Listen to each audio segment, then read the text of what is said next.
Carly knew about her and Maya. Selena thought for a moment and sent a message to Miguel, asking him to investigate Maya's bar performance last night. Then she texted Maya. Miss Lee, I'll arrange for 2 bodyguards to protect you. Brogan returned with 2 boxes of food. Selena lay sideways, forming an S shape, one leg bent and her delicate hand resting on her knee. Mr. Devon, when are you going to propose to me? She asked playfully. End of chapter 101. Note asterisk: the translation maintains the original tone and style, preserving the paragraph structure and line breaks. Names are transliterated according to Pinyin. Hashtag chapter 102, unwilling to take responsibility. Selena shot Brogan a doubtful look. You just want to be with me? Don't you want to take responsibility? After she said this, Brogan couldn't help but chuckle. He reached out and helped her pull up the bathrobe that had slipped down to her thighs. Let's get up and have breakfast. A moment later. His tone slightly melancholic, he added, I originally planned to surprise you. I was already preparing the engagement ring and formal attire. Now there would be no surprise. Selena didn't lie back down. She crawled up, her limbs hanging lazily on Brogan like a sloth. Her ears turned slightly red. Have breakfast, Brogan smiled as he listened, cradling her bottom with one hand while holding the lunch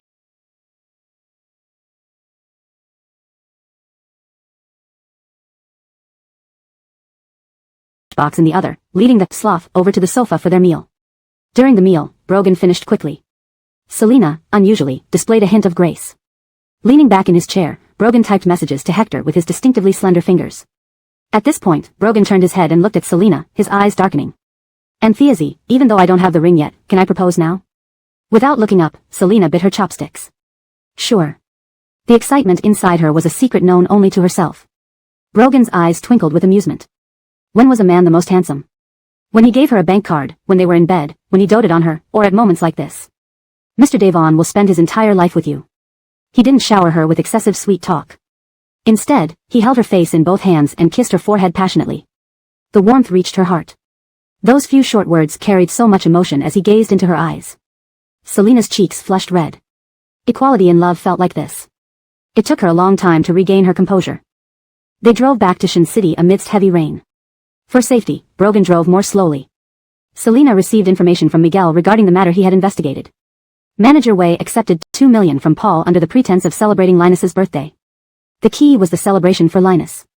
Manager Wei thought it was fine to let Maya sing a few songs without provoking Linus, never expecting any trouble. Selena responded, no more such incidents. Gather the company staff and make sure Khalilzi Company does not engage in drinking or singing accompaniment services. Just as she finished replying, a message from an unknown number popped up on her phone. Selena, this is Chantel. If you give me 10 million, I'll tell you the secret. 10 million wasn't too much. Chantel assumed Selena would agree. Selena had almost forgotten about this, but Chantel reminded her. Though 10 million was within her limits, she didn't fully trust Chantel. She planned to visit the prison tomorrow and first probe Ms. Liu about what secrets she might have. Fraser Family Corporation. Why no updates today? Miss Liu and Mr. Devon left Shin City last night by car. Once they got on the highway, we couldn't follow them continuously without being discovered.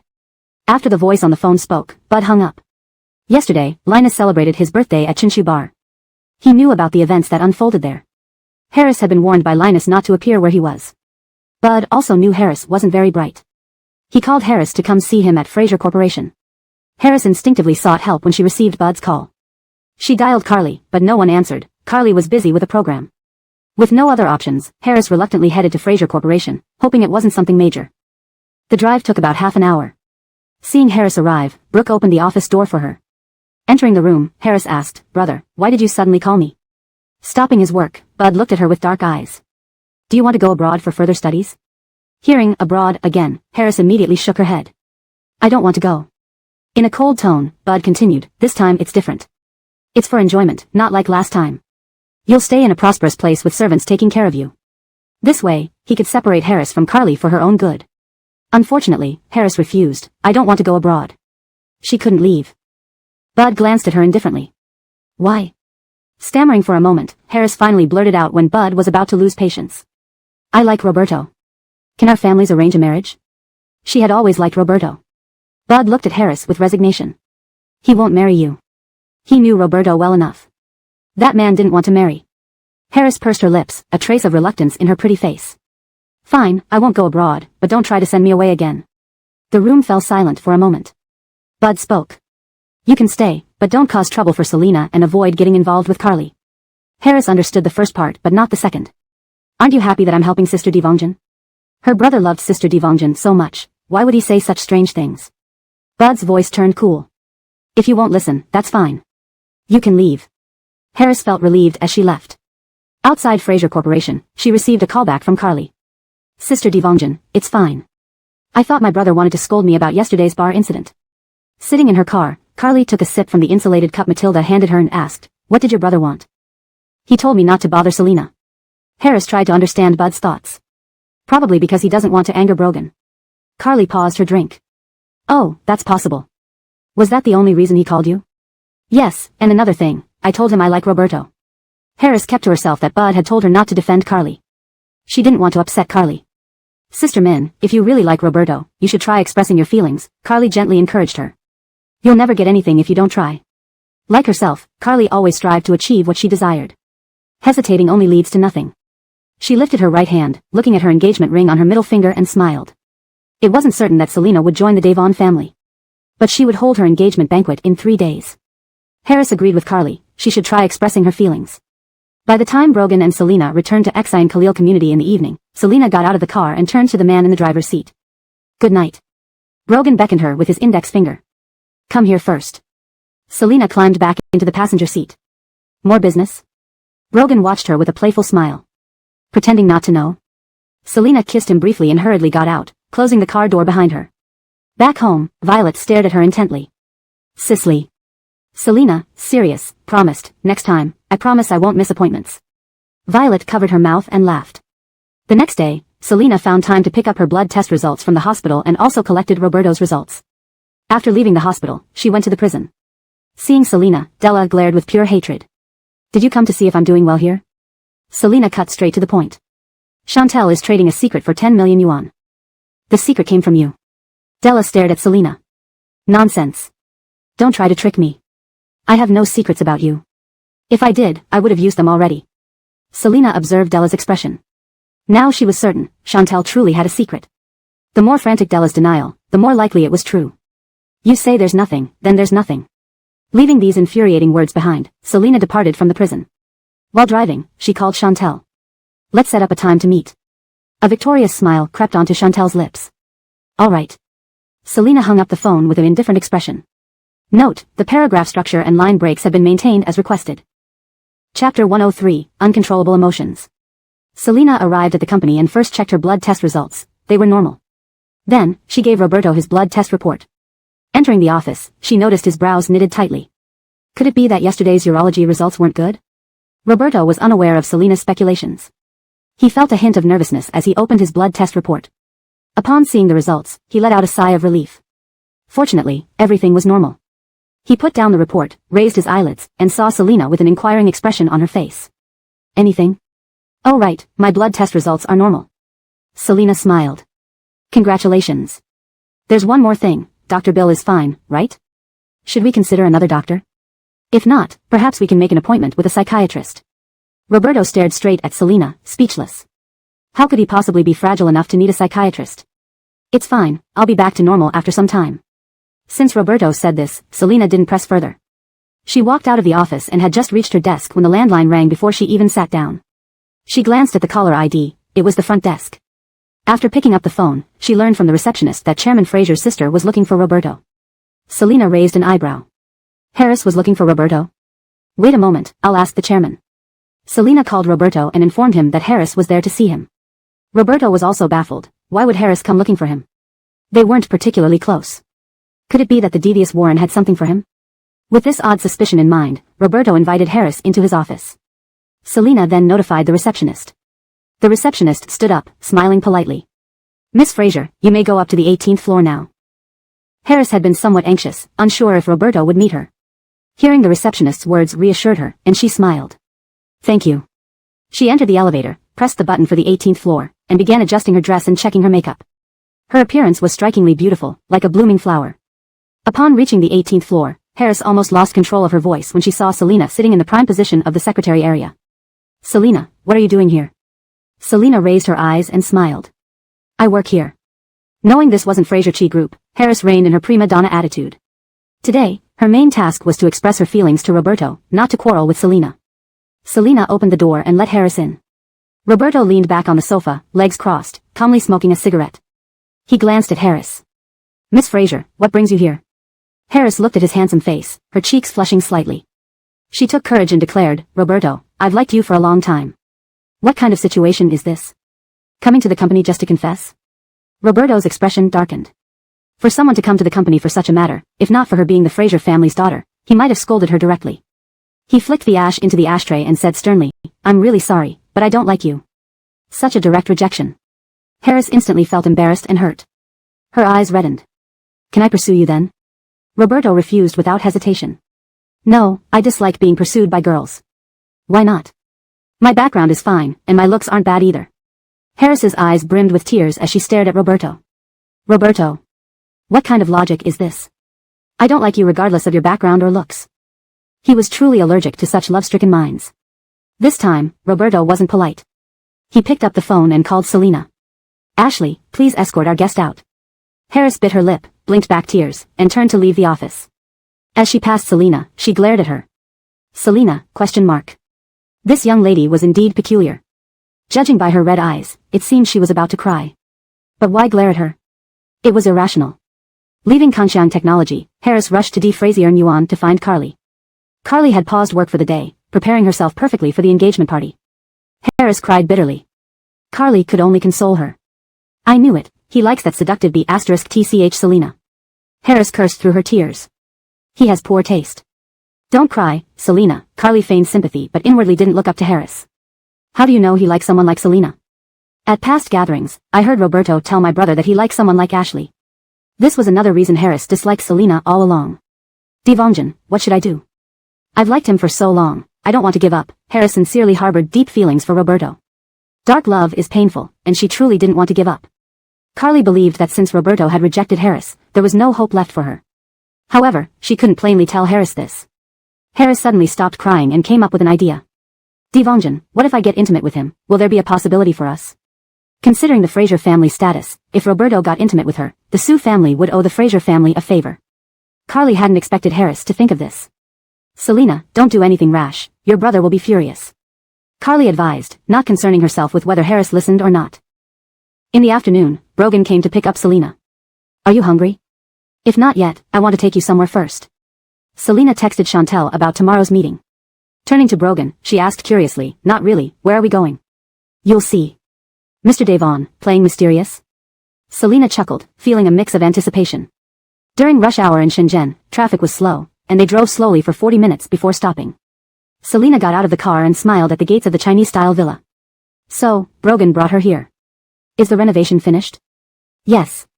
Brogan opened the door and led Selena inside, holding her hand.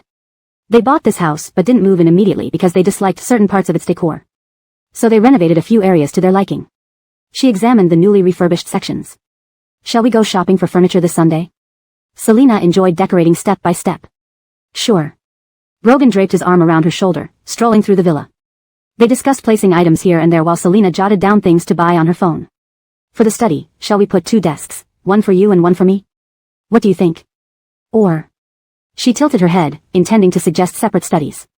But she caught Brogan's doting gaze and couldn't help but tiptoe and kiss him. Brogan held her firmly, refusing to let her pull away. Their bodies naturally fit together. Brogan lifted her against the wall, her slender arms wrapped around his neck. The next morning, as Selena woke up rubbing her waist, she thought, Mr. Devon was human when dressed, but an animal when undressed. Probably all men were like this. Seeing Selena awake, Brogan approached her and massaged her waist. It's still early, you can continue sleeping. I'll be more careful next time. Brogan said. Selena looked at him. His shirt was slightly unbuttoned, giving off a languid allure. She blushed. Actually, no need to hold back. She enjoyed it too. Forever loyal to her thoughts, Selena found nothing wrong with this mindset. Brogan burst into laughter.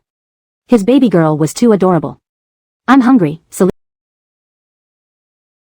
said, immediately remembering how Brogan had fed her food while making love last night.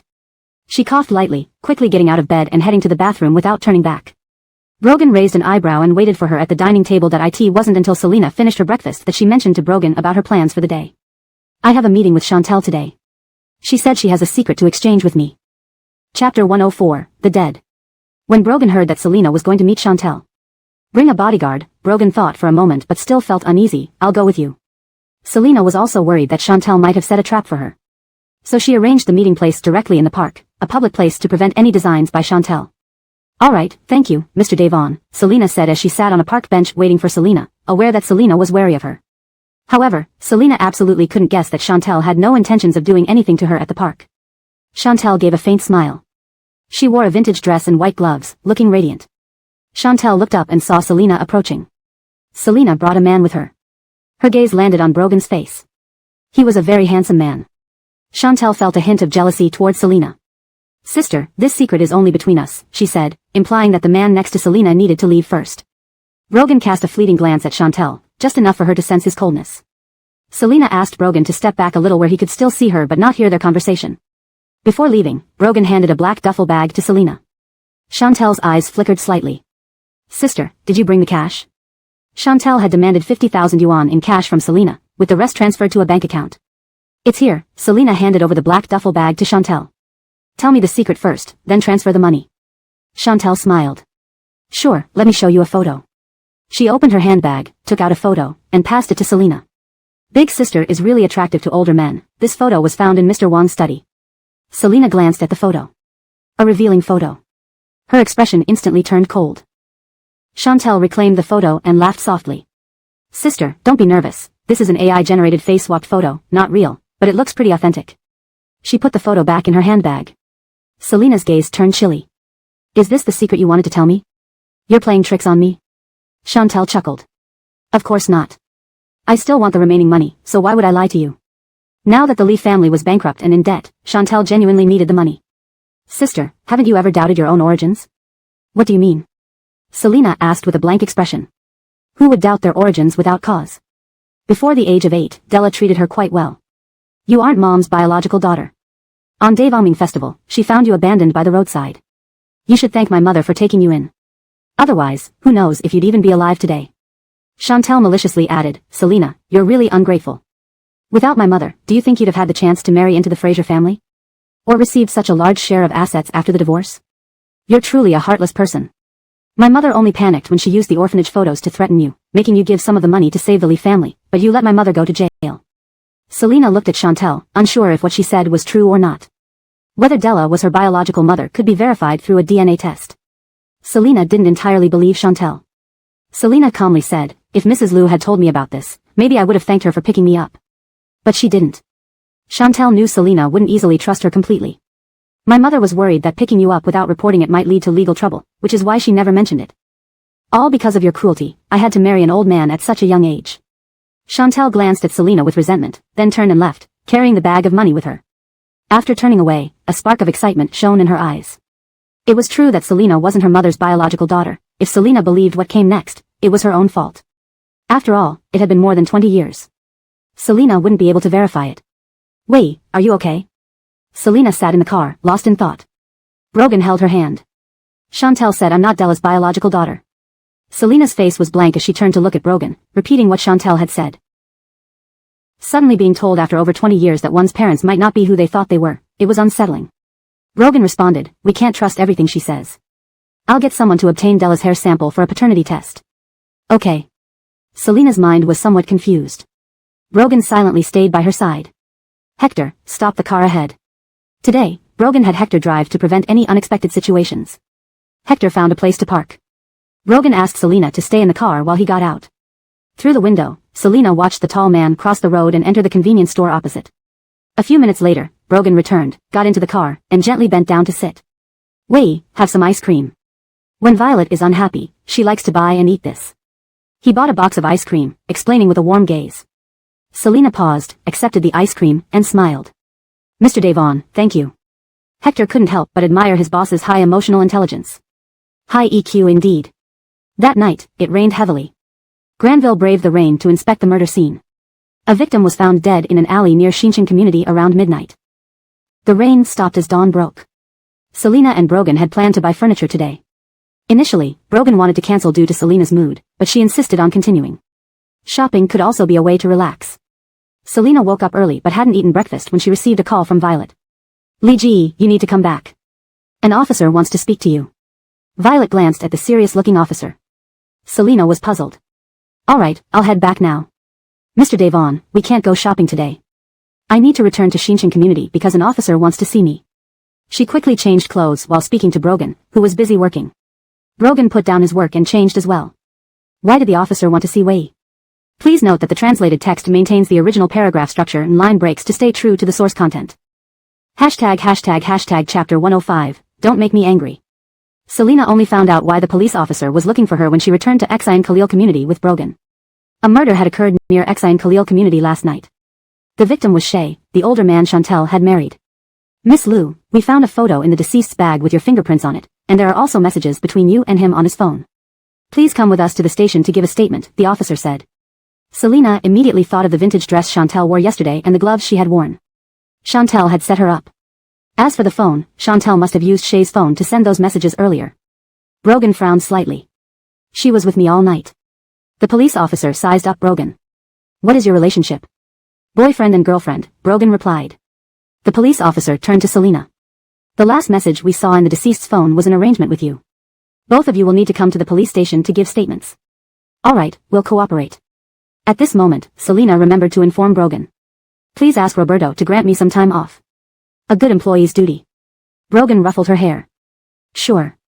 After arriving at the police station, Brogan gave his statement and left, but Selena needed to be detained temporarily. As Brogan walked out of the station, he instructed Hector beside him, arrange a lawyer. Where is Chantel now? The lawyer is arranged. Our people tracked Chantel to the harbor after she left Miss Liu in the park yesterday. You mean Chantel wasn't in Shenzhen when Shay died? She has an alibi. Hector furrowed his brow and reported another issue. The surveillance cameras at the Quaker Hotel malfunctioned near midnight last night. If there were hotel recordings, they could prove that Selena didn't leave the hotel last night. Brogan pondered. Try to get Little Wei released on bail. This was planned, Chantel can't pull this off alone. Today was a bad day for some but a great day for others. Elon and Carly were getting engaged. The entrance of the Quaker Hotel buzzed with guests coming and going. Joy received many congratulations, but she felt upset inside, maintaining a polite smile. Carly was hard to manage, she hadn't even consulted her about the engagement banquet arrangements. Unlike Selena, who used to listen to her advice.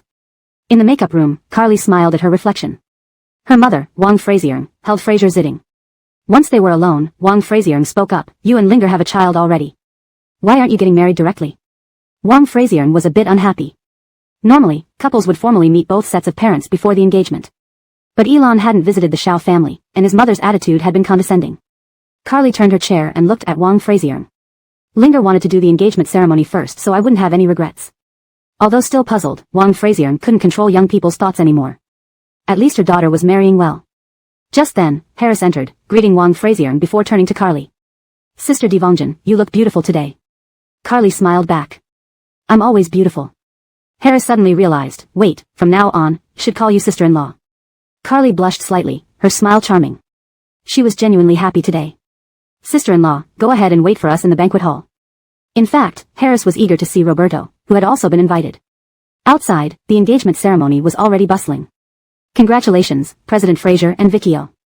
Truly deserving lovers. Roberto had also come. He congratulated Elon, wishing them well on such a grand day. Smile more, don't be so aloof, he teased the groom-to-be. Their friendly chat drew the attention of other guests. Brevin had recently won several major contracts from Fraser Enterprises. Seeing Roberto's call, Elon gave him a mild glance. Then Roberto's phone rang. It was Brogan calling about Selena needing time off. Good, I understand, Roberto responded, wanting to ask more but choosing not to over the phone. Hanging up, Roberto tried to talk to Elon, but the latter had already left. He raised an eyebrow, wondering how Elon could still look so cool despite being engaged to his white moonlight. Elon went to the lounge, checking his phone.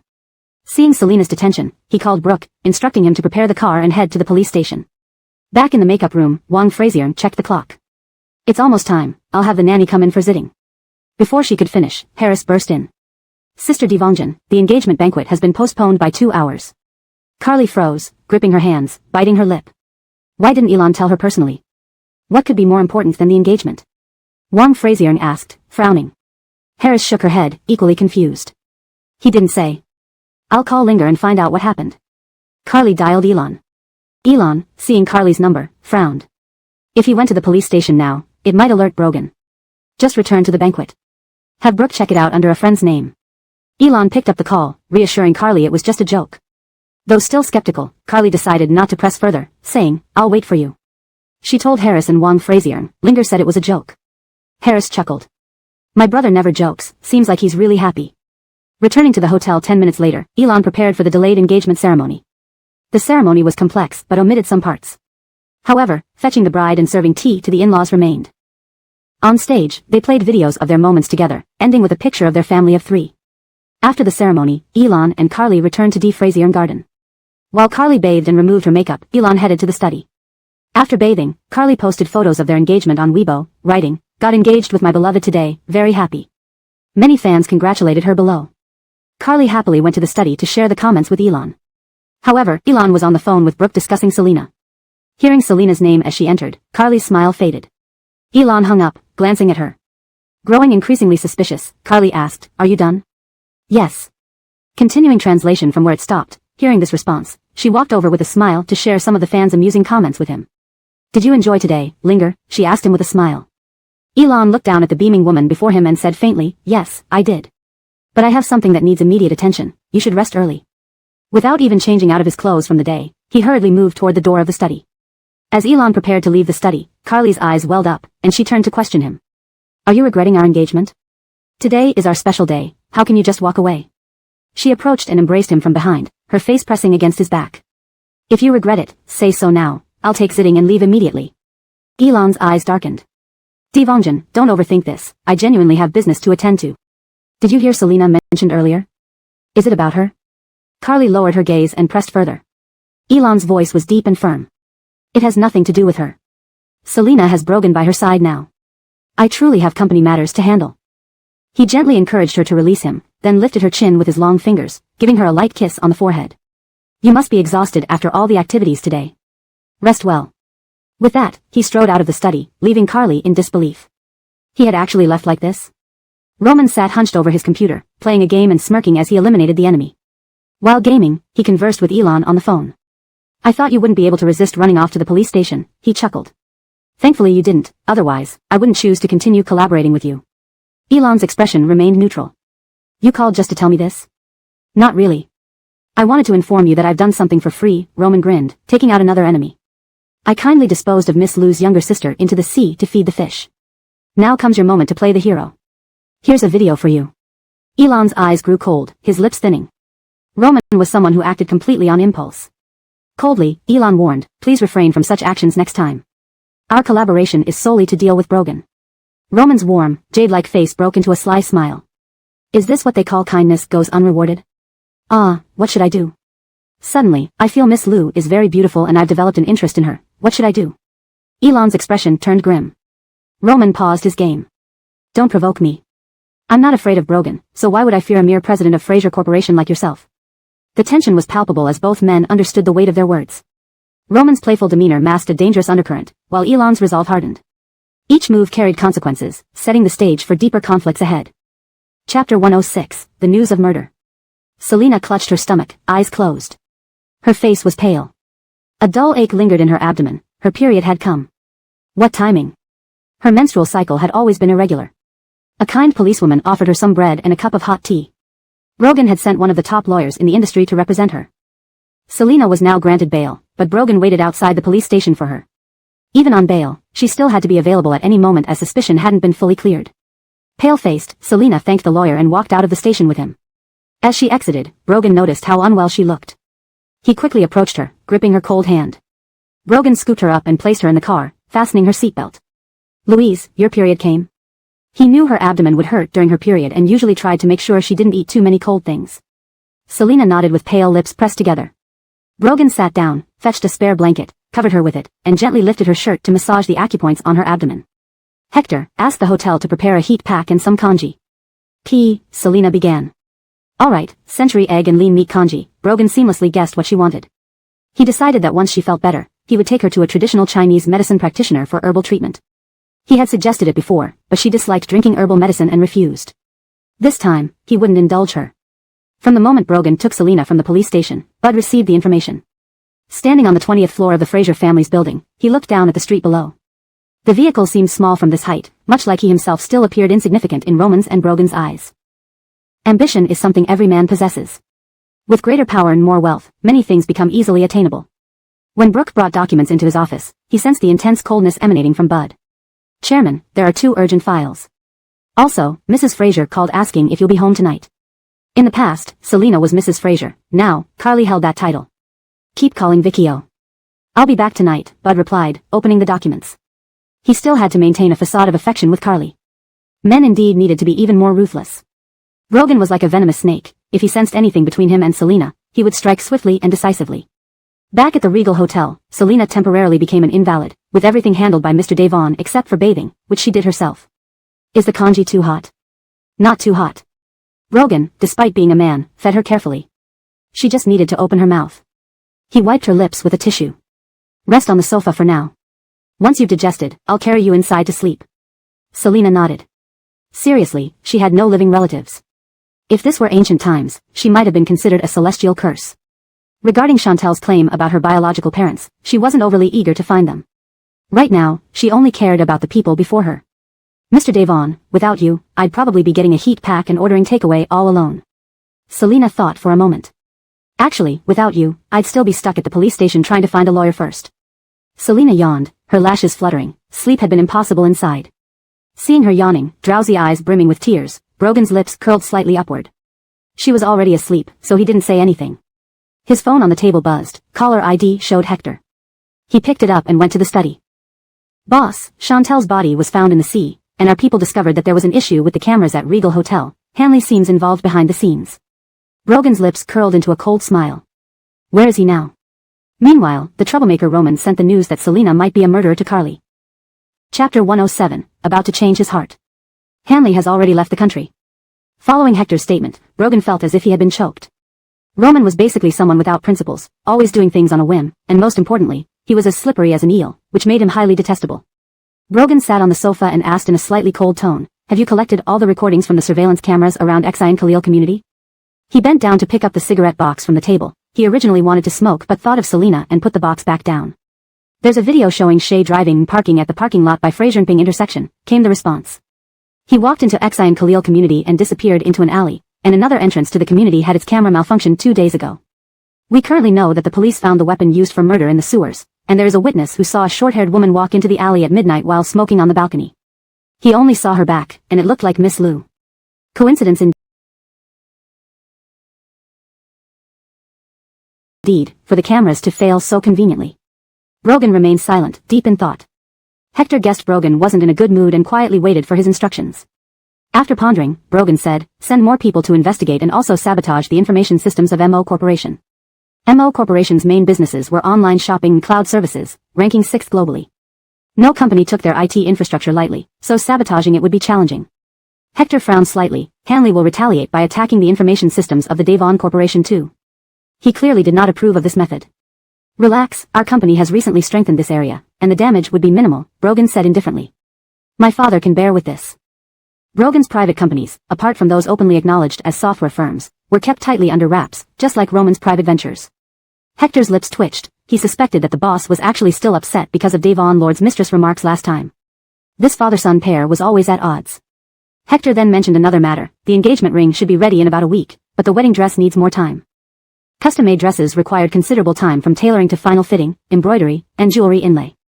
Hearing this, Brogan's lips curled slightly, softening his expression. Daijing Garden. Carly received a reply from Secretary Song. Bud would return home tonight. She prepared a candlelit dinner and changed into a white strapless gown, waiting on the sofa for him. She switched channels absent-mindedly when her phone beeped with a message from an unknown number. Selena seems to have committed murder. Carly straightened up immediately. Was this some prank? Then she recalled how Bud mentioned Selena during the engagement party. Could it be related? Carly called her relative to check if Selena was involved in a murder case.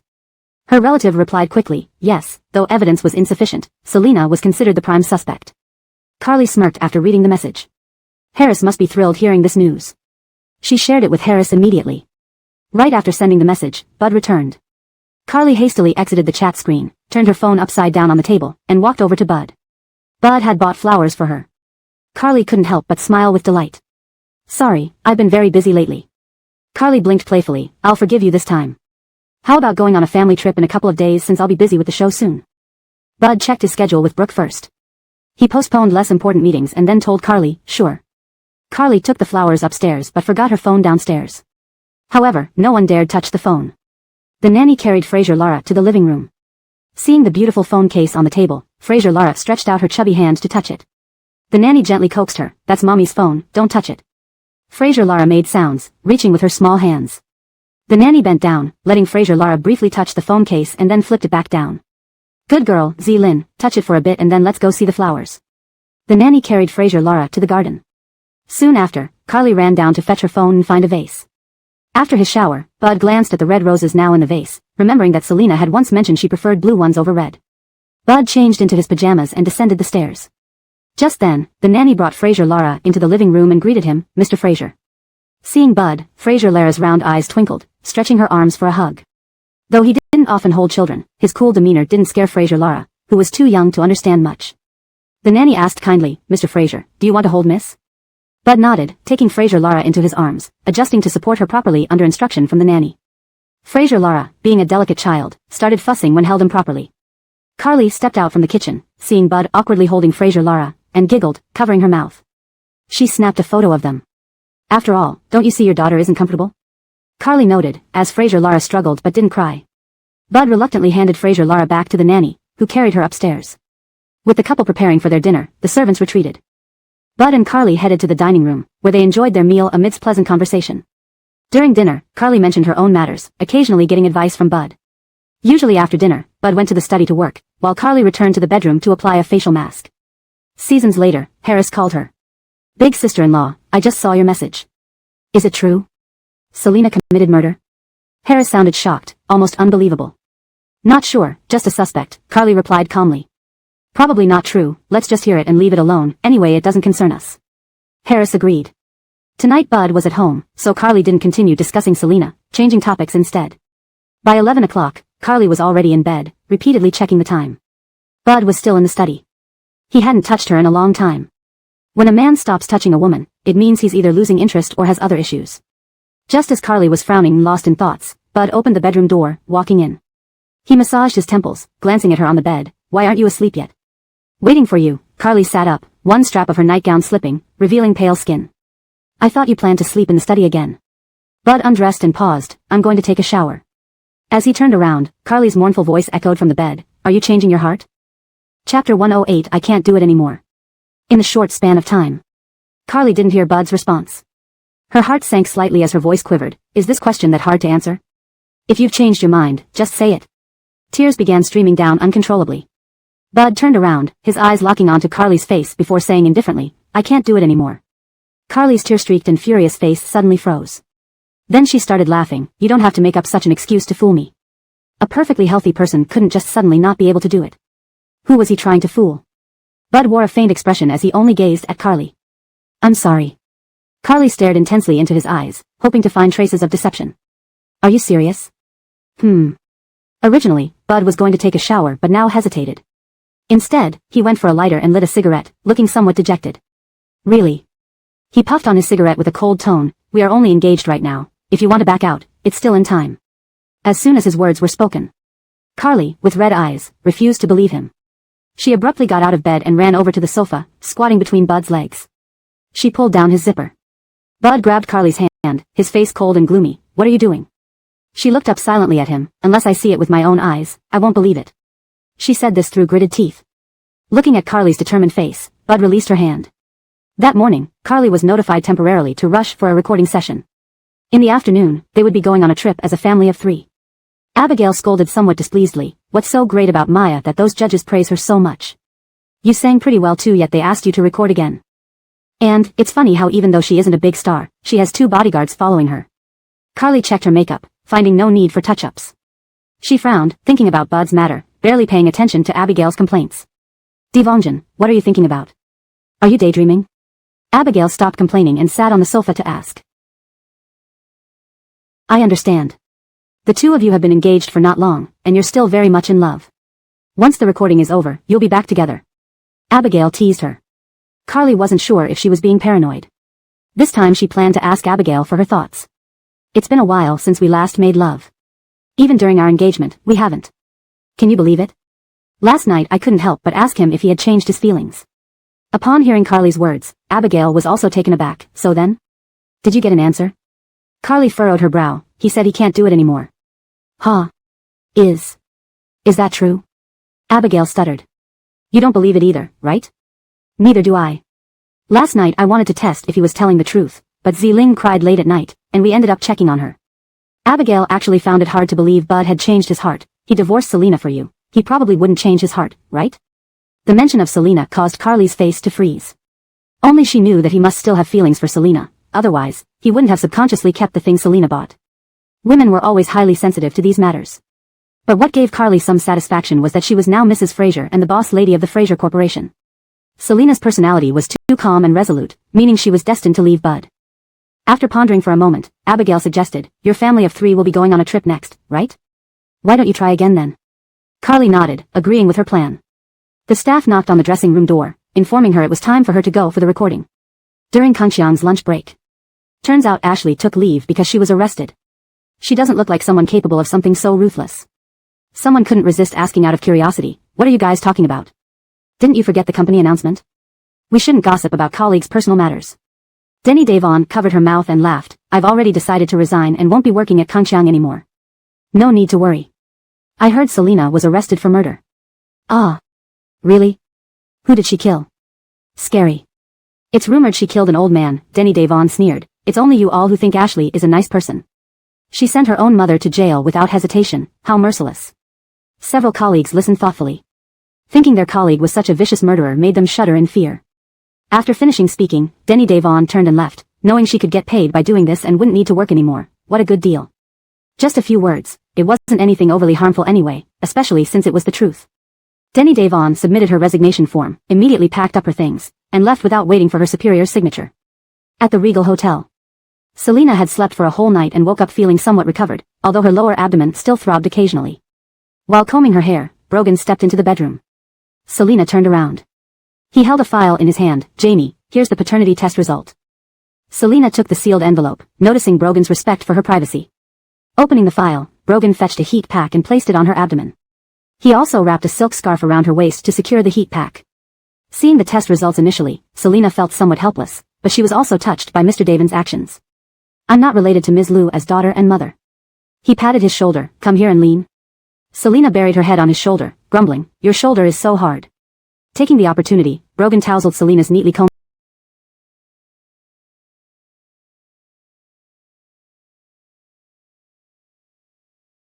hair. If my shoulder were soft, would you feel safe leaning on it? Selena smiled, that makes sense. Eat first, let's talk after you're full. I can eat and talk at the same time, I also need to know about the case. Since she was detained, she didn't have a thorough understanding of the situation. All right. Brogan directly carried Selena out of the bedroom. Selena wanted to tell him she could walk, but admitted to herself that she didn't want to exert herself.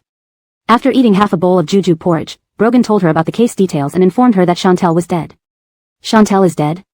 Selena put down her spoon, clearly shocked. How did she die? Brogan wiped her mouth with a tissue and said casually, fishermen saw her floating corpse at sea. Selena originally suspected Chantel of killing Shay to frame her, but now Chantel was dead? It seemed very sudden. Just then, Violet called Selena. Selena answered the call to hear Violet rant on the other side. Cicely, someone spread the news that you are a murder suspect. Translation continues in the subsequent part. Chapter 109, Brogan's Child. Edmund was puffing with anger. Pear sister, how could they so casually accuse you of being a murderer? Selena smirked and chuckled. Don't worry, they just have one too many mouths. Edmund couldn't help but laugh out loud. Pear sister, having an extra mouth makes them non-human. Exactly, non-human. Selena always refrained from becoming the kind of person who would push others into the abyss. Parroting others without thought was dangerous. Gossip was fine as long as one understood what they were gossiping about. After chatting with Edmund for a while, Selena ended the call because she wasn't feeling well. During Selena's conversation with Edmund, Brogan had briefly stepped away to the kitchen. Selena heard chopping sounds coming from there. Out of curiosity, she slipped on her slippers and went to investigate. Mr. Davon was dressed in a black robe, his hands holding a cleaver with distinct knuckles as he chopped ribs. What caught her attention more was the phone stand placed on the counter, which held a phone playing a video on how to cook ribs. What are you doing? Selena watched him, utterly confused.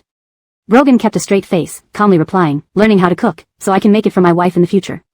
Mr. Davon waited gracefully for Miss Liu to be touched enough to passionately kiss him. But instead, Selena looked at him seriously, then learn well. If it doesn't taste good, I won't eat it. She didn't want to suffer through poorly cooked meals like the ones Edmund prepared, which gave her stomach troubles.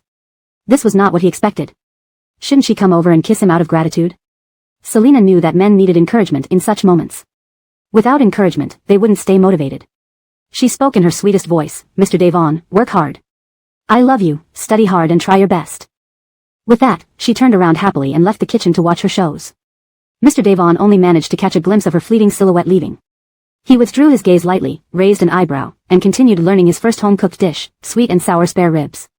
Seeing her lively manner meant she was recovering some of her energy. As Selina sat down on the living room sofa, she received a call from Brooke. She answered the call. Brooke's steady voice came through, Selina, is it convenient to meet? Nellie wants to see you. Selina frowned coldly, ready to refuse, but before she could, Brooke lowered his voice urgently, it's about your involvement in the murder case. Nellie has a video that can clear you. Selina furrowed her brow. What sudden kindness was this from Bud? Let's meet in the lobby of the Gage Hotel. This matter was too serious to handle emotionally. The hotel lobby had chairs and tables.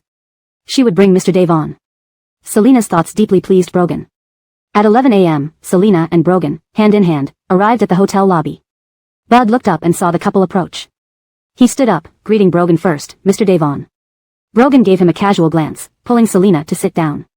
Bud sat as well, placing a USB drive on the table without further ado. He said coolly, a Hanley contacted me yesterday and sold me this USB. The video inside can prove Selina's innocence. Brogan smiled faintly, oh, thanks a lot, young nephew. Bud's expression remained neutral. Checking his watch, he apologized, I need to pick up my fiancée, so I'll leave first. He had indeed come purely to deliver the USB. Once Bud left, Selina picked up the USB on the table, puzzled, who is Hanley? Brogan pondered, my sworn enemy, a madman. Have you heard of the M.O. family from Frazier City? On the other side, Bud got into his car with a grim face, a flash crossing his eyes. To prevent Brogan from suspecting any collaboration between him and Roman, the only way was to pretend the video had been unexpectedly sold by Roman. To the My Voice recording site, Bud instructed. If he said he was going to pick up Carly, he would go all the way. Back in the suite, Brogan and Selina plugged the USB into the computer and played the video. Selina fell silent after watching it. She didn't recognize the short-haired woman who walked into the alley with Shay. Was it her who killed Shay? She is Shay's daughter, Wang Meihua. Brogan had already investigated everyone around Shay multiple times. When he found out about Wang Meihua, he already had his suspicions, but every suspicion needed evidence. Without this video, he would have needed more time to investigate. During that period, rumors could easily tarnish Anthea's reputation. Brogan and Selina speculated further, this must have been a plan orchestrated by Chantel and Wang Meihua together. They wanted to frame you. On the surface, Shay seems like a decent man now, but when he was younger, he was very abusive towards his wife. His wife died due to depression later on, and he often beat and scolded Wang Meihua. In society, there are cruel parents who harm their own children. Wang Meihua, having been beaten since childhood, became twisted and despised Shay deeply. At that point, Chantel told her there was a way to get her revenge without going to jail, so she chose to act. Brogan made a copy of the video and called Hector to send the USB to the police station. He also sent a message to one of his subordinates, check if Bud and Roman have had any contact previously. Though according to Roman's crazy nature, he indeed might sell the video to Anthea's ex-husband just to annoy him. Still, Brogan decided to have someone investigate Bud. Roberto originally didn't know why Selina had taken a leave, but now he did. Ali asked him over the phone, and he found out. Brother Gallagher, I heard from a friend that Ashley is suspected of murder. How is she now? Ali lay on the sofa, rubbing her visibly pregnant belly. She hadn't called Brogan for a long time, staying calm and nurturing her baby. It would be good if Selina was tied up in this case.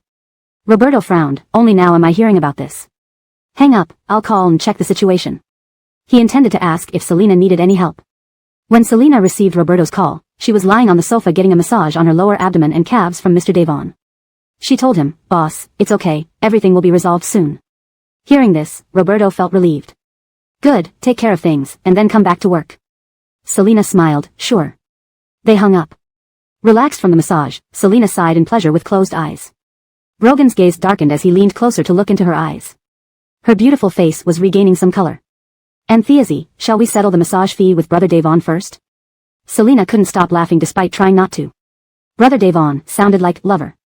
Brogan, calling himself Brother Devon, raised an eyebrow and gazed deeply into her eyes. What are you laughing at? Labor is honorable, you know. Their proximity made their breaths intertwine. Brogan finally pulled back, surrendering. If they continued like this, he would be the one suffering. Selina deliberately hooked his chin with her finger. Mr. Devon. At Devonxiang Villa. After finishing her call with Roberto, Ali called Hiro, speaking anxiously, brother, my stomach hurts. What should I do? Is something wrong with the baby? Hero was shopping with a beauty in his arms when he suddenly heard this from his cousin. He was shocked. What baby? Where are you now? I'll find you. Note, this translation maintains paragraph breaks and dialogue structure consistent with the original Chinese text. Hero's usually charming smile faded, and he released the beauty in his arms, turning to leave. I'm at Divoxiang Villa, Ali whispered, biting her lip. The woman had finally managed to hook up with the young Master Su, but now she was furious that someone had interrupted them, stomping her feet in anger. Who on earth was this sudden troublemaker? How annoying. Hero arrived at Divoxiang Villa in 20 minutes by car. The guards at the gate had already received notice from Ali and opened the gates as soon as they saw Hero's face through the car window. Hero parked, got out of the car, and hurriedly walked into the living room. There, he saw his cousin touching her noticeably pregnant belly, looking frightened and helpless. He was so angry he cursed. Damn it, who is that bastard? Ali looked at Hero, biting her lip without speaking. Brother, let's go to the hospital first. Seeing that she didn't want to talk further, Hero could only take her to the hospital for a checkup. The doctor said everything was normal but noted that the pregnant woman was too anxious and needed proper counseling. After leaving the hospital, Hero drove Ali back to Divoxiang Villa. Is it Brogan's child? Hero frowned and continued questioning. Is the child really Brogan's? Ali hung her head. Brother, I don't want to talk about it. At this stage, you still don't want to talk. Hero had privately asked the doctor if aborting the fetus would be an option, but the doctor advised against it since the fetus had already developed significantly. Tears streamed down Ali's face. Brogan chose to be with Selena. I didn't dare tell him about my pregnancy. Hero felt like his head was going to explode. I'll go find him and get some answers. Don't go, you mustn't. Ali stood up agitatedly. Her sudden movement startled Hero. Sit down properly, calm down. If you don't want me to go, I won't. Focus on your health. Ali gripped Hero's hand anxiously. What do I do, brother? Help me, I really don't know what to do. Hero furrowed his brows, thinking deeply. I know Brogan fairly well. Right now, his entire heart and mind are on Selena. He wouldn't marry you just because of a child. Ali instantly turned pale. Unless. Hero paused, looking at his pale-faced cousin. Ali, her eyes red from crying, asked, unless what? Brother, tell me. Note, this translation maintains paragraph breaks and dialogue structure consistent with the original Chinese text. ##### chapter 110, he won't acknowledge it. Hero asked, do you want to marry Brogan? Or do you just want the Devon family to acknowledge this child? The latter still had a slight chance of happening, but the former was far more difficult. I love him, Ali said blankly. Brother, what are you trying to say? Hero, who roamed through life meeting all kinds of beauties, had encountered women who professed their love for him. Yet, if he didn't have money, they probably wouldn't love a man like him who enjoyed playing around. Ali was the daughter of the Su family and wasn't short of money. But it would be incredibly hard for her to receive love from Brogan. Hero didn't want to deflate her hopes with those words. He continued, if you choose to give birth quietly, the child will grow up without a father. You can raise it yourself, anyway, our Su family can afford it. I'll have Dad talk to your parents. Hero calmed down and added, or you might want the Devon family to acknowledge this child, but Brogan might not marry you. Trying to bind a man with a child was too naive. Ali sat down, sat on the sofa in a daze for a while, then softly asked, brother, will Brogan always stay with Selena? Do you think he will acknowledge this child? He won't, she said bleakly as the thought struck her. Hero rubbed his temples, leave it to me. Focus on taking care of yourself and the baby. Let's first find a way to get the Devon family to acknowledge this child. Brother, thank you, Ali's eyes carried both gratitude and an air of determination. Night descended. Mr. Devon carried Selena into bed. He said casually, little way, I want a goodnight kiss.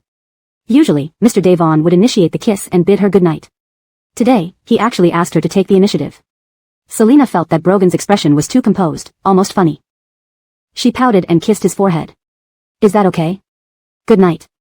The childish too. Brogan was unsatisfied, thinking a simple pout wasn't enough for a kindergartner, so he remained stoic. Nope, keep going. For a handsome man to say such things in bed was truly skilled. Selena stared straight at him.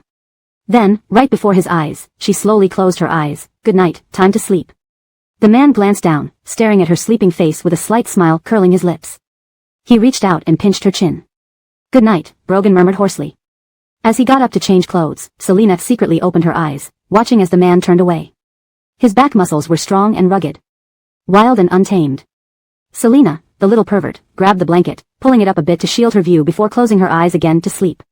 Hero had called Brogan to drink wine at a private room in the Guegu Hotel later that night. Brogan was heading downstairs after waiting for Selena to fall asleep. Hero smirked as Brogan walked in. It's really hard to get you to drink with me now. He sighed. Brogan sat down lazily, pouring himself a glass of wine, revealing a tattoo on his arm for once in a rare moment of casual attire. If little Wei hadn't gone to sleep, I wouldn't even come down to drink, just 1 cup. Hero chuckled, noting how Brogan had restricted himself to just 1 cup. Raising his glass to Brogan, he arched an eyebrow. Are you planning to marry Selina? Duh, Brogan responded affirmatively. The engagement ring and wedding dress are being prepared. Seeing Brogan looking so elated, Hero sighed inwardly. His cousin stood no chance. But he had to try. He smiled and said, congratulations in advance. I visited Ali today. She seems to have gained weight. That place sure knows how to feed people well. Brogan leaned back on the sofa with a sip of wine. That's not my place. The chefs there aren't hired by me either. Hero didn't wish to continue this topic and instead said, honestly, I thought I might call you brother-in-law someday. You're daydreaming. Brogan glanced sideways at Hero. Don't say such things in the future. I don't want little Wei to misunderstand. Hero toasted to Brogan, let me finish this glass. Brogan kept his word about 1 cup and prepared to leave after finishing it. Hero nearly laughed, irritated. Does Selina control whether you drink or not? Brogan casually replied, the smell of alcohol means I can't hold her when we sleep. You wouldn't understand since you don't have a girlfriend. Hero smiled helplessly, waiting until Brogan left the room before departing the hotel. In the car, Hero called Ali. The phone rang and she picked up. He sighed, Brogan is already preparing to propose to Selina. Little Devong, cousin hopes you consider everything carefully. They're getting engaged. Ali bit her lip. Still unwilling to admit defeat, she slowly said, brother, you mentioned getting the Devon family to acknowledge the child first. I agree. What's your plan? Hero, talk to Brogan's father. Chapter 111, Marital Life Out of Sync. Upon waking up early in the morning, Selina heard a horrifying piece of news. Mr. Devon was actually taking her to see a traditional Chinese medicine doctor. I won't go. I don't like drinking Chinese medicine, it smells bad, and the taste is unbearable. Selina clung stubbornly to a pillow as she sat on the sofa. She was dressed in a natural flesh-colored silk pajama, slender yet curvaceous. She simply refused to change clothes. Brogan had never met someone who could act so petulantly when they needed medical help. After you drink it, we'll eat a candy. I don't want to. Just the smell makes me unable to swallow it, Selina added. After drinking it, eating candy, do you think that's enough to trick me like a 3-year-old? She stated firmly, I don't like things that are bitter before sweet. Her decision was final. Brogan's dark eyes stared at Selina. He usually indulged her whims, but this time with seeing the Chinese doctor, Brogan displayed unprecedented dominance. He did not indulge this habit of hers, extending a large hand to carry her off to get changed. No matter how uncooperative Selina was, he had his ways. Underwear first, then outerwear, solving all issues. Why do couples fight? It's situations like these.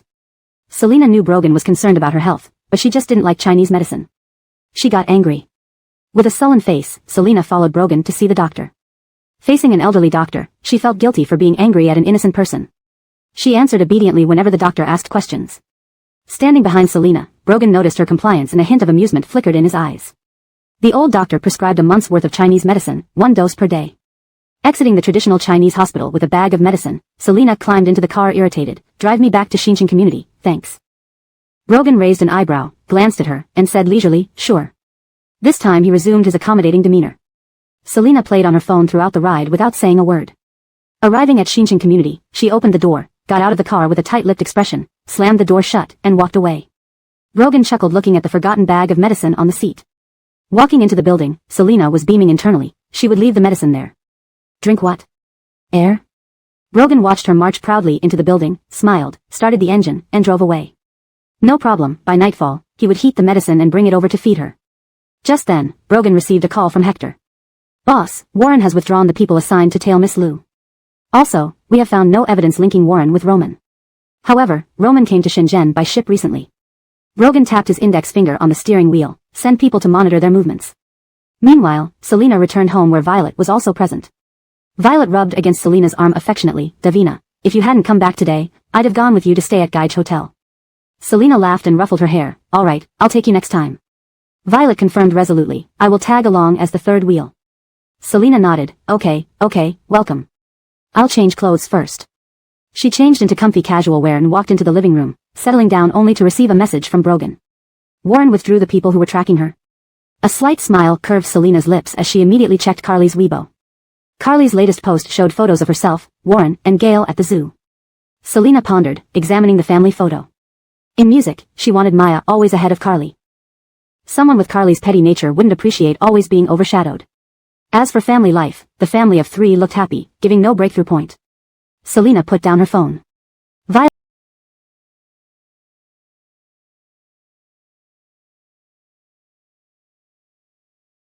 Violet came out of the kitchen with a bowl of seedless grapes. Davina, try these, they're very sweet. Selina ate a few, finding them quite tasty. Can I ask why your eyes are red? Earlier, upon entering the house, Selina had noticed Violet's red eyes, clearly crying. But she hadn't mentioned it right away. Violet popped a grape in her mouth, smiled weakly, shrugged. My parents are pressuring me to return to Beijing to have a baby because they covet the Davins' assets. Unable to hold back any longer, Violet burst into tears hugging Selina. Why did she have such parents? Selina hadn't expected this. She comforted Violet, holding her close. Don't listen to them, stay in Shenzhen. I didn't want to go, it's just upsetting, said Violet. She always knew her parents loved money more than anything. Seeing Selina upset, she suggested, change your clothes, let's go out to play, casual outfits. Selina wasn't feeling great due to her period but could endure it, as long as they avoided intense activities. Violet wasn't aware of Selina's discomfort. They changed into casual clothes and went out. Selina took Violet to the arcade, where music and cheers filled the air loudly. Selina stood before a claw machine, inserted coins to win a prize for Violet. Win one for you. Embarrassingly, Selina lacked skills. Violet tried herself with equally poor results. Both women gave up on claw machines, switching to water guns. Selina, sometimes stubborn, went back after playing water guns. You're really terrible at this, commented a lazy male voice suddenly appearing. Brogan appeared behind Selina. He had seen her use many coins without success. Approaching, he guided her hands with his, controlling the joystick. His warmth seeped through to her. Too close, Selina moved forward a bit. Surprisingly, he managed to grab a prize. Selina held the prize, raising her gaze. Why are you here? Brogan gave her a sidelong glance. Unwell, yet you roam around? Shoo, don't mention it. I'm accompanying Sherry, Selina replied, turning to Violet. Brogan didn't stop them, walking out of the arcade to wait outside. He's waiting for us outside, Selina told Violet. After another half hour of play, they finally left the arcade. Stepping out, silence enveloped their ears. Brogan sat in the car dealing with work, occasionally glancing outside. Selina spotted him and remembered pretending to be mad. Pulling Violet's hand, they passed his car without a glance. Only after dining and returning home did Selina see Brogan again standing at the door. Her anger dissipated quickly, unsure why she'd been mad. Periods could make one temperamental. Violet went to shower, leaving them alone. Brogan coaxed Selina to drink a bowl of herbal medicine before leaving. Chewing the bitter medicine, Selina frowned. Did Mr. Devon set her up? Suddenly, her phone vibrated with a new message. Eating candied dates brought by Brogan, Selina squinted reading a message from Gail's nanny and nanny, husband and wife life coordination. Selina rearranged the words in the message, marital life out of sync. Warren and Carly's marital life out of sync. That was strange. From Carly's latest Weibo post today, they appeared to be a loving family. Really out of sync. How did their life suddenly become uncoordinated? Selina was in a state of utter shock. She hadn't even made her move yet. The message from Gail's nanny left Selina bewildered. She had just seen the family photo on Carly's Weibo, where they looked like a harmonious family. Could it really be that their private life wasn't as perfect as it seemed? And if so, why and how did it happen? Selina felt incredibly puzzled, as she hadn't even started to intervene yet. Chapter 112. Imperial Scenery Garden. In the dead of night. The master bedroom was brightly lit. Elon endured the urge to kick someone off the bed, furrowing his brows as he coldly said, "Get off me." No. Carly, taking advantage of Elon's slumber, had shed her nightgown and climbed onto him. Let me try. If it really doesn't work, we can go to the hospital, you will definitely be cured. They stubbornly refused to give in, arguing with each other. Elon felt a headache coming on. He was a normal man, not truly impotent. With the continuous rubbing and touching, he could control himself, but he couldn't control his physiological reaction. Seeing that Carly was about to succeed, Elon lifted her up and pressed her back onto the bed. His gaze landed on Carly's face. His voice grew heavier. The doctor already said it won't work. Why must you humiliate me like this? Carly's pupils constricted slightly. She fell silent for a moment before she spoke again. Can't I just try? Can't we just try? Seeing that she wouldn't listen, Elon's expression turned cold. I'll sleep in the next room. He got out of bed and quickly left the bedroom. Carly lay on the bed, staring at the ceiling with wide eyes. Her mind was in turmoil. Everything had been going smoothly. How did things turn into this mess? She didn't want to live in a sexless marriage. Carly raised her hand and glanced at her engagement ring on her middle finger, angrily pulling it off and tossing it aside. After a while, she got out of bed to search for the ring. It must have been Selina. He must regret it. Impotence is just an excuse. Carly found the ring in the corner of the room, her expression twisted. She would ruin everyone around Selina. Carly laughed softly and put the ring back on. Selina went to the bar to save Maya, meaning they must be close. Two sluts. She'd start with Maya. Carly picked up her phone from the bedside table and dialed a number. You can come to Shin City now. Don't worry, no one will know about that incident. Morning. Carly walked downstairs. The nanny was holding Gail. Madam. Carly glanced at Gail, who was looking at her with wide eyes, then left the house. Natalia, waiting in the car, noticed Carly's puffy eyelids when she got in. Did you stay up late last night? Today's show is live, not recorded. I'll take a nap. Wake me up when we get there. Natalia didn't interrupt her. When they arrived at the venue, she woke Carly up. By coincidence, Maya was also just getting out of her car. Fans were gathered outside cheering. Maya had many fans now, while Carly still had relatively few. Wearing sunglasses, Carly glanced at the two bodyguards escorting Maya inside before quickly averting her gaze. Tonight was the finale of My Voice. Maya's performances had become increasingly stable, especially with Esme's songs. The audience cheered loudly. Backstage, Carly glanced at Maya on stage before turning to ask Natalia, do you think Esme could be Selena? Natalia frowned. It's probably not. Isn't Selena just a secretary? Carly thought about it and scoffed. Maybe she was overthinking. There's no way Selena had those capabilities. Selena went to coaxing Corporation after waking up in the morning. As she walked into the office, she noticed her colleagues avoiding eye contact with her. Selena was puzzled but didn't dwell on it. When Roberto came in and saw her, he gave her a once-over. You're back at work. Did everything get resolved? Yeah, it's resolved. That's good. Bring me a cup of coffee later, thanks. Sure. During Selena's leave, her assistant secretary took care of her tasks. Lou's secretary, some people in the company are spreading rumors that you're a murder suspect, Assistant Secretary Sun Chen mentioned while handing over the workload. Selena raised an eyebrow. No wonder the colleagues she encountered this morning avoided eye contact. Thank you for telling me, Sun Assistant. You're welcome. Roberto disliked hiring too many secretaries, so only Selena and Sun Chen worked in the chairman's office. After brewing the coffee and bringing it to Roberto, Selena left the office to work. Although discussing co-workers' private matters wasn't allowed at coaxing, some friendly colleagues chose to chat in small group chats, which the company couldn't manage. Since Lou's secretary is back at work, does it mean she isn't actually a murder suspect? Otherwise, who would have the heart to work? Probably. She doesn't seem like such a ruthless person anyway. But getting involved in something like this is unlucky. Flies don't bite if there's no hole, maybe there's something wrong with her. Hold on. I just received a message from another colleague. Lou's secretary was taken away by the police again. The news that Selena, who had just returned to work, was arrested by the police wearing handcuffs spread rapidly through coaxing technology. Roberto called Brogan. Mr. Devon, Selena was arrested by the police. I don't know why. Thanks. Brogan hung up, his expression tightening. He immediately called Hector to find out where Selena had been taken. Without even changing out of his white coat, he informed a nurse to have another doctor cover his shift and rushed out of the hospital. 10:30 a.m., police station. Name? Selena. How old are you? The female officer asked her questions seriously. When she asked about Chantel, Selena realized her arrest was related to Chantel. Why did you transfer money to Chantel? She offered a secret in exchange. What secret? She told me I'm not Della's biological daughter. By the time Selena finished giving her statement, exhausted, it was already past noon. ##### Chapter 113, The Discarded Wife of the Elite Family. Devonjan, that Selena you asked about is back in the police station.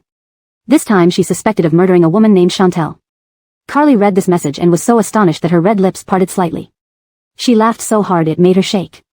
Suddenly hearing Carly's laughter, Matilda was taken aback and asked her, why are you laughing all of a sudden? Carly instantly suppressed her laughter. She wiped away the tears that had leaked out from laughing, then spoke coldly, I laugh because some people just don't value their own lives. Her voice grew softer as she continued, Matilda, do you think netizens really enjoy reading about gossip involving discarded wives from elite families? Probably, I certainly do. Carly nodded, we'll provide those media outlets with free gossip about a discarded wife from an elite family. Matilda frowned, who? Selena. She has someone powerful backing her up, why do you insist on continuing this fight? You're Mrs. Fraser now. Matilda's advice was sincere, but she couldn't understand why Carly was still fixated on Selena. Suppressing her anger, Carly said, you wouldn't understand, I want Selena to despise Bud forever, ensuring he never gets close to her again. What she couldn't have, no one else should have either. You really are. Matilda didn't know what to say, but she was certain that the relationship between Carly and Bud had problems. She had been on Carly's ship for too long, there was no way off now. Matilda could only hope that the person backing Selena hadn't found them yet. With resignation, she asked, all right, what do you want to do? Carly's voice carried a hint of laughter, thank you, Matilda. Don't worry, we'll be careful, and no one will find out. A high-profile abandoned wife being questioned twice for murder, what an attention-grabbing headline. Just give the media a little information, and they'll investigate the rest. Matilda reminded her, did you forget how the news about Selena being abused by an old pervert when she was young got taken down? I wonder if the media will dare to report on Selena's case. Use smaller media outlets, and don't mention names specifically. Carly twisted her lips. Netizens loved playing detective, they'd figure it out on their own. A car sped towards the police station. It stopped. The man opened the car door, his deep gaze fixed on the entrance. Selena exited the police station, spotting Brogan standing by the car immediately. It seemed he was always waiting for her. Selena rubbed her face, trying to look less haggard. After thanking the lawyer again, she quickly walked toward Brogan. Standing before him, she tilted her head back. Mr. Devon, thank you. Every day, her affection for Mr. Devon grew a little more. Brogan placed his hand on Selena's head, a smile playing on his lips. Let's go eat first, then we'll go home.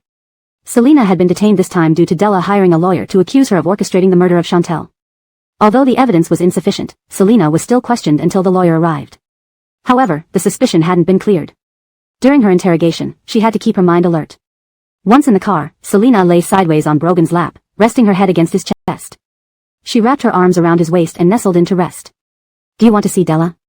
Brogan's fingers combed through her hair, smoothing it out. After a moment of silence, Selena mumbled, No, it's pointless. Even if I tell her I didn't murder Chantel, she won't believe me. There was another matter regarding her background, which Della would definitely not speak truthfully about. What do you want to eat? Spicy hot pot. The answer came quickly. Brogan glanced down at the woman curled up on his abdomen, half smiling. Not possible. The doctor said you're on traditional Chinese medicine treatment. Spicy food isn't recommended. Selena usually liked it very spicy, not just mildly. Selena pouted, then why ask? Well, maybe you can have Sichuan-style noodle soup with a mild spiciness. No spiciness, okay. Even eating was controlled by this man.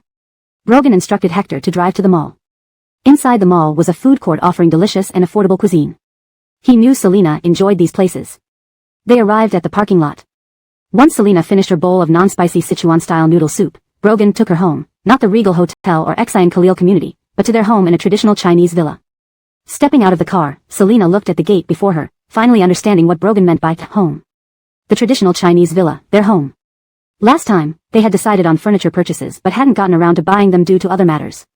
Surprisingly, Mr. Devon had secretly arranged the surprise for her. Holding Selena's hand, Brogan entered the house. Everything was bought according to your preferences, except for one thing. Selena, what else? Looking earnestly into her eyes, Brogan confessed, a future baby cot. Selena's face flushed instantly. He wanted to have a child with her.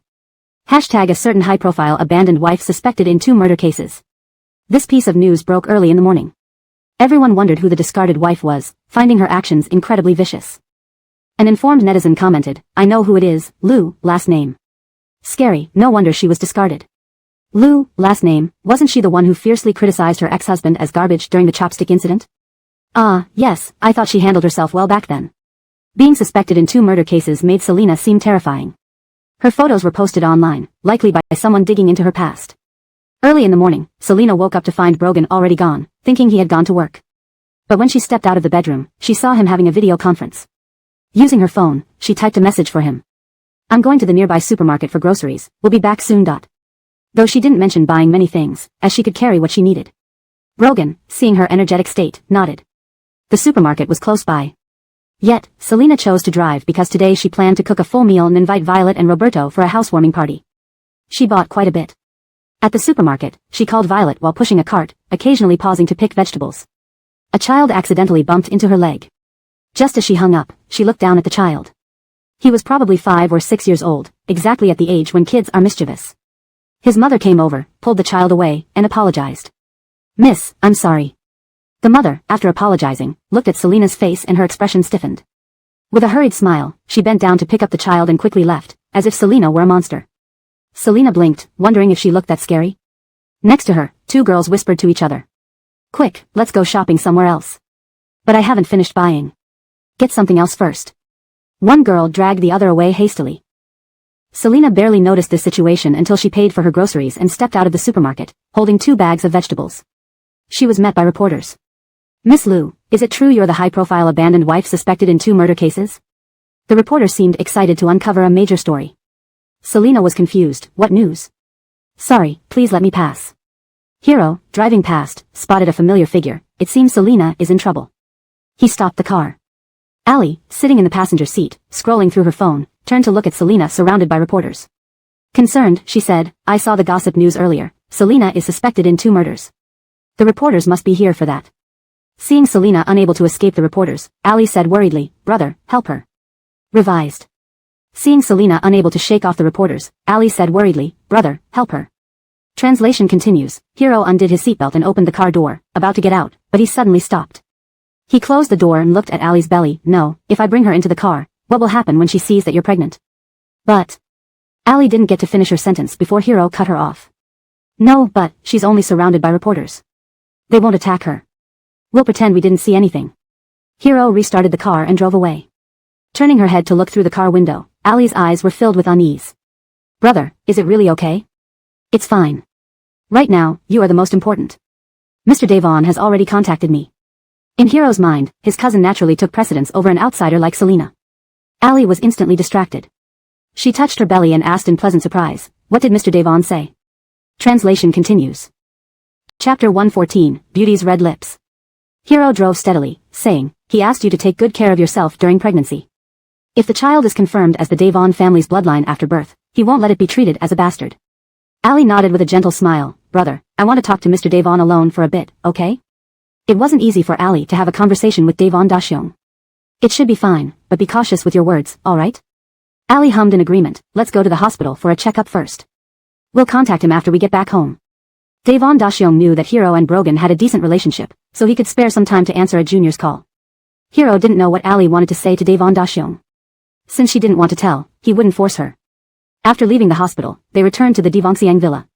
Hero then contacted Devon Dashyong's special assistant. Devon Dashyong was playing golf. Special assistant Hilary Bilincheng walked up to him with the phone. "Chairman, Hero is calling you." Devon Dashyong responded nonchalantly, "Oh?" Though he was of a certain age, his physique was that of a strong middle-aged man. He held the golf club in one hand and took the phone in the other, listening to what Hero had to say. His son's friend was quite interesting. Born into the Devon family, where could true friends come from? They were just passing time together.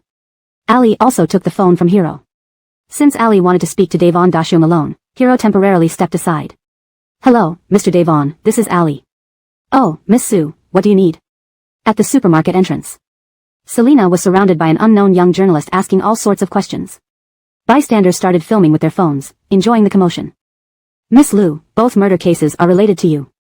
Do you know how netizens are commenting on you now?" Selena's eyes darkened. It was about this. "The murder cases have nothing to do with me. I'm only assisting the police with statements."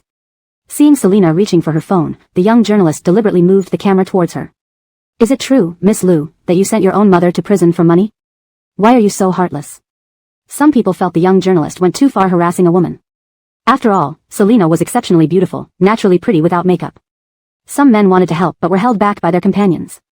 "Don't go, didn't you hear what the reporter asked? It's all related to murders and prison." Selena frowned. "Little Wei, why did you take so long buying groceries?" "Turns out you were caught by some stray man," said a lazy male voice. Wearing a black sleeveless shirt, shorts, and flip-flops, the man approached Selena from the crowd, took one of her bags, and ignored everyone's stares. The young journalist stepped back slightly. This man was half a head taller than him, strikingly handsome, yet the black mamba tattoos on his arms were intensely eye-catching and menacing. The man stared at him fiercely. You want to, do what?" "Hitting people is illegal." The young journalist stammered, his collar tightly gripped by the man. Brogan laughed lazily. "I'm her man. Seeing other men near her makes me uncomfortable. Understand?" "Why yes, sir, please let me go," replied the weak-willed young journalist. "Let you go just because you ask? Do I have no dignity? Who gave you the guts to harass my woman?" Though Brogan didn't kick him in public, he still tightened his grip on the reporter's collar. With the reporter's neck being squeezed, Selena tiptoed, whispered close to Brogan, "Others are still filming. Let's go home." Brogan slowly nodded, obedient to his girlfriend. "All right, let's go home." The young journalist, hearing this, coldly thought this man dared not hit him in broad daylight. There was no reason to fear him. Thus, when Brogan released his clothes, the young journalist happily prepared to leave. But before he could take more steps, two burly men pressed down on his shoulders. The stern-faced bodyguard said, "You owe our master 60 million. No money to repay? Come with us." The young journalist was stunned. When did he owe 60 million? As Selena left with Brogan, she heard the bodyguard's words and, once in the car, gave Brogan a thumbs up. "That's a good excuse. Mr. Devon, why did you suddenly come to pick me up? I couldn't trust you alone." These simple words deeply touched Selena. Staring straight at her, he added, "Owing 60 million is serious business." Though originally owing nothing, it became real debt. Unlike Little Wei, who held on to her principles, Brogan wasn't always rigid. Brogan knew Selena was persistently doing something while adhering to her bottom line. He never intervened excessively. His little way wasn't weak. Selina lifted Brogan's right arm and glanced at him. She lowered her head slowly, kissing the head of the black mamba tattoo. Her fair neck, her red lips, paired with the scary snake, created a strong visual impact. Kissed by her, Brogan felt tingles run through his body. ####Chapter 115, when Davon Y.E. became Davon Daddy. Brogan was forced to stand on the side and act like Davon Daddy. How did you buy so many dishes? It's just us two. He watched her busy figure, wanting to help but being glared at by her, making him feel a bit wronged. It's not just us two. Devong and Roberto will come over for dinner later. Do you have anyone else you'd like to invite? Brogan didn't even think about it before replying, no. If more people came over, Louise would need to prepare even more food, which was completely unnecessary.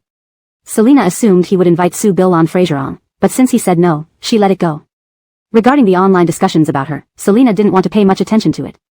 Brogan originally intended to remove the trending topic, but Selina stopped him. Brogan looked at the dishes Selina prepared and felt something was off. So, he asked, what are we cooking tonight? Haha. Selina laughed awkwardly, avoiding eye contact out of guilt. Brogan remained expressionless, but his eyes suspiciously fixed on Selina. Selina continued laughing nervously. She sneaked a glance at Brogan and saw him leaning against the door frame, staring at her with dark, deep eyes.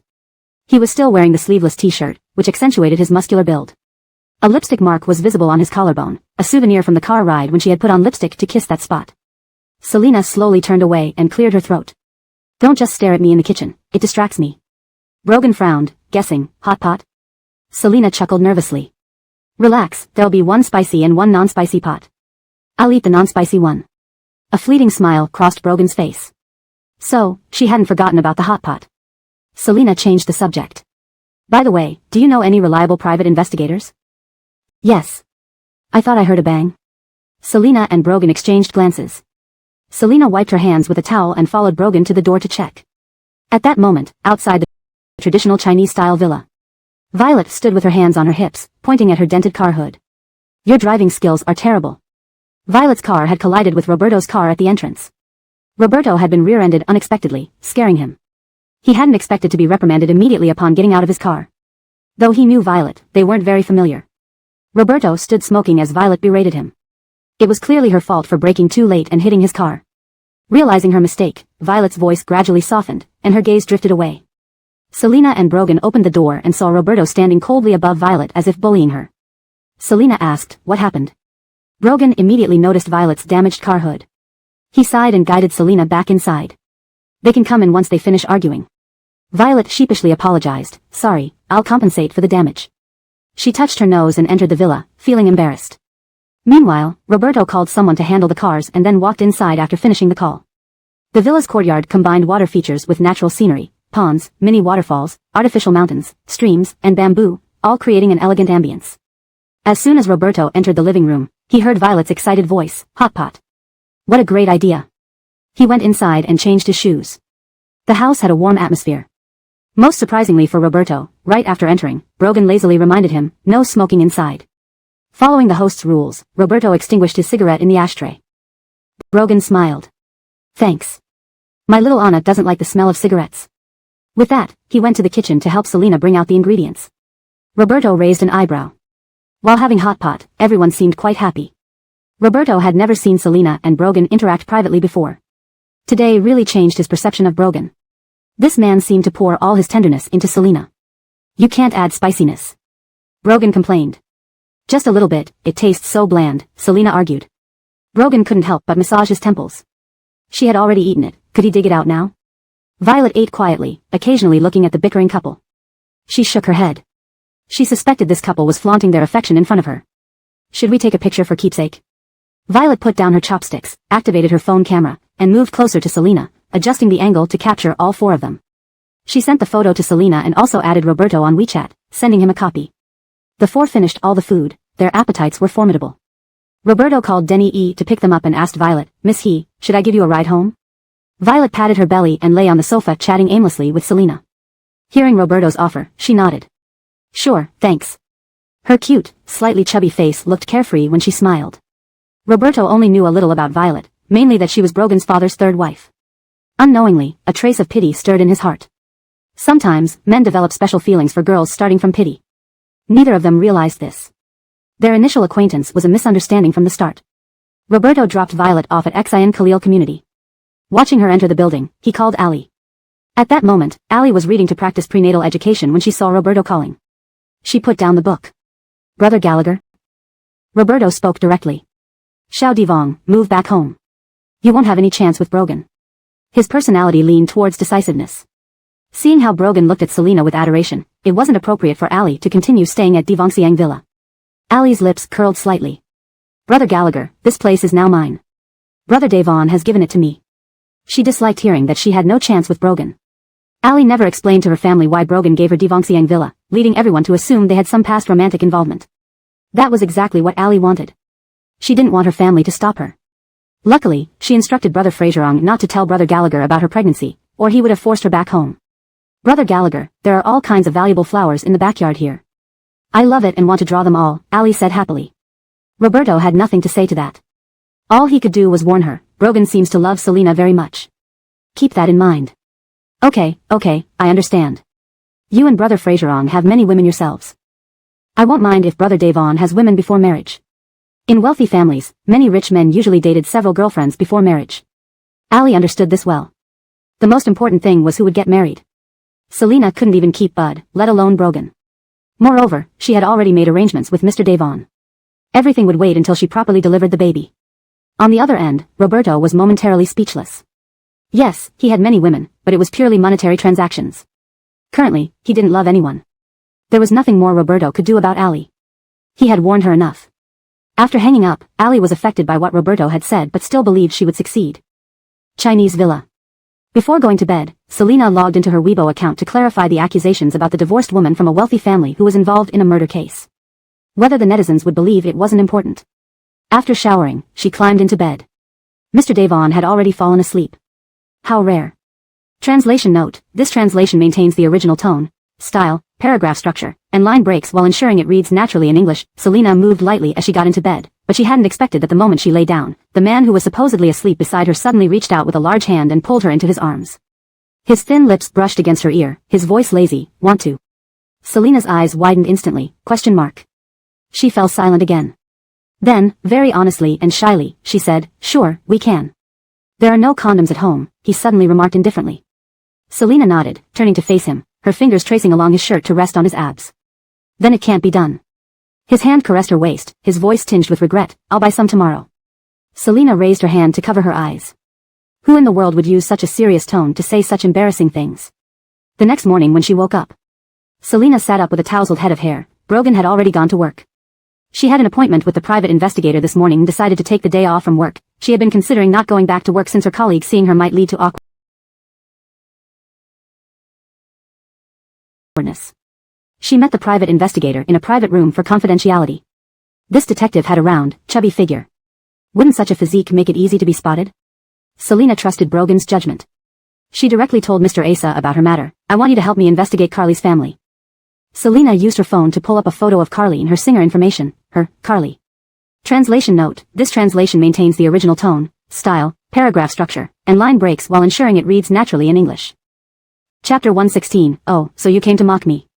Our people have investigated. That young journalist isn't from a legitimate news media outlet. Hector glanced at Brogan and continued. The young journalist was coincidentally near the area waiting for gossip about a female celebrity when two girls passing by him happened to be discussing an encounter with a suspected killer from a wealthy family.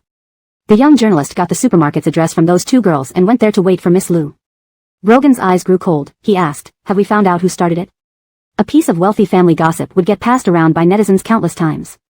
Although they could trace back to the original source of this gossip, they couldn't find out who provided the information. What Brogan feared most was that this incident might involve Roman. If it did, it proved that Roman had targeted Jamie. While Brogan was thinking, Hector did not interrupt him. At noon, the sun was quite scorching. After meeting Detective Tim, Selena left the booth wearing sunglasses and a mask. She had now become an internet sensation, albeit one who was being criticized. Therefore, she needed to wear a mask and sunglasses when going out. Selena was very good at entertaining herself. Camille stood by the car door waving enthusiastically, dressed in a short skirt and a cropped t-shirt, brimming with energy. Did you wait long? Selena still had time in the afternoon, so she called Camille for a meetup. They planned to go to Songwon for a concert after finishing lunch. Camille was holding a battery-operated mini-fan, trying to cool herself down. Not really, I just arrived. Get in the car, it's so hot. Selena had brought bodyguards today, so the car she drove had additional security following behind. After both entered the car, Camille turned her head to glance at the two cars trailing behind them. Davina, has the number of bodyguards following you increased? Yes, it's safer this way. Mr. Devon added more bodyguards for me. Selina didn't intend to lock herself up at home because of the online rumors. She did nothing wrong. There was no reason to hide indoors out of fear. You're right, Davina is so beautiful, naturally she should bring bodyguards for protection, Camille said with certainty. Selina looked at Camille, feeling somewhat helpless for a moment. Was this girl focusing on the wrong thing? This had nothing to do with beauty. Selina reached out and turned off her fan as the car had air conditioning. Sweetheart, haven't you been following the recent gossip? Camille blinked. Yes, but they're just some people who love to talk nonsense. Because of these online issues, I'm bringing bodyguards for safety. Is it unsafe for Davina to go out now? Yeah, kind of. Do we still go to the concert? Should we go home instead? This girl started to panic. Selina tried to calm her. Relax, I have my mask on, and the bodyguards are here. The performer at the concert was a renowned pianist from abroad, attracting many admirers. Selina and Camille sat in the front VIP seats. 2 rows behind them sat Carly. Selina didn't see Carly, but Carly saw her. Although Selina was wearing a mask upon entering, Carly recognized her instantly. Carly's eyes cooled slightly. The concert lasted 2.5 hours. Under the protection of bodyguards, Selina and her friend exited Songwon. A car honked. Selina raised her eyes and saw Carly lowering the window, revealing her face. Carly opened the car door and approached Selina, but she was stopped by the bodyguards. She chuckled lightly. Miss Liu, shall we chat? There's nothing for us to discuss. Selina smiled faintly and signaled Camille to get into the car first. Carly smiled. I admire you. You still have the mood to attend a concert during this time. I just wanted to congratulate Miss Liu. You seem to have a knack for becoming an internet celebrity. Red hot for all the wrong reasons. Selina had been cursed online as a venomous woman. Selina's lips curled upwards. She realized Carly had come to mock her. Thank you for congratulating me. I heard Vicchio and President Fraser already held their engagement ceremony. Wishing you both a blissful married life. Oh, right, I saw your Weibo post. A family of 3 truly seems blissfully happy. Selina smiled. The nanny mentioned that Carly and Bud were having an incompatible relationship. Huh, she came to mock me, huh? But does she even know if she is truly happy now? Selina bent down to sit in the car, closing the door. From Selina's tone, Carly detected a hint of mockery. Her face immediately darkened. What did Selina mean? Or was it a misunderstanding? Was her comment about a blissful family sarcastic or congratulatory? End of translation. Chapter 117, Make Her Suffer. Carly returned home with a somber expression. She had gone to the concert today hoping to unwind, originally planning to mock Selina, but instead, her mood turned sour. All the accumulated displeasure from recent days exploded. She sat down on the sofa, pulled out her phone, and logged into her main Weibo account. Carly, #everyone always thought I was the third party who came between Miss Liu and Howell's marriage, but in reality, Howell and I were high school sweethearts. He was forced to marry Miss Liu. Even after their divorce, Howell gave her billions of assets. Soon after Carly posted this, her fans started sympathizing with her. Devonjin really has suffered. That vicious woman Selina, who would dare to love her? Did Miss Liu perhaps climb into President Fraser's bed back then, forcing him to marry her? Devonjin isn't a third party, she and President Fraser were meant to be together. Selina can never compare to our Devonjin. Damn. Only I admire Miss Liu's methods. Billionaire properties. Quite the formidable woman.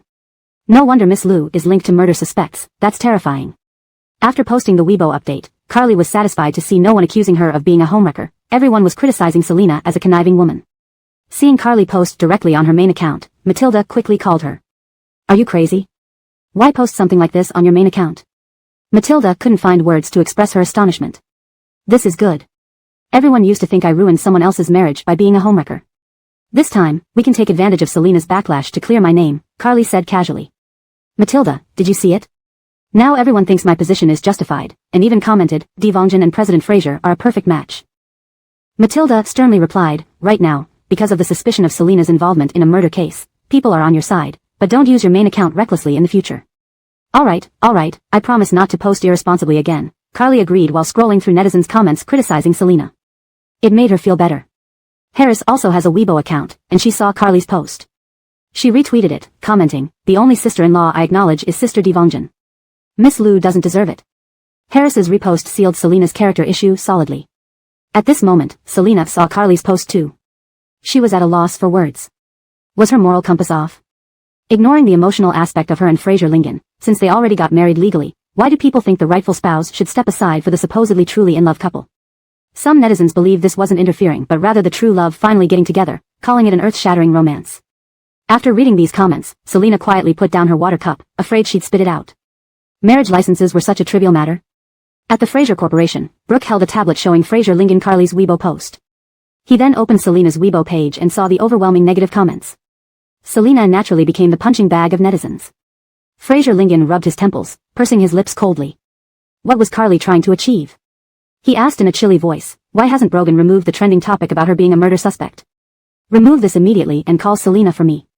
Selina was munching melon seeds when she received Brooke's call. On the other end, it was Fraser Lingen. Selina, sorry about the trouble caused by Devongjan's Weibo post. I will make her delete it. You both are revolting. After tormenting me, you come here to apologize. There's no need to delete it, it's too late anyway. Selina rolled her eyes and hung up. Seeing the call disconnected mid-sentence, Fraser Lingen and Brooke were left speechless.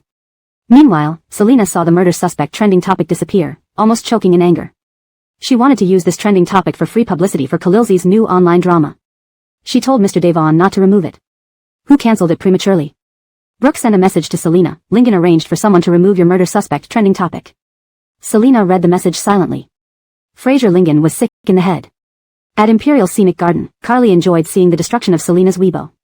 She heard the butler announce Fraser Lingen's arrival. Turning around, she saw Fraser Lingen walking in with a grim expression. Let all the servants leave. The butler noticed the tension and hurriedly dismissed the staff from the living room.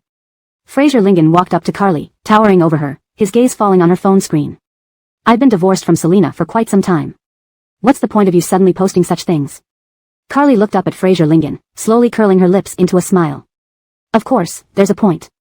Now, no one calls me a homewrecker anymore, everyone congratulates us on being together. What? You feel hurt? You'll never reunite with Selina again. Their false truce broke due to Carly's remark. Fraser Lingen stared into Carly's eyes, his voice icy. I underestimated you. Carly suddenly laughed bitterly, filled with regret. Lingen, how did we get to this point? You used to dote on me. Why did you change? Staring at her performance, Fraser Lingen simply replied, you love the title of Mrs. Fraser, not me. Besides, I don't eat onions. Silence filled the room. Carly once cooked for Fraser Lingen to show her love. Her poor cooking skills led her to choose simple dishes like egg fried with onions, vegetables fried with onions, and meat stir-fried with onions. Brooke witnessed that incident too, she didn't even notice what he disliked. Fraser Lingen turned and left Imperial Scenic Garden. Carly bit her lip, feeling somewhat regretful for today's impulsiveness. She shouldn't lose the status of Fraser Lingen's fiancé so soon. As Fraser Lingen approached the door, he said, we'll look for an opportunity to announce the termination of our relationship. Carly stood up in disbelief, watching him walk out. She rushed outside but saw his car already driving away. She screamed, grabbing a crystal chandelier lamp and smashing it on the ground. He wanted to break free from her. Impossible. Taking deep breaths, Carly dialed a number. I want you to act fast, I want to make Selina suffer endlessly. Chapter 118, The Rhythm of the Storm. Bud left the Imperial Scenic Garden and asked his driver to take him to Fatesaway Garden. The room was dark. Outside, it wasn't completely dark yet. He stood in the house where he once lived with Selina, looking outside. Nellie, your stomach isn't good. Today I learned how to make a porridge that can soothe your stomach. I'll cook it for you. It turned out that her calm yet caring voice from memory had never been forgotten. Why was he so emotionally insensitive? Bud took out his phone from his pocket and called Roman. Hanley, are you ready? He was about to announce his intention to break off the engagement with Carly. At that moment, Roman, who was fleeing, took out a cigarette from the pack but didn't light it. Excitedly, Roman answered Bud's question. Soon, after a while, I will lure Brogan out of the country. Damn, that man Brogan was also a psychopath. Ever since he fled abroad, that man had gone crazy hiring mercenaries to hunt him down. Fortunately, he had money to hire people to protect himself as well. Roman hung up on Bud. He truly despised Bud and Brogan, both of whom liked a woman so much. With money and power, how hard is it for a man to find true love? Ainsworth, how long until we arrive? Roman was tired of living such a shabby life. Hanley, it will be 3 days if all goes well, came the response. Roman smiled gently upon hearing this. Soon, he would be able to lure Brogan out of the country for a meeting. Selina didn't like air conditioning at home. She felt the weather was too hot, so she called Brogan to buy a big watermelon from the supermarket on his way back from work. However, Mr. Devon returned not with a watermelon but with papayas. Selina pointed at the bag of papayas with her index finger, saying harshly, Mr. Devon, can't you tell the difference between a watermelon and a papaya? She kindly pulled out her phone. She found pictures of watermelons and papayas online and shoved them in front of Brogan's face. Brogan had just come back from the gym, wearing a short-sleeved shirt clinging to his firm chest. He looked down at the phone in front of him and then wrapped an arm around Selina's armpit, lifting her, moving her, and placing her on the side of the sofa. I'm going to take a shower. Don't block my way. Good girl, I know the difference between watermelon and papaya. Selina, now sitting on the sofa. If you know, why did you buy papayas? Selina was speechless but didn't want to delay his shower. Go ahead and take your shower. Brogan raised an eyebrow, patting Selina's head. Once you finish drinking this month's herbal medicine, whatever kind of melon you want, I'll buy it for you. Besides, they're all melons. Papaya can nourish you. Selina gave him a scornful glance. Nourish what? Brogan looked calmly at her chest, right here. Selina bent over to grab a pillow and throw it at him, dog man. Brogan stood lazily and let her hit him a couple of times before bending down to kiss her. You've worked hard. After you finish this herbal medicine, we'll go eat whatever you want. Selina. This sudden tenderness caught her off guard. Fine, papaya it is. Go take your shower, hurry up. Selina poked him with her finger. Brogan's eyes darkened slightly, catching her delicate wrist with his large hand. You're poking the wrong place, he said fiercely. Selina blinked her innocent eyes. Oh, sorry. You were wearing pants, how was I supposed to know I was poking the wrong place? They were silent for a moment. Brogan undid his belt buckle with slender fingers and unbuttoned it. Selina, acting brave, changed tactics and poked his chest instead. Brogan frowned and picked her up, carrying her into the bathroom. Let's shower together. In the bathroom. The man happily washed his hair, asking, who took down that trending topic? Hector mentioned this to him when he finished work. Hearing this, Selina turned her head slightly, facing the wall while Brogan continued his shower. A man who thinks he's done a good deed but actually did a stupid thing. A man? Brogan narrowed his eyes and started lathering his body with lotion. Selina glanced back briefly and then turned her head again, continuing to face the wall. It was Bud. He apologized to me on Carly's behalf. A cold snort escaped Brogan's thin lips. Carly has a lot of tricks up her sleeve. You have to be tougher when dealing with her. Men always bathed and showered quickly. In no time, he was done. Selina, noticing the silence of the water, asked, Done already? Brogan lifted an eyebrow, dried himself with a towel, and walked behind Selina, encircling her slim waist with both hands. Done. He leaned down, his warm lips touching her ear. After several rounds of playful moments in the bathroom. That morning, Selina finally dragged herself to work. Roberto rubbed his temples as he walked out of the elevator. Seeing Selina, he said, Give me a cup of coffee, thanks. Lately, his mother had become obsessed with setting him up on dates, calling him home frequently. Feeling somewhat depressed. She brought him the coffee and casually mentioned her resignation. I plan to quit by the end of this month. Roberto sipped the coffee, decided. Selina nodded, yes, I don't intend to be a secretary anymore. Seeing her determination, Roberto agreed, all right. At the same time, at the Devonsheng villa.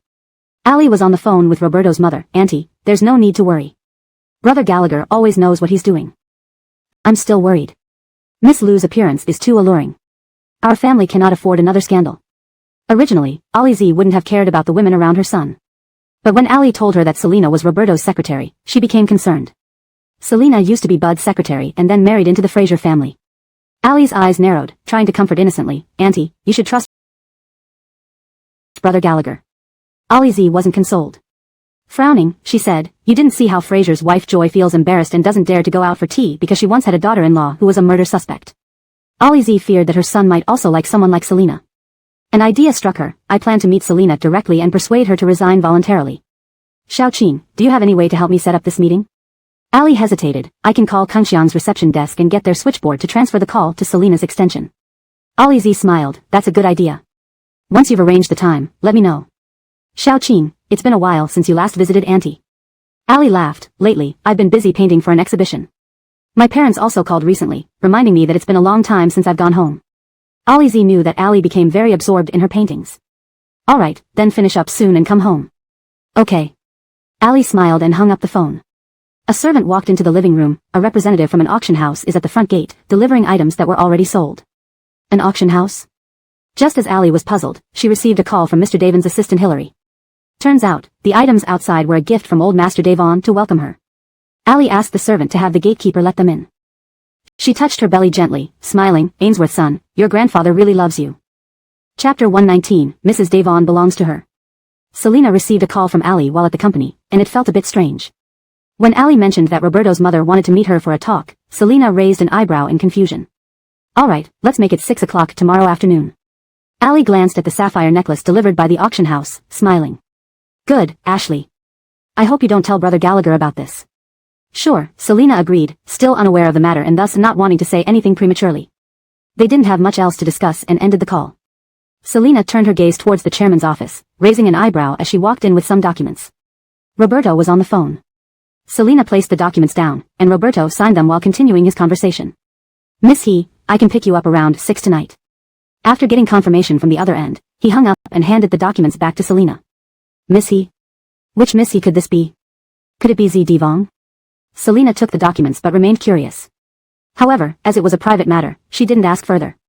After work, Selena had to meet Detective Asa again. They met in a private room. Mr. Asa handed Selena an envelope, speaking slowly. All the information Miss Liu wanted is inside.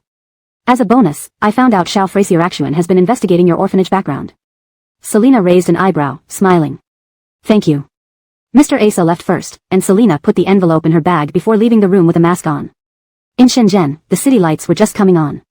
As soon as Selena got home, she detected a strong burnt smell.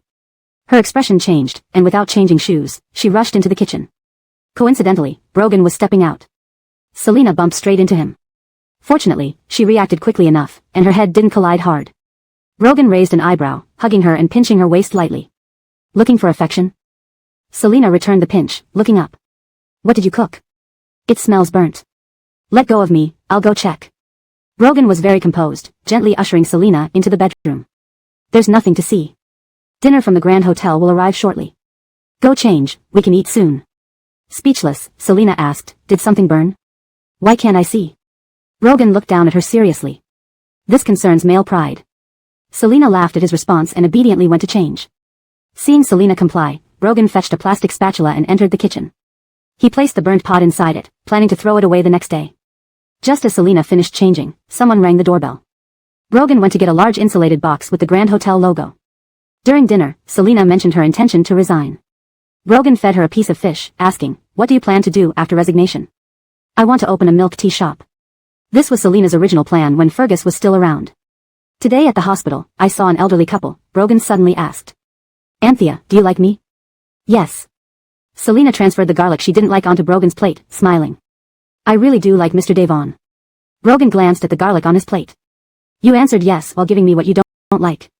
Selena realized her mistake, pouting. Peck. Amused by her woodpecker-like action, Brogan laughed softly, pulling her close and pecking her red lips. His deep gaze fell on her face, and he chuckled. Mr. Devon also likes Selena. Selena reviewed the materials given by Asa last night, and an idea started forming in her mind. But she hesitated. Lately, Selena had been commuting to Kungxiang with a bodyguard. Roberto wasn't in the office today, so Selena sent a message to Violet. Z Devon, are you at home? Fishing at sea, really fun, Roberto is really good at fishing. Violet blushed, watching Roberto reel in fish effortlessly. Selena paused. So that's it. Enjoy yourselves. Selena remembered she had to meet Roberto's mother at 6 this afternoon. She finished her work and left early. Roberto's mother looked stern. Selena removed her mask, greeting her respectfully. Madam Sue. Miss Liu, please sit, Sue Fuping invited. Ollie Z sized up Selena, who wore a white chiffon dress and light makeup that couldn't conceal her striking beauty. What would you like to drink? Ollie Z asked politely. Mocha coffee, thank you. Ollie Z called for the waiter and ordered mocha coffee for Selena. Smiling, Selena came straight to the point. Madam Sue, why did you invite me here? Without beating around the bush, Ollie Z explained, I want to ask you to resign from Kungxiang. I'm sorry for making such an unreasonable request. Surprised, Selena smiled faintly, almost amused. Madam Sue, I've already submitted my resignation and will leave Kungxiang in a month. Please rest assured, I have a boyfriend. She added, I love my man. Unknowingly, Mr. Devon had already seeped into her heart like a frog in boiling water. Seeing Selena's evident happiness when mentioning her boyfriend, Ollie Z felt slightly embarrassed. Still, she was concerned for her son. Sorry, Miss Liu, Ollie Z apologized. Since there's nothing else, I'll take my leave. Wanting to see Brogan earlier, Selena stood up, paid the bill, and left. Ollie Z then called Ali, informing her, Selena has resigned. She already has a boyfriend whom she loves deeply. Ali responded coldly, really? That's a relief. No one can take away my child's father. Ollie Z paid and left. She arrived home to find her husband, Suyu, already there. Noticing her attire and jewelry, Suyu set down his teacup. Where were you today? Sitting beside him, Ollie Z recounted the meeting with Selena. Unexpectedly, Suyu scolded her. Ridiculous. Why didn't you consult me earlier? Why are you mad? Ollie Z retorted. Lowering his voice, Suyu said, do you know who Selina's boyfriend is? It's Mr. Devon. Ali Z gasped in shock. But Ali's aunt told me recently that Ali and Mr. Devon are good friends. Suyu massaged his temples. Last time, Mr. Devon arranged a dinner for Selina with both me and Kobe. His attitude made it clear he wouldn't consider marrying into the Su family. This revelation surprised Ali Z even more. Ali Z shot Suyu a glance. Why didn't you tell me about this earlier? Suyu sighed, women can't resist gossip, and I didn't think it was necessary to tell you. So, I didn't. As for Kobe, who knows if he told his wife. After all, Ali was Kobe's daughter. Probably uncle hasn't told her either, otherwise, how could she still believe that Ali and Mr. Devon are close friends? Ali Z then thought of something else. What should we do? If Mr. Devon finds out I met with Selina today, will he be angry? Suyu pondered for a moment, then stood up. I'll go to the study and make an apology call. As Suyu went upstairs to the study to call Brogan, Ali Z also called Ali's mother, Lydia. Big sister-in-law? Lydia admired her newly done nails. What's this about? Sister-in-law, Mr. Devon already has a girlfriend. For Xiao Devon's sake, don't say anything inappropriate outside. Ali Z wasn't too fond of her sister-in-law, Lydia, but the Su family was one entity, and she felt obligated to give a heads up. This sister-in-law of hers was a bit selfish and greedy. Fortunately, Ali hadn't inherited these qualities from her. Lydia rolled her eyes, her well-maintained face showing a fake smile. I know Mr. Devon has a girlfriend. My husband mentioned it when he came back from the Regal Hotel. Don't worry, I won't say anything out of place. Ali Z frowned slightly. If that was the case, why had she been saying Ali and Mr. Devon were close friends? Did she mean they were just normal friends? Ali Z muttered to herself, alright, as long as you know. I'll hang up now. Lydia snorted and put her phone on the sofa. Everything in the Su family belonged to Ali Z's two sons. Just because she had a daughter, she was only entitled to a small share of Kangxiang, and her husband couldn't even enter the company. On what grounds? Moreover, her daughter had said that the future Mrs. Devon belonged to her. The Devon family's background was much better than the Su family's. Meanwhile, Suyu, upstairs in the study, dialed Brogan's number. Back at home, Ali sat by the window, daydreaming. She had always believed that she and Mr. Devon shared a special connection. Her thoughts drifted off as the sun set, painting the sky with hues of pink and orange. Little did she know, the tides were turning against her plans. Chapter 120, The Egg Yolk is Cooked. Brogan hung up the phone after Barnabas called to apologize. He walked into the kitchen. Standing behind her, he wrapped his arms around her waist. Barnabas just called to apologize. Brogan glanced at the egg in the small pot, raising an eyebrow. Louise, weren't we just full? They had just finished dinner a moment ago. His large hand slid down the hem of her shirt and caressed her belly. Still hungry? The warmth of his palm on her stomach was comforting. Not hungry, Selina coughed softly, feeling somewhat silly. Nevertheless, she continued, Brogan, this water, which was initially cold, has now become warm, will soon be hot, and then the egg yolk will be cooked. Selina felt a little awkward after finishing her sentence. Brogan listened to what sounded like a philosophical statement and decisively praised, Louise is great, you're quite the scholar. Selina. She felt so embarrassed that she wanted to curl up her toes. Dropping her head, she said, I didn't mean for you to compliment me. I just wanted to tell you that the egg yolk is cooked, the boiled egg is ready. Brogan looked bewildered, his usually high IQ struggled to connect with what Selina was implying. Selina touched her face, feeling it burning from embarrassment. Unwilling to continue, she decided to let it go. She had initially planned to start by using the analogy of boiling a frog slowly and then switch to expressing her feelings through cooking eggs. Now, Selina didn't plan to confess and instead accused him, Mr. Devon, you've never confessed to me either? Hearing this, Brogan looked at the egg in the pot and then at Selina, suddenly understanding. Louise is trying to tell me your heart is already cooked by me? Selina fell silent. Sorry, Brogan couldn't hold back and hugged Selina, bursting into laughter. He realized that spending time with Selina made every day enjoyable. Leaning down, he nibbled on Selina's ear, speaking in a deep voice, Louise, this water, initially cold, now warm, will soon be hot, and then the egg yolk will be cooked.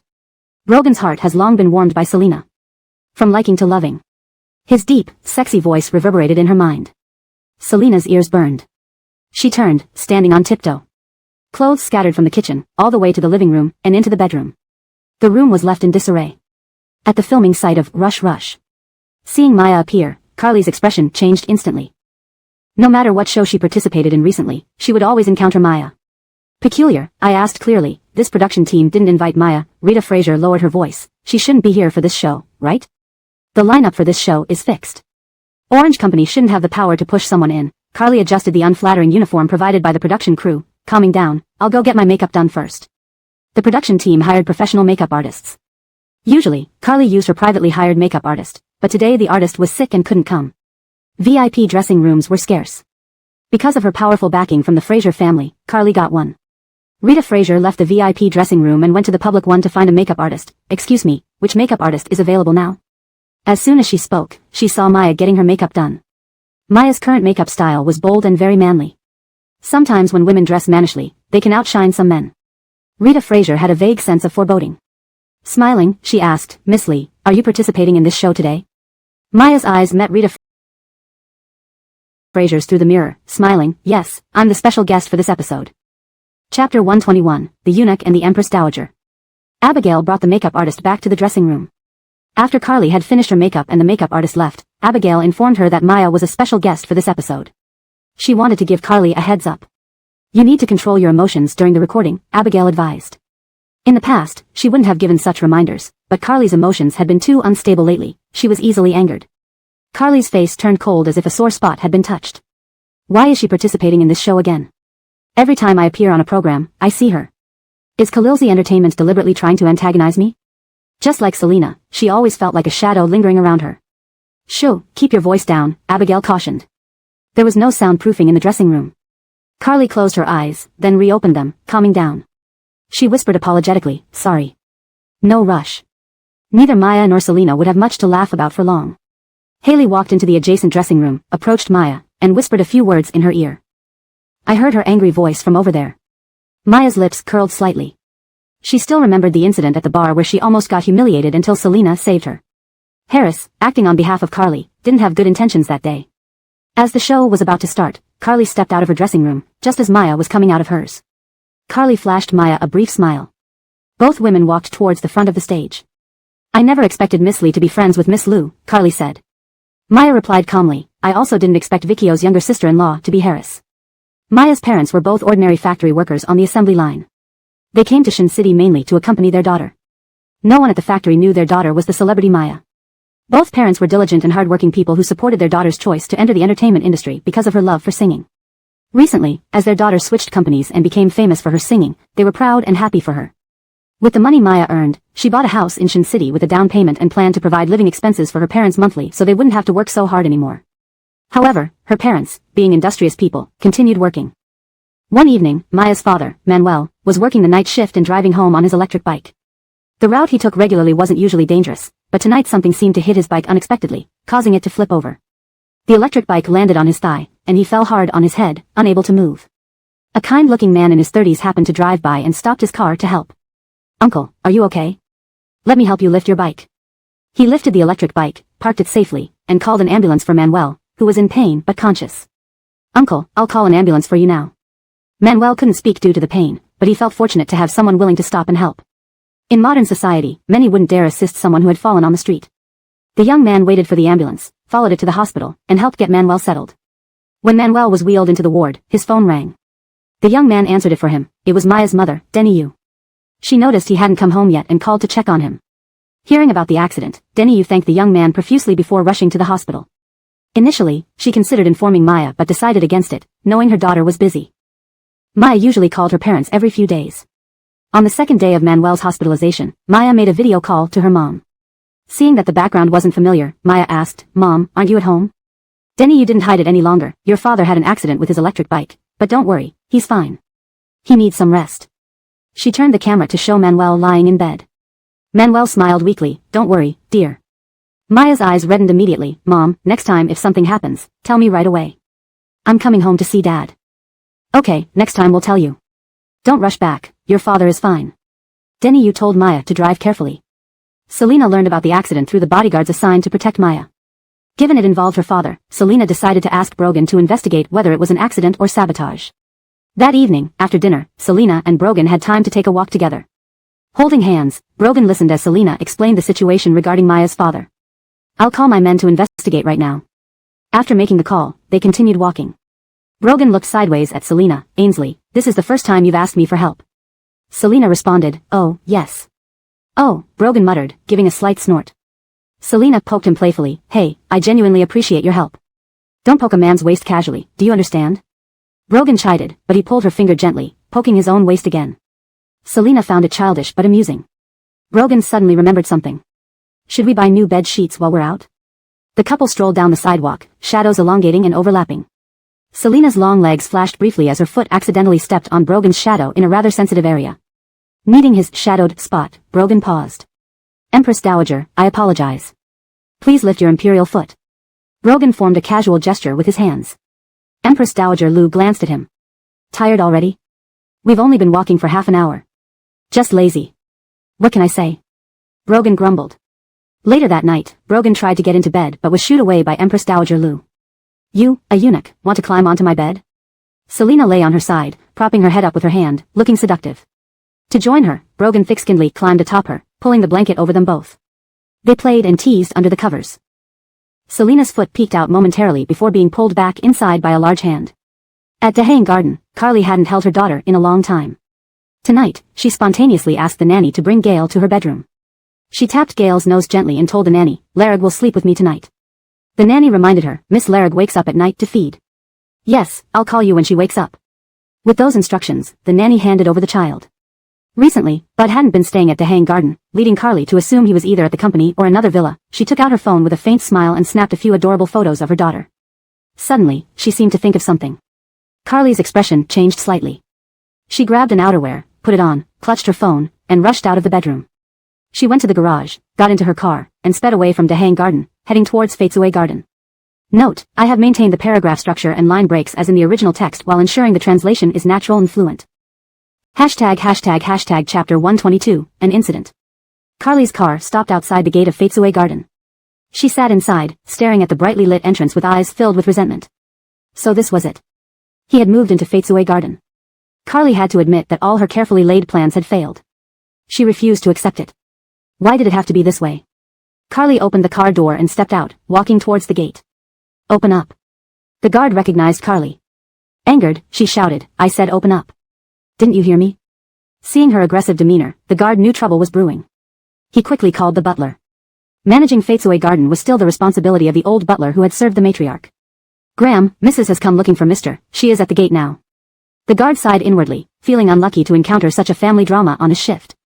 Wasn't Vicchio supposed to be in a long-term relationship with Mr. Fraser, from first love to marriage? They didn't seem very much in love, though. Graham sighed too. He realized what the old matriarch had feared had come true. One only sees the truth about oneself when one loses something precious. Trusting one's instincts too much. Graham asked the guard to wait.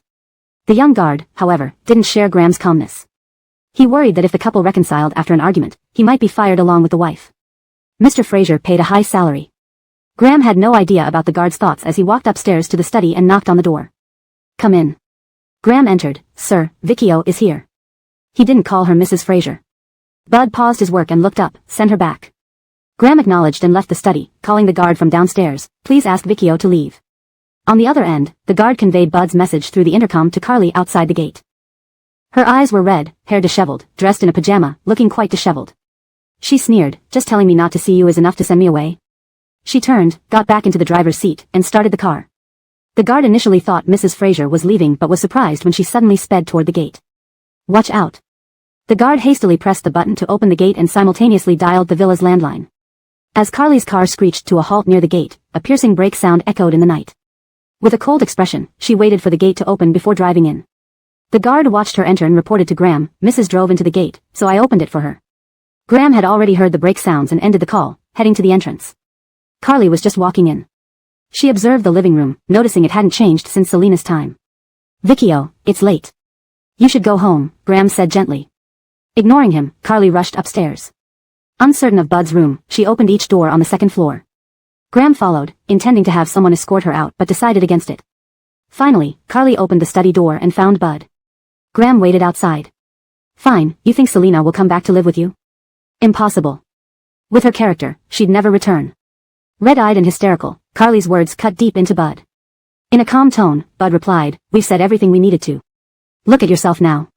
Thinking of her being the mother of Fraser Xilang, he restrained harsh words. Carly laughed bitterly, what do I look like? Just a laughingstock, what else can I maintain? Once everyone knew they had split, what else could they do but mock her? Bud, unwilling to argue further, turned to the door, Graham, have someone escort her back. At that moment, a call from Daijing Garden interrupted their confrontation. Sir, Miss fell off the bed, we're taking her to the hospital. Looking behind him, the nanny held Fraser Xilang, crying uncontrollably. The lady wanted to stay with Miss tonight and had the nanny carry her to the bedroom. Had Fraser Xiling not been crying loudly, they might have taken longer to notice. Bud glanced coldly at Carly and, speaking into the phone, passed by her emotionlessly. Graham, prepare the car. Unaware of the call, Carly grabbed Bud's sleeve.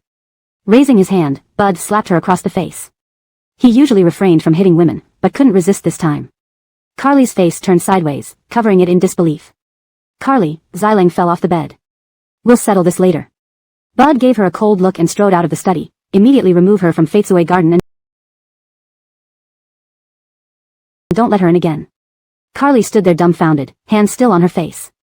Graham entered the study. Vicchio, please leave. That morning, Selina received a message from the nanny. It mentioned Fraser Xiling's fractured leg and hospitalization, along with news of Carly and Bud splitting up. Brushing her teeth, Selina stared at her phone. Last time, Carly and Bud had issues with daily life, but this time, it was a breakup? Such a perfect match, now splitting up. Selina chuckled to herself, brushing away tears of joy. Xiaocheng, do you think they're getting what they deserve? She murmured. A call came in then. Miss Liu, something happened to Miss Maya. Selina's eyes hardened instantly. She had asked Mr. Devon to investigate Maya's father's accident last night and sent bodyguards to protect her. Where are you now? I'm coming over. Note, I have maintained the paragraph structure and line breaks as closely as possible to ensure consistency with the original text. Chapter 123. The bodyguard frowned and spoke into the phone to Selina. This morning at 6 o'clock, Miss Lee and her mother returned home to prepare some soup. We were keeping watch downstairs. Around 7 o'clock, when they hadn't come down yet, we estimated the time it might take for cooking the soup and called to inquire about the situation. The bodyguard was also quite alert. They were just fine at home but somehow disappeared. They are likely still somewhere in this building. We've already called the police. Bodyguards are not policemen, they can't simply enter other people's homes to search without a reason. Although it takes 24 hours of being missing before an official report is made, the police will still investigate matters involving personal safety. During this waiting period for house-to-house inspections, Maya might have encountered an accident. The entire building has 36 households. Selina, sitting in her car, was anxious inside but forced herself to stay calm. You should find the security personnel of the community and knock on every door, asking if they've smelled any burnt odor. With the community security present, most residents would open the doors. It was also possible that some had gone to work. After hanging up with the bodyguard, Selina intended to call Brogan. However, he had mentioned that morning that he had a surgery scheduled. She then directly called Hector. Baird, do you have the fastest way to retrieve the water and electricity fee records for each household in Happy Garden over the last 3 months? Out of 36 users, she could initially filter out the most suspicious ones. Hector replied, Miss Liu, I'll do my best. He didn't get a chance to ask the reason because Selina sounded urgent. When Hector said he would do his best, he really meant it. After all, if nothing went wrong, Miss Liu would be his future boss. When Selina arrived at Happy Garden, Hector had just sent her the utility fee data. For now, disregarding the population in each household. There were permanent residents, tenants, and users who rarely stayed here. Based on the information Hector provided, she could first rule out the families living there permanently. Unit 9 to 201, Unit 11 to 201, Unit 13 to 101. Selina handed the information to the bodyguard with her, and they divided the tasks to look for the missing persons. When they arrived, plainclothes policemen were also there. This time, after we finish, we can rest for a long time again. This girl is a female celebrity, with good looks and soft skin. She's really nice to touch. The creepy voice of the man made Maya tremble with fear. She had lost consciousness not long ago. Maya's mouth was covered, and her eyes were bound with a black cloth, making it difficult to see clearly. When she moved, she sensed another person nearby, guessing it might be her mother. That morning, they were busy in the kitchen. The doorbell rang. Denny Yu asked Maya to wash and prepare the vegetables while she checked who it was. Usually, Denny Yu wouldn't open the door for strangers, but she saw the young man who had saved Manuel a couple of days ago. She opened the door and saw most of the young man's body was wet. The young man looked surprised at Denny Yu. Auntie, what a coincidence. I'm the new neighbor. The water pipe burst in my apartment. Do you know where the main valve for the building's water supply is? Denny Yu looked at the neighboring door which was closed. Before she could speak, the young man sprayed a mist towards her. Maya walked out of the kitchen to see who her mom was talking to and was also sprayed. After that, she knew nothing more. Hurry up, undress her and record videos and photos. The seemingly honest-looking young man now had a sinister expression. His name is Liu Fraserong, surnamed Liu. Previously working as a laborer, earning only a few thousand per month, he was almost always in debt. By accidentally meeting someone who sold obedience drugs, he started doing these dark deeds. Brother, stripping clothes, I'm good at it. The creepy man walked over to Maya. Maya finally understood their intentions. Struggling was futile, her wrists and body were tightly tied. Her body was brutally touched. Her pants were violently removed. Maya couldn't stay calm, Tears streamed down her face. The creepy man scrutinized her. This place is just a bit small. Hurry up, there are several unfamiliar men downstairs. Lou Fraserong held a telescope, observing from the window. He frowned and urged. This time they only needed photos and videos, not committing murder or arson. They needed to act quickly to escape. The creepy man hurriedly recorded videos and took photos, feeling regretful. Okay, let's go. They had already planned their escape route. Maya's home was in Unit 9 to 101. The neighboring Unit 9 to 201 had no water or electricity payment records for the past 3 months. Selina couldn't waste time thinking too much and had them break the door open. Compensation and legal issues would be dealt with later. No one was found in Unit 9 to 201. She glanced upward and led her team to Unit 11 to 201. They found Maya and Denny Yu there. Seeing Maya, Selina's eyes instantly turned red. The bodyguard handed his coat to cover Maya, then freed Denny Yu. Selina draped the coat over Maya, removing the blindfold and cutting the ropes with a knife. We're going to the hospital. Maya's body shook uncontrollably. She turned to look at her mother. She must be unconscious from Chinese medicine, the bodyguard remarked. They took photos and recorded videos, Maya managed to say through her trembling throat. Selina wiped away Maya's tears. Looking at the bodyguard, he nodded. They rushed Maya and Denny Yu to the hospital, where doctors confirmed they were physically fine. Denny Yu had ingested more of the drug and would need more time to regain consciousness. Standing outside the ward, Selina glanced at Maya curled up on the bed. Walking out of the hospital, she sat in the car and called Carly. Did you do this? Selina could only think of Carly. Carly was applying ointment to her swollen face. Hearing Selina's voice, she raised an eyebrow. What are you talking about, Miss Liu? What did I do? Selina's face darkened. About Maya. Carly laughed carelessly. What exactly are you talking about, Miss Liu? Selina knew Carly wouldn't admit it. Carly wasn't stupid. Let's meet and talk. Don't bother, we have nothing to discuss. Carly chuckled, covering her mouth. It seemed the plan worked. Selina casually suggested, I can exchange Luo Juri's information with you. Let's meet and talk. Carly paused. She wasn't afraid of meeting Selina, and she'd bring bodyguards. Sure, but you choose the location, and give me Luo Juri's information first. Do you think I'm foolish? How do I know you won't go back on your word after getting the information? It was me who introduced Luo Juri to Maya, wanting to see you be suppressed by someone you once bullied in music. Selina coldly said, want to meet? I have another thing I want to ask you in person. Carly almost choked with anger. It was Selina who introduced Luo Juri to Maya. She confidently believed Selina wouldn't dare do anything to her and agreed. In reality, Carly wanted to see Selina's tear-streaked eyes. She told Selina, let's meet at Shifu Restaurant. At Shifu Restaurant. Seeing Selina walk in, Carly was about to greet her with a smile when Selina yanked her hair. Ah. Selina, are you crazy? Let go. Carly's bodyguard was stopped by Selina's people. People dining at Shifu Restaurant today were shocked by the sight of the two women pulling at each other. Both wore masks, so they couldn't identify them immediately. The restaurant manager promptly called the police. Selina dragged Carly by her hair into the women's restroom. Just as a woman exited the restroom and saw the struggle, she quickly ran out. Selina's face remained stern as she pushed a bathroom stall door open, her anger fueled her with a burst of strength.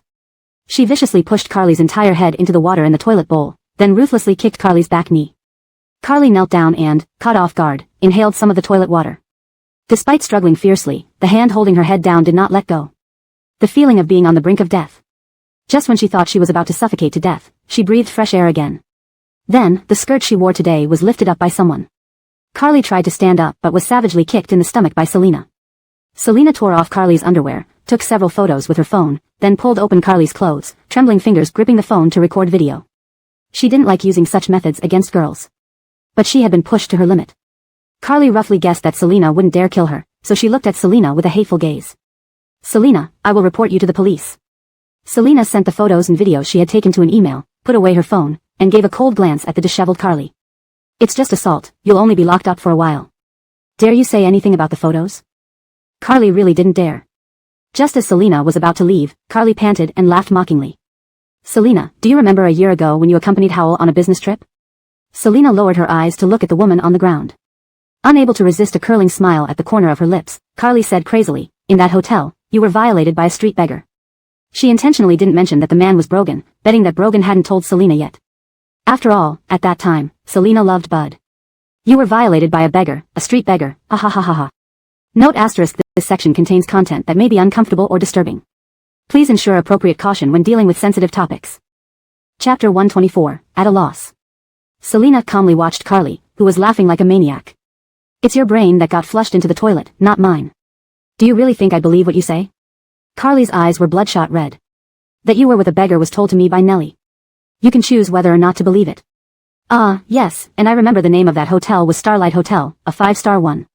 Selina sneered, looking at Carly disdainfully. Being messed with by a beggar is better than being messed with by Bud, don't you agree? Carly couldn't believe Selina's reaction. Her gaze instantly turned dazed. Selina sneered and strode out of the restroom. She just happened to meet Bud as he walked in. Bud had come here for a meal when Carly's bodyguard spotted him. He only heard about Carly being dragged into the restroom by Selina from them. Selina stopped, turning her head towards Bud. She asked coolly, more than a year ago, at the Starlight Hotel when you had a fever, we didn't do anything, right? Bud was momentarily speechless, silent for a second before replying, right. Selina left swiftly. She bit her lip. So in that hotel, she was messed with by a stranger? As his secretary, she had also helped Bud block quite a few drinks during those business negotiations, which hadn't gone well. Given how long this has passed, Selina bitterly comforted herself. But now she wondered if someone had set her up that night at the hotel. Selina didn't have time to worry about her own affairs. The most important thing right now was Maya's situation. She wasn't sure if Carly was behind Maya's kidnapping. If she was, though she had taken photos of Carly earlier to temporarily shock her, the person who kidnapped Maya was still at large. Maya and her family of 3 were all at the same hospital. Selina held a bag of packed food and arrived at the ward door. Before pushing the door open, she overheard Maya talking with Denny. Daughter, tell me truthfully, why did that man knock us out this time? Denny shuddered whenever she thought about it. They were just ordinary people. She nervously added, was it something about black fans? The entertainment industry is terrifying, don't stay there anymore, daughter. Maya knew this incident terrified and worried her mother. She still hadn't dared tell her mom about being photographed and filmed. If those things ever surfaced on the internet, she would need immense courage to move on. Mom, no need to worry, it's fine, it's fine. Maya's words seemed more to comfort herself than Denny. Selina waited until they finished talking before knocking and entering. Maya, Auntie, I brought lunch for you both. Who are you? Denny had never seen Selina. Auntie, I'm Selina, a friend of Maya's, said Selina while greeting Denny and handing over the lunch. Maya faintly put the meal box on the table, pale lips speaking, sorry, I have no appetite now. Selina clearly noticed Maya's indifferent attitude towards her. She sighed internally, you can eat later. Miss Lu, can we talk? Maya looked up at Selina. Denny also picked up on the chill in her daughter's voice toward Selina. Holding the lunch Selina brought, she awkwardly decided not to eat yet. Selina and Maya walked out of the ward. Since the hospital hallways were always bustling, they went to a secluded grassy area. Maya stared intensely at Selina. You know who did this, don't you? I was humiliated because of you, weren't I? She was so worried about those photos and videos and needed an outlet. Selina hesitated, unsure how to respond, since she wasn't a detective and wasn't certain Carly was behind this. Maya coldly said, did you suddenly introduce me to a bodyguard because you knew someone would harm me? Selina looked at Maya earnestly, I'm sorry, I only have suspicions. Maya tensed, who? Selina didn't hide it, someone you know, Carly. Maya didn't know how to react immediately. She wasn't sure whether to thank Selina or resent her. When Carly was trying to push her out of the circle, Selina sold her the song rights, making her a true female singer. Back then, Maya knew she became Selina's tool against Carly. But needing Selina's songs, they mutually benefited each other. Then Selina saved her from the bar and again today, saving her once more. Without evidence, Carly wouldn't face any punishment. I'm sorry, my emotions got the best of me. Maya pondered whether to distance herself from both Selina and Carly temporarily. She was still worried and scared that Carly might target her crazily again, especially given she had parents to consider, not just herself. Selina watched Maya leave, pursing her lips, her eyes revealing a hint of helplessness. Chapter 125, Collision. Brogan emerged from the operating room and saw a message concerning Selina from Hector.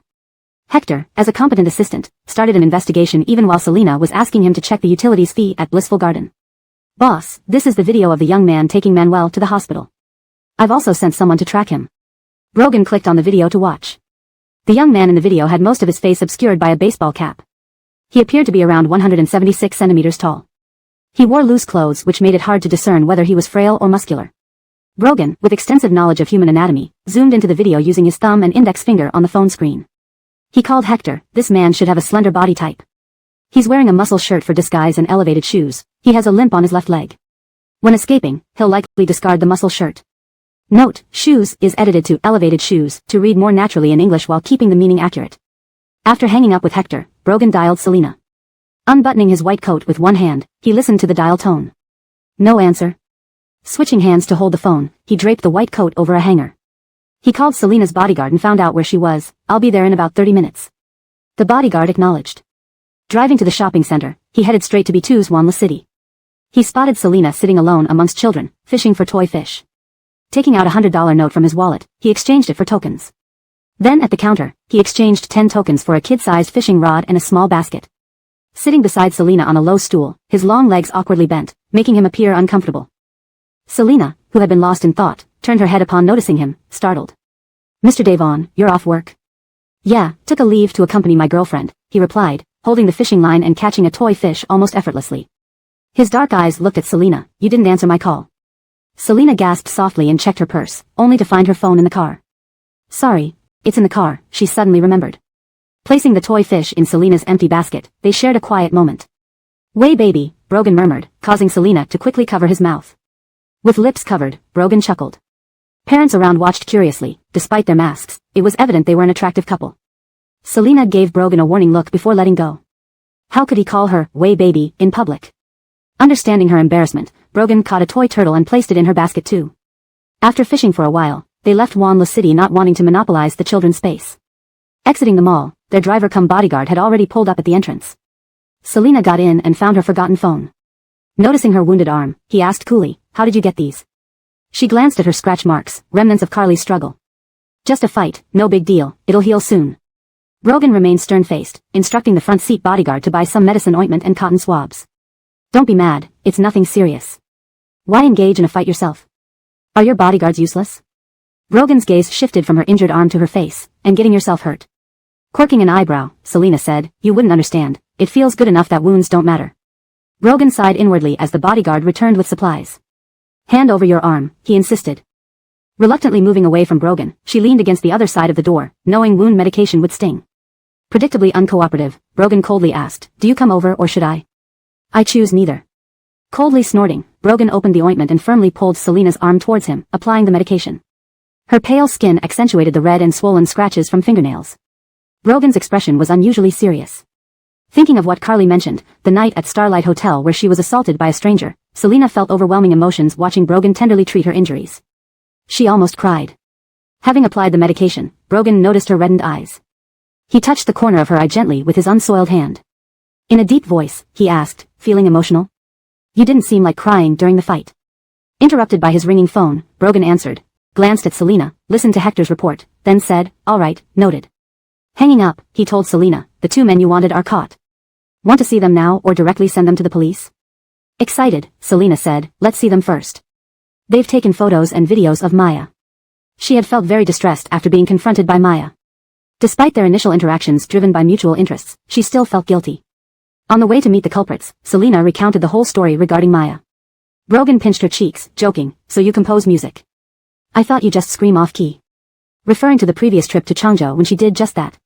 He turned serious, "Selina, when you sold the copyright to Maya, she recognized you. Smart people would guess you targeted Carly. By accepting the copyright, she chose to bear the consequences herself." Though harsh, that's how Brogan felt. Human nature gravitates towards benefits and avoids harm. If she wanted nothing more to do with you, she would stay far away. Don't blame yourself for this. "Oh," Selina muttered, feeling slightly upset, "didn't you ask why I wanted to target Carly?" Had it been another man, they might assume jealousy due to Carly being close to Bud, lingering feelings from past love. Initially seated closely to Selina, upon hearing this question, Brogan nonchalantly and composedly moved to the opposite side. Selina looked at him, puzzled. Brogan smiled faintly, paused for a second, and then said, "The photo of Carly with the hit-and-run driver was sent to Bud by my orders." Back then, Selina had lost her memory and was determined to win back her ex-husband, which made Brogan feel somewhat suffocated. At that time, Brogan had already planned to give up because he felt it was pointless to force a relationship that wasn't his. Therefore, when his subordinate obtained the photo of Carly with the hit-and-run driver, he sent it to Bud. It was meant as a final chance for everyone to make their choice. However, upon receiving the photo, Bud chose to expel Selina from Shin City. Reflecting on this, Brogan sneered, "I should really thank Bud for his decision after receiving the photo." After all this, it turned out that the photo of Carly and the hit-and-run driver came from Brogan. Selina. She would never tell Brogan that she had pretended to lose her memory and approached Bud just to make Carly miserable. If Brogan knew about this, he would probably call her stupid. Brogan glanced at Selina. "Actually, I suspect that Carly is the mastermind behind the car accident." Louise. You can be more ruthless. Brogan's eyes darkened as he spoke. "You don't need to follow the rules." Selena looked at Brogan, paused, and asked, should I hire someone to run her over? Brogan's gaze lingered on her, his tone steady yet profound. He continued, sometimes you have to break the rules to protect what matters most to you. Selena pondered over his words, weighing them in her heart. She knew that Brogan was offering her a different path, one that didn't involve playing by others' rules. However, her conscience tugged at her hesitantly. Brogan leaned forward slightly, his eyes never leaving hers. This world isn't always fair, way baby. Sometimes, you need to take control. She shifted uncomfortably under his penetrating gaze. The idea of harming another person, even if it was someone who had caused her so much pain, sat heavy on her conscience. Finally, she whispered, I'll think about it. Brogan nodded, understanding the turmoil within her. He respected her hesitation but also hoped that one day, she would realize the necessity of such actions to safeguard her own peace. Chapter 126, Hugging Dad Davin's Leg. Kill her by hitting her with a car? Brogan suddenly felt like he was teaching a good girl how to be a bad person. He sneered, forget it, I haven't even married my wife yet. I don't want her to end up in jail before that. Why don't you leave Carly to me? You can learn to rely on me. It wasn't necessary for her to handle everything herself. Selena lowered her head. Initially, she had wanted Carly to gradually experience the feeling of losing everything. She suddenly spoke up, Dad Davon, can I hug your leg? Brogan blinked in confusion. A moment of silence. Brogan crossed his arms, sitting in his authoritative pose and saying meaningfully, all right, tonight you'll have the chance to hug Dad Davin's leg. Selena choked slightly, her eyes shifting. Her gaze landed on his long legs encased in dress pants. She had seen those legs before. They were tightly sculpted with strong lines. When he stood and held her, his arms and stance were incredibly enduring. The car arrived at the place where the two men were detained. Hector stood waiting at the door for Brogan and Selena. He opened the door when he saw them approach. Brogan and Selena walked in first, followed by Hector, who closed the door behind them. Lou Fraserong was somewhat taken aback when he saw Selena enter. Why her? He couldn't forget what happened over a year ago so quickly. Brogan had been observing Lou Fraserong and the others since entering, noticing their stunned expressions upon seeing little Selena. Little Selena, do you want to ask them something? Brogan pulled Selena into a chair. Selena looked at Lou Fraserong and asked, did you send out Maya's photos? Lou Fraserong wouldn't answer honestly. They refused to cooperate. Brogan glanced at Hector. Understanding, Hector approached Lou Fraserong and the others, squatting down and opening a toolbox. He took out a pair of plastic gloves and a pair of pliers from the box. Lou Fraserong tried to appear calm but shouted angrily, what are you going to do? I'll sue you. Hector chuckled. Never heard of bad guys needing to sue others, he said softly, we haven't sued you yet, so why would you think of suing us first? Brogan turned to Selena, sitting in the chair. Little Selena, do you want to wait outside or stay inside? The next scene would be quite bloody. I'll stay inside, Selena smiled. Mr. Davon, I'm not that timid. Brogan's thin lips curved slightly. Good, if you're scared, Mr. Davon can give you a hug. Hector, start. His words barely finished. Hector nodded politely at Lou Fraserong. Sorry about this, big brother. Lou Fraserong wriggled, trying to retreat, but he was bound tightly, unable to move. Hector used the pliers to clamp down on Lou Fraserong's finger, applying force. Fingers connected to the heart, Lou Fraserong screamed shrilly. The soundproofing in the room was excellent, ensuring no one outside could hear him. Big brother, can you now cooperate and answer questions? Hector asked with a smile. The man beside Lou Fraserong, with a sharp chin and pointed face, watched as Lou Fraserong's finger was crushed. He wet himself, stuttering, we did send some photos to someone, but we don't know who that person is. Hector sighed regretfully, I didn't ask you. I asked him. The pliers moved to Lou Fraserong's middle finger. Now, the middle finger should get a lesson, big brother. Have you thought about how to answer? Thought about it. The photos and videos were only sent to the person who hired us this time. I don't know who they are, every time we contacted them, their voice was altered. Selena frowned, the photos and videos had already been sent. Don't worry too much, Brogan reached out and held Selena's hand, glancing at Hector, use his phone to call that person and try to trace the location. Hector nodded, removing his gloves and stepping out to prepare for the call.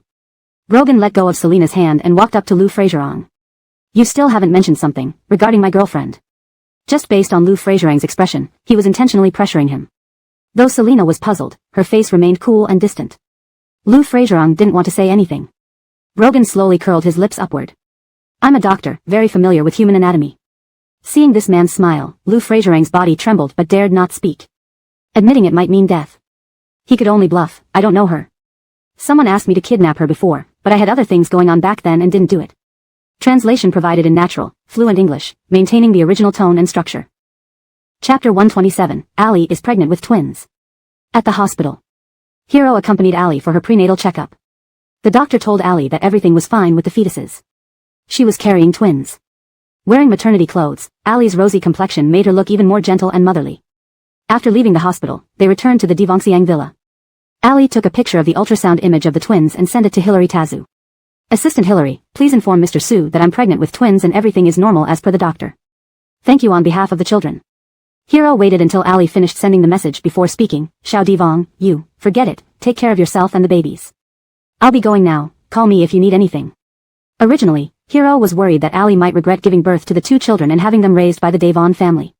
But he felt it wasn't the right time to bring up this topic with her being so far along. Ali gave him a glance. Fraser-on-gu, say what you want to say. Are you really sure about letting the Devon family raise the kids? I'm afraid you might regret it later.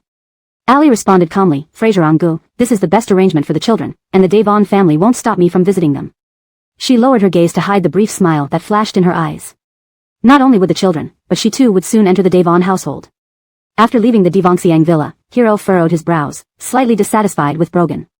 Since Brogan had no plans to be with Ali, he shouldn't have let her get pregnant. He drove straight to Coaxing Company where Selena still worked. Hero first went to the office to find his older brother, Roberto. Ashley, please bring in a cup of black coffee, Roberto said after hanging up the internal phone line. He then looked at Hero, asking, what brings you here suddenly? Hero nodded. Lately, mother has been looking for brides for you, brother. Do you have any preferences among these young ladies? Roberto raised an eyebrow. I haven't chosen anyone yet. Isn't there still someone like you in our family who can marry one of them? Hero surrendered. Mother has noticed me too, but as a playboy, those young ladies wouldn't give me a second glance. He didn't plan to get married. Both brothers were trying to avoid Mrs. Ali Z recently. Selena knocked on the door and brought in the coffee for Hero. As she placed it down, Hero jokingly remarked, Ashley, because of you, Brogan hasn't come out to have drinks with me in a long time. Selena smiled faintly. Second young master, you can complain directly to Brogan. She left the room immediately afterward. While Selena was busy working, Hero walked out of the office and leaned against the partition near Selena's desk. Ashley, I have a question for you. Selena looked up from her work. Ask away. What if, hypothetically, Brogan had a child with another woman outside, what would you do? Selena smiled politely but coldly. Sorry, I believe Mr. Devon wouldn't do such a thing, so I won't answer your hypothetical question. Her gaze swept over Hero once. Second young master, if you're using hypothetical scenarios, perhaps you should use yourself as an example. Using myself works, Hero continued unperturbed. Suppose I had a girlfriend, and one day, news broke out that I had a child with another woman. Would my girlfriend accept it? Selena found Hero's questions utterly ridiculous. It depends on how much your girlfriend loves you and her personality. Given second young master status, having a child outside of marriage isn't unusual. In other words, since he was such a flirt, girls who loved him should be prepared for this possibility. Hero didn't get the answer he wanted, so he tried another approach. What if my girlfriend has the same personality as you? Selena, busy with her work and planning dinner with Mr. Devon that night, quickly replied based on her character, if it were me, I'd take half the property and live on my own. Being rich and independent was pretty great. Hero was surprised by her straightforward response. He thought back to the outcome between Selena and Bud, realizing that maybe when Selena found out Brogan already had children with Ali, she might choose to leave on her own accord. Hero thanked Selena without further disturbing her work and left. Selena glanced at his retreating figure before continuing her tasks. That evening, Brogan came to pick up Selena. As she got into the car, Selena slipped off her high heels and put on slippers with pig patterns. She scooted closer to Brogan's seat, giving his ear a peck. Mr. Devon, what are we eating tonight? Brogan turned his head to look at her. Why aren't you sitting in the passenger seat and buckling up? I need to drive. Selena sat properly and fastened her seatbelt before answering. I'm in the back because I need to video conference with someone about work. She planned to discuss matters concerning Orange Company with Miguel. By the time she finished the call, they hadn't arrived at the restaurant yet. Closing her laptop, Selena joked, Mr. Devon, your woman is starving. Sorry, we're almost there, Brogan explained. A colleague recommended a good Chinese restaurant on Zhongshan Street.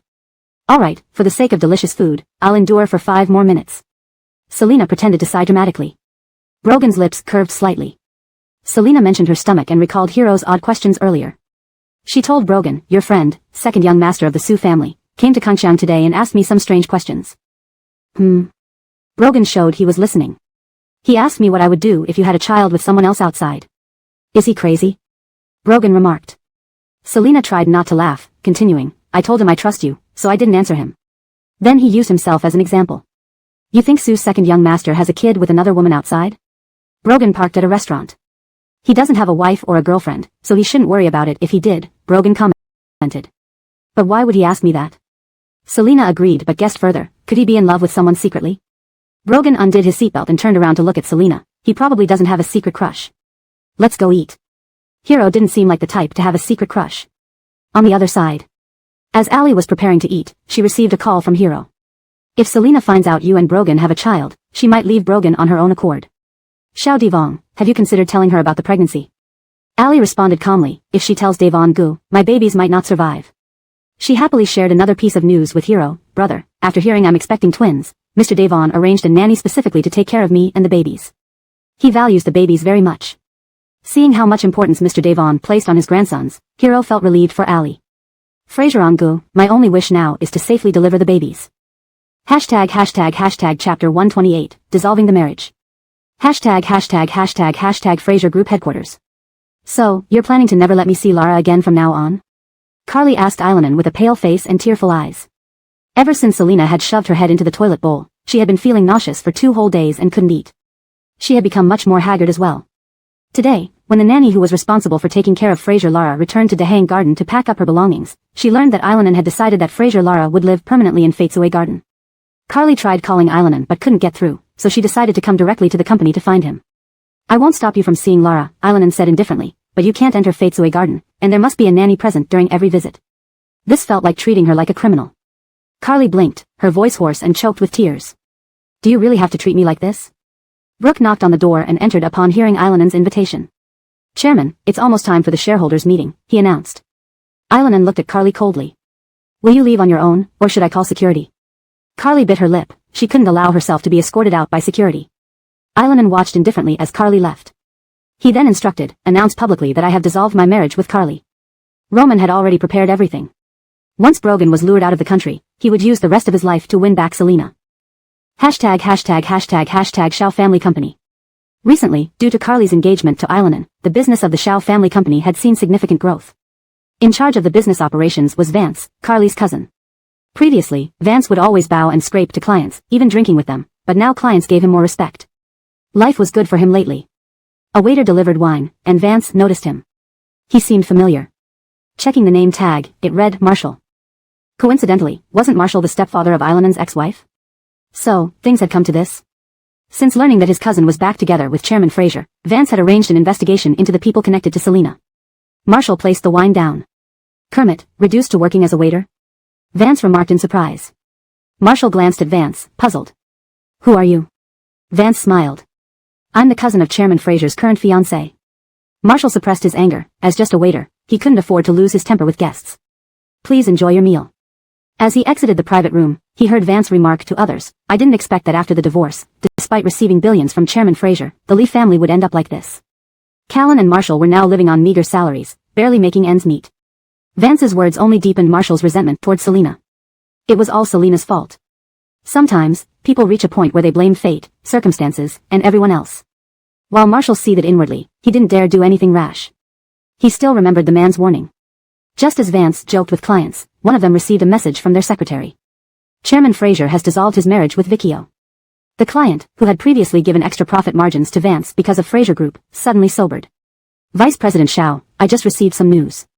The client showed Vance the message on his phone. Vance frowned. Impossible. Who spread this fake news? His cousin had borne Chairman Fraser a daughter and was his first love. The client smiled. It's already announced on the Fraser Group website. Hashtag Carly's home. Before Carly could return home, she received several calls. She also saw the announcement on the Fraser Group website about the dissolution of their marriage. Without checking the caller IDs, she turned off her phone. Alone in her room, Carly brooded. Outside, netizens discussed the situation between Carly and Eilenin with idle curiosity. As night fell, Carly turned on the lights, fetched her hidden phone from the safe, and powered it on. She checked her emails and found scandalous photos of Maya. However, she wasn't particularly happy to see them because Selena had photographs of her as leverage. She noticed a message instructing her to call back. Using a voice changer, Carly dialed the number. Brogan's subordinate also used a voice changer. The job is done.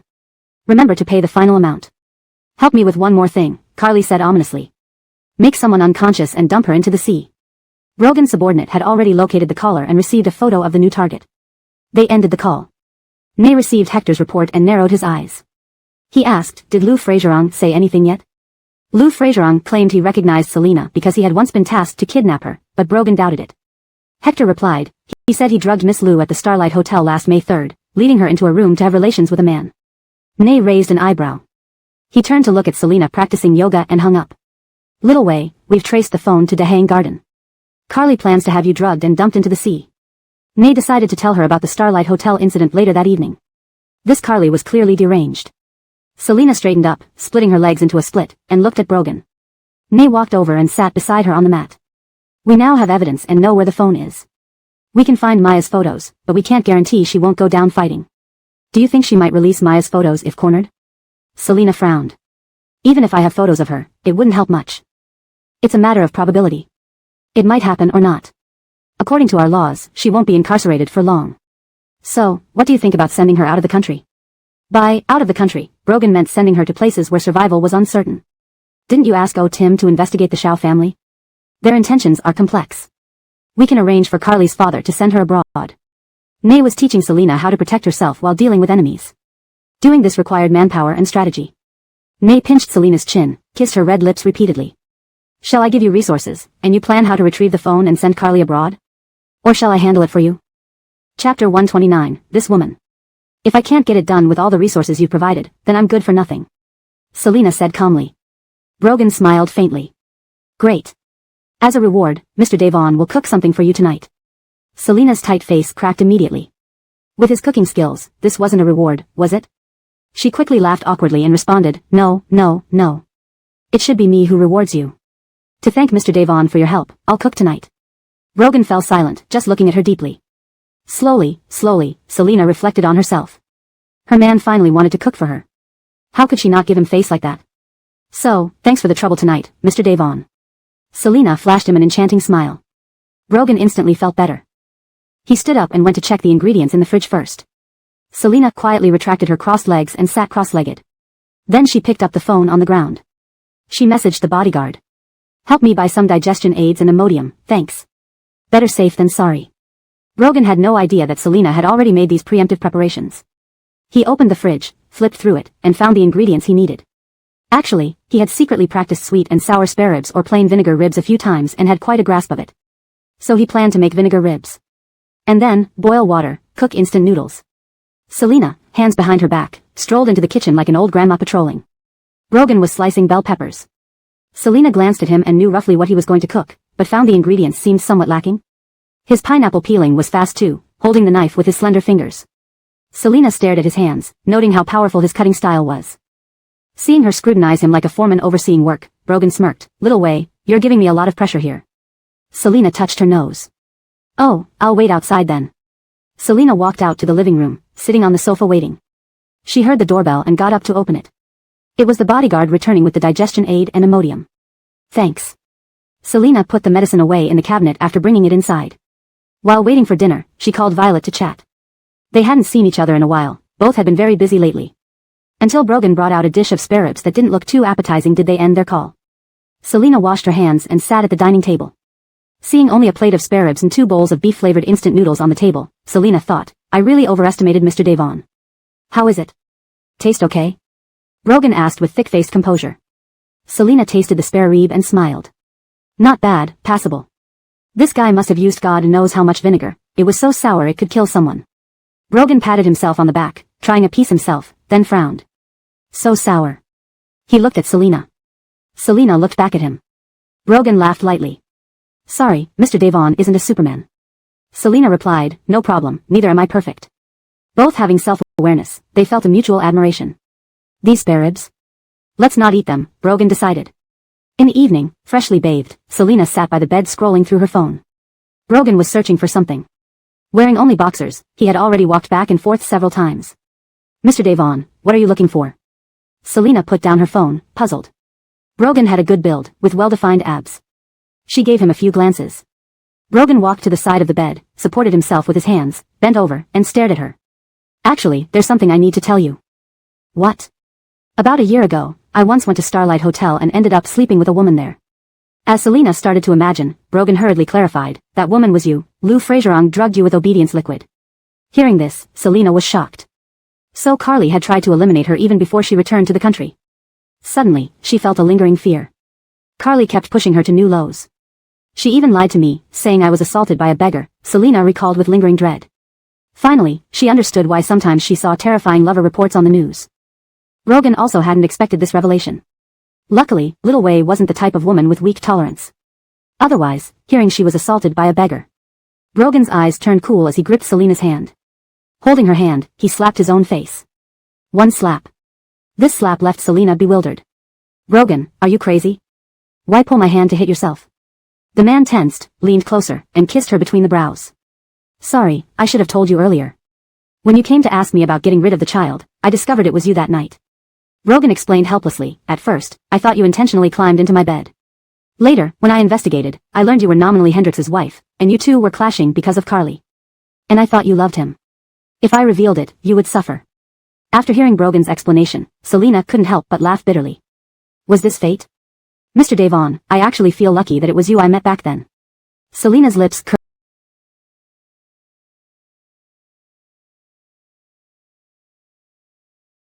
curved slightly, and she covered Brogan's eyes. Brogan.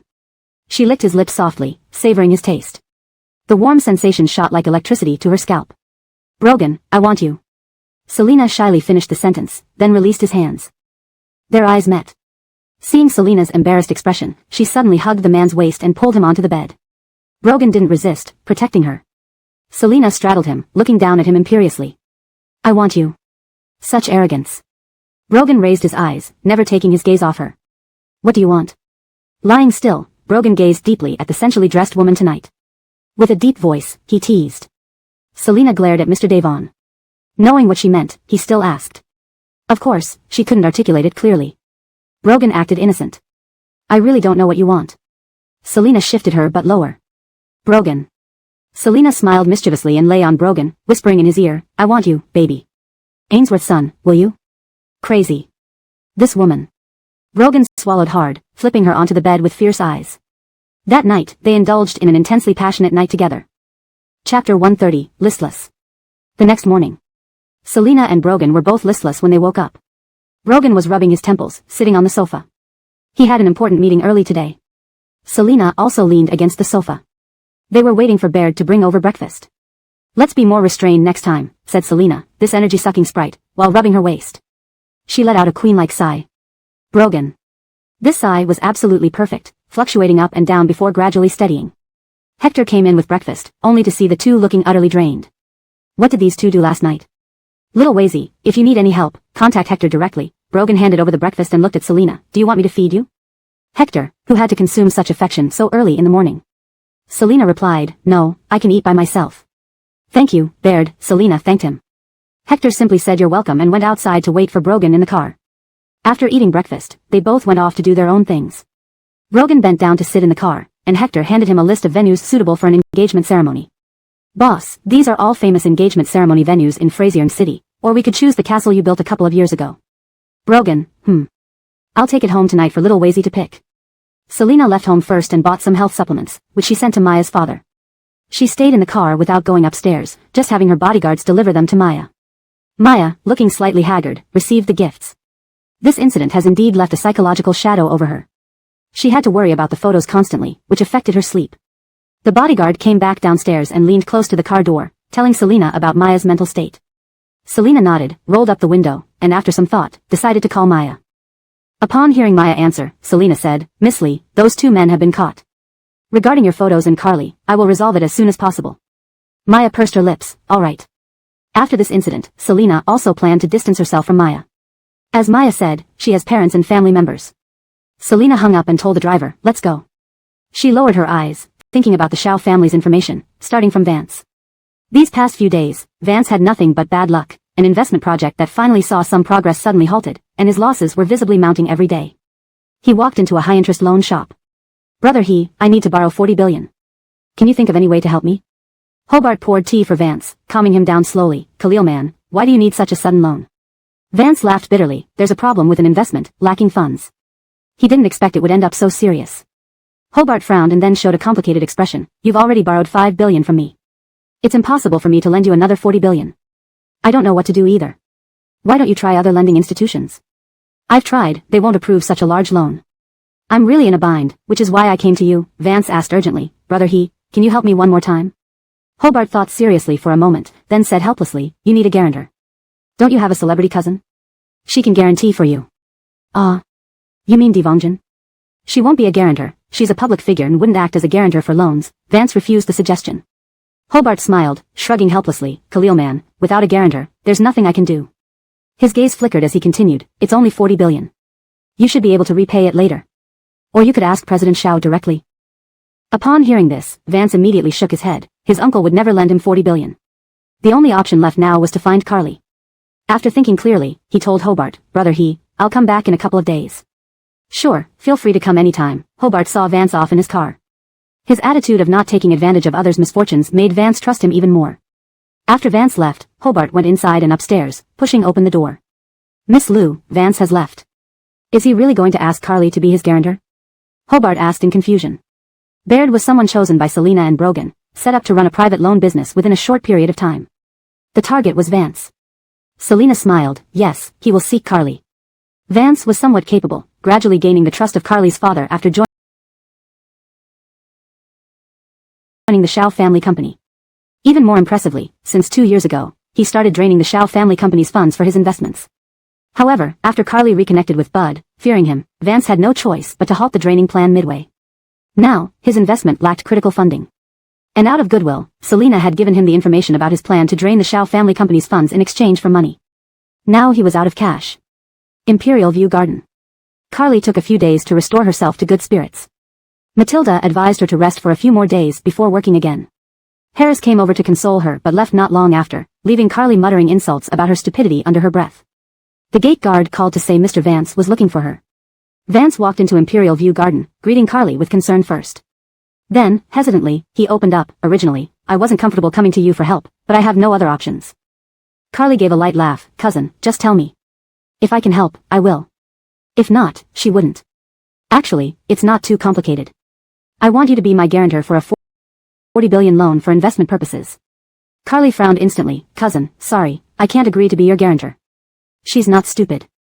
Vance pulled out a contract from his briefcase. Devonjan, look at this contract and this analysis of future profits from my investments. Carly took the contract and analysis document, flipping through a few pages.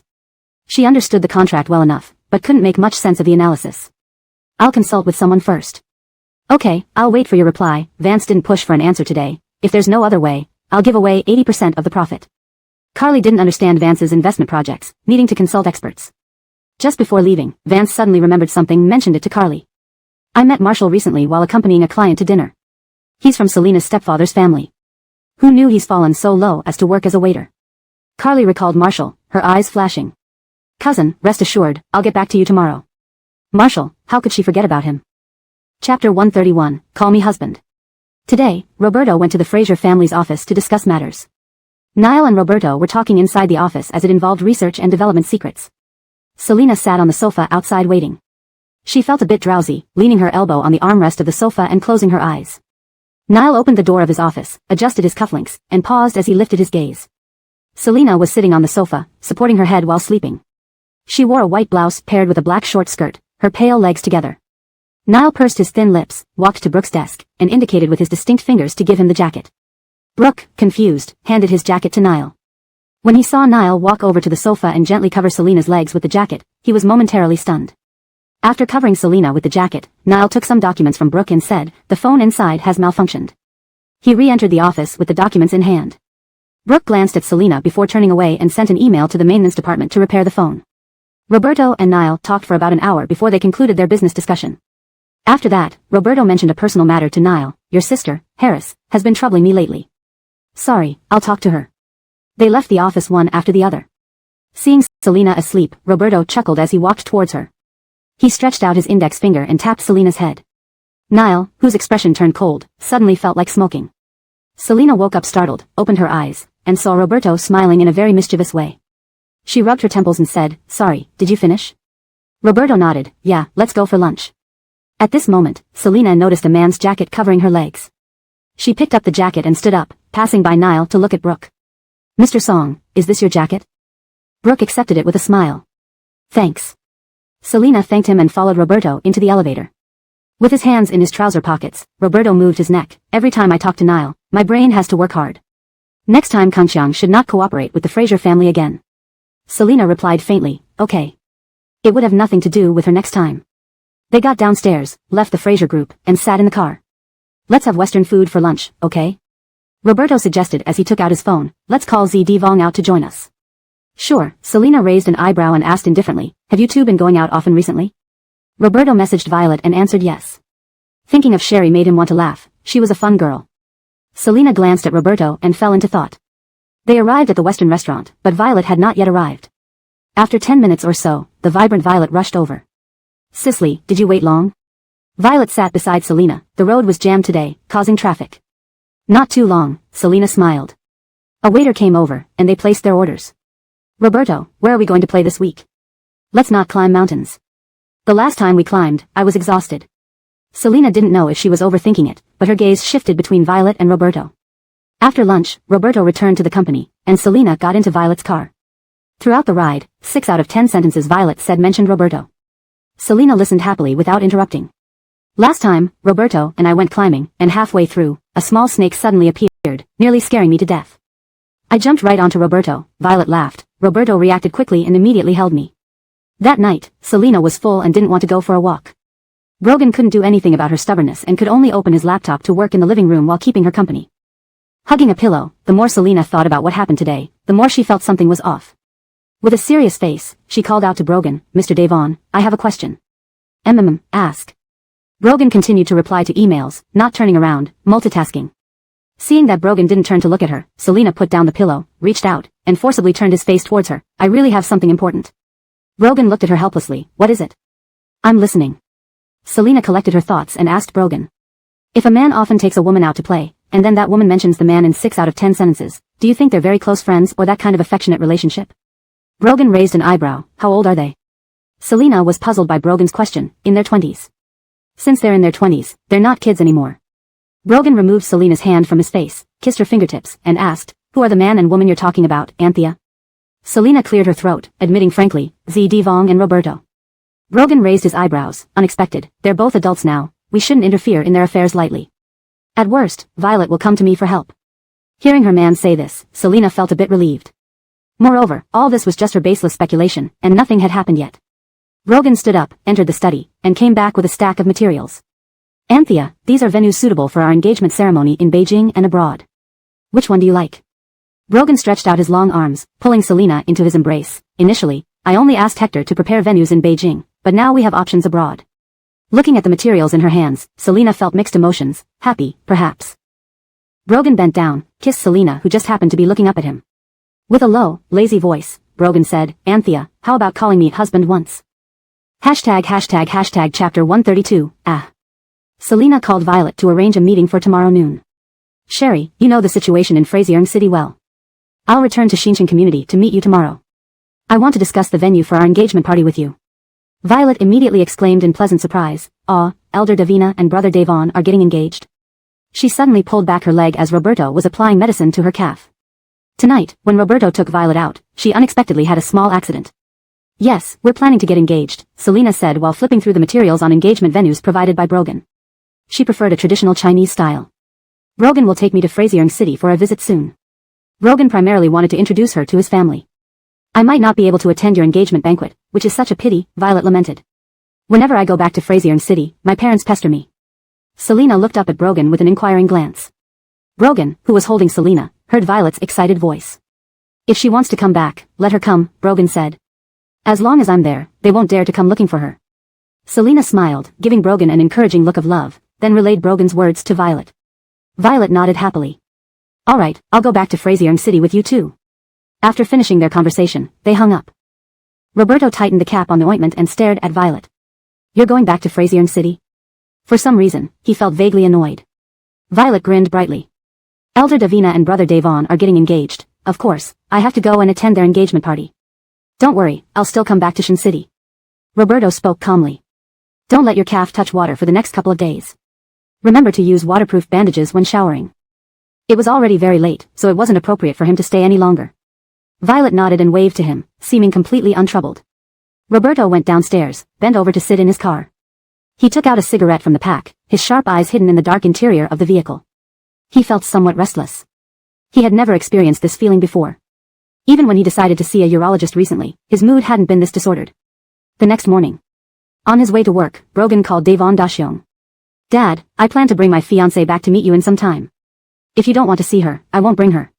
Devon Dashyong almost laughed out loud at being threatened by his son early in the morning. If you're so capable, just don't come. The Devon family won't acknowledge her. Brogan chuckled lightly. She's my wife, and my acknowledgement is enough. If the Devon family doesn't recognize her, that's fine. I can establish my own lineage and create a new family tree, making me the first generation. Devon Dashyong angrily hung up the phone. Hillary, the assistant, stood nearby listening to the chairman scold young Master Devon. After Devon Dashyong finished his tirade, he turned to Hillary and asked, "Little Hillary, isn't Ali's due date approaching?" "About this time," replied Hillary. Just as Hillary spoke, he heard Devon Dashyong say, "Secretly send a private jet with doctors and nurses to bring Ali to Frazier City. When Marigold brings Selena, it would be convenient for everyone to meet." Ali, who was drawing, received a call from Hillary after hearing about the purpose of his call. She smiled slightly. "Okay, thanks for your help. I'll have someone pack things today and can leave for Frazier City tomorrow." Carly specially sought out several professionals to analyze the data Vance gave her. The experts concluded that the AI industry required substantial initial funding for research, but if successful, the return on investment could be very high. After visiting the company Vance invested in, Carly, after some thought, decided to act as a guarantor. After all, Vance agreed to give her 15% of the shares. They went to the loan institution, where even though she had to become a guarantor, she still carefully reviewed the contract. Hobart handed the prepared contract to Vance. "The interest rate I negotiated with the boss is only 0.1 higher than the bank's. Look it over and ask if anything is unclear." Vance carefully read through the terms, finding no issues. Carly also reviewed it, finding the contract reasonable. Brother, thank you, there's no problem." Vance signed and stamped the document, and Carly did the same as the guarantor. Everything proceeded smoothly. Vance obtained the funds and planned to repay previous debts from failed investments, a detail Carly didn't know. After escorting them out, Hobart called Selena and informed her about it. Selena smiled and ended the call. Next, she needed to find a way to get the phone in Carly's possession. She contacted the nanny arranged to be close to Gail. The nanny was now in Fatesaway Garden, not in D. Frazier Garden. Selena heard this news without much reaction.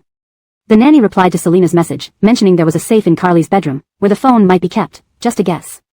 Meanwhile, Carly had Vance drive her to the restaurant where Marshall worked. Vance glanced at Carly but didn't ask why. Instead, he mentioned the family. "Uncle has been trying to get you to come home."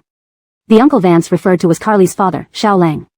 Because of the sudden annulment of the marriage between Fraser Lingshan and Carly, the Xiao family kept asking Carly to return home for an explanation. But Carly hadn't gone back.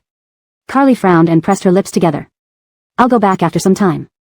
They arrived at Ronghua restaurant, where Marshall worked. Marshall was serving other tables when a colleague told him that someone in room number 5 wanted to see him. Confused, Marshall entered the room.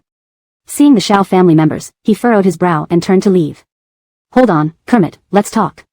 Carly stopped Marshall. "Cousin, I'd like to talk to Kermit." Vance smiled. "I'll wait outside. Call me if you need anything." Marshall's face was cold and somber. "There's nothing for me to discuss with Vikio. Selena has no ties with our Lee family anymore." Carly smiled. "Kermit, this card contains 30 million. She placed a bank card on the table. Marshall closed the door and turned around, his expression slightly darker. "What do you want me to do?" "It's simple. Help me set up a meeting with Selena." Carly had previously asked someone to kidnap Selena, but the person found it hard to divert her bodyguards. Now she had the perfect opportunity. "You must be short of money right now." Marshall chuckled meaningfully. "Fine, where should we meet?" Carly smiled upon seeing Marshall agree. "Lihu Lake. Call this number once you've agreed on the time." The number Carly gave Marshall belonged to Lou Fraserong, whom Brogan's people had already apprehended, unbeknownst to her. Marshall glanced at Carly and took the bank card off the table. Leaving the room, he didn't return to work but took half a day off from the supervisor. Did Carly think he was a fool? Marshall called Hector, whom he had kept in contact with after he and Lynn Jeffrey High were beaten up. "Baird, I want to tell you something. Carly came to see me and gave me 30 million, asking me to set up a meeting with Selena at Lihu Lake." "Kermit, please hold on," Hector repeated what Marshall said to Brogan. "Give me the phone," Brogan said, taking the phone from Hector. "Kermit, keep the 30 million. Hope you remain as smart." Marshall confirmed. Brogan hung up and returned the phone to Hector. He casually instructed, "Carly seems to enjoy Lihu Lake water, make her drink it." "Moki, the madman, any recent activities?" The translation maintains the original tone and style, ensuring fluency and coherence, and adheres to the paragraph structure and line breaks of the original text. Chapter 133. The next noon. Selena went to Shinchin Community to find Violet. On the way, she packed 2 lunchboxes and some milk tea. Given her understanding of Violet, that girl probably just woke up not long ago. Selina took out the key, opened the door, and walked in. Seeing her, Violet happily came over and took the lunch boxes, saying, "It's around 30 degrees today, it's so hot outside." "Yeah, sweltering. I'm going to take a shower first, you can start eating," Selina said. Selina hadn't completely moved all her things from this place, and she still had clothes here. By the time she came out of the shower, she heard Violet talking on the phone while eating. "Rona already bought me lunch." Violet saw that Selina had finished her shower and was speaking to Roberto on the phone. "I have to eat now, talk to you later, bye-bye." She hung up the phone and thought for a moment. Selina sat down, opened her lunchbox, and looked at Violet, asking, "What are you thinking about? Your expression is so serious." "Rona, after attending your engagement party in Frazier City this time, I don't plan to go back to Shin City," Violet slowly said. "I want to go somewhere else." Selina asked with surprise, "Why?" Violet smiled, biting her chopsticks. "Rona, I'm innocent but not stupid. I've noticed that my relationship with Roberto might be crossing some dangerous boundaries." She picked up a green vegetable and spoke frankly. "I heard that his mother has been actively helping him look for a wife recently." As Roberto's secretary, Selina naturally knew about his mother looking for a wife for him recently. She didn't expect this rumor to be true. "These two." Violet smiled again. "Rona, I had a relationship before. At that time, I thought we loved each other very much, but we still ended up breaking up. Love doesn't always lead to a happy ending." After chatting for a while and finishing their lunch, they started looking at the venue Selina brought for the engagement ceremony. They finally chose the castle that Brogan had built a couple of years ago as the engagement venue. Selina had to return to Coaxing in the afternoon. After choosing the venue, she messaged Mr. Devon to inform him. Before leaving Xincheng, Selina reminded Violet, "Don't skip breakfast every day."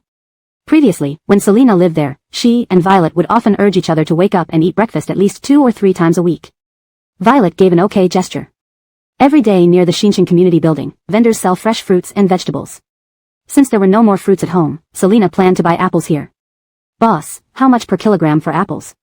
Selina held a basket and asked while picking apples. The female boss, who was bending down to pick up fallen fruit, straightened up upon hearing Selina's voice and turned around to say, 10 yuan per. Her words suddenly stopped as she recognized Selina. Vienna hadn't expected to meet Selina in such a situation.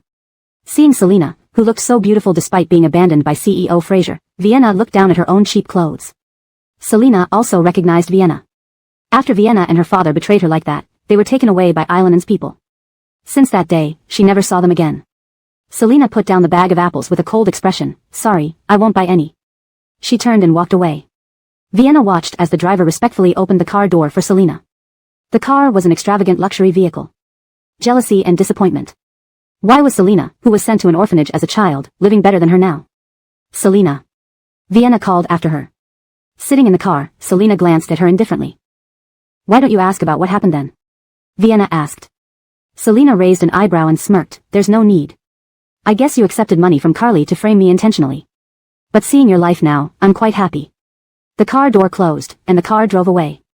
Vienna stood there, momentarily stunned. Encountering Vienna was just a small interlude.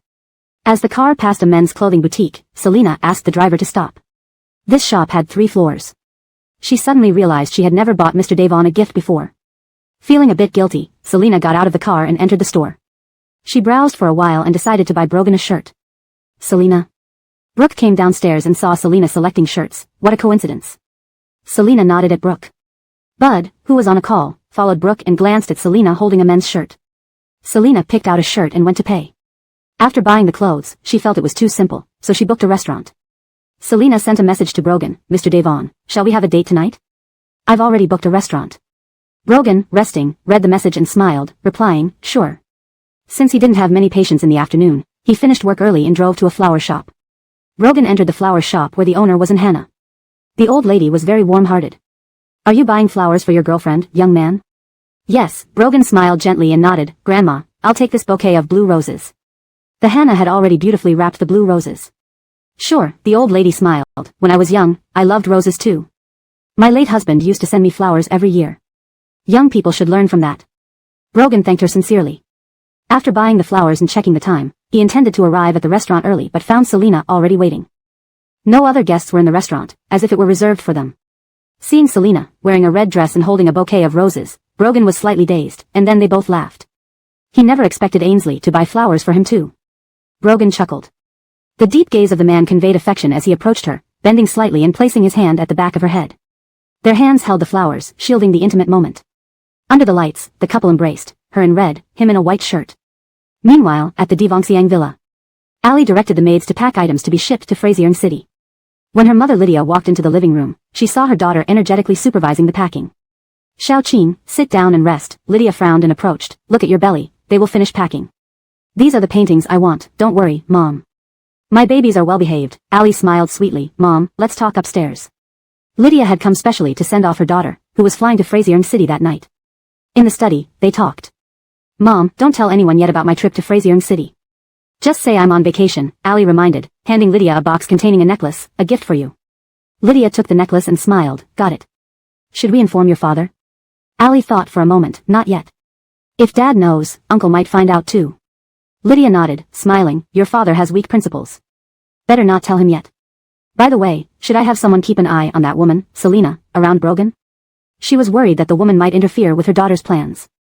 No need, Ali, who has always been very smart, knew that some actions might instead raise Brogan's suspicions. Mom, there's no need to worry about Selena. Lydia trusted her daughter's capabilities. Ali smiled faintly. Her eyes were calm. In this world, sometimes to get what you want, you have to strive for it. Chapter 134, Hollowed Out. Carly was attending the recording of Go Go today. This time, the program was arranged at Lake Lee. Each artist had to paddle a small boat themselves to reach the opposite shore. Halfway through her journey, Carly's boat actually sank. Fortunately, she could swim. The production team also had life-saving personnel prepared. When she reached the shore, her makeup was ruined. There were paparazzi waiting on the shore. They took photos of Carly with her makeup smudged. Abigail restrained her anger and wrapped an overcoat around Carly. What's wrong with your crew? Wasn't the safety of the boats checked properly? She first escorted Carly into the car. Since such an incident occurred today, we should temporarily halt the recording. It's a bit ominous. Carly also said angrily, her temper flaring up. She didn't expect that on her first day back at work, she would encounter such an event. At this moment, Wang Frazier called. Carly didn't want to answer it initially, thinking they might ask about Elon's situation. Wang Frazier sent a message, and after reading it, Carly called her back. Mom, why is Dad in the hospital? Wang Frazier was anxiously standing outside the emergency room. Divongjin, come quickly to Chuching Hospital. Your dad suddenly fainted and was rushed here. Okay, Carly frowned and informed Abigail, go to Chuching Hospital. Mom, don't worry. What exactly happened? Why did Dad suddenly faint? Wang Frazier stared at the ER doors, unclear herself. It seems something happened at the company, and your father became enraged. You should ask Secretary Chen for details. Carly knew her father's secretary's phone number, so she called Secretary Chen to understand the situation. From Secretary Chen, she finally found out why her father had become enraged to this extent. The clothing company of the Shao family had been hollowed out? And the person who hollowed it out was Vance. Carly's face instantly darkened. Where is Vance now? Secretary Chen replied, we have already reported to the police. They fled abroad last night. Vance's method of hollowing out wasn't particularly sophisticated, but he succeeded. He used his authority to direct the company's funds to purchase materials from a supply company he had set up. Additionally, he established another company specifically to buy clothes from the Shao family at the lowest price before reselling them to other merchants. Carly rubbed her temples, suddenly recalling something else. She had even guaranteed a loan of 40 billion for Vance. Carly's fingers tightened around her phone, feeling somewhat panicked. Seeing her expression, Abigail guessed something bad might have happened. Divongjin, change out of these wet clothes first. Don't catch a cold. Hobart called Selena, our people have already sent the Vance family abroad. Selena smiled, thank you. We can now pursue Carly for debt repayment. As soon as Carly arrived at the hospital, she received a call from Hobart. Upon hearing he was here to collect the debt, her face turned grim. Vikio, everything is black and white. There's no way to hide what Vance has done from our boss. I remember the repayment method being monthly installments. Why are you demanding payment for the 40 billion loan right now? Carly was not yet inside the hospital but had moved to a quieter area, controlling her volume as she questioned angrily. Hobart apologized profusely. Previously, Vance borrowed an additional 5 billion loan, which needs repayment within 3 days. Vikio signed as a guarantor. Our contract includes a clause for guaranteeing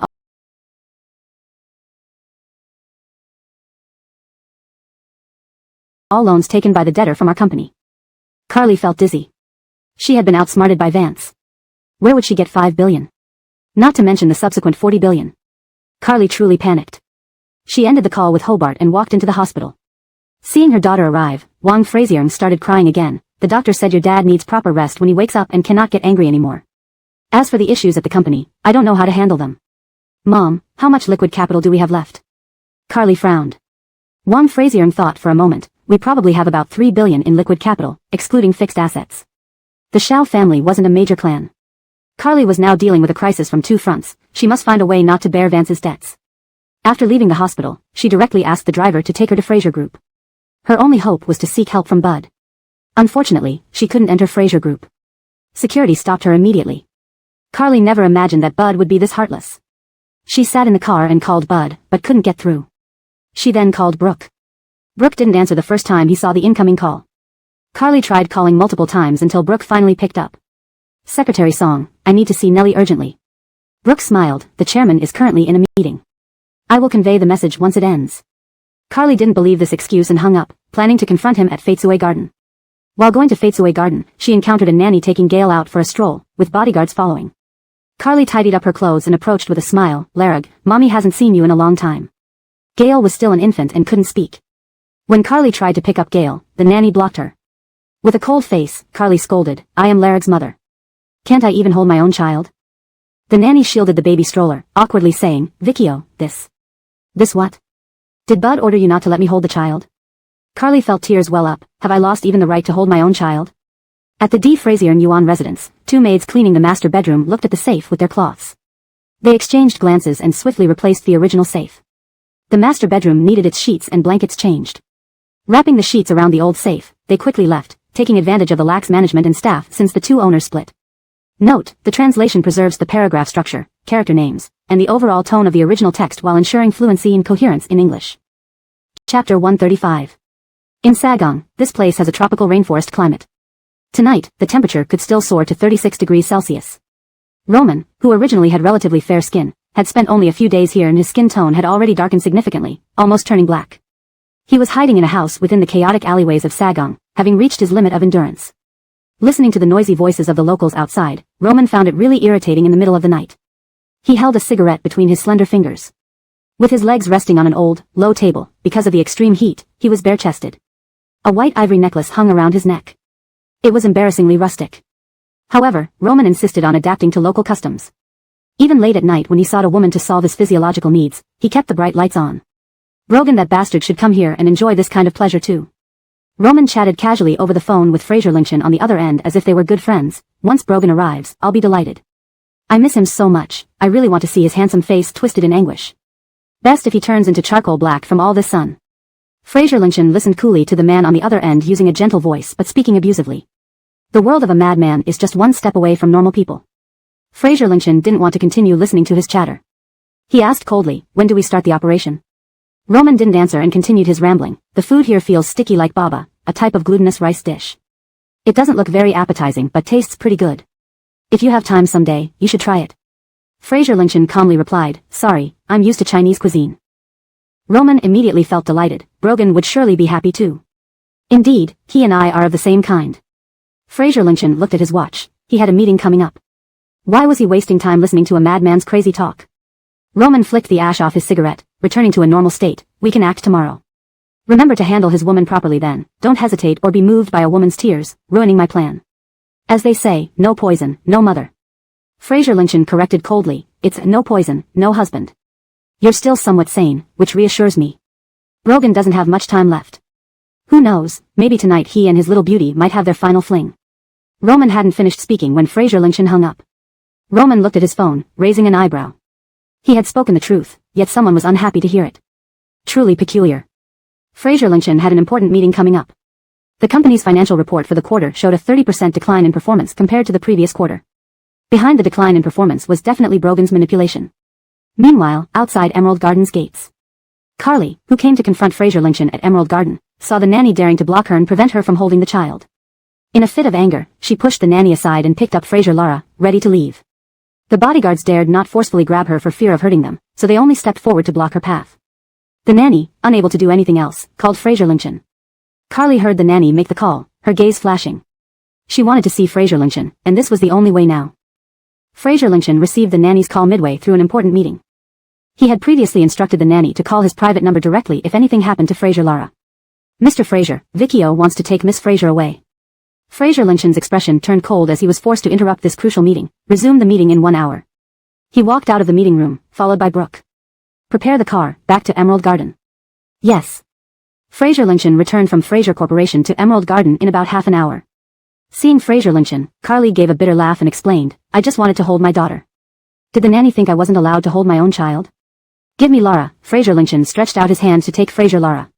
Carly hugged Fraser Lara tightly and turned her body slightly, tears welling up in her eyes. Lincoln, can we talk? Can you help me for the sake of our child? Fraser Lincoln's gaze was cold as he sized up Carly. Your desire to hold the child is false. What you truly want is to see me and ask for my help. Carly couldn't believe it. How could Fraser Lincoln view her like this? No. It doesn't matter. Fraser Lincoln didn't want to waste more time arguing with her. Your explanations aren't important. Hand over the child. Carly guessed that Fraser Lincoln was determined not to help her. She lowered her eyes and looked at the child in her arms. Carly handed Fraser Lara over to Fraser Lincoln, walked back to her car, got in, and told the driver, back to Dehang Garden. She lowered her eyes, slowly drawing a smile. It was a good thing Fraser Lincoln loved his daughter. She didn't believe Selina could accept coming back as a stepmother upon seeing Fraser Lara. As for the loan problem, Dehang Garden was already under her name. If necessary, she could sell it to temporarily alleviate her urgent situation. However, when she returned to Dehang Garden, seeing thick smoke billowing, her face instantly changed in shock. Several fire trucks were already there extinguishing the flames. Carly got out of her car, looking at the scene cordoned off with cloth strips, feeling devastated. The butler standing outside watching the fire approached her quickly to report, Vicchio, there was an explosion and fire suddenly. No casualties so far. Carly realized now she couldn't even sell this place to address her immediate needs. Inside a traditional villa, Selina was going through Carly's phone which she found in the safe. All the call logs on Carly's phone were intact. Selina saw that Carly had once called Chantel, and estimated the time. Their call was during the period when Chantel was about to marry that wealthy Wang.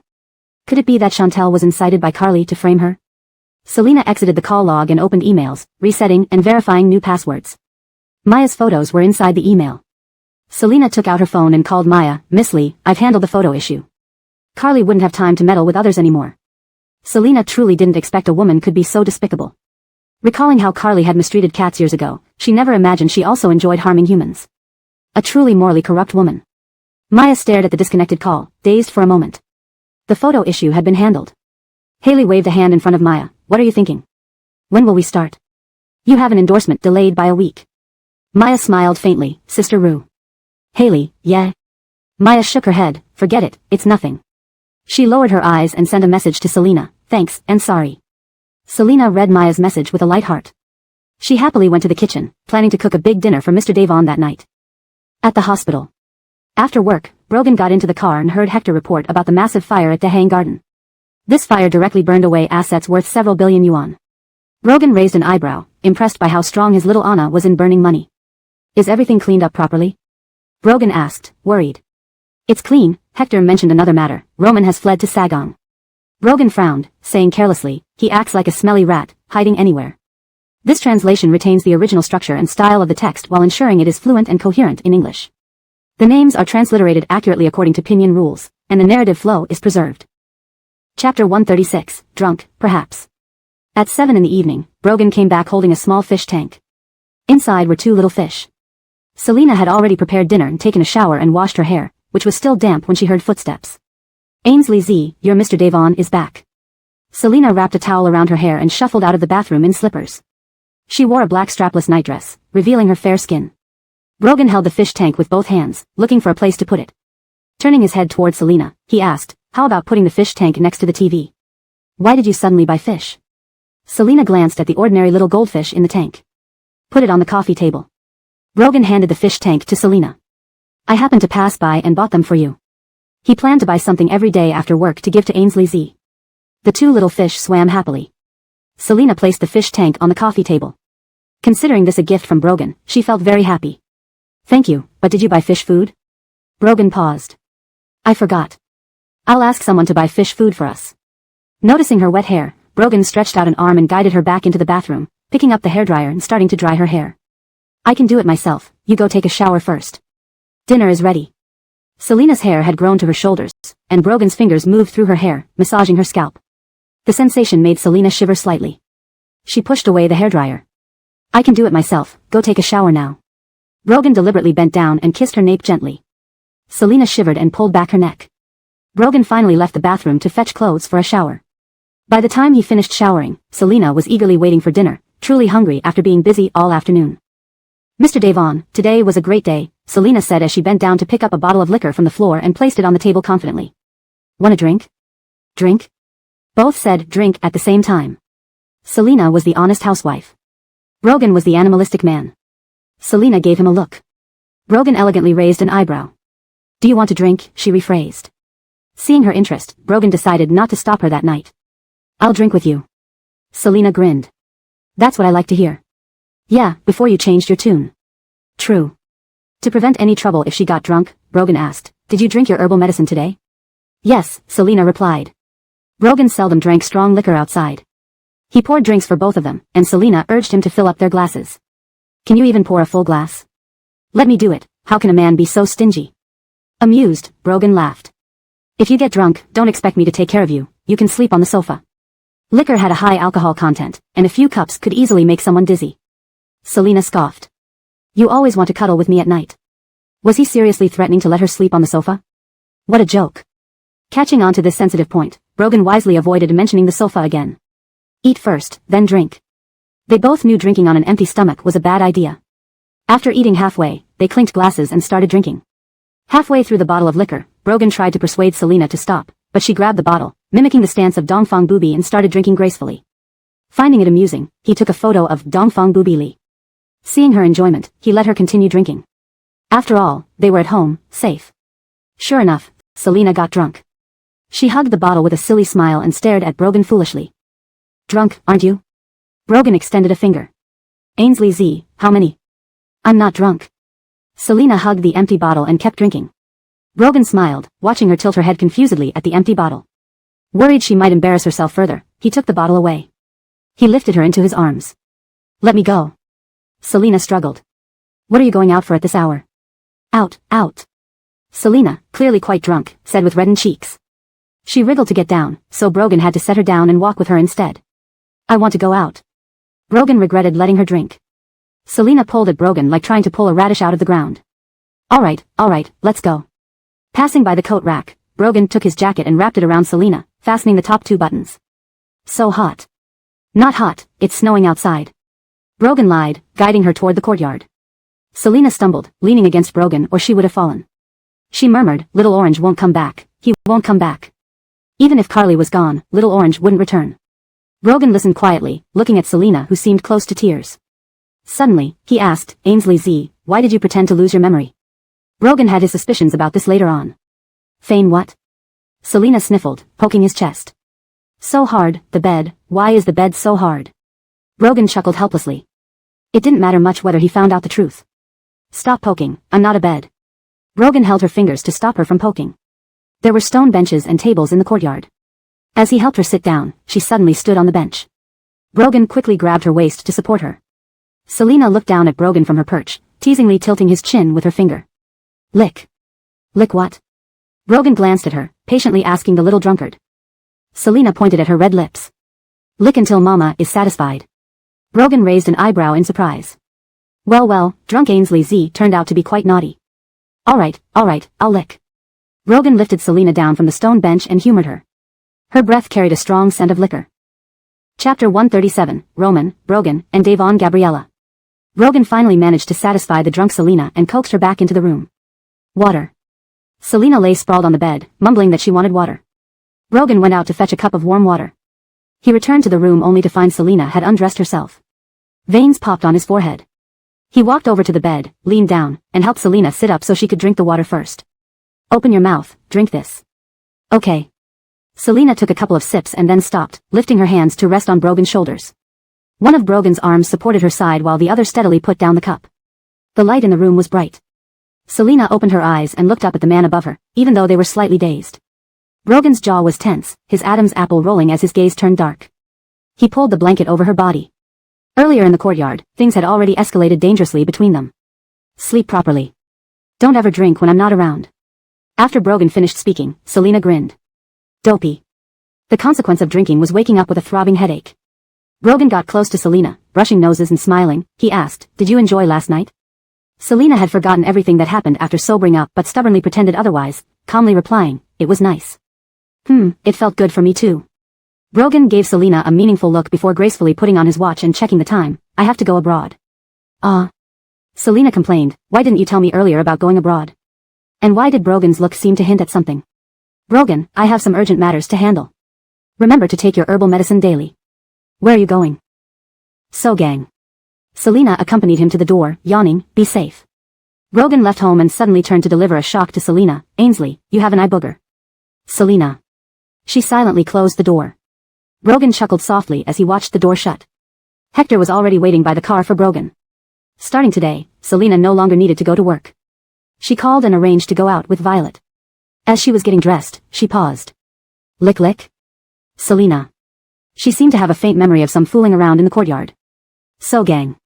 A local woman led a group to where Roman was staying, whispering quietly. That gentleman is weird. He brought a woman to bed, yet he slept in the corner himself, and when he woke up, he gave the woman contraceptive pills.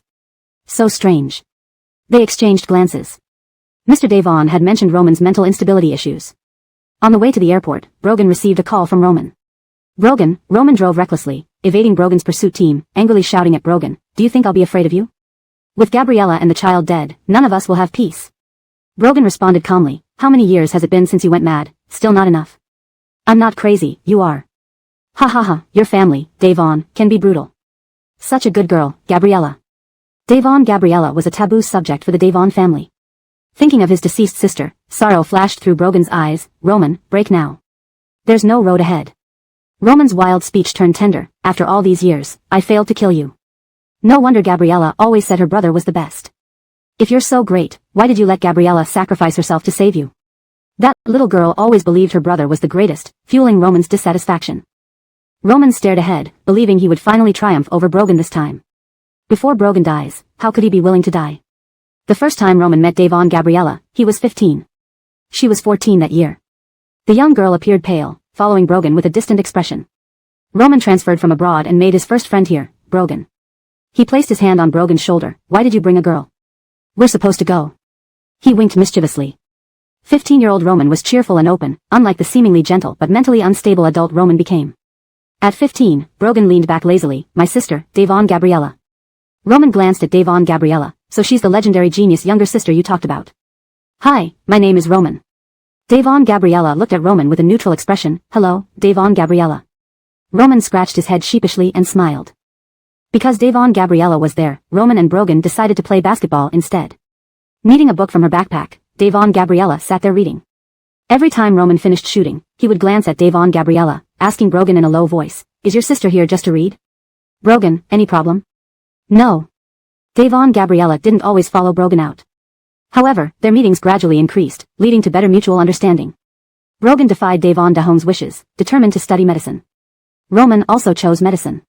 Whenever Roman found something nice, he would first think of Devon Gabriella. Young affection was always pure and ambiguous until they grew older and their feelings for each other became clear. Not long after Roman and Devon Gabriella got engaged. Devon Gabriella died. And the baby in her belly died too. The day after Brogan left for abroad. Selina changed into simple sports attire, bought items for offering, and went to the cemetery to visit Fergus. The sky was overcast, looking like it might rain. Today Carly will be sent abroad by her father to escape debts, and she'll never come back. By the way, little orange, I haven't told you, I'm not Della's daughter. Selina heard footsteps and turned to see two elderly people supporting each other walking toward her. The old lady murmured, strange, I remember my son's tombstone was nearby. Why can't I find it? The old man replied, you must have remembered wrong. We'll slowly search. If we can't find it, we can call our daughter.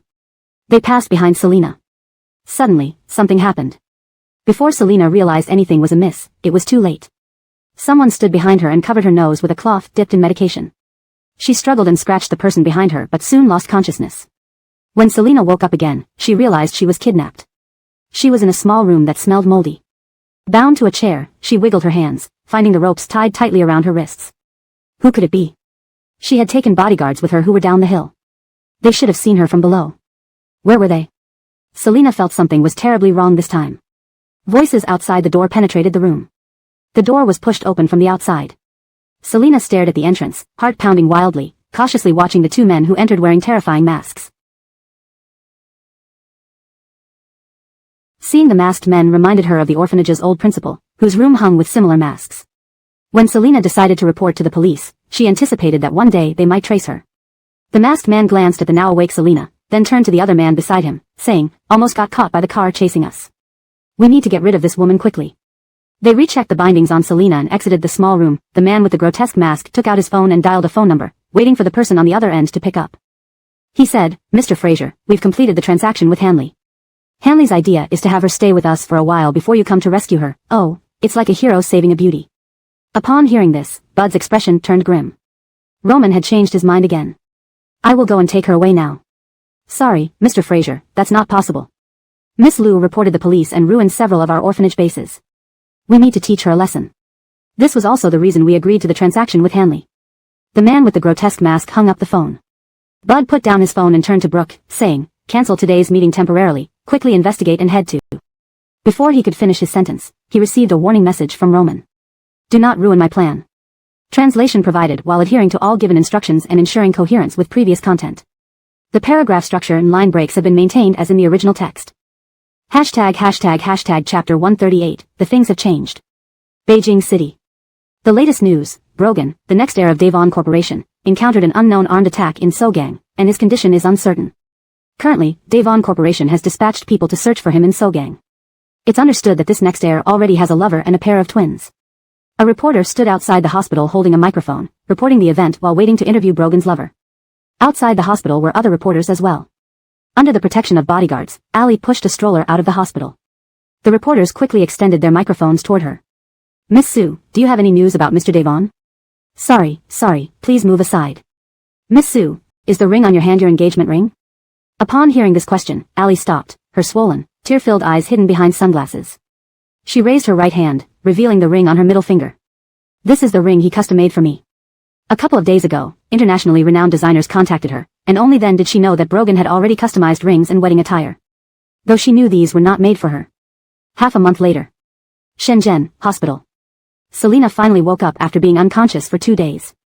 "You're awake." Selena turned her head towards the voice. "Why are you here?" Her voice was hoarse. Bud poured a glass of water, intending to help Selena drink it. "Don't touch me." Bud tightened his grip on the cup, adjusting the bed so she could sit up. Selena, parched with thirst, took the water cup and drank. Those people were terrifying. She watched helplessly as they carried one person after another onto the operating table. Just thinking about it made her shudder. Bud looked deeply at Selena's pale face. "I apologize for taking so long to save you." Roman's actions were truly brutal. Selena, her gaze distant after drinking water, glanced at Bud. "Can I borrow your phone?" Bud handed over his phone. Selena immediately dialed Brogan's number. After being missing for so long, Mr. Davon must be very worried. Leaning against the pillow, she found no answer from the other end of the line. Frowning, she called Hector's number, but there was also no response. Strange. "Are you trying to call Brogan?" Bud asked. "You should first read the news from half a month ago." Selena was puzzled. "What do you mean?" Bud retrieved his phone, searching for the news articles from half a month ago and showing them to Selena. Selena scrolled through each article, all concerning Brogan. Her fingers trembled, her chest tight. When she saw a piece of news about Brogan's lover and children, her pupils constricted violently as she clicked into the article. Ali. Ali wore a ring on her middle finger. The news reported that Ali gave birth to twins for Brogan. Impossible. Mr. Davon clearly told her that Ali was carrying Garrett's child. What was going on? Bud explained, Brogan went missing in Sogang, with a high probability of death. Davon Corporation stock prices dropped due to losing the next heir, but now there's a third-generation heir. Ali's children aren't Brogan's. Selena firmly stated, putting down the phone and anxiously getting out of bed. Suddenly dizzy, she swayed. Bud caught her, noting how thin her wrists had become. "Where are you going?" She had been confined for half a month, eating very little, leading to malnutrition. To Sogang. Closing her eyes, waiting for the dizziness to pass, her lips grew paler. Knowing her current state wasn't suitable for such a trip, she tried to calm herself down. Bud, seeing Selena sit back on the bed, pressed his lips together. "Going there won't help. Davon family has sent many people to search for Brogan, with no success. Besides, Sogang is currently in turmoil. It has always been chaotic." Selena said nothing more, grabbing Bud's phone again and calling Violet's number. Finally, someone answered. "Hello? Violet, it's me." Hearing Selena's voice, Violet smiled in surprise. Noticing Ali looking her way, she quickly hid her smile and headed upstairs. "Hold on a moment." Selena deduced that Violet couldn't talk freely. Covering her phone, she turned to Bud. "Mr. Fraser, can you step outside for a moment?" Bud glanced at the phone in her hand and nodded. "I'll have Brooke buy you a new phone." "Thank you." Selena currently had no cards, no money, not even keys to her home. She needed to replace her ID before opening a new bank account. Bud walked out of the room, closing the door behind him. Meanwhile, Violet entered her bedroom and continued talking to Selena. "Whaley, where have you been?" She had sent people to look for Selena but found nothing, causing her anxiety. I'm fine now, don't worry. Where are you? Any news about Brogan? Selina spoke, catching her breath. She was still weak. I'm at the Devon residence, Violet replied, having returned from Shenzhen upon learning about Brogan's disappearance. There's been no news about Brother Devon, and... Hearing Violet's unfinished sentence, Selina knew she was referring to Allie. Allie secretly conceived Brother Devon's children. Violet felt infuriated when she thought of those twins, finding it hard to believe Brogan could be such a scumbag. They aren't, I trust Brogan. Selina believed he wouldn't do such things. Have they done a paternity test yet? Brogangshan, the head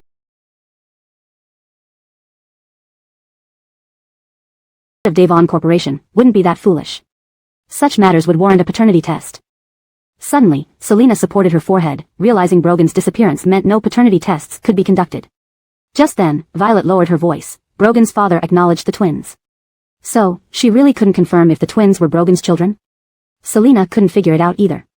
But finding Brogan was the priority now. On the day Brogan left the country, he said he had something to handle. Do you know what it was? I don't know. In my time back, I haven't found out anything either. Violet sounded dejected, feeling useless. At that moment, downstairs at the Devon residence, Devon's second wife Fiona was middle-aged but maintained her grace and charm. Smiling, she observed the twins beside Allie. The boy looks a bit like Brogan, and the girl looks like you. Allie managed a weak smile. Worried sick about Brogan, she hadn't rested well and appeared haggard. Thank you. Chapter 139, A Brief Cry. Selina cried for a bit after finishing her call with Violet, hiding herself under the covers. She only allowed herself this brief moment of tears. Just for a moment. It felt like fate was mocking her. By the time the doctor knocked and entered, Selina had already composed herself despite her unstable emotions. Warren followed the doctor into the room. His eyes landed on Selina's slightly red eyes, hesitating for a moment. He hadn't seen her cry tears of joy when rescuing her from that place. Now she was crying over Brogan. Seeing them enter, Selina handed back Warren's phone. Suddenly, Warren gripped her wrist. The spot on her hand where the needle had just been removed was red and swollen. Doctor, her hand? Selina frowned and instinctively tried to pull away. Warren was at a loss for words. The doctor examined Selina's hand. It's a bit allergic, I'll give you some medicine to apply. After asking about Selina's condition, the doctor said sternly, Miss Liu, you're pregnant. Given your current health status, you need good care, otherwise it's easy for you to lose the baby. Warren turned sharply towards the doctor, his voice cold. Pregnant? Selina paused, then remembered the fragments from the night half a month ago when she had gotten drunk in the courtyard. Mr. Devon was going back inside to fetch an umbrella. She had giggled foolishly, pulling out a small umbrella from her pocket, even biting through the plastic wrap for him. That wasn't the main point. The key was that the umbrella in her pocket already had holes poked in it by her deliberately to tease Brogan. For example, she planned to tell him about the hole during intimate moments to irritate him. Sometimes they would be very unrestrained in bed. That night, she got drunk and naturally couldn't tease Brogan as planned, resulting in what was now. She pressed her lips together, her tone calm but a smile tugging at her lips, addressing the doctor. Doctor, thank you. What else should I be cautious about? Please explain in detail. The doctor, and Hannah, softened her severe face. Relax. I will discuss the precautions with your husband. Husband? The doctor turned to Warren. Come with me to the consultation room, I'll tell you everything you need to know. Selina quickly clarified, he is not my husband. Embarrassed, the doctor apologized, sorry. Warren, still processing Selina's pregnancy, responded, Doctor, I'll come with you. With a busy schedule, the doctor nodded, and both walked out of the ward. In the consultation room, the doctor explained all the precautions in detail to Warren and printed out instructions. She appeared highly responsible. Thus, when she heard the clear-featured man ask, can the baby be aborted, the doctor felt a surge of anger. Miss Liu seems very much looking forward to this child. Warren's expression remained indifferent. The father isn't around anymore. The doctor was speechless. 2 days prior, Selina had been admitted, and she sensed that Selina might have undergone some trauma, making her emotionally unstable. The doctor took out an examination report. I still advise against abortion. Miss Liu has already miscarried once before. Another one could be harmful to her health. Warren paused, his voice tinged with bitterness. You mean she had a previous miscarriage? The doctor looked at him without further comment. Thank you. Warren took the printed paper and walked out to the smoking area. He lit a cigarette, smoke curling around him. When Brooke found him, Warren was unbuttoning his shirt, smoking while looking somewhat dejected. Warren glanced at Brooke, his voice cool. She's pregnant. Should we keep the baby? Brooke's eyes twitched. Whether to keep or abort should be decided by Selina herself. Warren fell silent for a second, then faintly smiled. I see. He stubbed out the cigarette, tossing it into the ashtray. Brooke spoke awkwardly. What did you realize? Warren looked at Brooke with a half-smile. Are you worried I'll do something rash? Brooke wisely chose not to answer. Warren slowly replied, don't worry. If she wants to keep it, so be it. After all, Brogan's chances of returning alive are low. Did you buy the phone? It's here. Brooke handed over the package containing the phone. There's a temporary SIM card inside, and this bag contains freshly cooked congee. Back in the ward, Warren saw Selina getting out of bed. What are you doing down? Press the call button if you need anything. If she fainted suddenly and hit something, it could be dangerous. Selina, having learned from experience, moved slowly. Toilet. Seeing her slow pace, Warren almost offered help but thought better of it due to her resistance. Instead, he kept watch to ensure she didn't fall. Selina wouldn't play games with her health. Now, she wasn't alone, she had a life inside her. Entering the toilet, her eyes stung with emotion. Being hospitalized without family support made her feel helpless again. Walking out, she saw Warren putting congee on the shelf. He turned to her. Brooke bought you a phone. It's in this case. The doctor said you can only eat light food these few days. Thank you, Mr. Fraser. I will hire a nurse shortly. Implying she didn't need Warren's assistance any longer. Warren's gaze darkened. Selina, must you refuse every gesture of goodwill? Selina's expression remained indifferent. Thank you for saving me, Mr. Fraser, but I hope to maintain a distance. Besides gratitude, there's nothing I can do to repay this favor. Clearly drawing boundaries. Warren gazed straight into Selina's overly cold face, then chuckled coolly. Who said heroes who save beauties make those beauties swoon? Clearly, the woman in front of him showed no signs of being touched, only vigilance and detachment. Warren reminded himself to take things slowly, not to rush.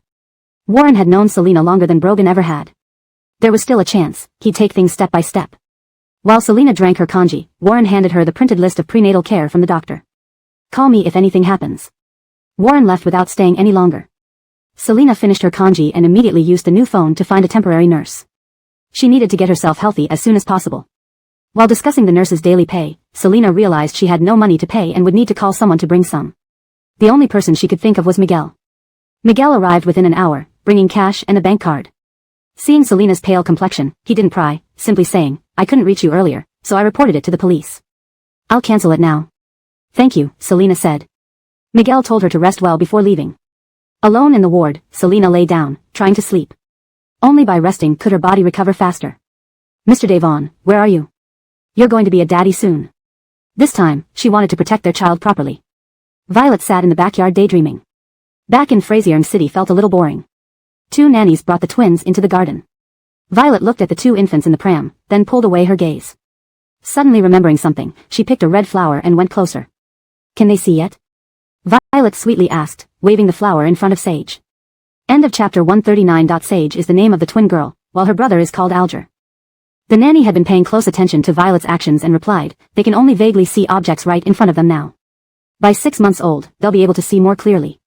Violet stroked Sage's little hair. Alice has very thick hair. She'll definitely grow up to be a little beauty. She took the opportunity to pull out one strand of Sage's hair. Suddenly, Sage started crying. Violet was startled but pretended to soothe her. Shoo, why are you crying all of a sudden? The nanny anxiously picked up Sage and tried to comfort her. As soon as the sister cried, the brother in the other pram also began to cry. Violet turned to leave but happened to catch Allie's gaze. Allie smiled at Violet, then walked over to the twins. Why are you crying? Are you hungry? She glanced back at Violet's retreating figure, lost in thought. Violet and Selina were good friends. Note, the paragraph structure and line breaks have been maintained as requested. Chapter 140 Unforgettable. Violet obtained Sage's hair and quickly returned to her room, searching for a small container to store the hair.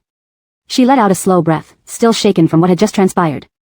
Allie had suddenly appeared behind her, which terrified her to no end. Violet checked the time and then called Selina, intending to tell her about obtaining the twin sister's hair. But when the call connected, a male voice answered. Violet was puzzled. Did she dial the wrong number? Who is this? Warring, he said casually. Selina used my phone to call you today. I'll inform her tomorrow at the hospital that you were looking for her. Oh, okay, thank you. Violet hung up and stared at her phone, deep in thought. Why did Davina use Warring's phone to call her? There are missing or deceased people every day in Sogang. The situation here is chaotic, and it's very hard to find someone. Miss Liu, your chances of finding the person you're looking for are slim. Thank you. If possible, please ask someone to keep an eye out for me. Selina scribbled down the contact's number on a piece of paper while also watching news reports about Sogang on her tablet. She had woken up early that morning, immediately making calls to find Brogan.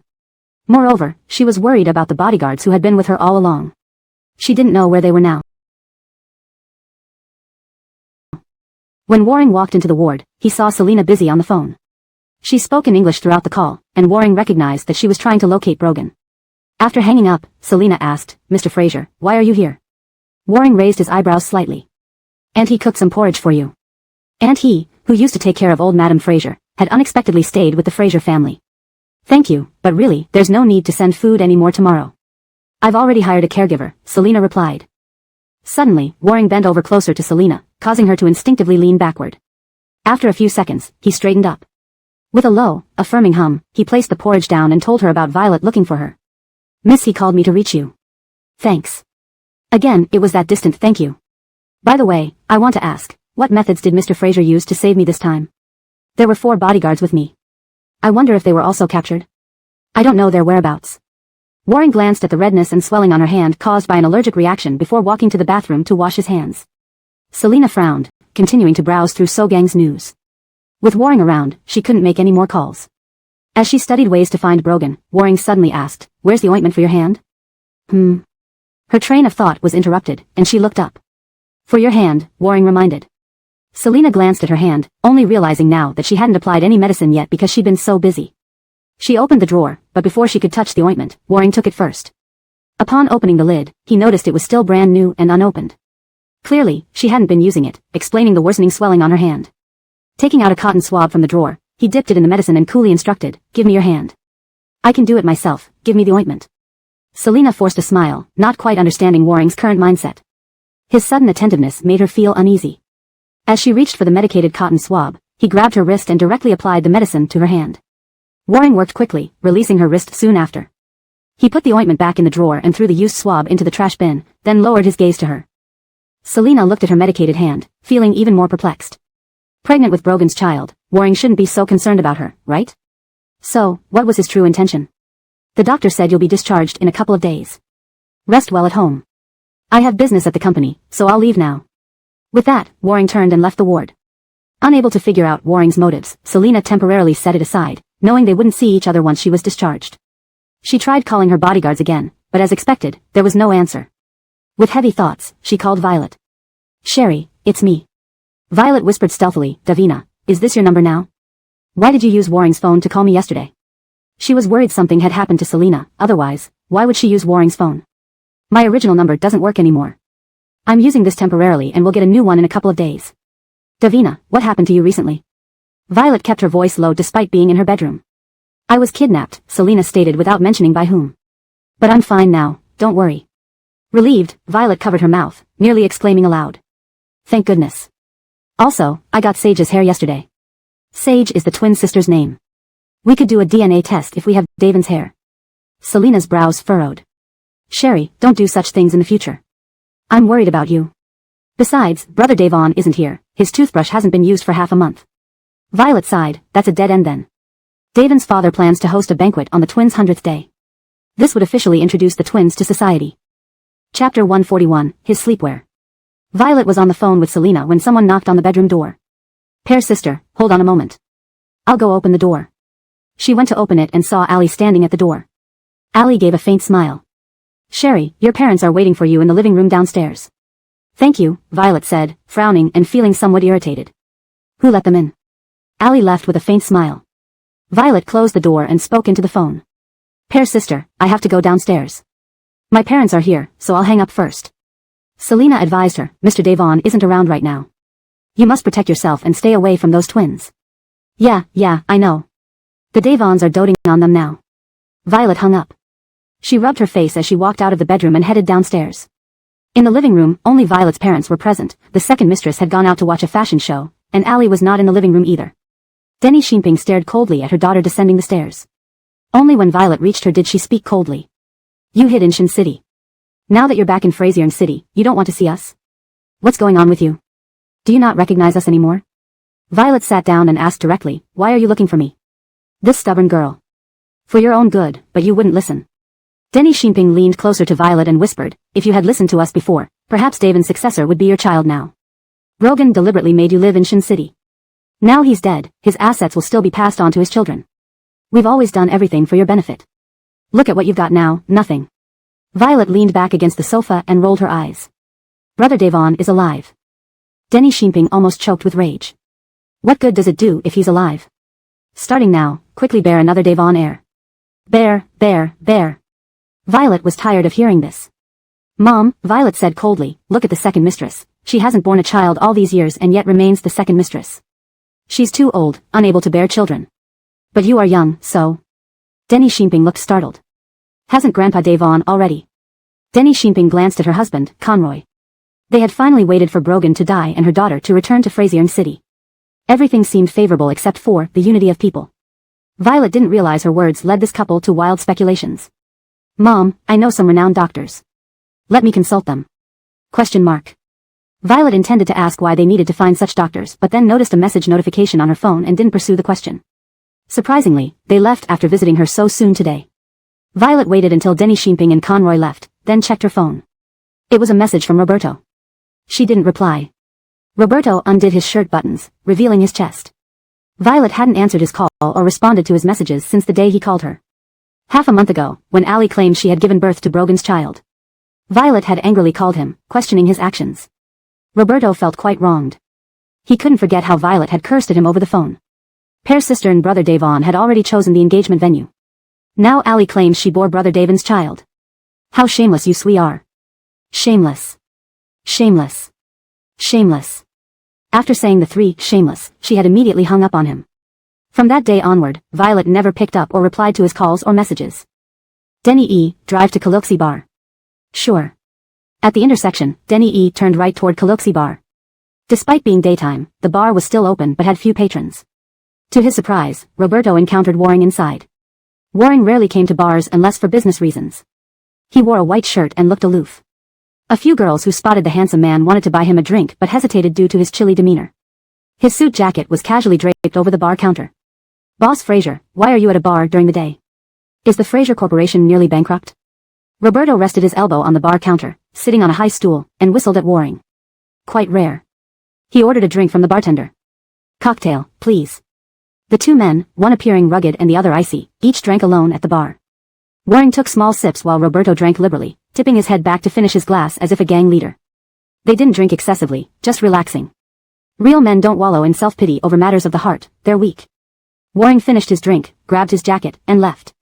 Standing outside Coaxing Bar for a moment, he got into Brooke's car. After starting the engine, Waring asked, "Did you buy the house next to Miss Lou's villa?" Brooke nodded through the rearview mirror. "It's done." Waring had suddenly instructed him to buy the villa next to Selena's. Brooke figured out what Waring intended to do, win Selena back. Over the next 2 days, Selena didn't see Waring come around, finally giving her peace of mind. Today, the doctor told her she could be discharged. Selena completed the discharge procedures and thanked the hired nurse. She contacted an elderly locksmith and arranged for a taxi home. Standing at the entrance of the traditional Chinese-style villa, thoughts of Brogan made her chest ache. She breathed deeply, reminding herself of the baby growing inside her. Relax, relax. The elderly locksmith struggled for hours. As dusk approached, he finally announced, just a few more minutes. Selena forced a smile. Thank you. The lock was indeed troublesome. A vehicle drove past her house and stopped at the neighboring villa. Selena turned to look. The driver's door opened, and Waring stepped out, wearing a white shirt. He glanced toward Selena. Selena gave him a casual glance before turning away. Waring entered the villa, and its lights instantly lit up. Selena looked again, puzzled. Why was he staying here? The elderly locksmith unlocked the door. Miss, it's fixed. The lock is broken. Would you like to install a new one? Yes, please. She couldn't afford burglars tonight. Installing a new lock was crucial for her safety. The locksmith brought new locks and installed them quickly. 10 minutes later, the job was done. Selena paid him and walked into the courtyard, entering the house and turning on the lights. The place had been empty for half a month. It was quiet and dusty. Selena changed her shoes and walked to the coffee table, staring down at the fish tank. The goldfish had died. Sitting on the sofa, Selena hugged the fish tank, sniffing back tears, blinking hard not to cry. Next time, she would tell Mr. Devon not to give her living gifts. She wanted something that could accompany her for a long time. Selena tidied up the bedroom briefly, took a shower, and wrapped herself in a bathrobe. Opening the wardrobe, instead of fetching her own pajamas, she paused and reached for Brogan's black sleepwear. She put on his pajamas, letting the bathrobe fall off her shoulders. Finishing his work, Waring stepped out onto the balcony of his study and glanced towards the traditional villa next door. Light from one of its rooms softly spilled out of the window. The night was silent and peaceful. Chapter 142, Approaching Her. Selena woke up in the morning. Her hair was a mess, resembling a chicken's nest. The first thing she did was to check if there were any updates about Brogan. There was no news about Mr. Devon today. She had asked people in Sogan to help find him before, but there was still no information today. Selina spaced out for a while and then got up to wash her face.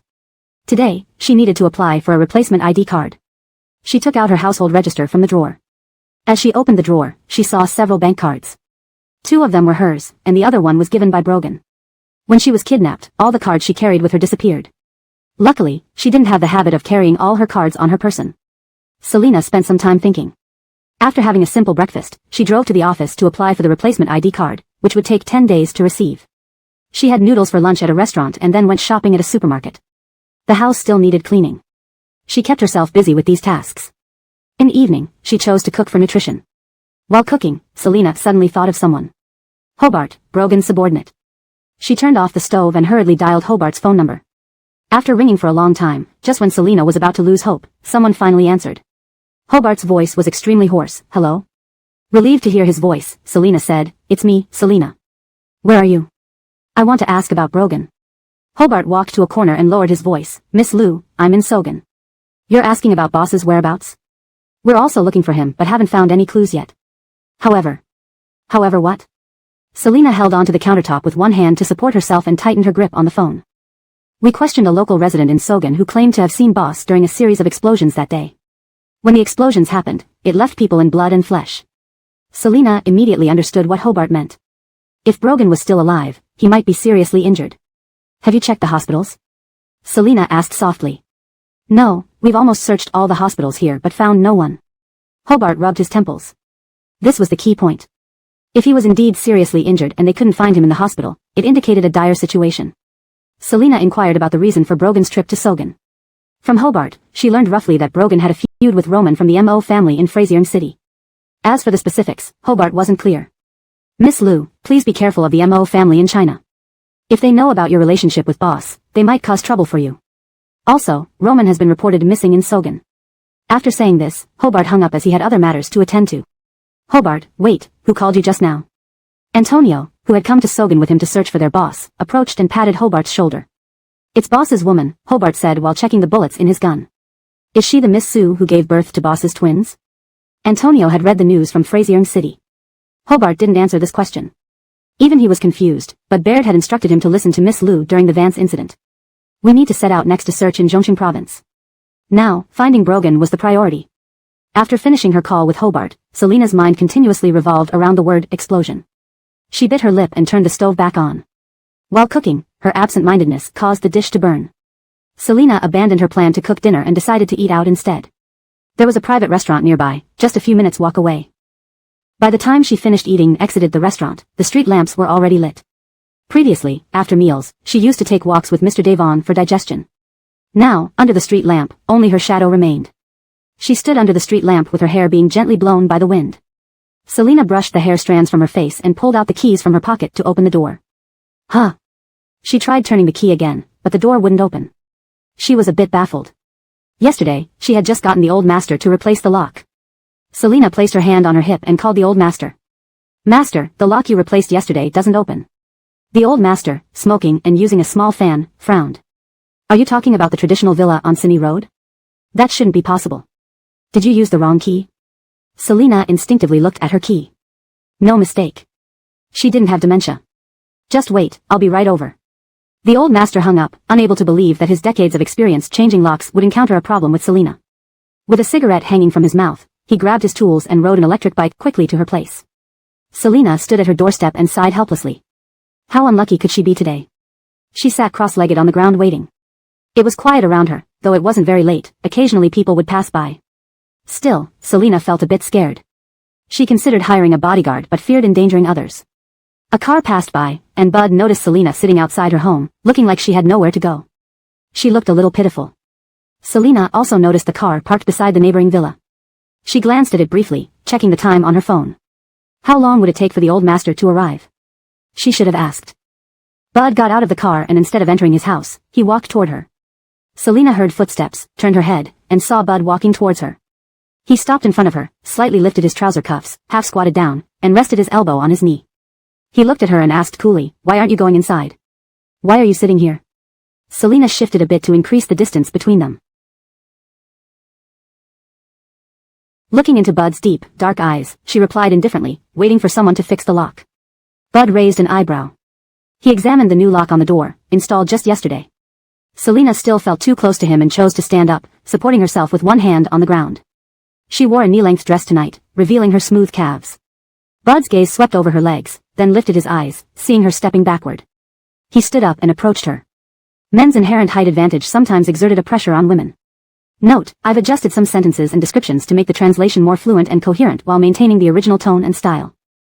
Chapter 143 1 Yuan. Selina frowned. President Fraser, can I ask you for a favor? Sure. Behind Selina was the door. She had nowhere to back into. She lifted her eyes calmly and said, how much did it cost you this time to rescue me? I cannot repay favors, but I can repay money. After listening to Selina's words, Elon smiled slightly, his voice a little chilly. Did I save you just to get the money back? Selina asked with suspicion, then why were you so kind as to come to my rescue? Bud felt choked in his throat. Given Selina's guarded attitude toward him now, if he dared say that he wanted to pursue her again, she would surely turn her back on him instantly. How could any woman be this difficult? He felt defeated. The atmosphere turned rigid momentarily. He tidied up the sleeve of his suit, face cold. 1 yuan. Selina, what? 1 yuan to ransom you back. Bud seemed angry, evident from his expression. Selina moved her lips, a bit hesitant. Then she opened her wallet, searching through it, and really found 1 yuan. 1 yuan, here you go. She lightly held the 1 yuan note with her fingers, extending it to Bud. Her expression was very calm. Anyway, he himself had said 1 yuan, whether it was true or not, she could at least consider it repaid. The man glanced at Selina's face indifferently, then a few seconds later, his gaze fell on her fair fingers. He paused, accepting the 1 yuan. Immediately after, he heard Selina speak coldly, we should maintain a distance of over 1 meter when we meet in the future. It wouldn't look good if an ex-husband stands too close to an ex-wife. I mean it, Selina reiterated. This time, Bud became enraged. He supported himself against the door, looking down at her, eyes filled with deep meanings. A beam of light shone directly on both of them. The old master's electric bike had its light on, and it happened to shine right at Selina's front door, coincidentally falling on their figures. The old master stopped his vehicle. His sight being good, he saw the man and woman standing in front of and behind the villa's entrance door. It somewhat resembled a wallbang scene from TV. The old master turned off his light. Selina looked at the old master like seeing a savior, finally preparing to go home. She pushed Bud aside. Old master, make sure you fix the lock properly this time. I'll check what the problem is. The old master carried his toolbox towards the main door, casting a glance at Bud. What a handsome man indeed. He inspected the lock. Strange, it seems the lock core is broken. I'll replace it with a new one for you, free of charge. Selina, alright, thank you. How long do you think it will take? Not long. Seeing the lock already being dismantled, Bud glanced at Selina, then turned back to the adjacent villa. The sound of Selina talking to the old master came from behind him. Do you think this lock has better quality this time? She asked skeptically. The old master's neck blushed red. It'll definitely be fine this time. Who knew you'd coincidentally encounter a faulty lock? These two words, unfortunate, made Selina hold back her critical remarks immediately. Clearly, wasn't it your locks that had quality issues? Fiki, Miss Sue has returned the 2 custom-made dresses for modification. Fiki's assistant carefully carried 2 gift boxes flown in from Frasier City into the designer's office. Modification? What doesn't fit? Fiki put down his pen and asked. The bust needs to be resized smaller, waist wider, and one dress requires shoulder width adjustments. The assistant handed Fiki the size note required by Ali. Fiki took the note, glancing over the measurement table, frowning slightly. There's quite a big difference from the sizes Mr. Devon provided. At least there was a clear difference in bust size. As a designer, he was very sensitive to clothing measurements and human body proportions, always feeling like these were measurements for 2 different people. The dimensions provided by Mr. Devon should belong to a well-endowed, slender-waisted woman. The assistant added, other designers also received returns of dresses from Miss Sue. I read news from Frasier City. She must have just given birth, causing some changes in her figure. Fiki didn't comment further. For guest requests, they would use all possible means to fulfill them. Contrary to Fiki's peaceful demeanor was Franz, the other jewelry designer who was responsible for rings. Franz stared angrily at the returned ring for modifications, finding the request absurd. The ring originally engraved Li and Ji, and now Miss Sue requested changing it to Devon and Ji. The more Franz thought about it, the more he felt something was amiss. When Mr. Devon encountered trouble in Suwa country, Miss Sue claimed to be his beloved publicly, and the ring was delivered into her hands. The elite circles could sometimes be chaotic. Perhaps this ring was intended for a mistress outside his marriage? If so, once Mr. Devon returned, he might seek accountability from them. Franz, the designer, boldly made a decision. He stored the returned rings and crafted a similar-looking pair anew for Miss Sue. At the Devon family residence. Devon Daxiong had the rare occasion to be home tonight for dinner. With a stern look on his face, he had been busier recently due to his son Brogan's disappearance. After finishing dinner, he put down his chopsticks and looked at second Madam Hannah, Ruagia. There's a charity event tomorrow. Take Allie along. Allie, though currently recovering from childbirth, could occasionally venture out. Hannah put down her chopsticks, wiped her red lips, nodded, and replied, sure. Allie looked surprised and smiled faintly, thank you. Violet kept her head low, eating while attentively eavesdropping on their conversation. Two nannies brought in the twins. Devon Dashiong glanced at the two infants. Normally stern around children, his face softened a bit. Leaving the dining table, he went upstairs to his study. In the study, Devon Dashiong first handled company matters before taking a break. Brogan was his most prideful and excellent son, albeit rebellious. Devon Dashiong pulled open a drawer, taking out a document. Inside was a DNA report regarding the parentage of the twins. He closed the file, put it back in the drawer, and locked it up. Chapter 144. Selina seems to be pregnant. I saw brother accompanying her to the hospital a few days ago. When Harris said the first 6 words, Joy didn't have any particular reaction. Selina wasn't their Fraser family daughter-in-law anymore, so her pregnancy had nothing to do with them. But what Harris said next did matter. Selina, what did you just say? Joy couldn't believe what she'd heard and put down her teacup. I saw brother taking Selina to the hospital a few days ago, and then I asked around. It turns out Selina is pregnant, Harris explained with a serious face. This Selina was really like an unwelcome shadow that wouldn't go away. You silly girl, what are you talking about? Joy's expression turned sour, and she spoke sternly. Don't go spreading such rumors outside. Harris pouted, Mom, I'm only telling you this. Don't worry, I won't spread it around.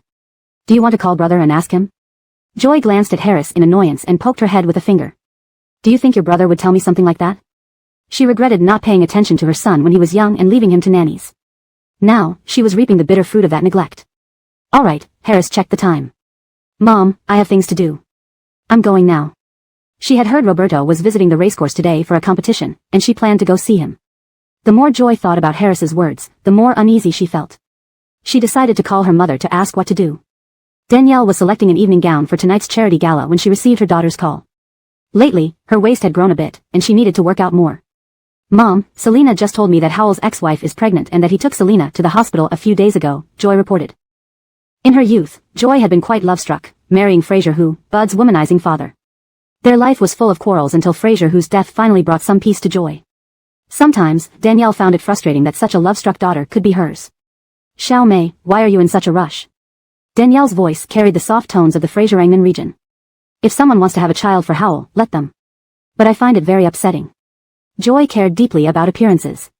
After her son divorced Selina and became engaged to Carly, the engagement was soon dissolved. These matters used to be known only within their circle, but because Carly was a celebrity, netizens now recognized her son as well. If everyone knew her son was having a child with his ex-wife, it would be very embarrassing. Danielle also loved her grandson dearly and warned sternly, I've always told you to take good care of the children rather than arguing with Fraser who all the time. You ignored my advice, and now trying to manage Howell is just wishful thinking. Don't interfere with this. The Fraser family can support another child. Let Howell handle it himself. He isn't useless. Danielle feared that if her daughter meddled recklessly, it might result in a rift between mother and son. Hearing the severity in her mother's tone, Joy nodded. I understand. By the way, Selina likes Allie's cousin, Roberto, but the Sue family has no intention of forming a kinship with ours. The Sue family's background is acceptable. Danielle thought of Allie, a lively woman who handled herself skillfully. I'll ask Allie about this. Remember not to interfere with Howell's affairs. Got it? Before hanging up, Danielle warned her daughter again, for she only had Joy as a daughter. Don't worry, I understand. This charity event is hosted by the Le family. Sitting in the living room, Danielle briefly introduced several prominent families in Frasiering City to Allie. In Frasiering City, the Devon, Mo, Lu, and Zhong families were all established old families. Ainsworthy, the current chairman of the Lu family, once received help from Brogan, so she will assist you appropriately out of respect for Brogan. If you encounter anyone from the Mo family alone, try to be cautious. Danielle gave these brief pointers as a favor but didn't feel obliged to go overboard helping Allie. Allie appreciated Second Lady's kindness and thanked her. Her situation was somewhat awkward since she wasn't officially married to Brogan, but being a daughter of Shenzhen's Su family gave her a respectable background. Violet sat on the sofa watching TV while they waited to go to the charity gala. Danielle, thinking of Harris, asked Allie, does your cousin Roberto have a girlfriend? No, neither of my cousins has a girlfriend, Allie replied, curious why Second Lady asked this. My granddaughter Harris is of marrying age, and I intend to look around for her first. Just looking around, Danielle left it at that. Allie understood. It was for Harris's sake. With Harris's personality, her cousins probably wouldn't be interested, but Allie wouldn't say this outright. Smiling faintly, she said, I'll ask my cousins when I have the chance. Upon hearing Roberto's name, Violet stared blankly at the TV for a moment. Mrs. Fraser, let's enter this store to buy things for my granddaughter, said the plump-looking Khalil Mrs. to Joy, smiling. Your granddaughter Lara is around the same age as mine. Joy smiled back. I'll come in too to buy things for Lara. Wearing a mask, Selina held a piece of baby clothing in one hand and a tiny hat in the other. She had gone to the hospital for a follow-up visit and decided to purchase baby items while there, knowing she had to prepare slowly for everything. Selina lacked experience, so much of her information came from online searches. Looking up, she saw Joy and Khalil Mrs. walk in. Joy hadn't expected to encounter Selina and paused momentarily upon seeing the baby clothes in Selina's hands. Selina paid for the clothes and left after checking out. Once she was gone, Khalil Mrs. whispered to Joy, wasn't Selina buying baby clothes? Is she buying for someone else or for herself? Since Khalil Mrs. and Joy were close, she asked freely. Joy smiled faintly, holding her purse tightly without realizing it. I don't know, but it has nothing to do with our Fraser family anyway. You're right, Khalil Mrs. agreed. Just as she looked toward the entrance, she saw Brooke getting out of his car. Gently elbowing Joy, she pointed, look at the entrance. Brooke was Bud's secretary. Joy, holding a small piece of clothing, turned to look. She saw her son sitting in the back seat, frowning slightly. Could it be that after Brogan's death and Allie giving birth to the next heir of the Devon family, Selina was now trying to cling back to her son? Inside the car, Bud turned his narrow eyes toward Selina, who was talking to Brooke. Wearing a mask, only her voice betrayed her seemingly improved mental state compared to a few days earlier. Remember, it's next Friday, Brooke said to Selina before opening the door and getting back into the car. You just need to show up, don't bring gifts. Got it. Brooke's girlfriend, Patricia, had a birthday party each year where only a few close friends were invited. As former colleagues, Selina was always invited. Over time, she and Patricia developed a decent relationship. Brooke asked Selina to join to keep her from staying cooped up alone. Brooke drove off, and Selina got into her car and left. Joy watched thoughtfully. While Khalil Mrs. browsed the clothes, Joy pulled out her phone and texted Harris. Selina, who did you contact to verify Selina's pregnancy? Chapter 145, Trash Strike. Mom, why are you suddenly asking about Selina's pregnancy again? Harris went to the racetrack and didn't see Roberto there, which made her rather gloomy. Receiving Joy's call at this moment helped to distract her.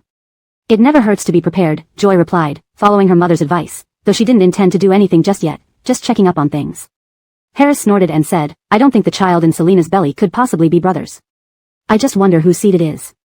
As Hero was passing Harris with a few friends, he happened to overhear her words. Selina is pregnant? Hero frowned slightly.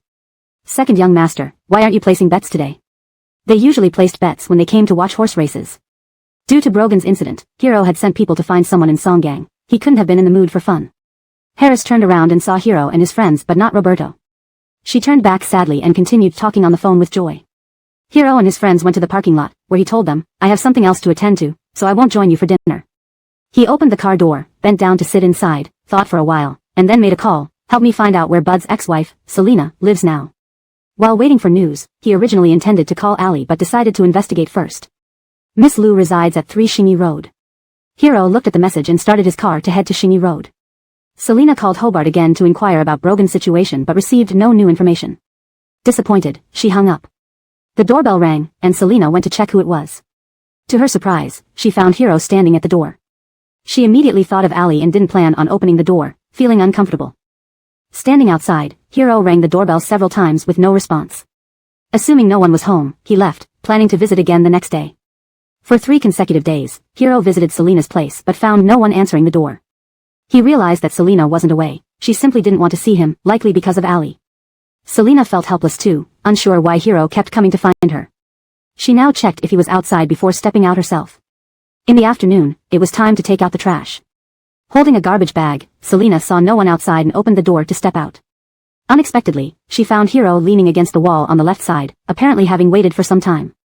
Miss Lu, it's quite hard to meet you, Hero approached with his hands in his pockets and smiled. Can we talk? Selina put the trash bag beside the door, where it would be collected later. Looking at Hero calmly, she asked, what do you want to talk about? She didn't invite him in. With no one around, Hero chose his spot and glanced at Selina's belly, then asked directly, are you pregnant? Is the baby Brogan's?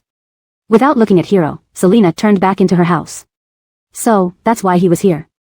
Just as she was about to close the door, Hero added, my cousin already has Brogan's child. Selina felt furious upon hearing this. That child isn't Brogan's, it's Garrett's. Hero furrowed his brow, taking it as jealousy from a woman, and warned, Miss Lu, please don't speak recklessly. The Devon family has acknowledged my cousin's 2 children. Taking a deep breath, Selina opened the door again, stepped out, and picked up the garbage bag she had placed earlier. She threw it forcefully. Dodging sideways, Hero avoided the attack. The garbage bag hit his car with a loud thud. Speechless, Hero stared. Selina glared coldly and slowly uttered, "Leave." She turned back into her house and closed the door. Leaning against it, she contemplated moving but felt reluctant to leave this place. Hero frowned deeply. Selina might be pregnant. He should tell Allie and prepare her mentally. Hero dialed Allie's number. Allie was playing with the 2 kids when her phone rang. Seeing Hero's call, she had the nanny take the children to the backyard before answering. "Brother Fraser, how are you adjusting to life in Frazierne City?" Hero put Selina's trash bag aside, opened his car door, and got in, listening to Allie talk about her life there. "I'm fine, Brother Fraser, but I worry about Brother Devon since we haven't heard from him." "No news is good news." Hero used a wet wipe, holding his phone between his shoulder and cheek. "When I have time, I'll visit the kids." Pausing, he mentioned Selina. "Xiao Devon, Selina may be pregnant." On the other end, there was a sound of glass breaking. "Xiao Devon." "Brother Fraser, I'm fine, just spilled a water cup." "What did you say just now?" Allie asked, smiling tightly. "I said, Selina might be pregnant." Hero continued, "I'm telling you this to prepare you. Brogan likes Selina, which you've always known." Initially, he contacted old Master Devon only to get the children recognized. But he hadn't expected him to publicly acknowledge his cousin's wife. Brogan would likely be furious if he found out. Sighing, Hero hoped Brogan wouldn't blame his cousin for the twins' sake. Allie kicked at the broken glass on the floor, her expression neutral. "Brother Fraser, are you sure Selina is pregnant?" This translation maintains the structure and style of the original text while ensuring natural and fluent English. It accurately conveys the characters' names using pinyin and preserves the tone and story logic coherently. Chapter 146 Surveillance. "I always feel that someone is secretly watching me." Selina wearily rubbed her temples. She had not slept well for 2 nights, and her voice was extremely hoarse. She spoke to Aries with a sense of resignation. Aries was Selina's attending physician during her recent hospitalization. Hearing this, she frowned slightly and examined Selina's body. After the examination, Aries looked at Selina's pale and exhausted face. The handsome man from last time had said that something happened to the child's father. Feeling sympathetic, Aries realized that Selina might also need a psychologist. She said gently, "Miss Liu, I have made an appointment for you with a psychiatrist for your own good and for the baby's health. Since you are pregnant, I can't prescribe sleep medication." Selina paused for a moment, managing a weak smile. "All right, thank you. Perhaps she really should see a psychiatrist." After Aries made the appointment, Selina left the clinic. Her number for the psychiatric consultation was 70. Seeing that there was still some time, she went to a convenience store to buy a bottle of water. The weather today wasn't too hot or cold, but Selina still wore a thin jacket. She unscrewed the cap of the mineral water and took a sip when Hobart called her. "Miss Liu, the situation in Sakong is getting more unstable, and finding people is becoming difficult. If you cannot reach me one day, don't panic. I will contact you as soon as I get any news. Be careful over there. I will probably move in a while, and this phone number may no longer be used." Selina paused as someone passed by and continued after they were gone, "I will send you my email address." After hanging up, Selina sent the email address to Hobart and then checked the time before heading to the psychiatrist.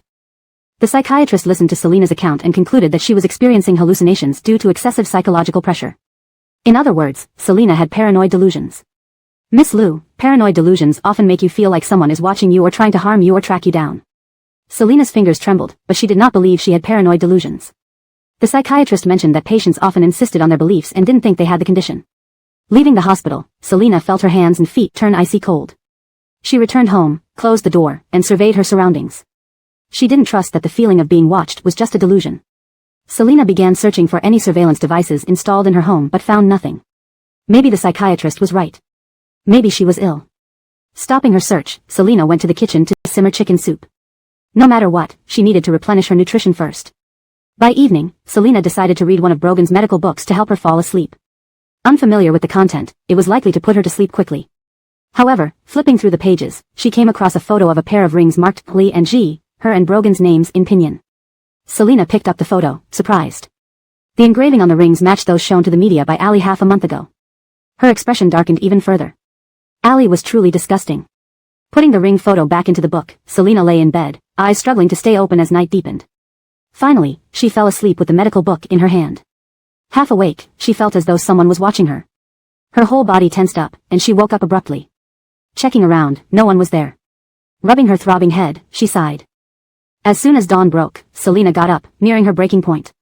Brushing her teeth, she saw her reflection in the mirror, pale-faced, bloodless lips. How ugly. Eating bread with milk for breakfast, she changed and went out. Deciding to stay at a hotel for the night, she hailed a taxi since her current state wasn't suitable for driving. A few taxis stopped nearby. As Selena crossed the road, someone suddenly grabbed her arm. Elon frowned. Selena, it's a red light. Looking up, she saw him. He wore a mask, but his eyes showed fatigue. Selena slowly raised her eyes and forced a smile. Thanks. She had momentarily lost focus. Seeing Selena's poor state, Elon didn't let go of her arm. Where are you going? I'll take you there. No need, you can let me go. Selena tried to pull her arm away but failed, frowning. Elon's gaze deepened. Let me take you. Brooke is also in the car. Glancing at him, Selena, already irritable from lack of sleep, replied sharply, no need, let me go. Can't you understand? Recalling how he had stopped her at the red light, she sighed, sorry. Elon studied Selena for a moment and finally released her hand. As soon as the green light turned on, Selena crossed the road and got into a taxi. To Gage Hotel. Wait, to Wenda Hotel. Gage Hotel belonged to the Devon family. Selena, mindful of the photo of the rings, decided to find a new place to live after celebrating Brooke's girlfriend Patricia's birthday. Arriving at Wenda Hotel, Selena booked a suite. Miraculously, she fell into a deep sleep on the hotel bed, a rare restful night after 3 sleepless ones. Almost moved to tears, Selena appreciated this reprieve. Meanwhile, the lights in the traditional villa next door remained off because its owner wasn't home. Elon only returned late from work, showered, and entered his study.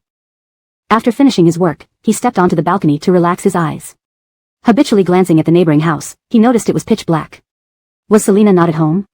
Recalling Selena's lethargic state earlier, Elon grew concerned and prepared to text her. Brother Fraserong, do you have Selena's phone number? I've been considering it for days and want to talk to Selena personally. Ali hesitated before continuing, I want to persuade her to give up on having the baby. Hero had just finished bathing when he received Ali's call. Drying his hair, he froze upon hearing her final statement. Xiao Divong, what are you saying? Why should Selena give up on having the baby? Ali sounded despondent, I'm sorry, I shouldn't have thought like this. Consider it a mistake. Good night. Hanging up, Hero pondered her words. Meanwhile, Ali left her bedroom and met the butler downstairs with a cup of milk. Manager Denny, is Uncle Devon still awake? He's in the study, the butler answered respectfully. Ali hesitated, can I join you to the study? I need to speak with Uncle Devon. Earlier, she had called him Mr. Devon but had since changed to Uncle Devon. Noticing her restraint, the butler nodded, the master is free now. Didn't expect Uncle Devon to work so late, must be tiring, Ali commented as they entered the elevator to the 6th floor, where the study was located. The Devon family's 8-story residence had an elevator for convenience. Reaching the study, Ali waited outside as the butler announced her. The master, Miss Sue is here, he placed the milk, she is waiting outside. So late? Let her in, Devon Daishiong removed his glasses, rubbing his brow. The butler gestured Ali in, who thanked him. Uncle Devon. Sit.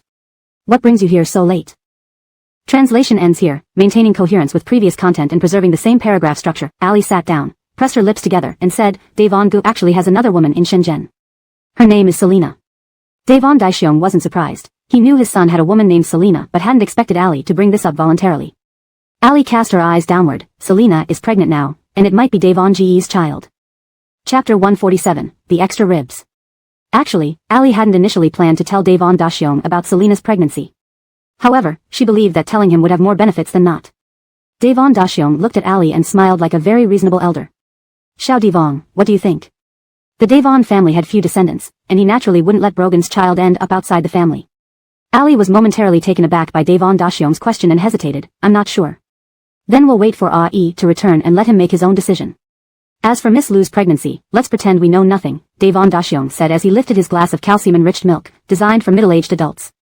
It's late, you should go back and rest. Alright, Uncle Devon, you too. As Ali left the study, closing the door behind her, a faint smile appeared on her lips. She knew well that even if Devon Daishiong found out about Selena's pregnancy, he wouldn't take any immediate action. Selena finally managed to sleep soundly in the hotel last night. Today, she woke up with a clear head. She planned to stay another night at the hotel and then try staying at the Xian Khalil community building tomorrow. First, she needed to go home and pick up some clothes. Lying in bed, Selena picked up her phone and noticed Bud had sent her a message last night. She didn't reply. After getting up and freshening up, she ordered breakfast from the hotel. Once finished, she put on a mask, hailed a taxi, and headed home. The driver was a friendly-looking auntie. Selena sat in the front passenger seat. As she turned to look out the window, her gaze landed on the rearview mirror. Behind them was a black sedan. She noticed this black car. The taxi departed from the Wenda Hotel. After about 10 minutes, the black sedan continued to follow them. Selina's heart raced. "Auntie, can we go to the Global Mall first?" she asked the driver. "Sure thing," replied the driver.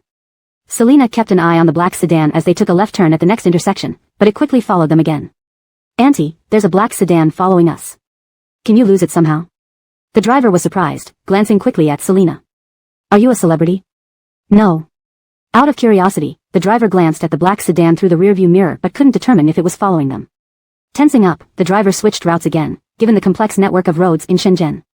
But even when she changed direction, the black sedan did too. "Do you think you've gotten into trouble? Do you want to get off at the next intersection?" the driver asked worriedly. Selina sighed, not forcing the issue. "Thank you. Forget it, I'll take you to the Global Mall." The driver proceeded forward, but soon after, the black sedan turned onto a different street and stopped following them. "Might have been my imagination. They weren't really following us," the driver breathed a sigh of relief, hoping not to encounter anything strange. Selina stared at the rearview mirror, where the black sedan was now gone. Could it be her paranoia acting up again? She began to doubt herself. "Auntie, sorry, please take me to Cine Road number 3. Half an hour later, the taxi arrived at Cine Road, and Selina paid and got out. The driver watched as Selina opened the door to her house, giving a peculiar smile. Back at home, Selina intended to cook lunch before heading back to the hotel. Walking into the kitchen, she opened the refrigerator to grab some ribs. Suddenly, she paused, staring at the ribs inside. She remembered buying only one box of ribs, yet now there were 2 boxes in the fridge. Why was there an extra box? A chill ran down her spine. She struggled to recall her supermarket trip but confirmed she had only bought 1 box of ribs. Her heart pounding, Selina closed the refrigerator and hurriedly left the kitchen. She searched for the receipt from her last shopping trip. "Not here, did I lose it?" Fear began to set in. Without bothering to find the receipt, she rushed into the bedroom, intending to call the police but feared alarming the person responsible. She packed important items and a few sets of clothes into a suitcase. That extra box of ribs kept gnawing at her mind. Who could have done this? While packing, the doorbell rang. Outside the door, Bud pressed the doorbell with no response. Checking his phone, he dialed Selina's number. Inside the bedroom, Selina saw the caller ID and hung up. Shortly after, a message from Bud appeared. "Selina, open the door. I know you're home. Let's talk.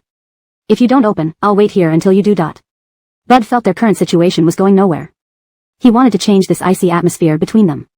Seeing this message, Selina frowned and walked expressionlessly to the door. Upon opening it, Bud observed Selina, who wasn't wearing a mask, allowing him to see her face clearly. Frowning slightly, he noted her poor complexion. "So, let's talk. What do you want to discuss, Mr. Fraser? Please finish your points all at once, okay?" Addressing him as Mr. Fraser stung a little. Before Bud could respond, he noticed a snake coiled around the money tree in the courtyard. He removed his coat. "Selina, come out, there's a snake." Selina was terrified of snakes. Seeing the seriousness in Bud's expression, she quickly stepped outside and turned toward the courtyard. It was a green snake. In such a large city, encountering a snake at home was extremely rare. Selina's thoughts drifted back to the extra box of ribs in the fridge. It couldn't have just appeared out of thin air, right? Chapter 148, Brogan returns. Someone was trying to mess with her. Selina frowned. She planned to switch hospitals and see a psychiatrist elsewhere. She didn't believe she had paranoid delusions. Bud glanced at the visibly attempting to remain calm Selina. "That's a green snake, non-venomous. You wait outside for me." He held his coat ready to go in. Selina grabbed Bud's sleeve. "Wait, what are you going in for?" "I'll call the professionals over." The man cast a look down at her 2 pale fingers on his sleeve. Just 2 fingers, an indifferent gesture. "It's harmless. By the time the pros arrive, it might be inside a room already." His tone was clear and matter-of-fact. At the thought of that happening, Selina shuddered. Imagine waking up only to find a snake on the bed. Selina immediately released her grip on Bud's sleeve. Bud faintly curved his lips and handed the coat over to her. He stepped cautiously towards the lucky bamboo plant. Selina stood by the door handle, ready to slam the door shut if the snake lunged toward her. Sensing someone approaching, the green snake wriggled away rapidly. A foot stepped on its tail, then it was caught by the scruff. With long fingers, Bud held the green snake. He turned and looked out toward Selina standing outside the door. Noticing her preparing to close the door, he gave her a half-smile. "You can come in now. Find something to put this into." Selina chuckled awkwardly and walked in, glancing at the snake which made her skin crawl. She went to the kitchen to look for a container like a bottle. This was the first time Bud set foot here. The decor was warm and cozy.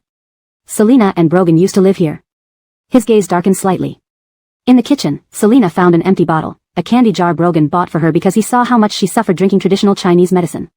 After transferring the remaining candies, she took the empty bottle back. Upon exiting the kitchen, she noticed the snake in Bud's hand seemed unresponsive. It passed out, Bud explained. He let Selina place the bottle on the floor, gently putting the snake inside and securing the lid. Where can I wash my hands? He asked. You wouldn't want me to leave without washing them, would you? His tone was calm.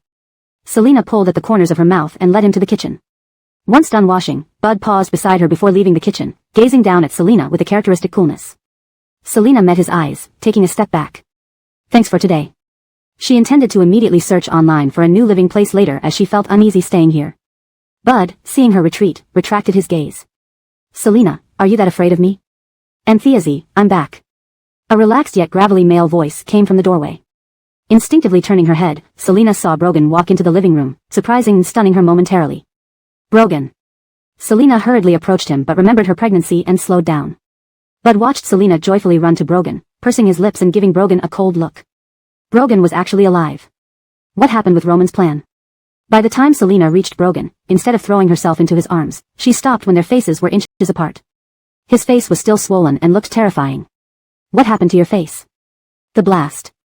Brogan laughed softly and pulled her into his embrace. Enthusiasm, I missed you. Selina nestled in his arms, sniffing. There wasn't the familiar pine scent, perhaps due to his return from Sakong. Actually, Selina paused partly because she felt something unfamiliar about Brogan's smile. She scolded herself, it was just that Brogan's face was injured and his smile would naturally look different. Bud observed the couple with a cold expression. Their gazes met briefly before both averted their eyes. Bud grabbed his coat, walked out cold-faced, and left. Brogan loosened his grip on Selina but held her hand, gazing at her longingly. Enthusiasm, I'm sorry. Selina had wanted to scold him. Everything that happened during his absence built up and was ready to explode. But remembering he narrowly escaped death, she remained stoic without berating him. Tears welled up as she withdrew her hand. You're back, that's all that matters. Turning around, she bit her lip. Brogan sensed her anger and hugged her from behind, resting his chin on her shoulder. Sorry, no more times like this, I promise. The situation is resolved now. His words were light, yet he smiled warmly. Selina trembled slightly. How could she suspect the man embracing her was not Brogan? Everything matched, even his voice. Only his face was swollen, but otherwise, he looked like Brogan. Even his height was identical. Then, Selina glanced at the arms hugging her waist. Where was the black mamba tattoo? Where's the tattoo on your arm? She asked calmly. Washed off, Brogan replied casually. See my arm, I couldn't completely remove it, there are still traces. He showed her his arm, revealing some rose pigment lingering. There were also scars from injuries, and his skin appeared darker. Sokang's climate tends to darken skin easily. Selina sat on the sofa, taking out her phone to book another appointment with a psychologist at a different hospital. Brogan was showering in the bathroom. Sitting on the couch, Selina rubbed her forehead. As Brogan emerged from the bedroom in pajamas after bathing, Selina lifted her eyes and froze for a moment. He looked exactly the same, why did she doubt? Sitting next to her on the sofa, he smiled and embraced her. Enthusiasm, this time I nearly thought I'd never see you again. Selina forced a sorrowful expression. Enthusiasm? His kiss landed on her hair. Selina responded absent-mindedly. She hadn't told him about the pregnancy. You've lost weight during my absence, Brogan said. Selina abruptly pulled away, standing up. I'm really hungry. Just ate a little breakfast today. Let me cook noodles, she blurted out calmly. Just as she moved, Brogan caught her hand. I arranged for Quaker Hotel to deliver meals. Enthusiasm, if you're angry, slap me. Lifting her hand to strike his face, it was just like that night, he'd pulled her hand to hit his face, with the same expression. Selina felt overwhelmed, realizing she truly doubted her love. For a moment, she struggled to breathe. Brogan declared firmly, next week, I'll take you to Beijing for our wedding. Hearing this, Selina didn't feel happy inside. She dropped her eyes, sitting back on the sofa. Trying once more, she feigned excitement mixed with sadness. Mr. Devon, there's something I want to tell you. Before you left the country, you gave me a ring which I misplaced recently. Sorry, Selina apologized sadly. Brogan furrowed his brows in confusion, touching Selina's forehead. Enthusiasm, what nonsense are you talking about? I didn't give you any ring before I left the country. He cupped her face with both hands. Enthusiasm, you look awful. I'm really worried. Is there something you haven't told me? This made Selina feel even more disheartened. Brogan was indeed right, he had not given her a ring before he left the country. The translation provided here continues from the previous content coherently and maintains the same paragraph structure as the original text. It keeps the tone, style, and character names consistent while ensuring natural fluency in English. Chapter 149, Nervousness. Just as Brogan was about to kiss her, Selina pretended to cough and turned her head away. Although she had already decided to admit that she might be suffering from paranoia, something just didn't feel right. Normally, if she saw Brogan come back alive, she would passionately kiss him. Awful, it's so hot today, am I catching a cold? Selina frowned, sniffing her nose. Brogan looked at Selina deeply. He was pained to see how thin and pale she had become in his absence. Jamie, don't forget, I'm a doctor. Let me take you to the hospital for a checkup tomorrow. I can't go tomorrow, let's reschedule. I have to attend a friend's birthday party, Selina replied softly, looking down. Actually, she planned to visit a psychiatrist tomorrow morning and only go to Brooke's house for Patricia's birthday celebration in the afternoon. Brogan frowned, clearly disapproving. Do you really have to go? You look awful. Yes, I do. I look terrible because I've been worried sick about you. Now you're back, I can sleep well and will recover soon. Selina waved dismissively. Seeing her insistence, Brogan gave up arguing. Fine, you always get your way.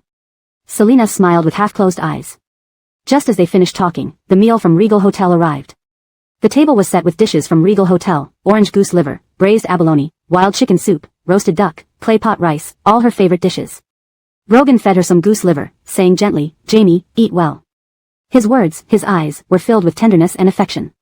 After eating the goose liver fed by Brogan, Selina said, playfully, don't feed me, it slows me down. Eat yours. This is called romance, Brogan teased lightly. Seeing Selina glare at him, he quickly added, okay, I won't. Selina took a few bites casually. Mr. Devon, do you remember that time we drove all night? Of course, driving all night. What are you getting at? Mr. Devon, be serious, please, Selina scolded coquettishly. Brogan answered earnestly, are you talking about our trip to Changzhou City? Why bring this up now? And Jamie, you're acting strange today. He was too perceptive. Selina realized she shouldn't continue prying into Brogan nervously. She ate steadily afterward. After finishing their meal, they sat on the sofa. He hugged her, savoring this moment of tranquility. Selina lay still in Brogan's arms, pretending to sleep. She felt his gaze on her. After some time, he gently picked her up and carried her to bed. Brogan stood by the bed, watching her. He leaned over, stroking her forehead tenderly. He came closer. Selina sensed his breath near her lips and wanted to open her eyes anxiously. Her back was sweating profusely. Thinking he would seize the chance to kiss her, but he paused. Selina sighed inwardly with relief. Brogan gazed intently at her face and whispered softly, sleep well. He left the bedroom. Selina turned over, lying on her side, opening her eyes slowly. She thought she could finally sleep well since Brogan was back home. But she couldn't. Half asleep and half awake, her sleep was restless. I suspect my boyfriend isn't my real boyfriend. Selina was seeing a psychiatrist. It was another hospital she registered at yesterday. Last night, Brogan held her while sleeping. To prevent him from knowing she couldn't sleep, she kept her eyes forcibly closed. She was almost driven mad. Selina felt utterly drained. She needed a doctor to confirm her sanity. This morning, after Brogan dropped her off at Brooke's place, she hailed a taxi to this hospital once Brogan left. The doctor first chatted with Selina about other things to guide her. Miss Liu, you. The doctor's words were suddenly interrupted when a man barged in, acting crazily. Selina tensed up, protecting her belly and shrinking into the corner. The doctor was choked by the madman. Selina desperately searched for any object to strike but found nothing around her. Luckily, someone outside rushed in and pulled the madman away. Due to the disturbance, the session couldn't continue. Relieved yet slightly pained in her abdomen, Selina clutched her belly and crouched down. A nurse noticed her curled up in the corner. As a man entered and spotted her, a familiar voice rang out, Jamie. Selina raised her eyes and was immediately scooped up into the man's arms. Mr. Devon. Holding her tightly, Brogan's expression was grim. Selina, stomach, baby. Trying to remain calm, Selina inhaled shakily, I think something happened to the baby. Ainsworth's son? It's fine. I'm here, everything's okay. Be good. Brogan reassured her softly as they exited the room and headed for the elevator. Remember, I used to be an OB-GYN. With Brogan's calm voice, all her anxiety dissipated. All because she didn't admit to being unwell earlier and sneaked off to see a doctor, which led her to encounter the madman. The baby was safe, but the doctor advised her to rest in bed for 3 months to ensure the pregnancy was stable. Vincent, thank you, Brogan thanked the doctor. Vincent smiled warmly, take care of your wife. When are you getting married? Didn't invite me for a wedding toast. Embarrassed, Brogan cleared his throat, we haven't, but soon. We'll definitely invite you then. Vincent nodded, since you're a doctor too, you know what to do. Take extra care this time. Brogan agreed solemnly. Lying on the hospital bed, Selina listened to the conversation between Brogan and Vincent, feeling regretful for doubting him. Brogan escorted Vincent to the door, then walked back to sit beside her. Gripping her hand not connected to the foredrip, he warned her cold fingers. His deep voice consoled her, pregnant, why didn't you tell me yesterday? If I hadn't come to the hospital today to visit Vincent, you'd keep hiding it from me? Jamie, what happened while I was away? Selina's eyes welled up hearing his caring tone. Sorry, the doctor said I have paranoid delusions. I doubted you weren't Brogan. Unexpectedly moved, Brogan kissed her hand. It's alright, don't cry. This is all my fault. Exhausted, Selina fell asleep soon amidst the smell of disinfectant. Seeing her sleep, Brogan placed her hand under the blanket and watched her attentively. Selina slept for a long time. Upon waking again, it was already dusk. Turning her head, she saw Brogan resting on a chair beside her bed. His shirt was slightly unbuttoned, revealing bandages on his chest. How could she doubt this man wasn't Mr. Devon? She resolved to fully cooperate with the psychiatrist for treatment. Just as she made this decision. Note, this translation aims to maintain the original tone and style of the novel, preserving the emotional depth and character development as faithfully as possible. Her gaze fixated on Brogan's clavicle, suddenly pausing there. That spot. #### Chapter 150, Where did the twins come from? Selina was about to sit up, intending to take a closer look at Brogan's collarbone. Suddenly, her phone on the bedside table rang. Brogan, who had been resting, opened his eyes due to the phone's ringing. Seeing that she was awake, he asked in a slightly hoarse voice, Louise, do you feel unwell anywhere? No, it's the phone. Brogan helped Selina sit up and leaned her against the headboard before handing her the phone. It was a call from Brooke. Selina unlocked her phone with her fingerprint, entered the main screen, and answered. Brooke said, did you forget about tonight's birthday celebration? Selina apologized to Brooke, tell when happy birthday for me. I'm not feeling well and am still in the hospital. Brooke listened to Selina's reply and instinctively turned his head to look at Warren, who had unexpectedly come to attend the birthday celebration tonight. Take care then. Brooke hung up the phone. Selina is unwell and is still in the hospital, he said. Patricia, sitting next to Brooke, responded, health is the most important thing. Which hospital is Anthea in? I'll visit her tomorrow. Brooke obediently sent a message to ask Selina. Selina quickly replied. Brooke, Guanghua Hospital, room 1201. Warren put down his teacup. I have to go. I have some business to handle. Brooke silently ridiculed him inside his heart. What kind of business could that be? Clearly because Selina wasn't there. He had never invited Boss to his girlfriend's birthday party. But today, after work, Boss suddenly told him that he wanted to come and even prepared a birthday gift. How formal. Clearly, it was not about the birthday but about other intentions. Back at the hospital, after Selina put her phone down, Brogan asked if she was hungry. Yes. I already had someone prepare congee for you, and it's still warm. Brogan stood up and went to ladle the congee. Selina's thoughts were still lingering on Brogan's collarbone. She thought she saw a faint mole, just a tiny dot, like a 0.5 mm mark on paper. Normally, no one would notice such a tiny detail. But during intimate moments, Selina enjoyed nibbling on Brogan's collarbone and was very familiar with every detail of it. Mr. Devon's collarbone has no spots or moles. Of course, this alone might not be enough evidence. Brogan brought over a bowl of congee and sat down. He tested the temperature of the bowl with the back of his hand. Let me feed you. Selina frowned and looked towards his collarbone. Why only congee? I want something else. His shirt was buttoned, hiding everything. This isn't plain congee, it's minced meat congee. We'll get you some good food tomorrow, he cajoled her. I'll peel an apple for you in a moment. Selina watched this gentle side of Brogan and doubted herself deeply. She needed another chance to see Brogan's collarbone. Louise, ah. Selina was speechless. You're treating me like a child. Give it to me, I can eat by myself. Her body was still weak, and her voice was soft. No, let me feed you. I'm afraid you don't even have the strength to hold a spoon, Brogan said as he brought the spoon to her lips. Eat nicely. Selina knew she shouldn't argue further. Her stomach was genuinely empty. She opened her mouth and started eating. One person ate while the other fed. The atmosphere between them was very warm. Outside room 1201, Warren stood watching through the small glass window, seeing Brogan feeding Selina congee. He pursed his lips and turned away. He had chosen to collaborate with Roman because overseas friends mentioned Roman being specially invited into the Ruisi Research Institute while studying abroad. This research institute gathered geniuses from around the world. Who would have thought Roman couldn't match Brogan? Inside the ward. After finishing feeding her the congee and wiping her mouth, Brogan was extremely considerate in every action. He carried the empty bowl to wash it. Afterward, he took an apple to wash as well. Selina openly stared at Brogan. Even when he sat down with the apple and knife, she kept staring. Brogan's voice was relaxed yet teasing. Have you seen enough? Not really, Selina sighed, looking at Brogan. Can you tell me about your trip to Seoul Gang? Brogan peeled the apple, his deep gaze fixed on Selina.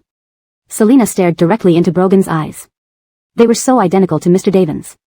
How could anyone have such identical eyes? It was bizarre. Maybe she was hallucinating again, mistaking what she saw on his collarbone. Selina purposely gave a sad look. Can't you tell me?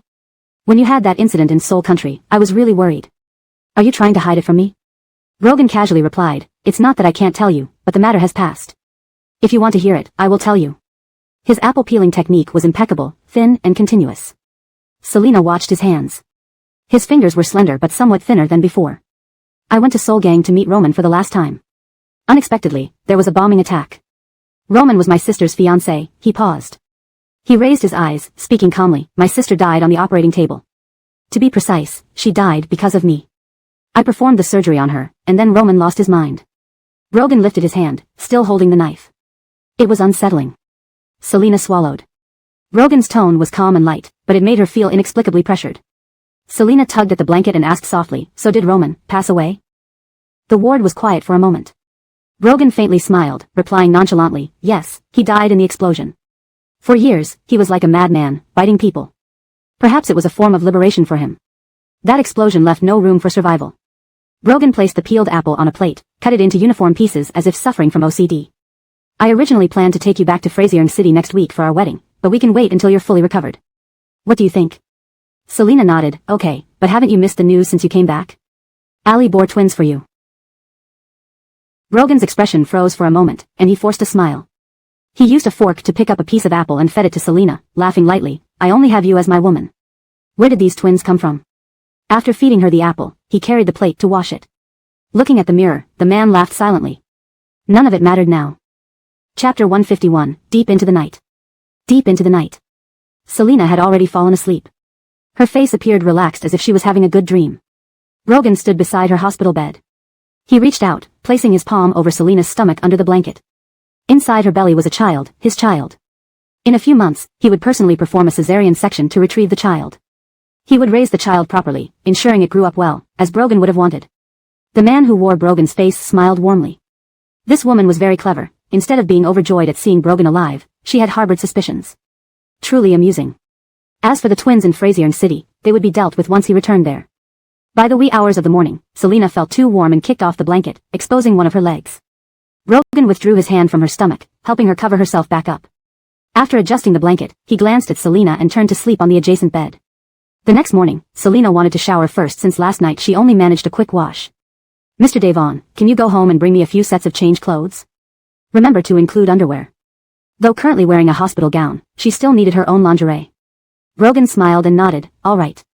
Get up first, then brush your teeth, wash your face, and have breakfast. Do you need me to carry you to the bathroom? No need, just hurry back. Selina urged him to return quickly with the clothes.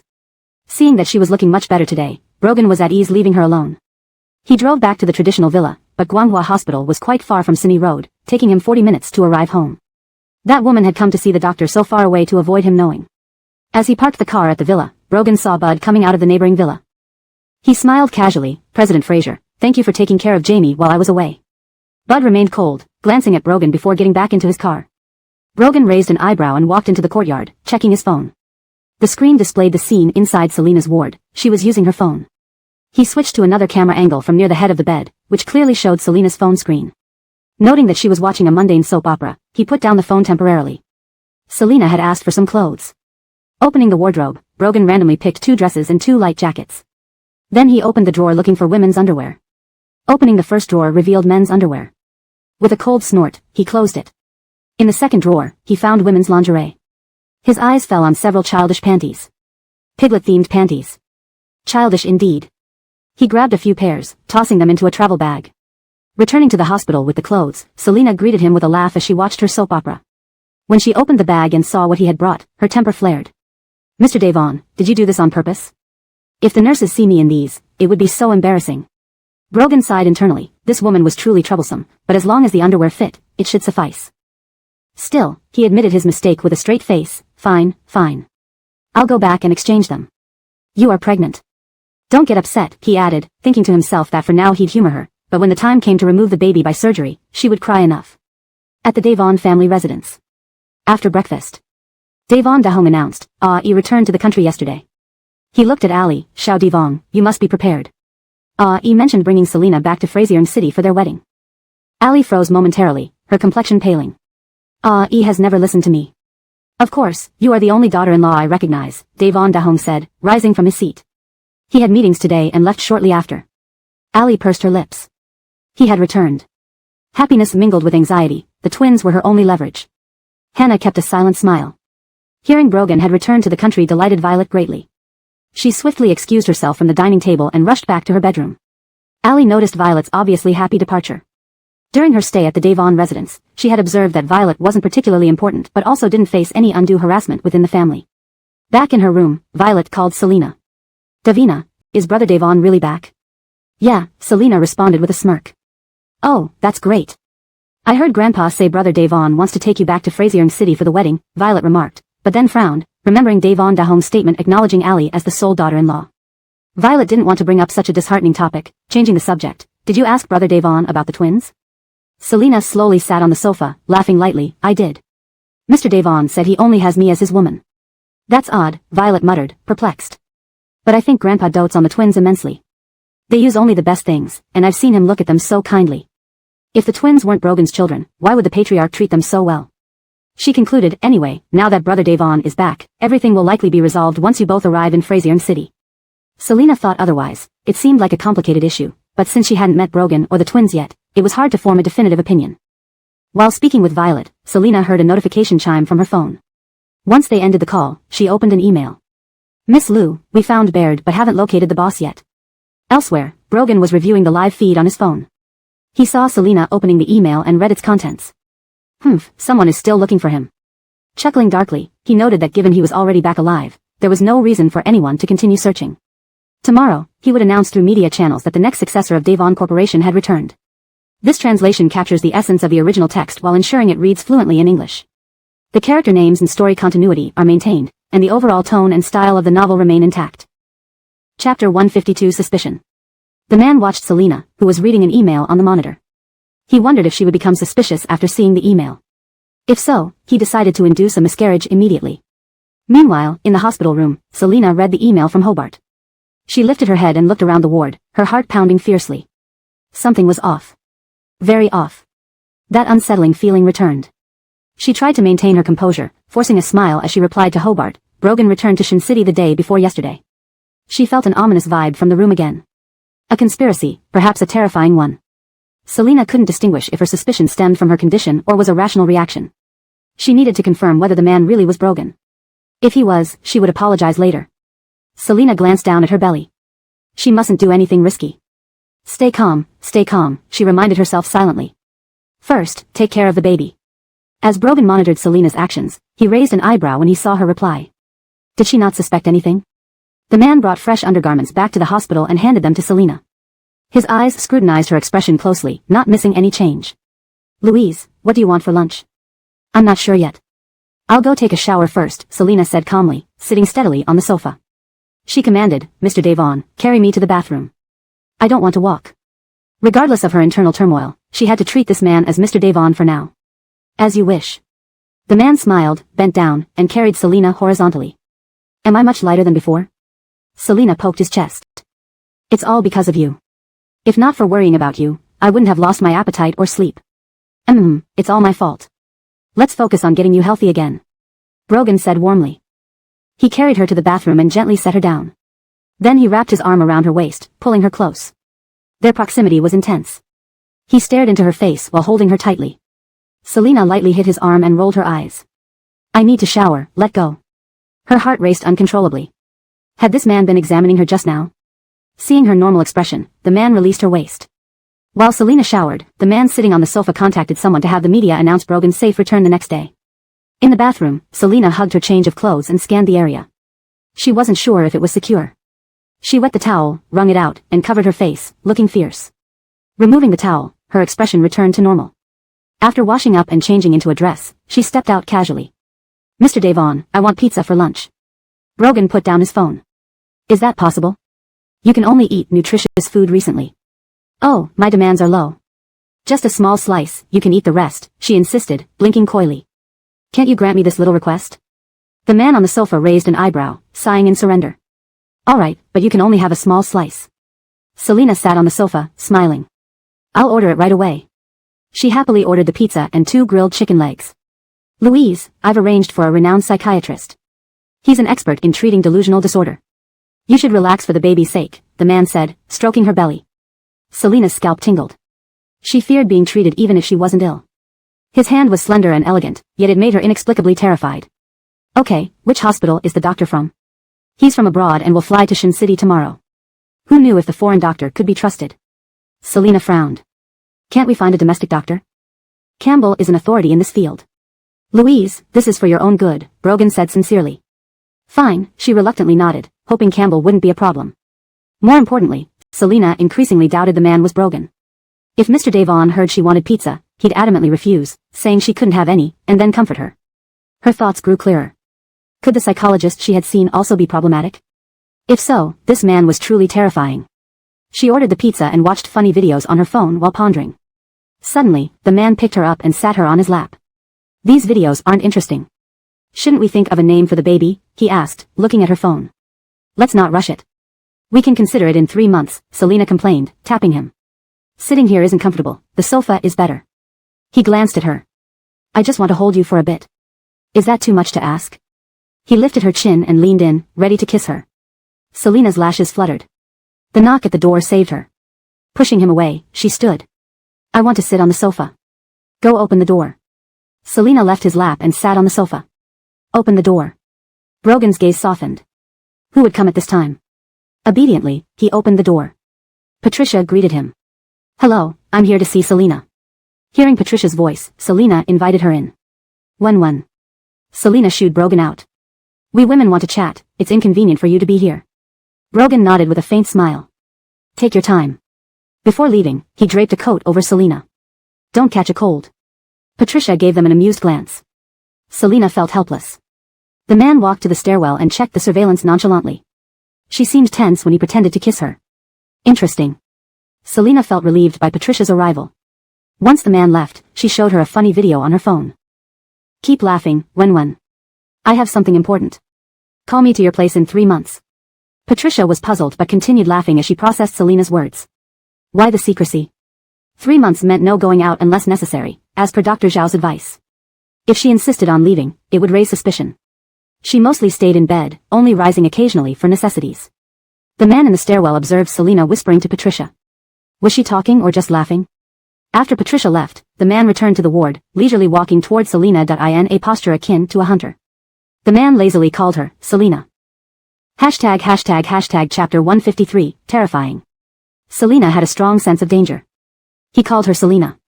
She immediately covered her face, blushing as she looked at the man walking over to her. I just thought of a name for the baby.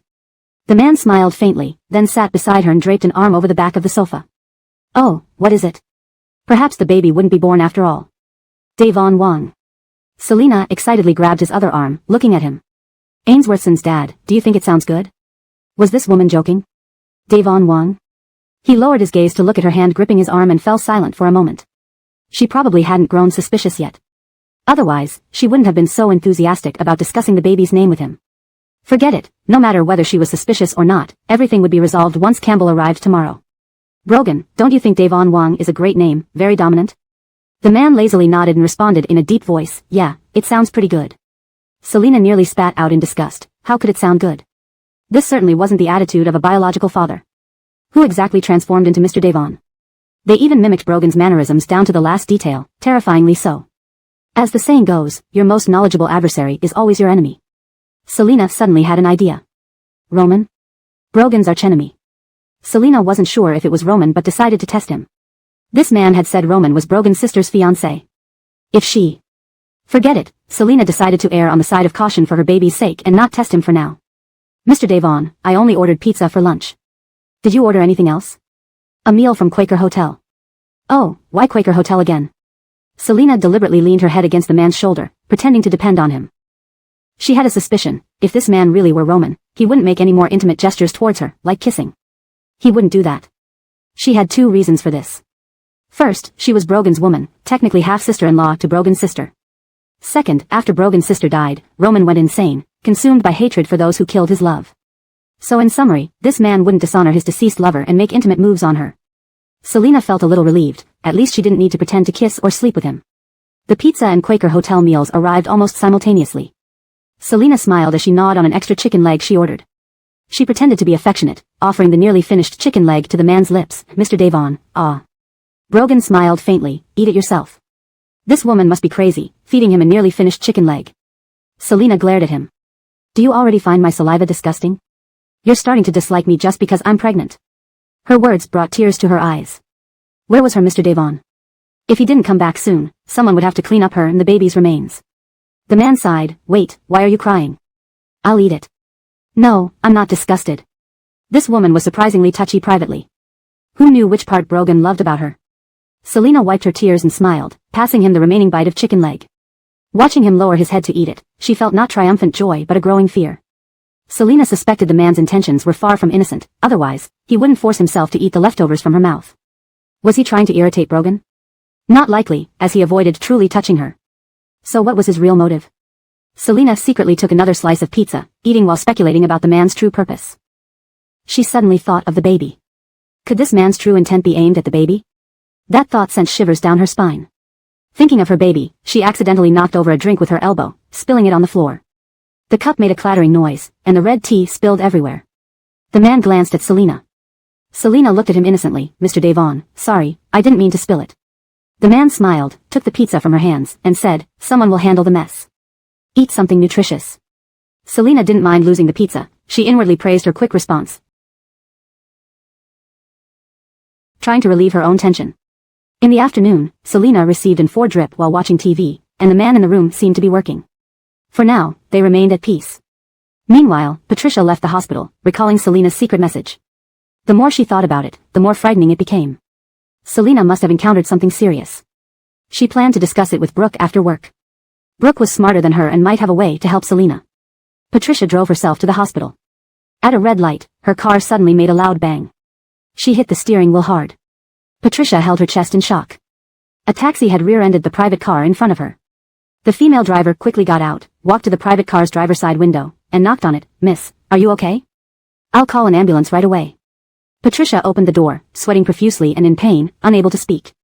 The collision wasn't too severe, but her chest hurt from hitting the steering wheel. While waiting for the ambulance, the female driver called the police, admitting she rear-ended the car.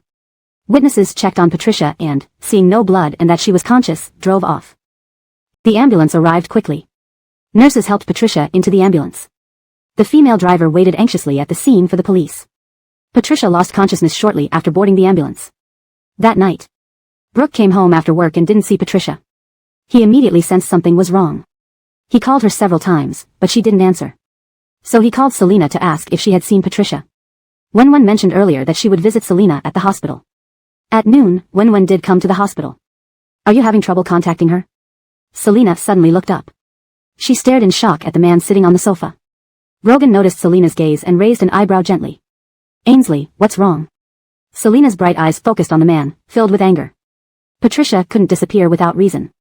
Speaking into the phone, she told Brooke, I'll have Brogan send people to look for her. Brooke also had connections and sent people to search for Patricia. Selina hung up, controlling her rage, and instead worriedly asked the man, Mr. Devon, can you help look for Patricia? She's missing. The man raised his eyebrows in surprise, confirming she hadn't grown suspicious. However, he prided himself on thoroughness. His plan only required Patricia to be unconscious until tomorrow to ensure smooth execution. Seeing Selina staring at him intently, he kindly replied, I'll help look for her. He made several calls to instruct his subordinates. Selina, hiding under the blanket, clenched the sheets, her palms sweating. Acting in front of a terrifying man was indeed frightening. Selina deeply regretted it. If something happened to Patricia, she'd never forgive herself. Patricia wasn't like Maya. Selina's relationship with Maya started as a mutual understanding of a business deal. But Patricia was truly being dragged into this mess. This man's plotting was extremely precise and terrifying. Selina was now 100% certain he wasn't Brogan. Her last sliver of hope was shattered. The man hung up the phone and walked over to the bedside, lifting Selina's face with his distinctly knuckled hand. Seeing her anxious expression, he spoke gently to reassure her, don't worry, nothing will happen to her. Chapter 154 Hypnosis. Patricia's car was rear-ended. She suffered a lung contusion when her chest hit the steering wheel. She was at Linco Hospital, and she was currently fine. The man informed Selina about Patricia's condition. Selina hurriedly called Brooke. After she hung up the phone, fake Brogan gently told her to go take a bath and sleep. You also need to take care of yourself. Go take a bath and get some rest. How could Selina possibly sleep now? She had to wait until Brooke saw Patricia at Linco Hospital before she could feel relieved.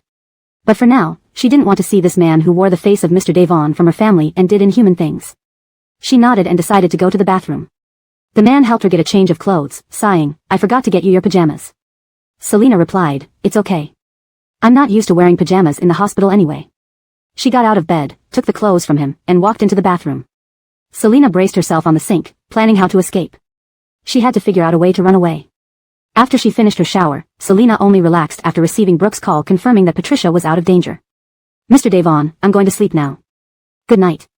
Good night. She lay down on the bed. The ward became quiet. Selina had a restless night. She woke up in the middle of the night to find the man standing by her bedside, almost scaring her to death. What are you doing? You scared me half to death standing here in the middle of the night. I'm sorry, I heard you having nightmares, he said, then lay down on the hospital bed with a low voice. I'll sleep next to you. Try to rest peacefully. Selina instantly felt alert. How could she possibly sleep with a venomous snake lying beside her? But she couldn't say anything more.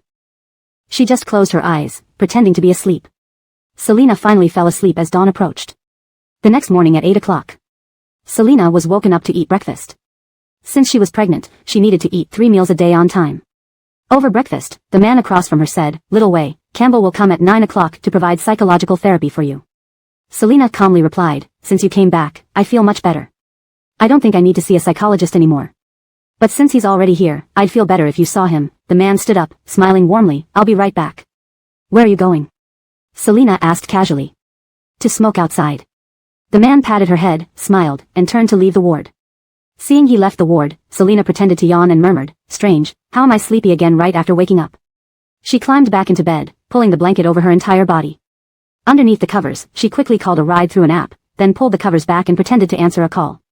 She got out of bed, holding the phone while walking out of the ward like a secret agent.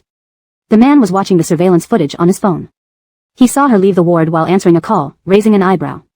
Turning to the foreign middle-aged man opposite him, he said, "Campbell, my fiancée has delusional disorder. I would like you to hypnotize her." "Mr. Devon, such disorders cannot be treated by hypnosis alone. Hypnosis is only a form of suggestion and can't treat mental illness. In a hypnotic state, a person may experience changes in perception, thought, memory, and behavior. Campbell is a renowned hypnotist, not a psychiatrist." Brogan said softly, "My fiancé developed these mental issues due to my disappearance. I only want you to give her a hypnotic suggestion that I've returned safely from abroad. She's pregnant and not in good health. Please help us." The man sincerely pleaded. Campbell thought for a moment, "I need to meet Miss Liu first. If we only need to implant a suggestion that you've returned safely from abroad, the chances of successful hypnosis are quite high." Brogan smiled, "Thank you." He sent a message to Selina. "Little Wei, I just received a call from a friend at Linko Hospital. Your friend Patricia is awake." At the hospital entrance, Selina read the message after getting into a taxi. Patricia. Was he using Patricia to threaten her? Selina bit her lip, face cold. "Driver, I have something else to do, please stop here." "Sorry." She got out of the taxi, looking at the hospital. Selina frowned, opened her email, and quickly messaged Hobart. "The Brogan in the country is fake, he's right here beside me. Don't contact me anymore." After sending the email, she deleted the send record and put away her phone. She bought snacks at a convenience store next to the hospital and called the man, "Mr. Devon, come down and pay for me at the store next to the hospital." She hung up without waiting for a reply. Brogan smiled apologetically to Campbell and went downstairs to bring his fiancée back to the ward. When he entered the store, he saw Selina sucking on a lollipop, gazing aimlessly at the sky. She waved at him and pointed to the snacks on the table, speaking indistinctly around the lollipop, "Buy all of these and check out." She had only paid for the lollipop. The man picked up the snacks and went to the counter, selecting only a few lollipops to pay for. "We don't want the rest." "Thank you." Selina was nearly furious. This guy was so stingy. When they returned to the ward, they found the foreign man standing by the door. "Little Wei, this is Campbell. He will treat you shortly." "Miss Liu, nice to meet you." "I'm Campbell." Selina managed a nervous smile. A skilled hypnotist uses unique methods to make patients relax and enter a hypnotic state. Selina kept her guard up against the foreign man brought by that man. However, because of her poor sleep last night, she struggled to keep her eyes open as the foreign man spoke to her. Gradually, she drifted into a state of sleep. Chapter 155, The Real Brogan. Selina no longer doubted whether the man beside her was Brogan. She knew he had returned safely. However, even though she knew this, she occasionally stared at Brogan's face in a daze. Every time this happened, the man would smile at her. "Is it because you find me too handsome?" Selina found this absurd. With his still swollen face, it had nothing to do with being handsome. After spending several days in the hospital, Selina was finally discharged. A car was already waiting outside the hospital. Brogan helped Selina into the car and fastened her seatbelt. Then, he picked up a book, preparing to read aloud for the fetus. But Selina felt annoyed. The fetus is less than a month old and can't understand anything. Are you reading to me or to yourself? Brogan put down the book and smiled. I won't read if it bothers you. Selina realized her tone was off and shyly tugged on Brogan's sleeve. Sorry, Mr. Devon. My temper has been terrible ever since I got pregnant. Her attitude toward Brogan over these past few days had been awful and impatient. It wasn't her fault, she just couldn't control it. No need to apologize, Brogan said gently. Just 8 more months, then we'll take my child away and cultivate him to become a criminal, so I can die peacefully. Their car drove to a traditional Chinese villa. Brogan got out first, surprised to see Allie. He raised an eyebrow and turned to help Selina out of the car. Allie, dressed in a small floral dress, looked delighted upon seeing Brogan. She genuinely loved Brogan. Otherwise, she wouldn't have gone through all that trouble to have the twins. She had always restrained her feelings before. Brother Devon, I'd like to talk to you, Allie smiled sweetly, glancing at Selina as she spoke. It's about the children. Selina frowned. Allie didn't seem scared of Brogan at all. Could those twins really be related to him? Selina coldly looked at Brogan. Brogan suddenly laughed sarcastically and lazily said, What do you want to say? You can speak freely in front of my girlfriend to avoid unnecessary misunderstandings. See how considerate he was? Allie, though hurt by his words, did not lose heart. I can come another day. Having said this, she congratulated Selina politely before leaving. Campbell hurriedly left Shenzhen after hypnotizing Selina. He flew through 3 countries before finally arriving in Sogang. Hector took Campbell upstairs and pushed open the door to a room, leading him inside. Boss, Campbell is here. The man in the wheelchair turned around. His face was still wrapped in bandages, but his eyes were sharp and dark. Thank you for your efforts. While hypnotizing her, Hanley was in the room. I was very careful, there were cameras in the ward. Campbell handed a small box to Hector.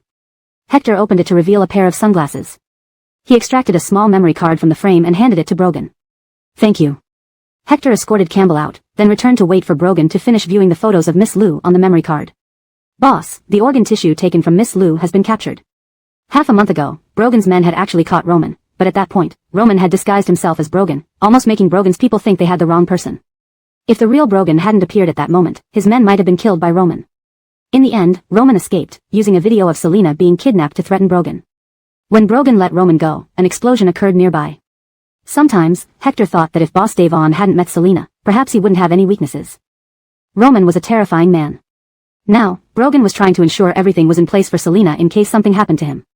His current health condition meant that each treatment could be life-threatening. If he returned now and died during treatment, it would be too much for her to bear. Brogan had a rough idea of what Roman wanted from Louise, and he wouldn't allow Roman to succeed in taking the child. Before he died, he intended to destroy Roman's power base entirely. Hector didn't understand this kind of foresight-driven love but could only follow orders. Boss, you could spend your remaining time with Miss Liu and the unborn child. As soon as he finished speaking, Brogan chuckled lightly. Look at me. Half of my body's skin hasn't healed, and I'm still in a wheelchair. Seeing me like this will only make her cry. Brogan said calmly. The Fraser Group, latest by next year. Yes. Have the lawyers arrived? They're waiting downstairs, I'll bring them up. Hector went downstairs to bring the lawyers up while Brogan touched Selina's photo with his finger. Once the lawyers came in, they meticulously prepared their documents, voice recorders, and cameras. It was a sealed will. Brogan established a sealed will, ensuring that after his death, Selina would inherit all his wealth, including his companies. After the lawyers left, Hector mentioned Allie and the twins at the old Devon family residence. This time, the old man acted very secretly. Our people couldn't find out why he acknowledged the twins. It didn't make sense. The old man wasn't the type to raise other people's children unless... Hector hesitated to complete his thoughts. Chapter 156, Wearing the Green Hat. Sure enough, if men were reliable, pigs would fly, Selina cursed. She lazily leaned back on the sofa, picked up a cherry tomato with her fingers, and popped it into her mouth. Sweet and not sour, it was delicious. After eating, she continued to scold. Brogan, how can you lack such basic common sense now? Washing socks together with clothes, don't you find that dirty? Your brain must be rusted. Selina had asked Brogan to do the laundry not long ago. She hadn't expected that he wouldn't even sort the laundry before washing. The socks were actually washed with the clothes. How disgusting. She ate another cherry tomato to calm down. It was strange, before, she found everything about Mr. Devon pleasing from head to toe. Now, nothing seemed right. Had their honeymoon period already passed? You can't even do laundry properly and ended up making a pregnant woman wash the clothes for you. You knew how to do this before. Are you doing this on purpose? This point really bothered her. Previously, Mr. Devon had been competent at washing sheets and doing laundry. Her sharp tongue didn't stop there. The man sat coldly on the other side of the sofa. Brogan had been responsible for laundry in the past, which seemed ludicrous to him. Such things should be done by a nanny. Now, he was responsible for laundry, cleaning the floor, washing fruits for her to eat, and even cooking 3 meals a day and washing dishes. He'd had enough after just one day. The man gently said, "How about we hire a nanny? Didn't you say it's tiring to eat at expensive hotels every day?" Selina didn't like the idea of having a stranger in her home, but given her current condition, she thought it over and decided, "We'll hire a nanny just for cooking. The rest of the chores are still your responsibility." She made the decision firmly. "You clearly knew how to clean floors and do laundry before." The man's lips twitched. He lifted his chin slightly, took a sip of water, and suppressed his anger. "Fine, I'll continue doing these tasks." What Brogan could do, he could do too. How could he be inferior to Brogan? Wasn't it just cleaning floors and doing laundry? No big deal. "I'll handle finding a nanny," Selina decided. Okay. They had what could only be described as a one-sided argument. Just then, the doorbell rang. Brogan went to open the door and wasn't surprised to see Landon outside. "I saw the news and knew you returned. Came to check on you." Landon sized up Brogan and was relieved to see he was fine. Moreover, with twins so young, growing up without a father would leave them deprived. "Do you have time? Can we talk?" Landon asked. Brogan raised an eyebrow and let Landon in. "You're visiting me but don't bring a gift?" Landon thought Brogan was joking. "The car outside is a newly bought limited edition sports car. I drove it out for the first time today. Can I give it as a gift?" "It works." "Barely. Remember to leave the car and keys when you go," Brogan smiled. "Are you serious?" "Serious." Both tall men strolled into the living room while chatting. Seeing Landon, Selina wasn't surprised. Landon nodded at Selina. "Miss Lou." His gaze fell casually on Selina's belly before shifting away. Brogan sat next to Selina and asked nonchalantly, "What do you want to talk about?" Landon had thought Brogan would take him to the study, but they stayed in the living room where Selina was seated. He couldn't speak freely here. "Can we talk in the study?" Landon asked with a smile. Selina smirked, recalling Allie wanting to talk to Brogan last night. Now, it was her cousin's turn. Feeling idle, Brogan decided to listen to what Landon had to say. "All right, let's talk in the study." As they left, Selina stretched her neck curiously but respected their privacy and switched TV channels idly, though her mind was on the study. In the study, due to Selina's design, it wasn't strictly formal but exuded a literary atmosphere. Landon scanned the room, then sat down and came straight to the point. "Brogan, I'm sorry. I contacted Grandpa Davon because I couldn't bear to see Allie's child grow up fatherless. I hope you understand, Allie is still my family." Brogan responded with a noncommittal, "Oh." Landon changed the subject, complaining as a cousin, "You were too careless. If you didn't want to be with Allie anymore, you should have taken precautions." He was always cautious himself to protect everyone. Sitting casually, flipping through a book, Brogan scoffed after hearing Landon's complaint. "Your cousin and I haven't slept together. The child isn't mine." Whether Brogan had secretly been with Allie was none of his concern. He definitely hadn't done so. It sounded a bit roguelike. But he was Roman, not the real Brogan. Landon was taken aback. "You never slept together?" "Never," the man replied firmly. Landon's expression darkened. He felt Brogan was dodging responsibility. Even if Allie wasn't directly related, he owed her some respect. "Brogan, a man should stand up for his actions. You can't shirk responsibility just because you're with Miss Lou." Brogan glanced at Landon with a lazy smile. "I said it didn't happen." "What, you want to force me?" Landon saw Brogan's laid-back demeanor and felt a surge of anger. The twins are at the Davon residence. Why not do a paternity test? His cousin wouldn't lie about something like this.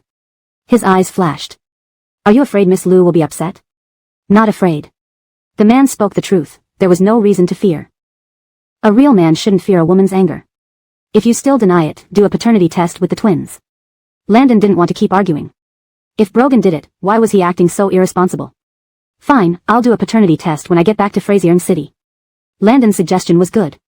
Since he had no relation to the twins and wasn't the real Brogan, if the twins weren't Davon heirs, it would be scandalous for the Davons. He couldn't wait to return to Frazier City. "So, if the twins are yours, what plans do you have for my cousin?"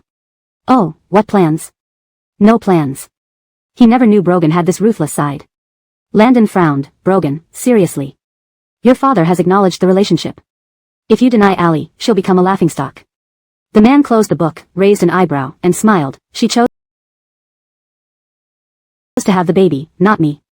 Why should he care if she became a laughingstock?" With this, Landon realized the conversation was futile. He left angrily. Selina, sitting in the living room, watched Landon storm out and raised an eyebrow. After Landon left, she asked the man returning from the study, "What did you talk about? He seems angry." Brogan poured himself a glass of water, drank a sip, and replied, "He wanted me to admit sleeping with Allie and having her babies." Such a direct way of putting it. Using forcing added quite a flavor. Selina chuckled, her eyes twinkling. "Oh.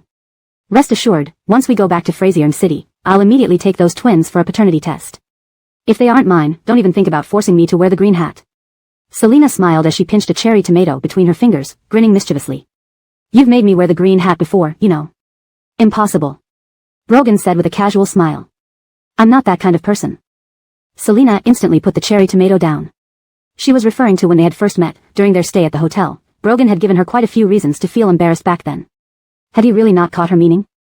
The man walked over and draped an arm around her shoulders. Louise, we'll head to Frazier City in 3 months. Then we'll do the paternity test to prove my innocence. Note, Louise is an affectionate nickname for Selina. Wearing the green hat is a euphemism for being cuckolded or betrayed.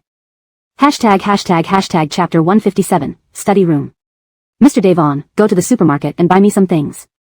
I'll write a list for you, Selina said as she brushed off the hand on her shoulder, feigning an adjustment of her lower back while reaching for pen and paper.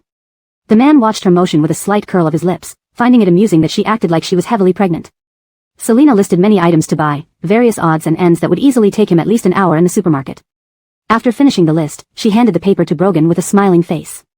Go quickly, and come back as soon as you finish. Brogan lounged against the sofa, dark eyes fixed on Selina.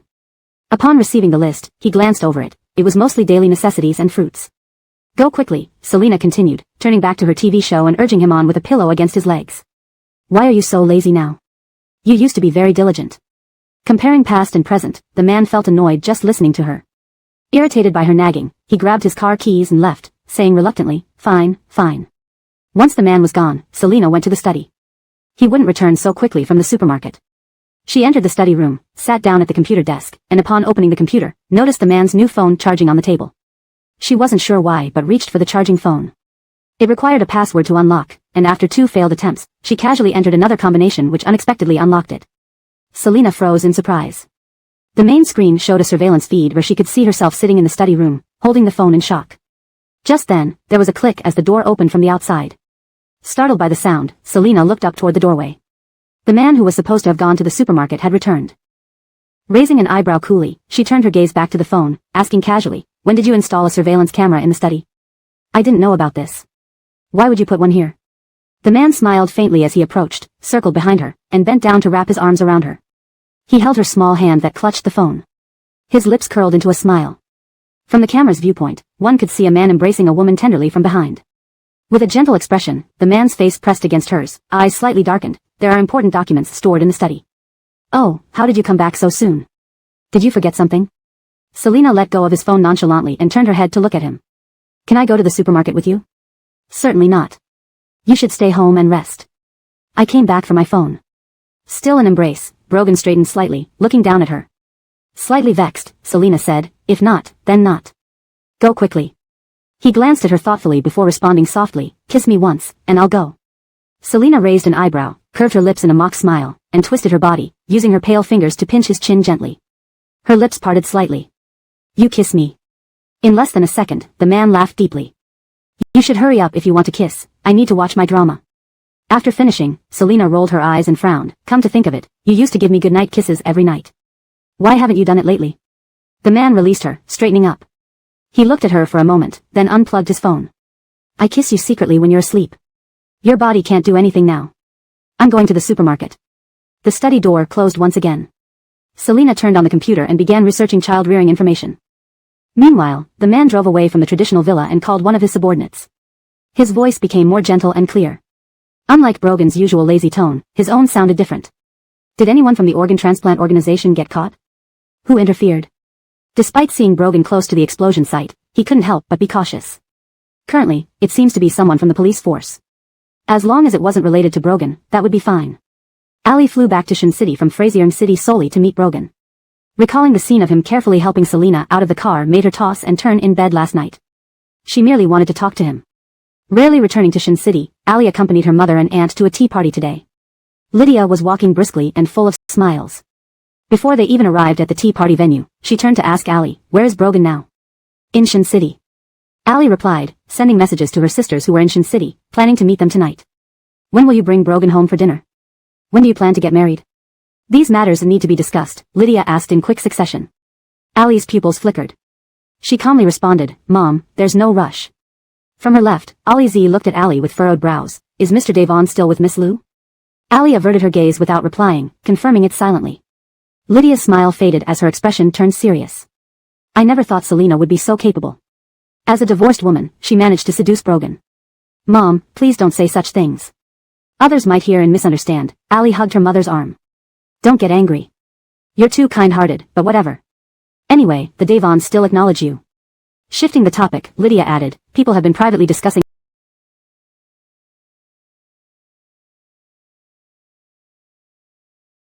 how Bud's divorce from Carly, his ex-fiancée, is because he can't forget his ex-wife. As for Selina, she certainly has remarkable skills. See how her family background isn't great, her mom got sent to jail, her stepsister's death is suspicious, and even the Lee family declined. Truly a terrifying woman, bringing bad luck. Allie smiled faintly, shifting her gaze. Where is her mom being held? Lydia shook her head. I don't know.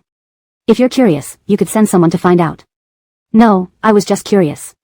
Allie politely declined. The car arrived at the tea party venue in a beautifully traditional garden. Mom, Mrs. Robertot's mother is here. I'd like to greet her. Harris checked her appearance. Joy set down her teacup, giving her daughter a stern look. I'll go with you. She feared her daughter might say something inappropriate and annoy others. Harris knew Mrs. Robertot's mother would be attending this tea party, which was why she tagged along with Joy. Otherwise, she wouldn't attend such boring tea sessions. When did Miss Sue come back to Shin City? Are the twins also here? Joy smiled warmly at Allie. Please call me Xiaoqing, ma'am. I just got back a few days ago, and the children are still in Frasier City, Allie replied. Allie's gaze fell on Harris's face. Smiling wider, she pulled Harris's hand. Let's go chat over there. This area is reserved for moms to talk. Walking for a bit, she leaned close to Harris's ear. After the tea party, my cousin will take us to the newly opened restaurant. If you and Aunt Frasier are interested, we can all go together. Are you interested? Harris blushed and nodded, sure. Allie smiled inwardly.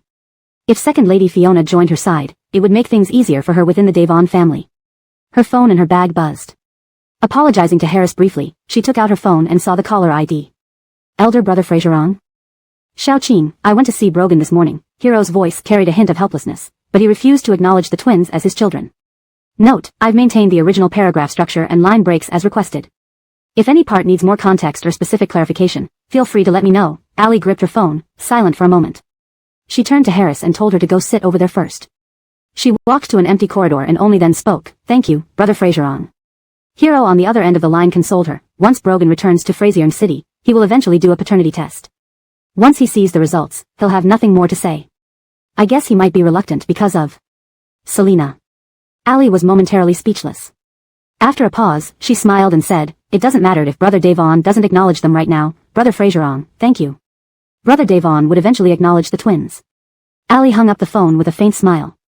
Note, the paragraph structure and line breaks have been maintained as in the original text. Chapter 158, What a Player. I saw President Frasier playing in the car with his ex-wife that night. While Joy was on the toilet, she overheard two girls chatting outside. In the car? Wow, what a player. The two girls giggled and walked out of the restroom. Joy wiped herself, then walked out to wash her hands, frowning deeply in thought. What does it mean? Is President Frasier referring to her son? Or someone else? If so, Selina is cheating. She didn't fully believe the conversation between the two girls and suspected they might be talking about someone else. Joy put this matter aside and returned to the private room. Today's tea party ended, and she had come here to have dinner with Allie and the others. In the private room, Harris sat on Roberto's left. When Roberto reached for the teapot, Harris quickly got to it first. Their hands touched. Harris's ears turned slightly red with embarrassment. Roberto's lips twitched at the corner, and he withdrew his hand. Roberto, do you want tea? Let me pour some for you, Harris said, holding the teapot. Roberto politely refused. No, thank you. I'll drink plain water. He picked up another glass of plain water and drank from it. Harris felt a momentary disappointment. Allie handed her empty teacup over and smiled. Min, please pour me a cup, thank you. Harris was moved. Allie was helping her out. Sure. Joy entered the private room just as their ordered dishes arrived. The new restaurant had decent food, but Joy ate absent-mindedly. Her mind was still preoccupied with the phrase, playing in the car. Her son had a cold personality and didn't seem like someone who would do such a scandalous thing. Lin Co Hospital. Patricia woke up feeling a little better today and remembered the 3-month phone call Selina mentioned. Ah-Chiang, there's something I need to tell you. I think Ainsley might be in trouble. She whispered. When I went to the hospital to see her, she secretly told me to call her 3 months later. Strange, right? Brooke paused while pouring water and frowned. It did sound strange. I will find time to visit her. For now, focus on getting better and don't overthink things. The rear-end collision has me worried. The driver wants to settle and pay compensation. Wen, do you want to continue suing her? Patricia frowned, unsure whether to proceed. I'll follow your advice. Okay, I'll handle it, Brooke said, holding the cup to feed Patricia water. Drink slowly. The next afternoon, at the traditional villa. Selina had just finished interviewing several nannies. She decided to let Auntie Selah handle the meals. Auntie Selah, who was 46 years old, had rich experience caring for pregnant women and was from Hong Kong. Selina remembered how after her miscarriage, Brogan had also hired a Hong Kong auntie to take care of her. Not long after Auntie Selah left, Selina received a call from Brooke. Looking towards the study, where the man had retreated during the nanny interviews, Selina answered the call and sat down on the sofa. Selina, I'm at your doorstep. Can you come out for a bit? My friend brought back some local specialties from abroad, and Wen asked me to give them to you. Sure, I'll get it now. Selina walked out of the living room and opened the door. Outside the door, Brooke held a bag, and Bud was there too. How is Wen doing? Selina asked with concern. She will recover with rest. Brooke observed Selina's face and noted that she looked much better than before, giving him slight relief. He lowered his voice. How are you? Quite good, Selina smiled. Her smile didn't look forced. Brooke casually mentioned, Wen said once you recover, she wants to invite you to a drama performance. Sure, Selina smiled again. Brooke handed the bag to Selina, and just then, Brogan walked out. The man naturally helped Selina carry the items. Seeing this, Bud's eyes darkened. Brogan put an arm around Selina's waist and led her back inside. As Bud got into his car, his phone rang. Joy saw Bud answer the call and immediately asked, Nellie, be honest with me. Do you still have any intimate contact with Selina? She had thought about it all night and decided to call and ask. Intimate contact? Bud understood what his mother was getting at, despite her subtle phrasing. Why do you suddenly ask this, Mom? He asked coolly. Joy took a breath. Yesterday, when I was dining at a restaurant, I overheard two girls saying they saw President Fraser playing in the car with his ex-wife. Bud frowned. Where did you hear this? Those girls could have been setting us up. Nothing happened between Selina and me. Relieved by his denial, Joy felt reassured. I heard it at Basie restaurant. Nellie, try not to interact with Selina too much. Brogan has returned to life. Too much contact with Selina won't be good for you. Brooke, sitting in the passenger seat, noticed Bud's mood worsen after the call. Mr. Secretary, send someone to get the surveillance footage from Basie restaurant yesterday. He didn't believe it could be such a coincidence. Meanwhile, after leaving the traditional villa, Auntie Selah returned home and made a call. Mr. Tim, I will be responsible for Miss Lou's meals from now on. Thank you for your hard work. Hector Fu adjusted his glasses, looking worriedly towards the operating room. He hoped the boss would pull through this time. Serious skin burns could be treated later with proper medical care. However, the shrapnel embedded in the body during the explosion posed significant surgical risks. Suddenly, the operating room door opened, and a nurse rushed out in distress. Chapter 159, A Mess. Louise, the water was originally cold, now it's warm. Soon it'll be scalding, and then the egg yolk will be cooked. Brogan's heart has long been warmed by Selina. From fondness to love. When Selina woke up, her eyes were rimmed with unshed tears she hadn't even noticed. She touched her ears, remembering what Brogan had whispered to her in her dream. Pulling the blanket over her head, she sobbed silently into the sheets. After a month, she realized once again that the man sleeping next door wasn't her Mr. Devon. This was truly distressing.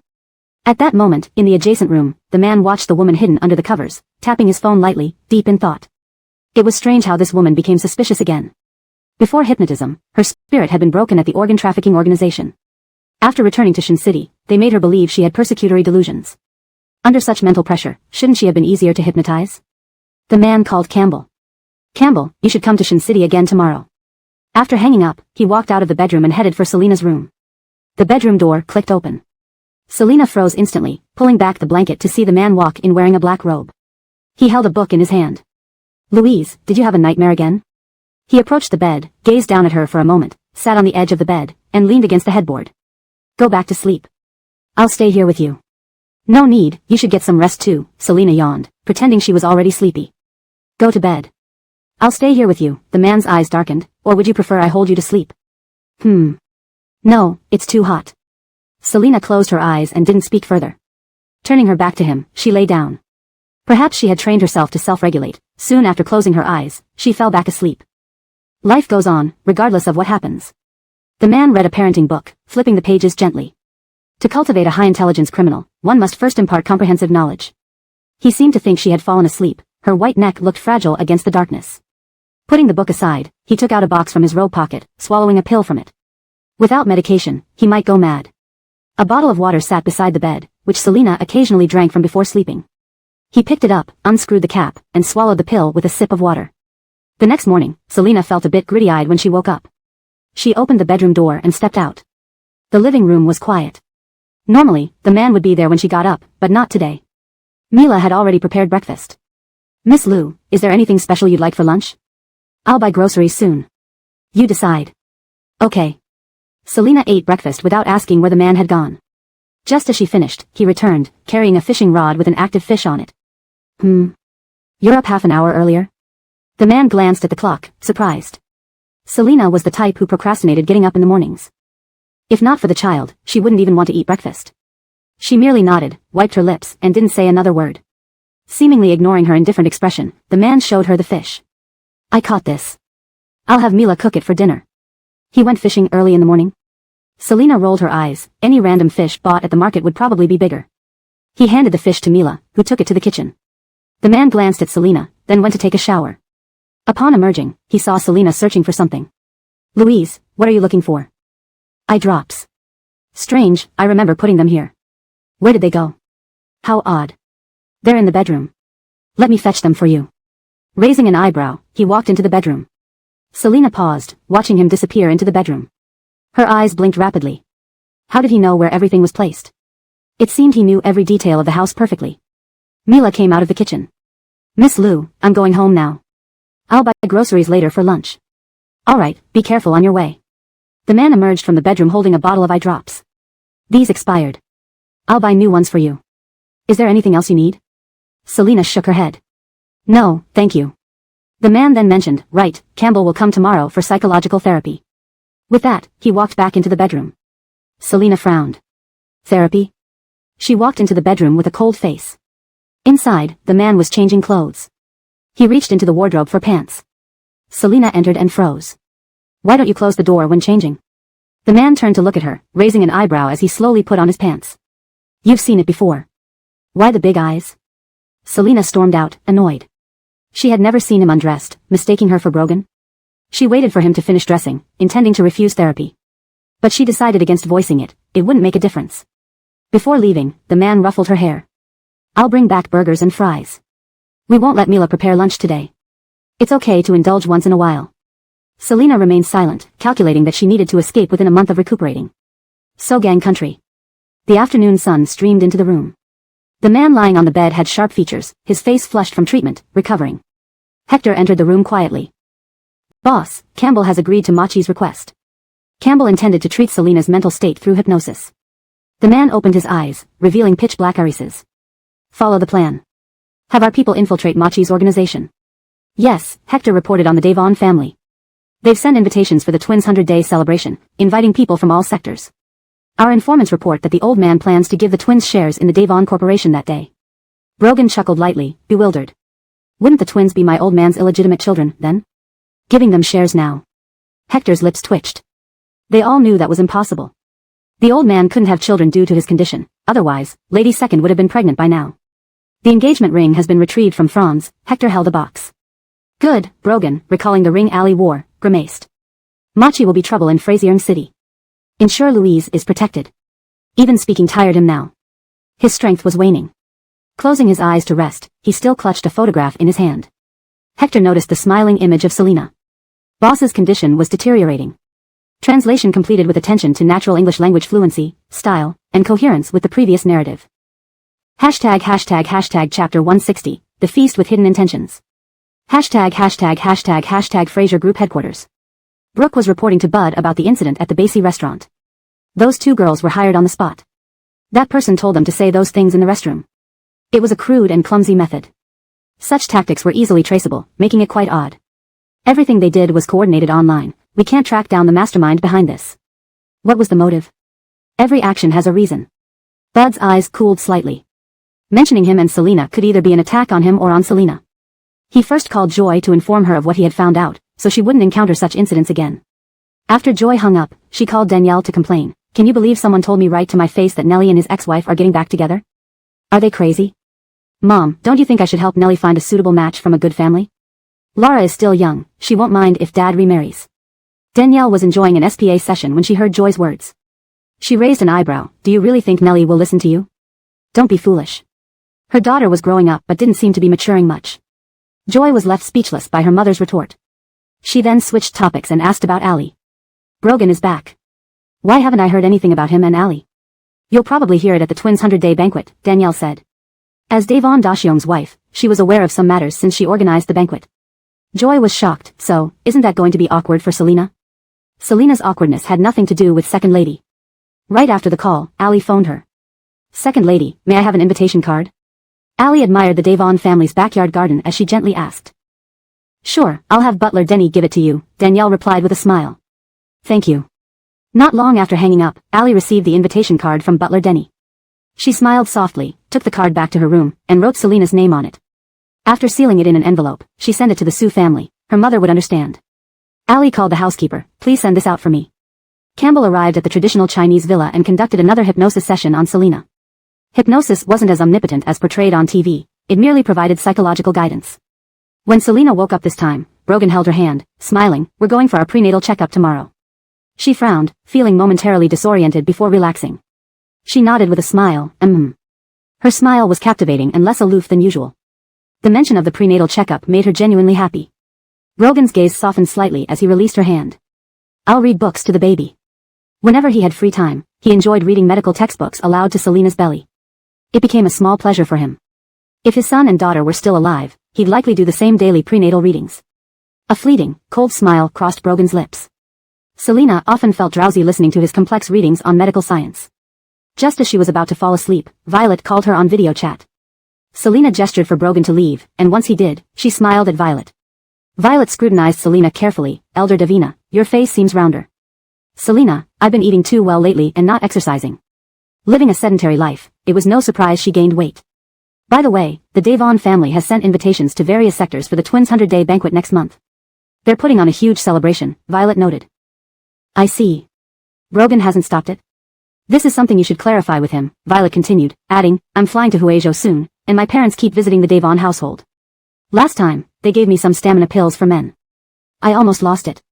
Violet blushed in frustration. Worse yet, Allie and Second Lady overheard this conversation. Selena. No wonder Violet avoided returning to Frazier City. Alright, I might visit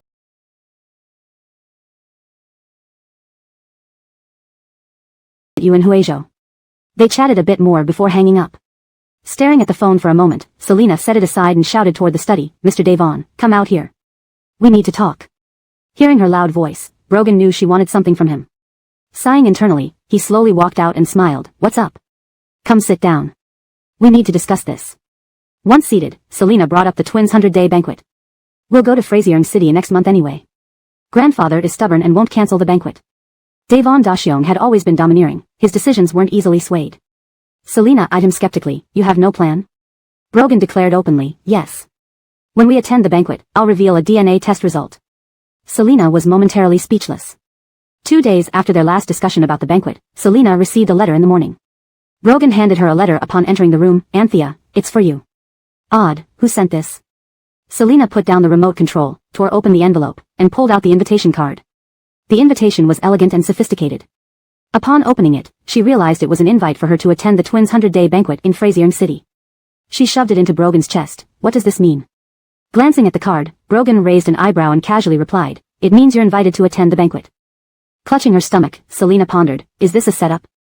Should I go? Brogan smiled warmly, why fear it? You'll be fine with me there. Translation notes. Kept all character names consistent with Pinyin. Maintained the original paragraph structure and tone. Ensured the narrative flow remains coherent and natural. Chapter 161, Prenatal Checkup. Have you sent the invitation to Selena? Do you think she will come to this party? Lydia asked her daughter while pampering her face. Allie held her daughter with one hand and fed her milk from a bottle, smilingly saying, Mom, rest assured. Even if she doesn't come on her own, I will find a way to make her come. Alice is such a good girl, she doesn't seem like she'll cause any trouble.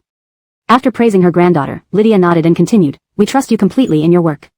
Have you prepared the dress for this event? Second Madam has already helped me prepare it, Allie replied with a smile. Hannah's interpersonal skills were impressive. This was Allie's observation from her time at the Devon family. No wonder Grandpa Devon had always been kind to Second Madam. Mom, Harris has a decent background. Apart from being a bit naive, she has no bad habits. Do you think she matches Brother Gallagher? Lydia was puzzled for a moment. Do you want to matchmake them? Ollie Z wants a daughter-in-law who is highly educated, from a good family, smart, and graceful. After saying this, she pouted slightly. Allie put down the bottle. Mom, you can also mention this to Aunt Khalil. Lydia seemed to catch on to her daughter's meaning, thinking for a moment before replying, all right, mentioning it is fine. Today, Selena went for her prenatal checkup. This time, an ultrasound would be conducted to measure the size of the fetus. Dr. Tang was somewhat curious when she noticed that the man accompanying Selena wasn't Mr. Fraser as before. Everything with the fetus is normal. Your current health condition is much better than last time. Thank you, Selena smiled upon hearing everything was fine with the fetus. Brogan, holding Selena's small leather bag, thanked Dr. Tang and gently led Selena out of the examination room. I'll go pay the fees. Sit here and wait for me. Brogan handed her the bag and took the bill to queue up for payment. Meanwhile, Selena happily took out the ultrasound photo to look at it. So tiny, so adorable. Perhaps this was the feeling of becoming a mother. Selena thought about her unknown parentage and smiled faintly. Suddenly stopping in her tracks, Lydia, who was also at the hospital today, removed her sunglasses and looked at the woman sitting on the first row of chairs. Dressed simply in a loose dress, it was Selena. No mistake. She handed her sunglasses to the assistant behind her and walked over to Selena, stopping in front of her. Lydia saw the ultrasound photo in Selena's hand and furrowed her brows angrily. Miss Liu, are you actually pregnant? Whose child is it? Her voice was sharp and harsh. Selena raised her eyes, putting the ultrasound photo back into her bag. It was Allie's mother, and she found the situation rather amusing, intentionally pretending not to know. Who are you? Lydia, dressed in expensive brands with a wealthy appearance, drew the attention of the people around them. She gave a forced smile. I'm Allie's mother. Miss Liu, how shameless you are. Speechless, Selena sat steadily on the chair, smiling gently. How am I shameless? I have always liked my own face. You're quite quick-witted, Lydia coldly snorted with a smile, being a mistress outside the family, and you still have the nerve to get pregnant and give birth? How embarrassing will it be for your child when they grow up and learn that their mother was a mistress? The surrounding people started looking at Selena. Such a beautiful woman turned out to be a mistress. And now she's pregnant? Selena took a deep breath, her eyes calm but mocking. Ma'am, please be respectful when you speak. My relationship with Brogan is legitimate, so don't speak nonsense. Lydia looked down on Selena disdainfully, being a mistress, yet afraid of what others say. What legitimate relationship? You're just a kept woman, truly without shame. Her daughter was the acknowledged daughter-in-law of the Devon family. I recognize that woman. Selena, former wife of President Fraser. So she's pregnant now? And Hannah, sitting next to Selena, who despised mistresses, frowned and lectured. Young lady, you are very beautiful. It would be much better to find a proper man to marry instead of being a mistress. One voice defended Selena. How could she become someone else's mistress? Impossible. She received a lot of money from President Fraser. There's no need for her to be a mistress. Lydia glanced at the person speaking up for Selena, all acquaintances from her social circle. Madame Khalil, don't underestimate her. A little secretary, if not sleeping with the boss, how could she enter the Fraser family? Now she relies on being a mistress to give birth to an illegitimate child to upset my daughter. Hearing this, Madame Khalil was shocked. Lydia's daughter was Allie. Selena's boyfriend was Brogan? The Devon family did indeed acknowledge Allie publicly. Did Selena really degrade herself to be Brogan's mistress and got pregnant? Madame Khalil fell silent, glancing at Selena's belly, her expression unreadable. Selena didn't want to sit there and be ridiculed. She stood up, frowning. Let me repeat again, Brogan has always been my boyfriend. Lydia laughed bitterly. On the day of my granddaughter's 100-day celebration, Brogan and my daughter will announce the news. Then, we'll see how you can still say this. Oh, is that so? Selena glanced at Lydia coolly. Then we can argue further once the announcement is made. Why was Brogan taking so long to pay the fees? Selena called him on her phone. Meanwhile, Lydia believed Selena was challenging her with her words. Seeing Selena try to leave, Lydia reached out and grabbed her arm. Mrs. Sue, let go. Selena frowned, her face turning cold. Hanging up when no one answered, she turned to Lydia. What do you want? Not far away, Roman leaned against the wall observing the commotion involving Selena. He didn't see anyone coming to Selena's aid. It seemed Brogan really was dead, otherwise, he wouldn't fail to protect Selena secretly. His recent underground operations had been sabotaged, leading him to suspect Brogan might not be dead and was acting covertly against him. But if Brogan were alive, he wouldn't let Selena stay by his side, especially not while pregnant. Perhaps he overthought it. Just then, Roman noticed a woman wearing a hat approaching Lydia with a cup of milk tea in hand. One of Brogan's people? As the woman neared Lydia, a male voice suddenly called out to Selena. The woman naturally answered a call and casually passed by them before leaving. The man was watching behind the wall. You almost exposed yourself. Leave now and send someone else to protect Miss Liu. The woman nodded, sure. Roman watched the woman leave and withdrew his gaze. Looking at Selena, he felt a hint of coldness. Bud was at the hospital today. Selina, Bud stood beside Selina, his cold eyes landing on Lydia. Mrs. Sue, may I ask what you're doing? Lydia released Selina's arm. She had used considerable force while grabbing her. There were visible red marks on Selina's fair arm. Bud lowered his eyes and looked at Lydia indifferently. Mrs. Sue, please be mindful of public places. Upon hearing Bud speak for Selina, Lydia glanced between them with suspicion and smiled. I didn't expect President Fraser to be here today. Are you two together? No, Bud replied indifferently. He turned to Selina. Did you come alone? Shall I take you home? Not necessary, Brogan came with me. Thank you. Selina planned to go to the billing counter to find Brogan. I'll go ahead. Wait, Miss Lou, Lydia's voice grew louder, audible to everyone around her. When the news is announced, I hope you act appropriately and don't give birth to a bastard child to upset everyone. This translation maintains the original tone and structure while ensuring natural English flow and accuracy. Chapter 162, What use do I have for you? Lydia's words were extremely insulting. But the old lady chimed in, girls should indeed be self-respecting and not always think about taking shortcuts. Selina glanced at the old lady with a faint smile. You're truly a good person. She turned to Lydia. Mrs. Sue, please convey this message to your daughter and tell her to be more self-respecting. Lydia glared at Selina. You. Bud also frowned. Mrs. Sue, you should mind your manners when you speak. Mr. Fraser, you're just too gentlemanly. You're even speaking up for your ex-wife, Lydia said with a smirk. All right, Miss Lou, I was only trying to give you some friendly advice. If you don't want to listen, that's fine.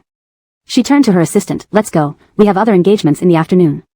As Lydia walked away, a man approached Selina with a settled bill, smiling. Anthea, let's go now, the bill is settled. Lydia turned back upon seeing Brogan, her expression changing abruptly. Her face turned pale. Brogan had accompanied Selina to the hospital for prenatal checkups.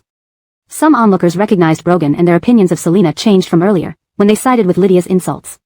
It appeared that Selina had quite a set of skills, adept at winning over men's hearts. Even Mr. Devon seemed to have an intimate relationship with her. If the Sue family heiress married in the future, she would likely feel bitter. Seeing Brogan return, Selina shot him a cold look. Why did it take so long to pay? Someone just called my child an illegitimate child. Who didn't know better? The man was taken aback, then frowned.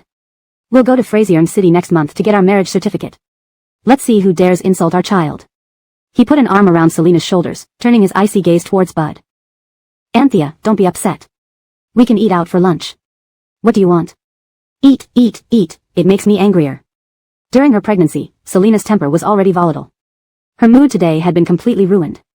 On the 100-day feast day, everyone was waiting to see me humiliated. The man asked gently, what exactly happened while I was gone? Who provoked you? Bud watched the couple leave with a cold stare. His thin lips pressed together tightly, his thoughts unfathomable. Clearly, Brogan had a child with Allie too. Why could Selina accept Brogan? He absolutely couldn't allow them to be together. There must be a way to break them apart. Bud left with a grim expression. In the car, Selina took out the ultrasound photos from her bag and continued to admire them, needing to relax. For some reason, she felt the child was everything. The father, for now, was less important. She glanced sideways at the man beside her. Mr. Devon, let me make it clear, I can raise the child alone if needed, got it? Got it. The man sat quietly, not daring to say another word. Selina snorted, then returned her gaze to the photos, not fully understanding what CRL stood for. She prepared to search on her phone, but before she could, Brogan stretched his neck and said, that's the crown rump length. Selina scoffed. I didn't ask you. I'll find out myself. You weren't there when I needed you, and now you're in the way when you're not needed. What use do I have for you? The man was speechless. He regretted speaking. Khalil's wife watched the entire scene unfold and quickly dialed Joy, recounting the events. Your son helped Miss Lou out of a tough spot. Joy scowled in disgust. How could this be Selina again? What was so great about her? Thank you for telling me. Perhaps I'll invite you for tea one day, Joy replied with a smile. Initially, she planned to invite Bud to Fraser City next month for the twins' 100-day celebration.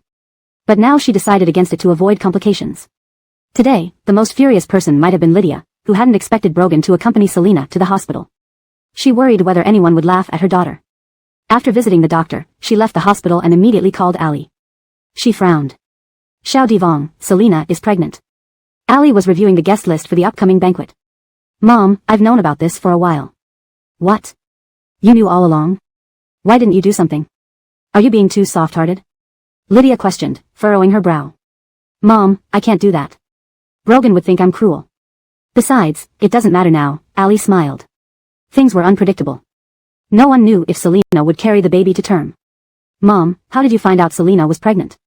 Allie asked, putting down the guest list. I saw them at the hospital today. Brogan went with her. Lydia hesitated to mention her remarks targeting Selina. Hearing that Brogan accompanied Selina for her prenatal checkup, Ali's eyes darkened slightly. It was always Fraser Angu who accompanied her. I only said a few words to insult Selina. Bud saw and defended her. Could he still be hung up on his ex-wife? Bud defended Selina? Yes. I'm puzzled. Bud used to argue with Selina a lot. Why is he suddenly defending her? Ali pondered for a moment. Bud? Perhaps she could. Mom, I have things to do. I'll call you later. Remember to talk to Auntie about Harris's matter. Okay. Selina and Brogan had dinner out and returned home. In the living room, she noticed several boxes on the table. Sitting on the sofa, she stretched her legs straight. Did you buy these? What's in the boxes? The man sat beside her, his long, narrow eyes smiling. I bought you a dress and jewelry. You'll be the brightest star at the event. He bent down, opening each box with his long fingers. Wear this dress, put on this jewelry, and you'll shine the brightest, Anthea. How does that sound? The man held up the dress for her to see, awaiting praise. Selina grabbed a pillow from behind her waist and threw it at his arm. Am I a fish to you? A diamond-scaled mermaid dress. Whoever wore it would sparkle brilliantly. Chapter 163, Despicable Man. Selina suddenly felt inspired to learn origami from those short videos. There was no paper of the type she wanted at home. She walked out to the balcony. A man was hanging clothes out there. He held a piece of underwear in his hand and hung it up on the clothes hanger with a poker face. Selina came when he was hanging the underwear. He turned his head, looked at Selina, and raised an eyebrow. Selina didn't say anything. She waited for him to finish hanging the laundry before both of them returned to the living room. Brogan poured himself a glass of plain water first, not bothering to ask if there was something wrong. Anyway, judging by her appearance, something must be wrong. After a while, after drinking half a glass of water, the woman beside him finally spoke. Mr. Devon, go buy me different colored papers at the stationery shop, about this size. Selina turned her phone around to show him the screen. Refer to the size of the paper in this video. Brogan merely said, oh, and made no move. An hour ago, he had just bought her flowers to use for flower arranging. Now, after finishing doing the laundry, she wanted to fold paper. Women were really troublesome. The man sat still on the sofa as Selina frowned. I'll go and buy it myself. It's just a small task I asked you to do, but you look so unwilling. She turned to go change her clothes. Brogan lifted a hand lazily. If you're too bored, we can play cards. Can I get the paper tomorrow? Selina thought about it. Okay, go fetch the cards. To pass time, anything would work. After half an hour of playing cards, Selina put down the cards unhappily. Why are your card skills so terrible? I won every round, which is really boring. Don't you like winning? Aren't you happy that you've been winning? The man who had sticky notes stuck to his face because he lost secretly rolled his eyes. He let her win intentionally without showing any signs, yet he was still criticized for it. The man smiled. Shall we have another round? This time I will make you lose. Selina felt that this man was bragging. She didn't know that he was deliberately letting her win before. Thus, she challenged him spiritedly with a new punishment method. The loser has to have a turtle drawn on their face. Fine, just don't regret it later. Both of them started shuffling and drawing cards again. This time, 20 minutes later, 3 turtles had been added to Selina's face. The man held a pen in his hand and chuckled. He provocatively lifted Selina's chin with the pen cap, his voice gentle. My beauty, do you want to continue? His eyes twinkled mischievously. Selina, who had been provoked, found it hard to step down. She originally intended to continue, but at this moment, her phone rang beside her. Selina picked it up and saw that Roberto was calling. Actually, Selina did not particularly want to answer calls from anyone from the Sue family. But thinking about it, she decided to answer Roberto's call. Due to Ali's situation, Roberto also felt awkward asking Selina for help, but he could not contact Violet, so he reluctantly called Selina. After the call was connected on Selina's end, Selina did not speak. Roberto coughed slightly. Selina, it's Roberto here. Selina nearly rolled her eyes. Of course, she knew it was him. She asked coolly, what do you want? Can you help me contact Sherry? I want to talk to her. Roberto stated his purpose directly, his voice hoarse as he continued, I need your help. No, I won't help you. Selina flatly rejected him, adding indifferently, Roberto, Ali is still at the Devon residence. Even if you contacted Sherry, what can you do? Do you think if the Devons or your cousin noticed something, Sherry would be okay? Roberto was momentarily speechless. After a pause, he rubbed his temples and muttered, sorry. With Ali now residing in the Devon household, the chance of him being with Violet was slim. Selina frowned and hung up the phone. Seeing Selina's unhappy expression, Brogan suggested, should we go for a walk outside? As the mother of the child was in a bad mood, it could affect the baby's development. Going outside for some fresh air was fine as long as they didn't exert themselves too much. Selina glanced at the time. It was 3 in the afternoon. Where shall we go? Brogan put away the cards and stuffed them into a drawer. You go change first, and you'll see where we're going once we arrive. He had no idea where they were going either, he just blurted it out and would check online afterward. Okay, I'll go change. Selina quickly changed into a loose dress, applied moisturizer, tied her hair into a bun, grabbed a light jacket, and was ready to leave. The man was already waiting by the door. Selina took a pair of sneakers from the shoe cabinet, intending to squat down to tie them. However, the man moved faster than her and squatted down first. Selina lowered her gaze and watched him tie her shoelaces. She broke the warm atmosphere with a comment, "You should tie a bow. Your way of tying laces isn't pretty." The man paused, untied the laces, and retied them into a bow. After tying the laces, he didn't stand up right away but suddenly gripped her ankle. The warmth of his hand landed on her ankle. Selina gently kicked her feet. "What are you doing? What would you do if one day, the baby suddenly went missing?" The man dropped his gaze, released her ankle, stood up, and pondered aloud. "Selina."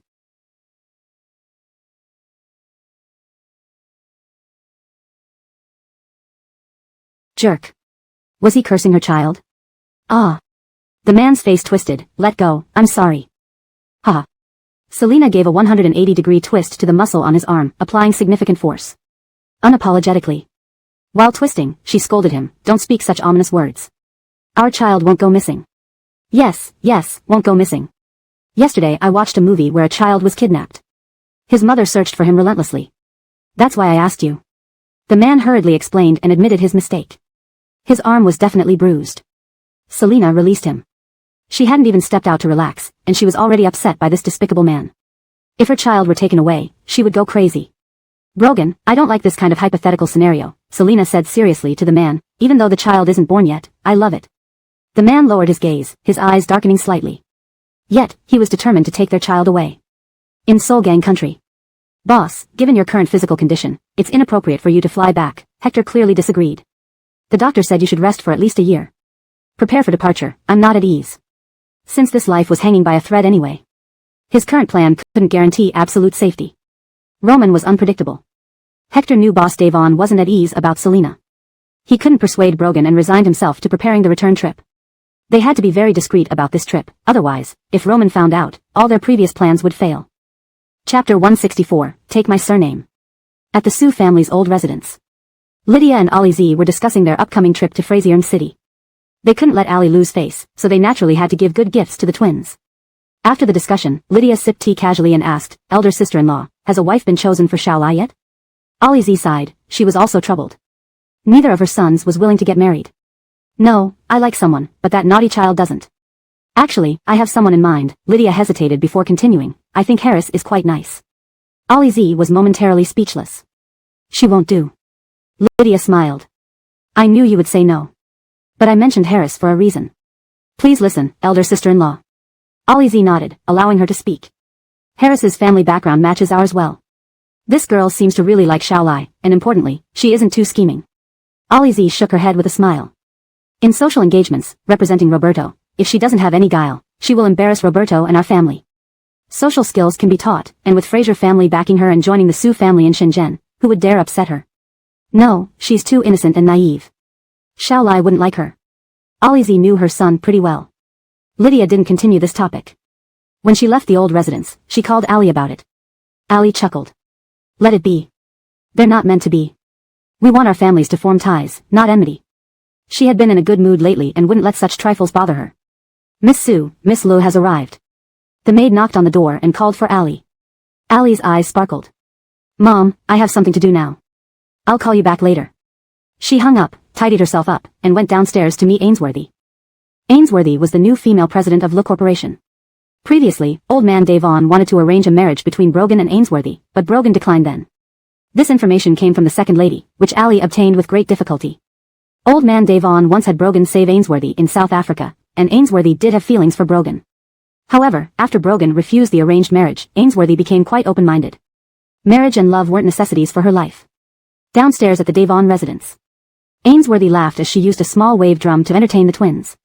The two kids had grown up and were chubby and adorable. Seeing Ainsworthy play with the twins, Allie smiled. "President Beauty, how did you find time to come today?" "I brought you something. I found it during my business trip. It's quite rare, so I bought it for you." Ainsworthy took a box from her assistant and opened it. "It's an emerald necklace. Unfortunately, the other one I wanted was already taken." Allie was astonished by the extravagance. The necklace was worth at least tens of millions. She smiled gratefully. Thanks, don't give me such expensive gifts next time. Ainsworthy waved her hand. Her short hair made her look neat and sharp. No worries, consider it a blessing for you and Brogan. I have another meeting soon, so I'll take my leave. Allie smiled and saw Ainsworthy out. Allie knew that Ainsworthy treated her well because of Brogan.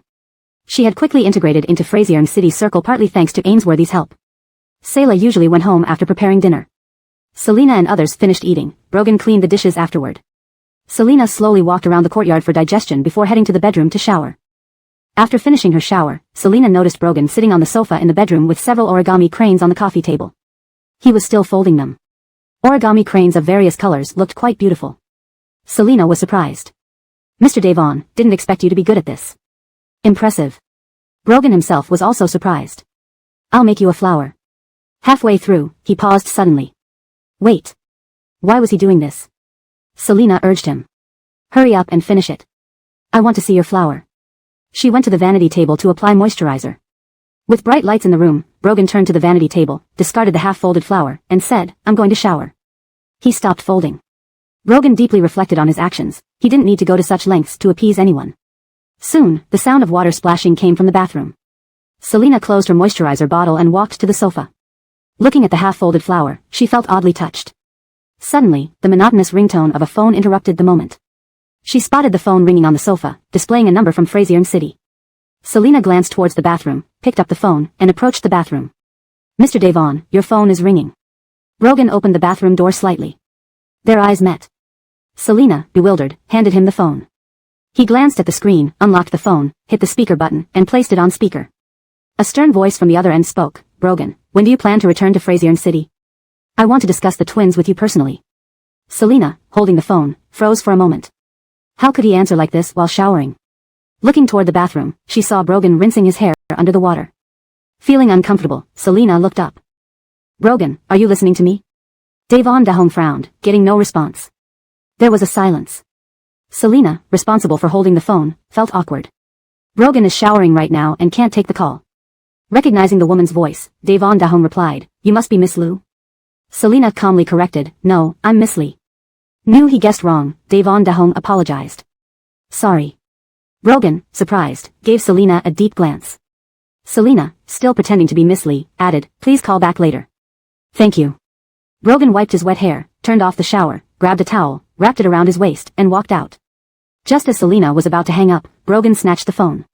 Next week, I'll return to Frasier's city with my girlfriend. Devon Dahong's tone darkened.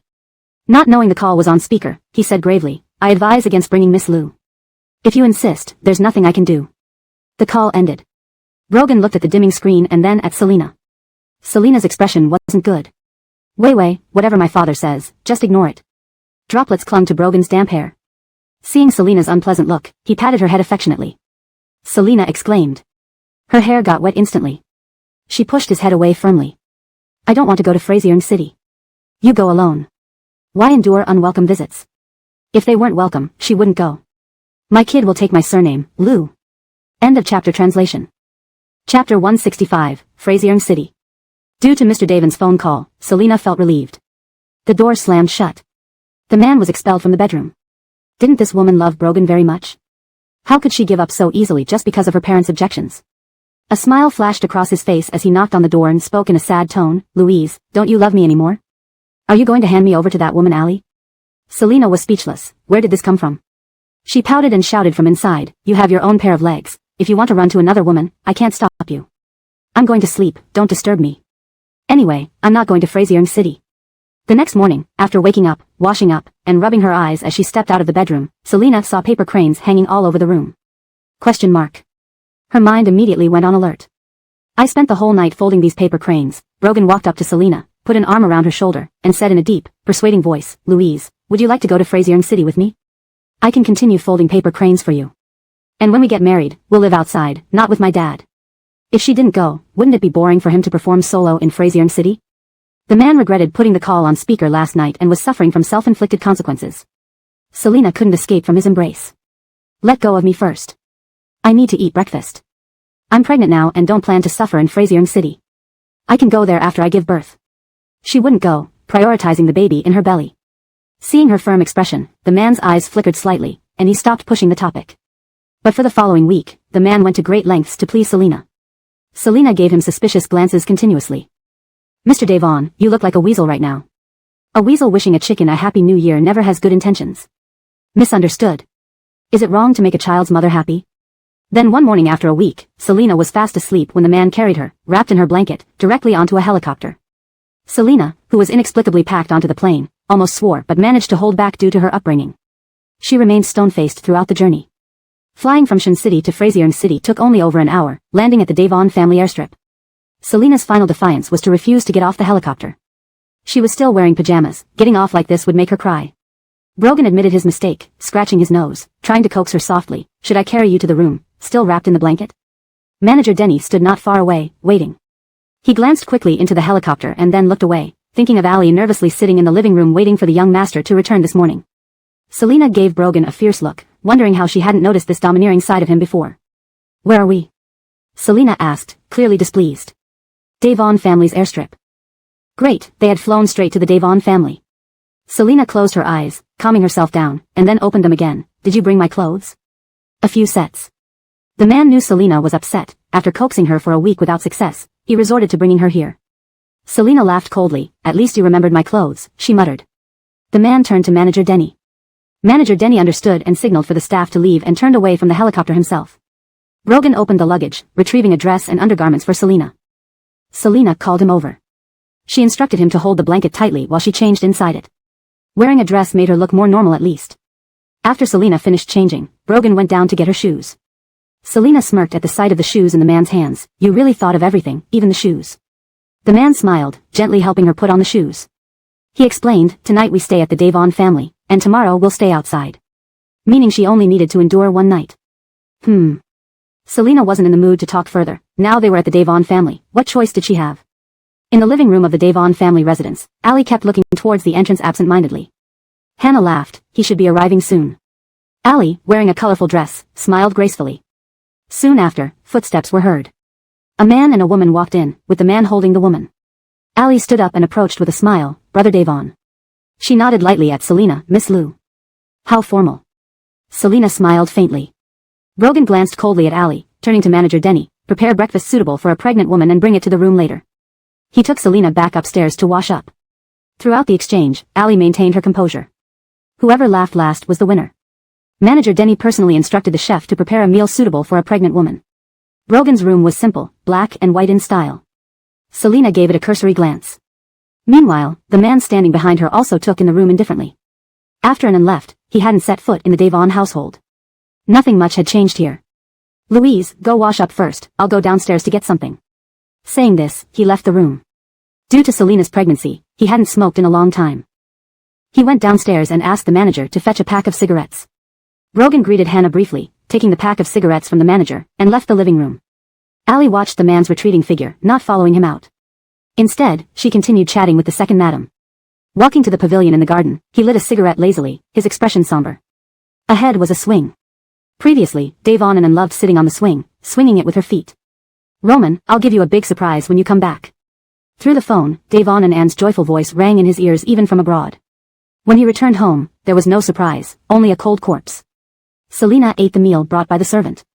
After finishing, she didn't see Brogan return. She rubbed her temples, feeling somewhat annoyed at the thought of Ali. She sat on the sofa and sent a message to Violet. Sherry, I've arrived in Frazier City, currently at the Devon family. Violet, still in Hui City, replied, Elder Davina, didn't you say you weren't coming 2 days ago? Brogan carried me onto the plane. Impressive. Selina sent a toothy grin emoji and put down her phone. Not knowing how to call for someone to clean up, she decided to take the dishes downstairs herself. Just stepping out of the elevator, the servants saw her carrying the dishes and rushed to take them. Thank you. Selina turned to head upstairs but Ali, sitting in the living room, got up and called her, Miss Liu, please come sit and chat with me. Selina raised an eyebrow, nodding, sure. She walked over. Hannah stood up with a smile, I have some errands to run. You two can chat slowly. Miss Liu, nice to meet you. Selina responded, Madam, nice to meet you. Hannah left upstairs to change. Selina sat on the sofa. Miss Liu, I owe you an apology. Ali apologized gracefully. Before Brother Devon chose to be with you, I didn't expect to be pregnant at that time. Hashtag chapter 166, Fury. Facing Ali's apology, Selina accepted it calmly and then said indifferently, oh, really? You two were together before? Are you sure? Ali frowned. Miss Lu, never mind. There's nothing I can do if you don't believe me. Selina found this amusing and chuckled lightly. Leaning back on the sofa, she lazily rubbed her belly and said nonchalantly, oh, then let's leave it at that. I don't believe you. Ali hadn't expected Selina to be so unconventional. Was she not angry? Miss Sue, my Mr. Devon told me that the child in your belly is Garrett's, Selina added, with a hint of probing. I've already broken up with Garrett, Ali replied with an embarrassed smile. Whether the child is Brother Devon's will be proven at the 100-day banquet. Miss Lu, I may be straightforward, which you might not like, but you need to know that I am acknowledged as the daughter-in-law of the Devon family. Ali's smile was gentle. If you want to stay by Brother Devon's side, I won't stop you. But as the third party, would you accept it? Selina furrowed her brows and felt nauseous. She hadn't felt morning sickness since getting pregnant until now. She managed to regain her composure, looked at Ali seriously, and said, Miss Sue, I'm feeling sick. I'm sorry, but I'll have to go. She saw Ali's smile vanish instantly. Selina raised an eyebrow and added softly, don't misunderstand, most pregnant women experience morning sickness. Miss Sue, who has given birth before, should understand that, right? Ali suddenly laughed lightly, please do as you wish, Miss Lu. However, it's still not too late for you to get rid of this child. She glanced at Selina and remarked meaningfully, perhaps the child in your womb isn't even Brother Devon's offspring. What do you mean, not my kind? Brogan walked in, asking casually. Both Selina and Ali turned their heads simultaneously. Brogan had just entered when he heard Ali's nonsense. He sat next to Selina and said, Miss Sue, you can eat anything, but you shouldn't say anything carelessly. Ali, hurt by being misunderstood by the man she loved, looked bitterly at Brogan and explained, sorry, forget what I just said. Ali stood up, straightened her back, and left the living room desolately. Selina frowned. Ali's reaction earlier seemed off. Ainsley, have you eaten enough? If so, I'll take you for a walk in the Devon family's garden. Why do you smell like cigarettes? Selina's nose was very sensitive. Returning to the Devon family made me emotional, so I smoked one. Only one. Brogan lifted his hand to sniff his sleeve. I don't smell it. Seeing him sniffing his own sleeve, Selina rolled her eyes. You obviously can't smell yourself. Let's go. You said you'd take me to the garden, didn't you? The Devon family's backyard was vast. Finding no one around, Selina mentioned Ali's strange behavior earlier to Brogan. Is that so? Perhaps she was deliberately trying to unsettle you? Brogan speculated. Maybe. Selina frowned.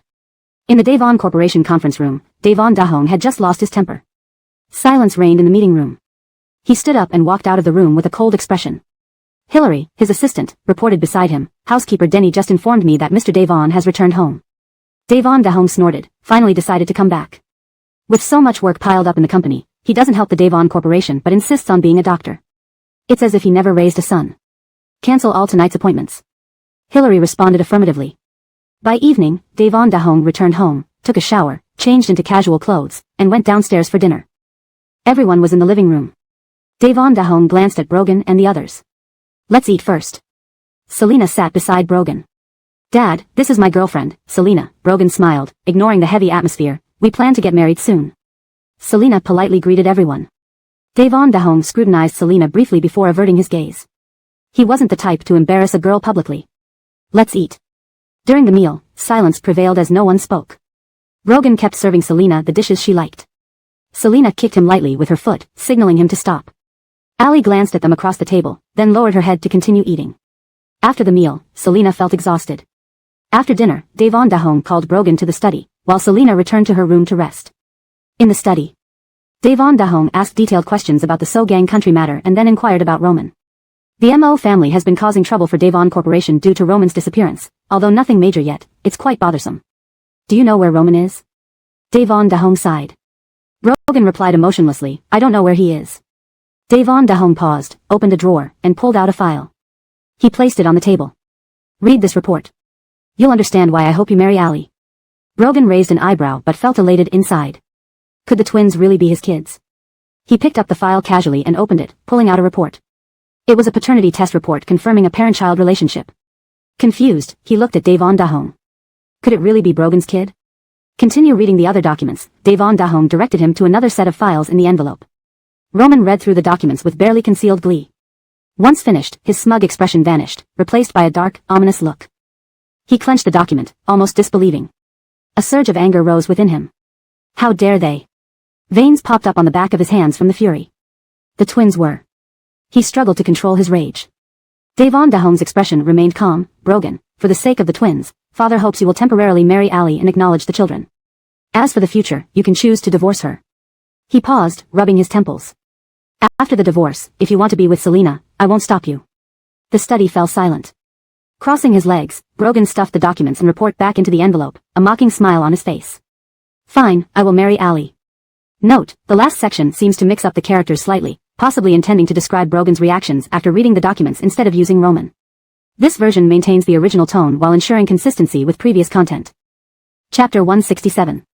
Ali contacted me via Hero to talk on the phone, and I also sent someone to investigate. You might not be able to accept this all at once. I understand. Brogan stood up with a cold expression on his face and turned to leave the study. The lights in the Devon family's back garden were still on even at night. The man sat on a swing, the dark sky perfectly reflecting the darkness of his thoughts. He lit a cigarette and placed it at the corner of his mouth. He reached into the inner pocket of his clothes and took out a photo of Mel. In the picture, the girl held a book with both hands, looking puzzled as she sketched with a pen. Although the day he took the photo wasn't sunny but rather gloomy, he had always kept this photo with him. It wasn't until his cigarette was finished that he put the photo away and got up. Ali stood nearby. Seeing the man was about to leave, she hurriedly approached. Brother Devon. She wore a simple cotton dress with disheveled hair, holding an infant in her arms, looking quite vulnerable. Can we talk? She asked softly, with a pleading look in her eyes. Half of the man's face was hidden in the shadows, but he slowly smiled, turning his head to look at her. He watched her from where he stood. Brogan offered a lazy smile. If you have something to say, speak quickly. Ali sighed in relief. Finally, he was willing to listen. She approached Brogan, cradling the baby while saying sadly, I didn't mean to hide the child from you. Back then, you and Miss Liu were very close, and I actually hesitated about whether to keep them. She paused for a moment. Later, I couldn't bear to abort them, so I contacted Uncle Devon. Finished speaking, Ali lowered her gaze and asked bitterly, Brother Devon, are you angry? Not really, the man replied seriously, offering a slight smile. The Devon family should thank you for giving birth to them. I'm not mad, and I truly appreciate your effort. I know you didn't hide it from me intentionally. His tone, however, was somewhat cold. Ali frowned, feeling helpless. Brother Devon, must you be so cold? You should know that Garrett and I were always very close. When I found out the truth, I was more distressed than anyone else. Her eyes were slightly red, and she bit her lip. She held the baby closer and gently said, This is Alice. Would you like to hold her? The man glanced down at the infant, then turned and walked away expressionlessly. A flash of shock crossed Ali's sad face. How could he react like this? It wasn't supposed to happen this way. She chased after him, holding the baby. In the next second, she stumbled. Ali let out a startled cry. The man heard the sound and turned around swiftly, catching Ali and the baby in his arms. Ali's face instantly turned pale. She hadn't intended to stumble just now. Thank you. Selina stood there with folded arms, narrowing her eyes at the couple. This scene seemed too dramatic, Mr. Devon. It's time to go back to sleep. Ali looked up at Selina. Brogan smiled and walked over to Selina, pulling her hand tightly. Why did you come looking for me? Well, I had to ask old Denny where you were, Selina said with disdain, furrowing her brow. I got bitten by mosquitoes. What are you doing in the back garden late at night? Sorry, the man apologized humbly. Ali stared straight at the departing couple, realizing he would apologize to Selina. Back in the room. Selina made the man return, then resumed watching funny videos on her tablet, laughing heartily. Meanwhile, the man, who returned from the garden, remained silent and sat there quietly. Selina didn't ask what happened. Selina, ask me what exactly happened, he commanded lightly. Selina immediately stopped laughing, glancing at the man, smiling wryly. A good man should tell the truth without waiting for the woman to ask.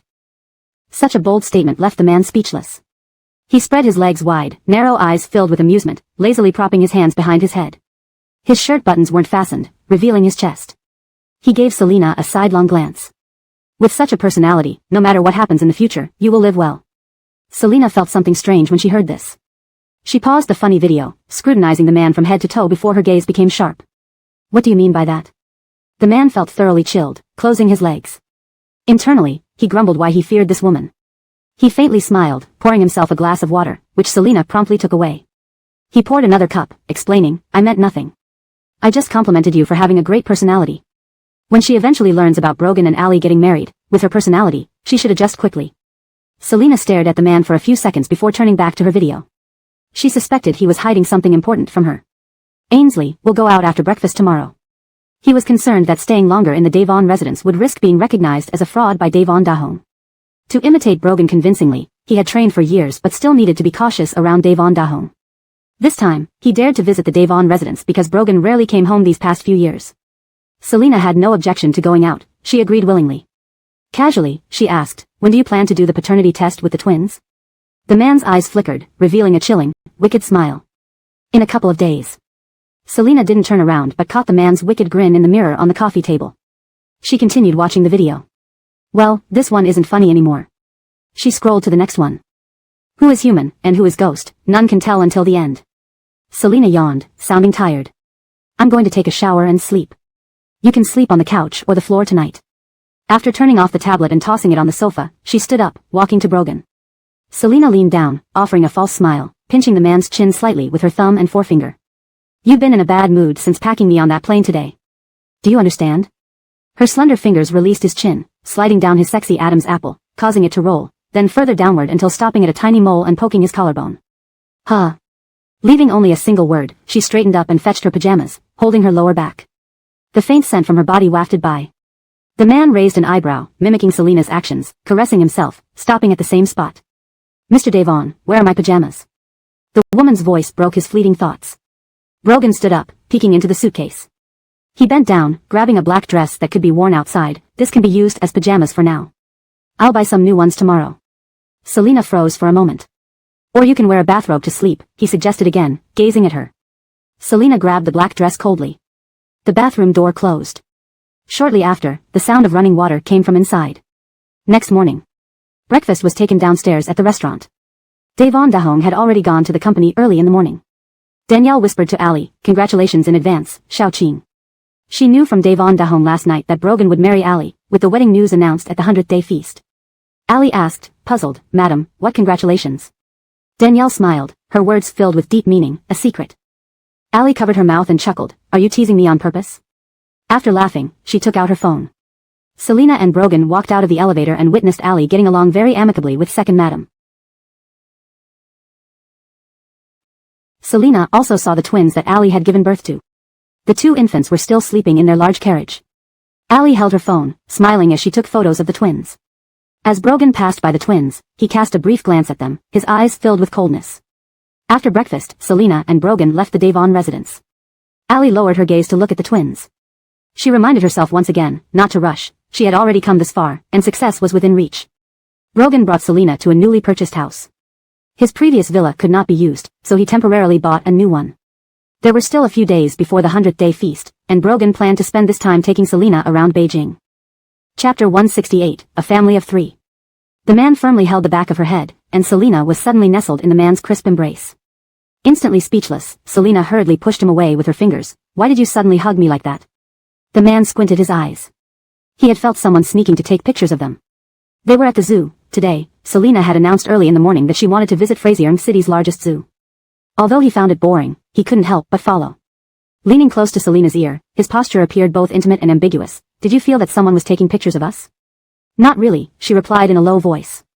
Selina hadn't sensed anyone taking their picture. The man looked around again, perhaps he had been mistaken earlier. Quickly let go of me, there are many children here. It's inappropriate for you to hold me like this. All right. Yet, he continued holding her for a moment before letting go. Selina gave him a slight push. Only then did he release her. The person responsible for covertly snapping the photo sighed in relief, surprised by how he could detect such actions. This man possessed an animal-like intuition. He sent the photo to Hector. Frazier City, Sihyuan. Miss Lu's photo has been taken, Hector reported, just as another image came through on WeChat. Who was this idiot? They only needed a picture of Miss Lu, not also of Roman. Show it to me, Brogan, sitting in his wheelchair, guessed something was amiss from Hector's reaction. Hector, realizing it was too late to delete the photo, reluctantly handed over his phone. Brogan received it, gazed at the embracing couple in silence. Hector inwardly cursed, what a mess. If you get more photos of Anthea, send them to me, Brogan said expressionlessly, returning the phone to Hector, coughing slightly, his lips pale. He knew her well. In the photo, her body subconsciously moved away. Anthea must have noticed. Hector didn't know what Brogan was thinking, merely responding respectfully, understood. The day after the zoo trip, Selina stayed in the hotel to rest. When she woke up this morning and checked the date, she walked out of her room to find the man sitting on the sofa in the living room. She stretched lazily and rubbed her eyes, walking over and giving his calf a small kick to confirm, is today the 100-day celebration? Fresh-faced from sleep, one strap of her dress slid off her shoulder. The man's gaze landed on her shoulder, and he absent-mindedly replied, yes. Have the DNA results for the twins come back yet? Selina asked while rubbing her neck. The man paused slightly, raising an eyebrow. Yeah, they're back. Show me. Selina stopped rubbing her neck, staring at him. He chuckled and stood up, touching her fallen strap, gently pulling it back up. You'll see at tonight's banquet. Go eat breakfast first, we still have things to do later. He glanced at the time. We're running a bit tight on time. Pushed into action by his urging, Selina went to the dining table, asking, what else do we need to do? The man cleared his throat, you'll know when we get there. Selina, finding him mysteriously vague, finished her breakfast, and they left the hotel. After about half an hour, the car stopped outside a shop. When she got out, she saw it was a bridal shop, freezing in surprise. Mr. Devon, what does this mean? To take our wedding photos, the man wrapped an arm around her waist, smiling. I want to see you in a wedding dress. Selina. We can wait until after the baby is born. We're here already, why don't we try it on now? The manager of the bridal shop approached them. The man guided the speechless Selina into the store. While Selina changed into a gown, he had already put on a suit and stood admiring himself in the mirror. Brogan laughed softly. Look, Brogan, we're taking wedding photos. I'll stir things up in your family. With a gentle smile, he sat on the sofa waiting for Selina. When she emerged in her gown, he momentarily lost his breath before his eyes softened. The dress was handcrafted, with delicate design details around her bust and waistline. Just as he imagined, she looked like a beautiful bride. Walking over, he stood in front of her. Very pretty, but something's missing here, pointing to her neck. With a sleight of hand, he produced a necklace from behind his back and placed it around her neck, the white skin perfectly complementing the jewelry. He smiled, much better now. Touching the necklace, Selina eyed him quizzically. Did you plan this all along? Otherwise, the gown and shoes wouldn't fit so perfectly. Noticing his fleeting smile, she confirmed her suspicion. Ironically, it was her first time wearing a wedding dress for a photo shoot. The man took her hand. Let's start with the photos. Photos of our family of 3. Meanwhile, back at the Devon family hotel, staff members were busy preparing for tonight's grand banquet. Chapter 169, 100-Day Banquet 1. It was impossible to attend tonight's 100-day banquet in a wedding dress. Brogan had prepared a diamond fishtail evening gown for Selina to wear. This time, Selina was unusually uncooperative. If you force me to wear this, I won't attend. She didn't need to be the center of attention. In the end, the man compromised. Fortunately, he had another mint green evening gown prepared, which made her look fresh and beautiful. The waist design of the evening gown skillfully concealed her not-so-obvious pregnant belly. Standing in front of the mirror, Selina raised her hand to remove the necklace the man had put on her while they were taking wedding photos. Strange, why can't I take it off? She turned around and asked the makeup artist to help her unclasp the necklace. The makeup artist tried as well, cautiously handling it for fear of damaging it. She couldn't afford to pay for it. The makeup artist muttered, Miss Liu, I can't unclasp it either. Selina frowned. What was going on with that man? He had given her such a difficult-to-remove necklace.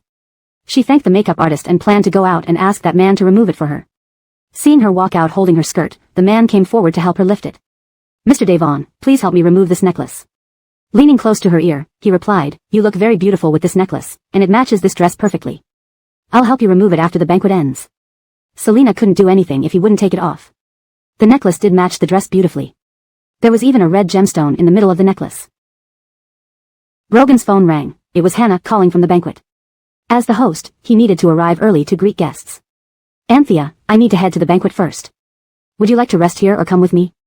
There's also a lounge at the venue. Selina thought for a moment. You go ahead, I'll come by later. Really not coming together?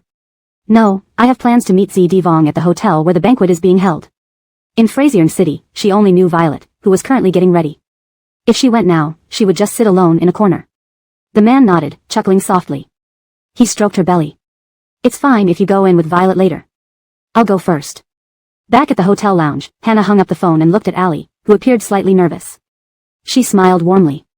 Brogan will be arriving soon. When he gets here, you two will be responsible for greeting distinguished guests. This was an acknowledgement. This outing allowed Allie to officially greet guests as a member of the Devon family. Hearing that Brogan would come, she felt relieved. Thank you, madam.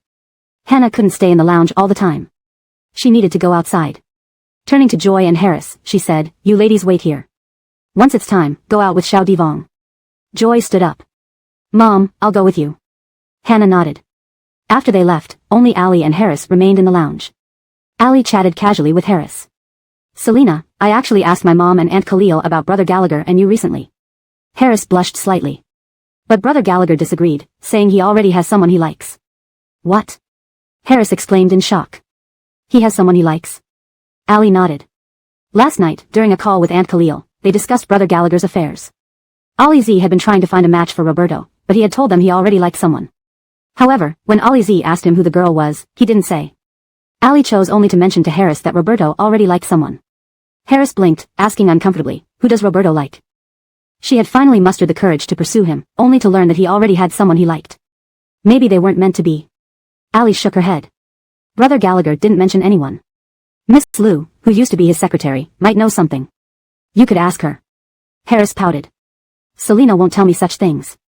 She wondered if Roberto liked Selena. He had once praised her. Ali smiled gently. Selena, there are many eligible young men in Fraziering City. The lady has already chosen some for you.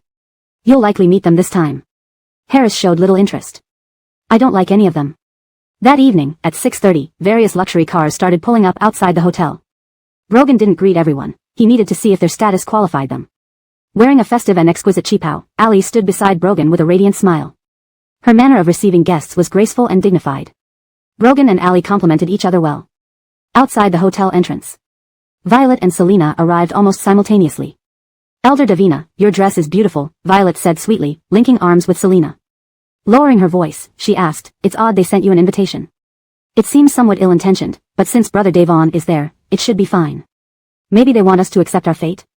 Selena smiled meaningfully. They walked into the hotel. Roberto was holding a glass of wine, keeping an eye on the entrance. Seeing Violet and Selena chatting and laughing as they entered, he put down his glass and approached them. Greeting them, his gaze fell on Violet's smiling face, as if she had no worries. Roberto turned away, feeling bitter. Harris's eyes followed Roberto. Seeing him chat with Selena and Violet, she pursed her lips. Facing away from the entrance, Brogan didn't see that Selena had arrived. However, Selena saw him greeting guests with Ali. She chuckled inwardly. Even if Mr. Davon wasn't real, she wasn't sad. Seeing Brogan with Ali, Violet felt dizzy. This was bizarre. Roberto couldn't stand chatting with Selena and Violet for long and left after a brief conversation. Violet watched Roberto leave, feeling downcast. Following Selena to a quieter area. Coincidentally, Selena met Harris there. Selena had no intention of greeting her, they were never on good terms. But seeing Roberto looking at Selena again, Harris's face darkened. So, the girl Roberto liked was Selena. She hadn't considered Violet, the third wife of Davon de Chion, or Ali, who was set to marry into the Davon family. Only Selena, who used to be Roberto's secretary. Harris felt uncomfortable, like ants crawling inside her. She sneered condescendingly at Selena. Selena, how dare you attend the 100-day banquet? Selena smirked, raising an eyebrow. The Davon family invited me. Actually, I didn't really want to come, but politeness prevailed. I'm truly impressed by your bravery, Harris covered her mouth, giggling. I heard Mr. Davon and Miss Sue will announce their marriage today, and their twins are adorable. Chapter 170, 100-Day Feast 2.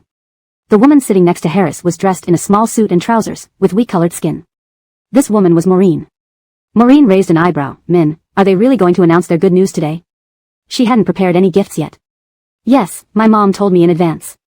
Look over there, Mr. Davon and Miss Sue are already standing together entertaining guests, Harris replied. She then looked proudly at Selena, wanting to see her reaction. Unfortunately, Selena was whispering to Violet and paid no attention to her. Feeling like she was performing a one-woman show, Harris felt slightly angered.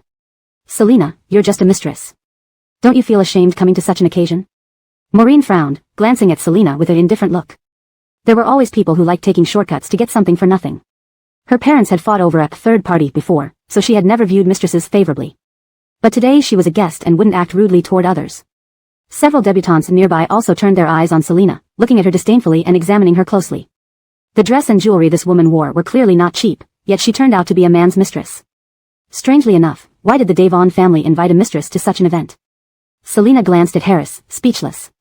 Why did everyone think she was a mistress? Did she have the face of one? I'm not a mistress. Miss Fraser, do you want me to call the police and sue you for slander? Selena sneered. Violet wanted to speak up for Selena but was held back by her. Selena shook her head at Violet. Whoever caused trouble today would lose face. Clearly you are, yet you still deny it. Truly shameful. I won't mention it anymore, Harris said quietly with a mocking laugh. Selena tugged at Violet's hand, preparing to move elsewhere. Let's go somewhere else, someone here has halitosis, it's unbearable. Violet gave Harris a glare and smiled. Alright, let's go. It really stinks. Harris knew that causing a scene today wasn't appropriate. She had only intended to mock Selena out of anger, but since Selena had already left, she could only hold her breath in frustration. Some gossipy debutantes, unafraid of offending anyone, asked Harris softly, who is she? She didn't seem to be from the Beijing circle. Harris hesitated for a moment and said, Selena, a stepdaughter from a bankruptly family in Shenzhen. She used to be my brother's secretary, trying to marry into our family. Who knew she had such skills? She's divorced now but can still. She didn't finish her sentence, but everyone understood what she meant, that even after divorce, she could still become a mistress. Whose mistress is Miss Lu? The debutante asked curiously. It wouldn't be him, right? Though Harris was a bit foolish, she didn't answer this question, just smiled. Could it be him? Not far away, a self-styled charming man was talking to Selina and company. The man standing in front of Selina was well known in the Beijing circle as someone who indulged himself extensively, a member of the Tong family. Everyone followed the debutante's gaze to look over. That man was Josh, known to all for being despicable. The debutante looked at Harris expectantly, waiting for an answer. I have something to attend to, my grandmother is calling me, Harris said with a smile and walked away. She didn't want to explain for Selina. Seeing Harris avoiding the question, everyone began to speculate on their own. It seems Miss Lu really is Josh's mistress. But how could the Devon family invite her here? Who knows if her invitation is real or fake? Maybe she tricked Josh into bringing her in. They accepted this speculation without much thought. It was mere gossip, and someone of Selina's status wasn't important in their eyes. Miss He, long time no see, Josh smiled and turned to Selina. Which wealthy family does this young lady come from? Selina sized up Josh silently, her eyes growing colder. This man's gaze was extremely distasteful, full of cunning intentions. Brogan, who was standing beside Ali, noticed Selina and saw Josh looking at her. His eyes darkened as he prepared to approach them. However, Devon Dashyong came over with two uncles. So this is your daughter-in-law? She looks very suitable for Brogan. When will we be able to attend your wedding? Ali blushed and smiled gracefully. Devon Dashyong laughed. You'll soon get to attend their wedding. I used to worry about what would happen if Brogan never got married. These two uncles were members of the Devon family, and Devon Dashyong respected them. As they chatted, Brogan tried to find an excuse to leave and go to Selina when Violet had already pulled him away. LV Frazier, let's go. Violet ignored Josh completely and walked off with Selina. Josh shrugged, raising his wine glass. His sinister gaze lingered on Selina. A first-class catch indeed. On the other side, Selina asked Violet to wait while she went to the restroom. She had drunk a glass of milk earlier. Opening the restroom stall door and stepping out, she immediately saw Bud. The restroom door was closed. He stood formally in a suit, his eyes cold and expressionless. Selina frowned, washed her hands, dried them with paper, and then spoke through the mirror to Bud behind the door. Mr. Fraser, do you enjoy listening to people pee? Her words were crude and impolite. She approached the door, ready to open it. Bud placed one hand on the doorknob and grabbed her wrist with the other. Both pairs of eyes fell on her wrist. Selina, come with me now. Staying here won't benefit you. Selina looked up at him, giving a bitter laugh. Why should I listen to you? And besides, we have nothing more to do with each other. She didn't speak harshly because he had saved her from that organ trafficking organization. Let go. Bud didn't release her, tensing up. Brogan is about to marry Ali. Do you want to be the third party? Continuing to stay here will only humiliate you.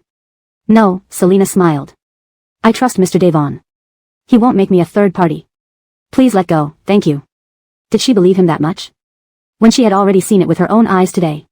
Bud's eyes darkened as he leaned closer, speaking slowly. Even now, you still trust him? Haven't you noticed?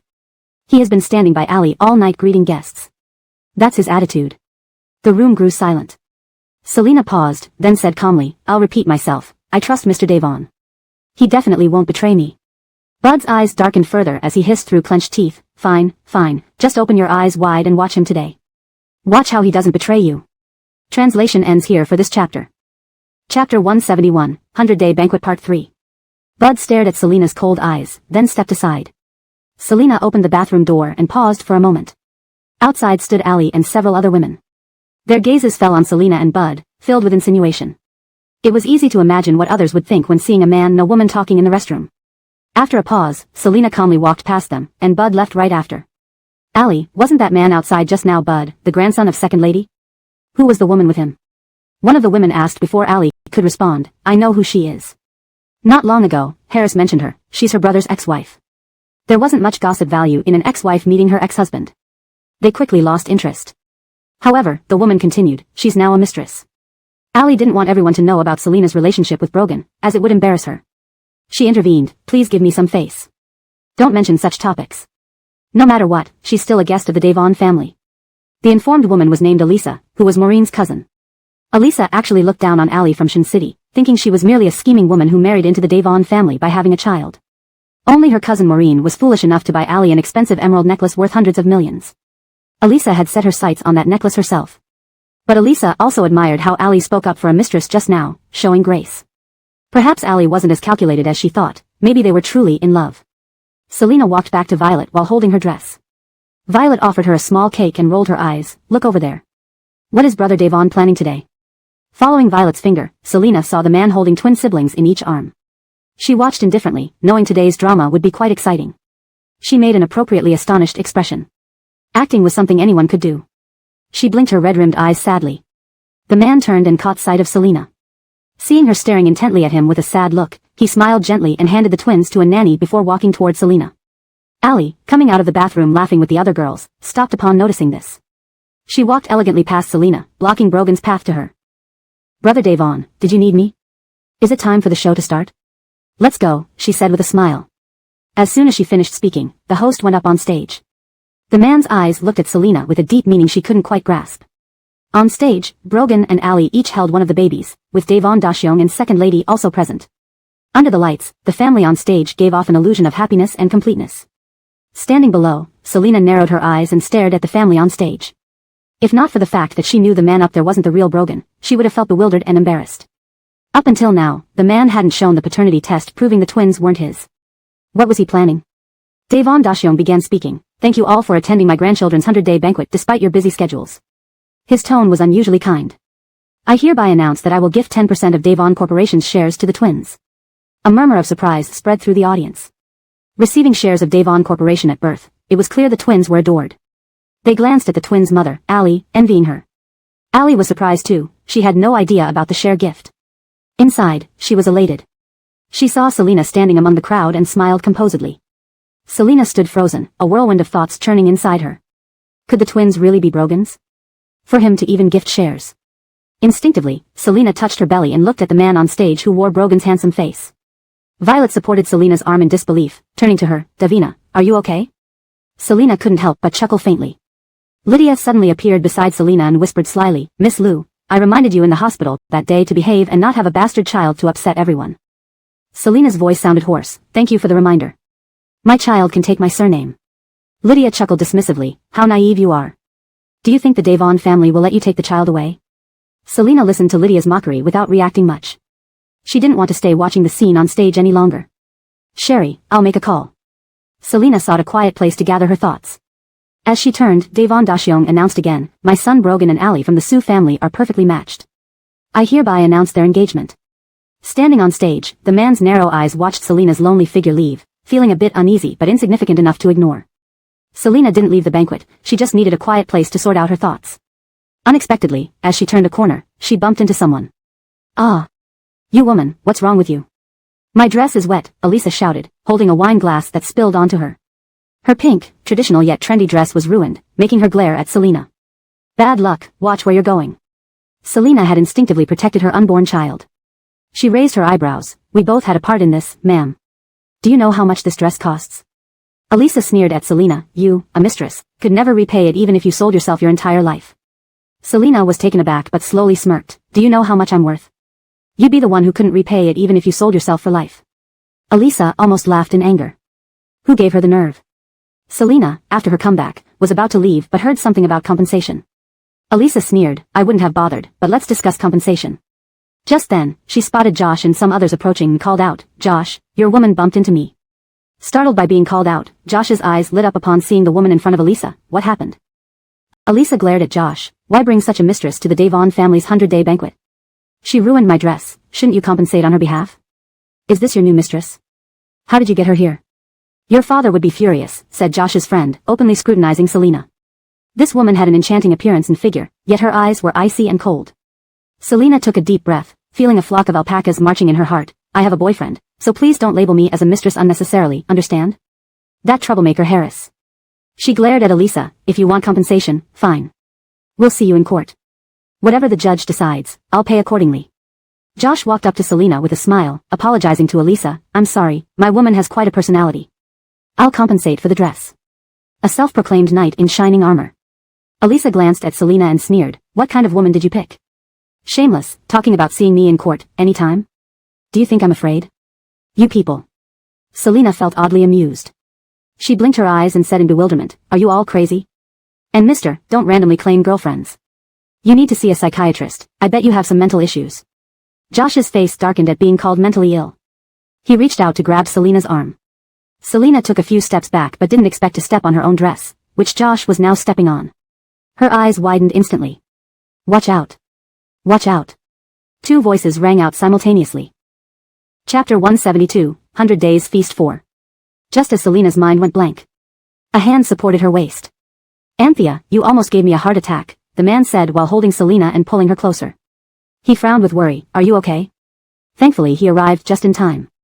Otherwise, Dodge, who had shouted a warning moments ago, was too late. He stood behind them, watching. Taylor and the others, seeing the man supporting Selina, were momentarily stunned. Josh walked a few steps forward with a smile. Mr. Devon, thank you. If it weren't for your help, my woman would have fallen. Your woman? The man asked ambiguously. Yes, my woman. Josh smiled ingratiatingly. The mother of my child is my woman. When did she become yours? How could I not know? The man gently asked Josh, his eyes dark. You are a frog from nowhere wanting to eat swan's meat? The atmosphere was now a bit eerie. This woman was Brogan's kept mistress. Josh was taken aback. Wasn't it just today that the Devon family publicly acknowledged Allie? Josh was shocked. He only knew this woman was someone's mistress but hadn't bothered to find out which man kept her.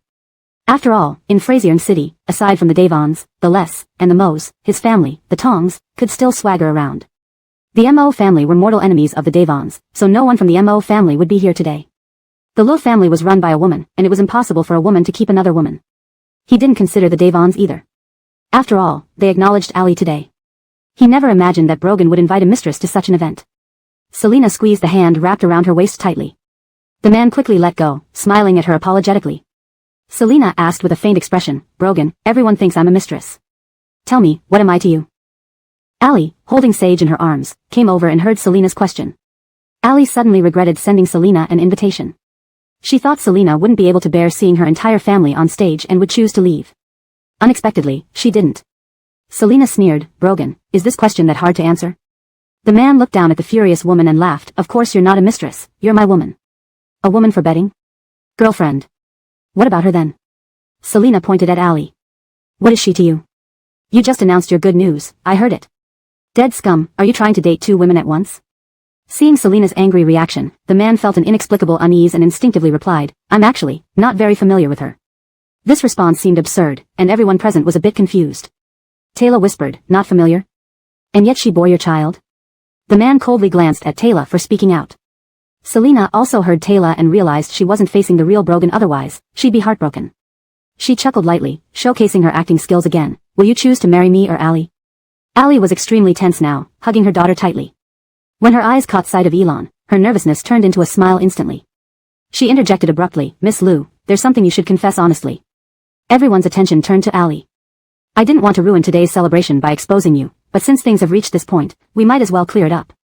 Miss Lou, are you pregnant? Allie asked.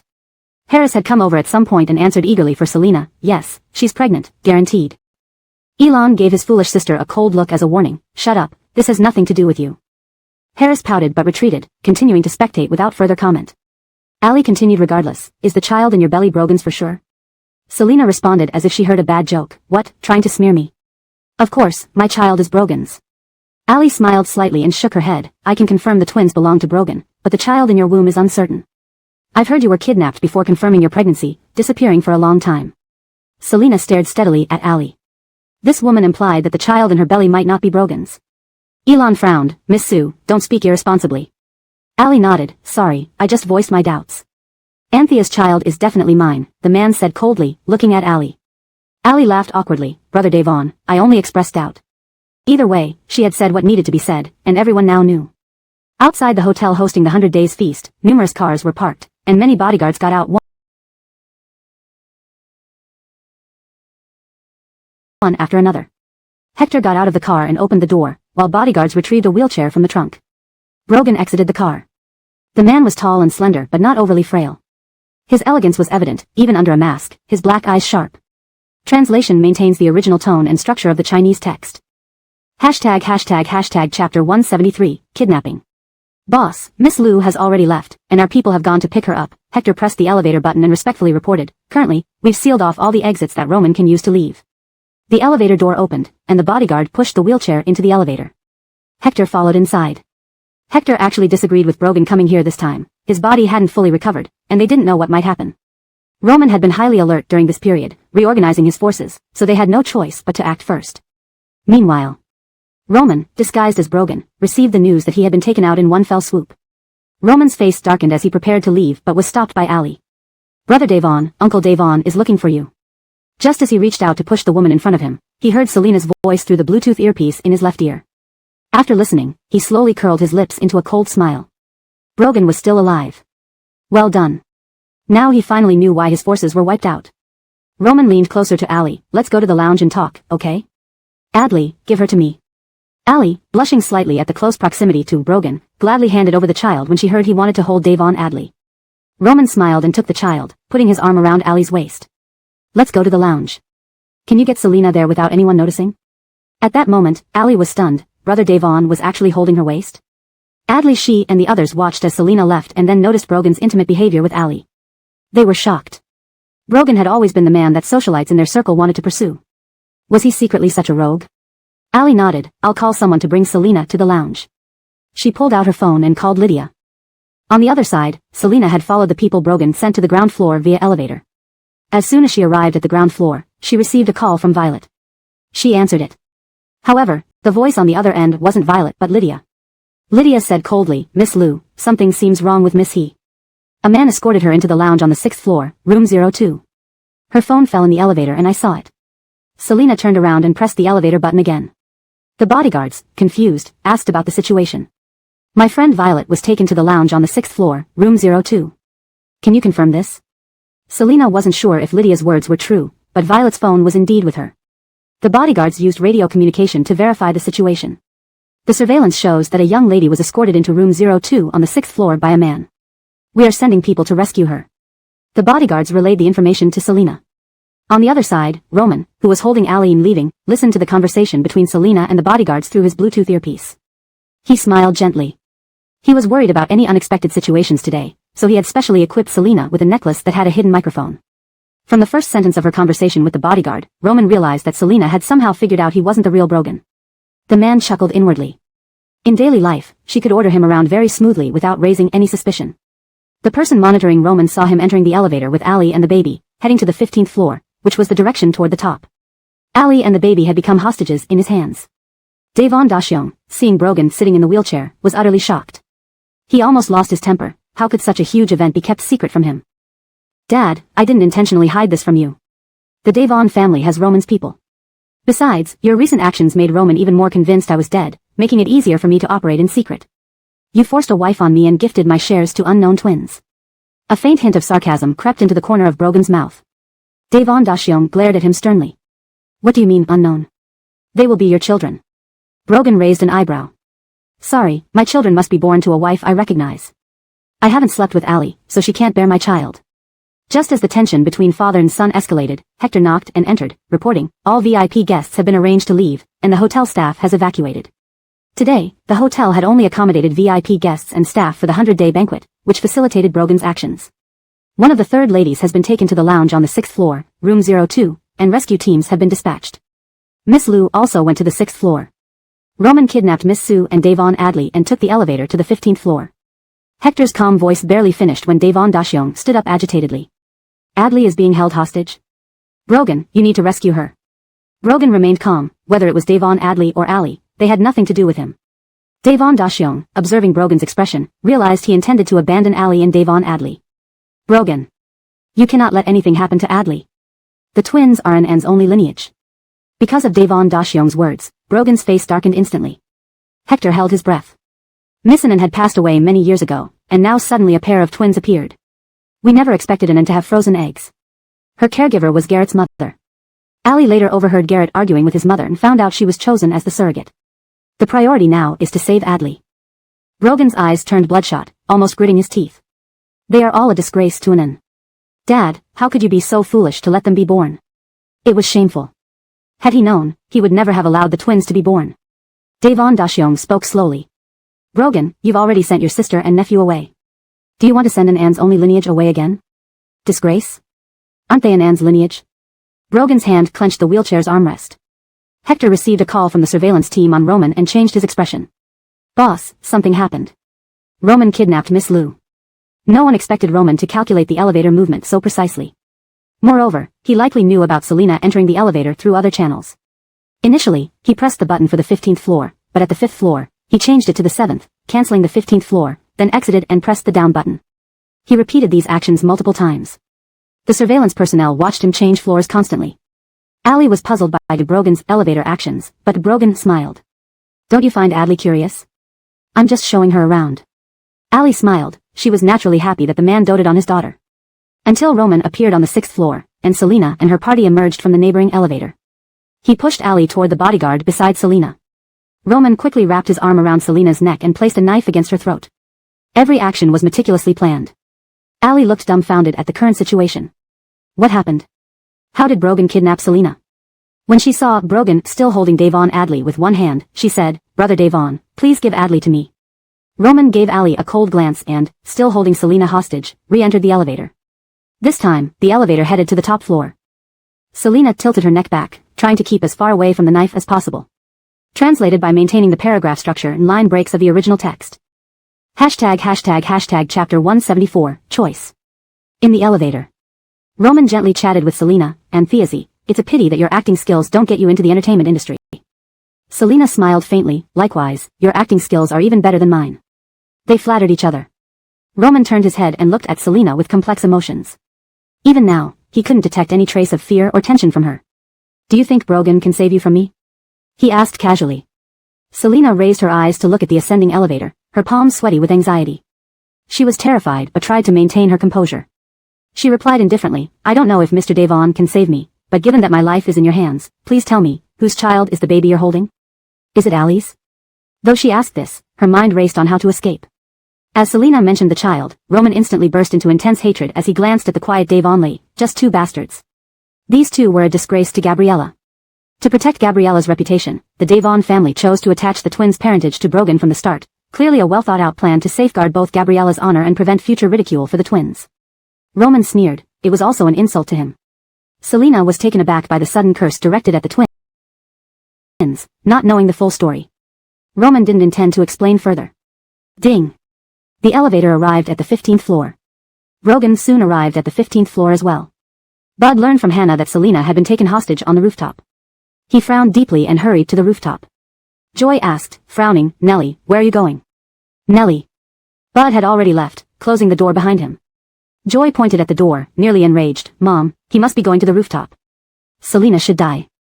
Hannah noticed her grandson's affection for Selina and shook her head. Young people sometimes realize their feelings too late. On the rooftop.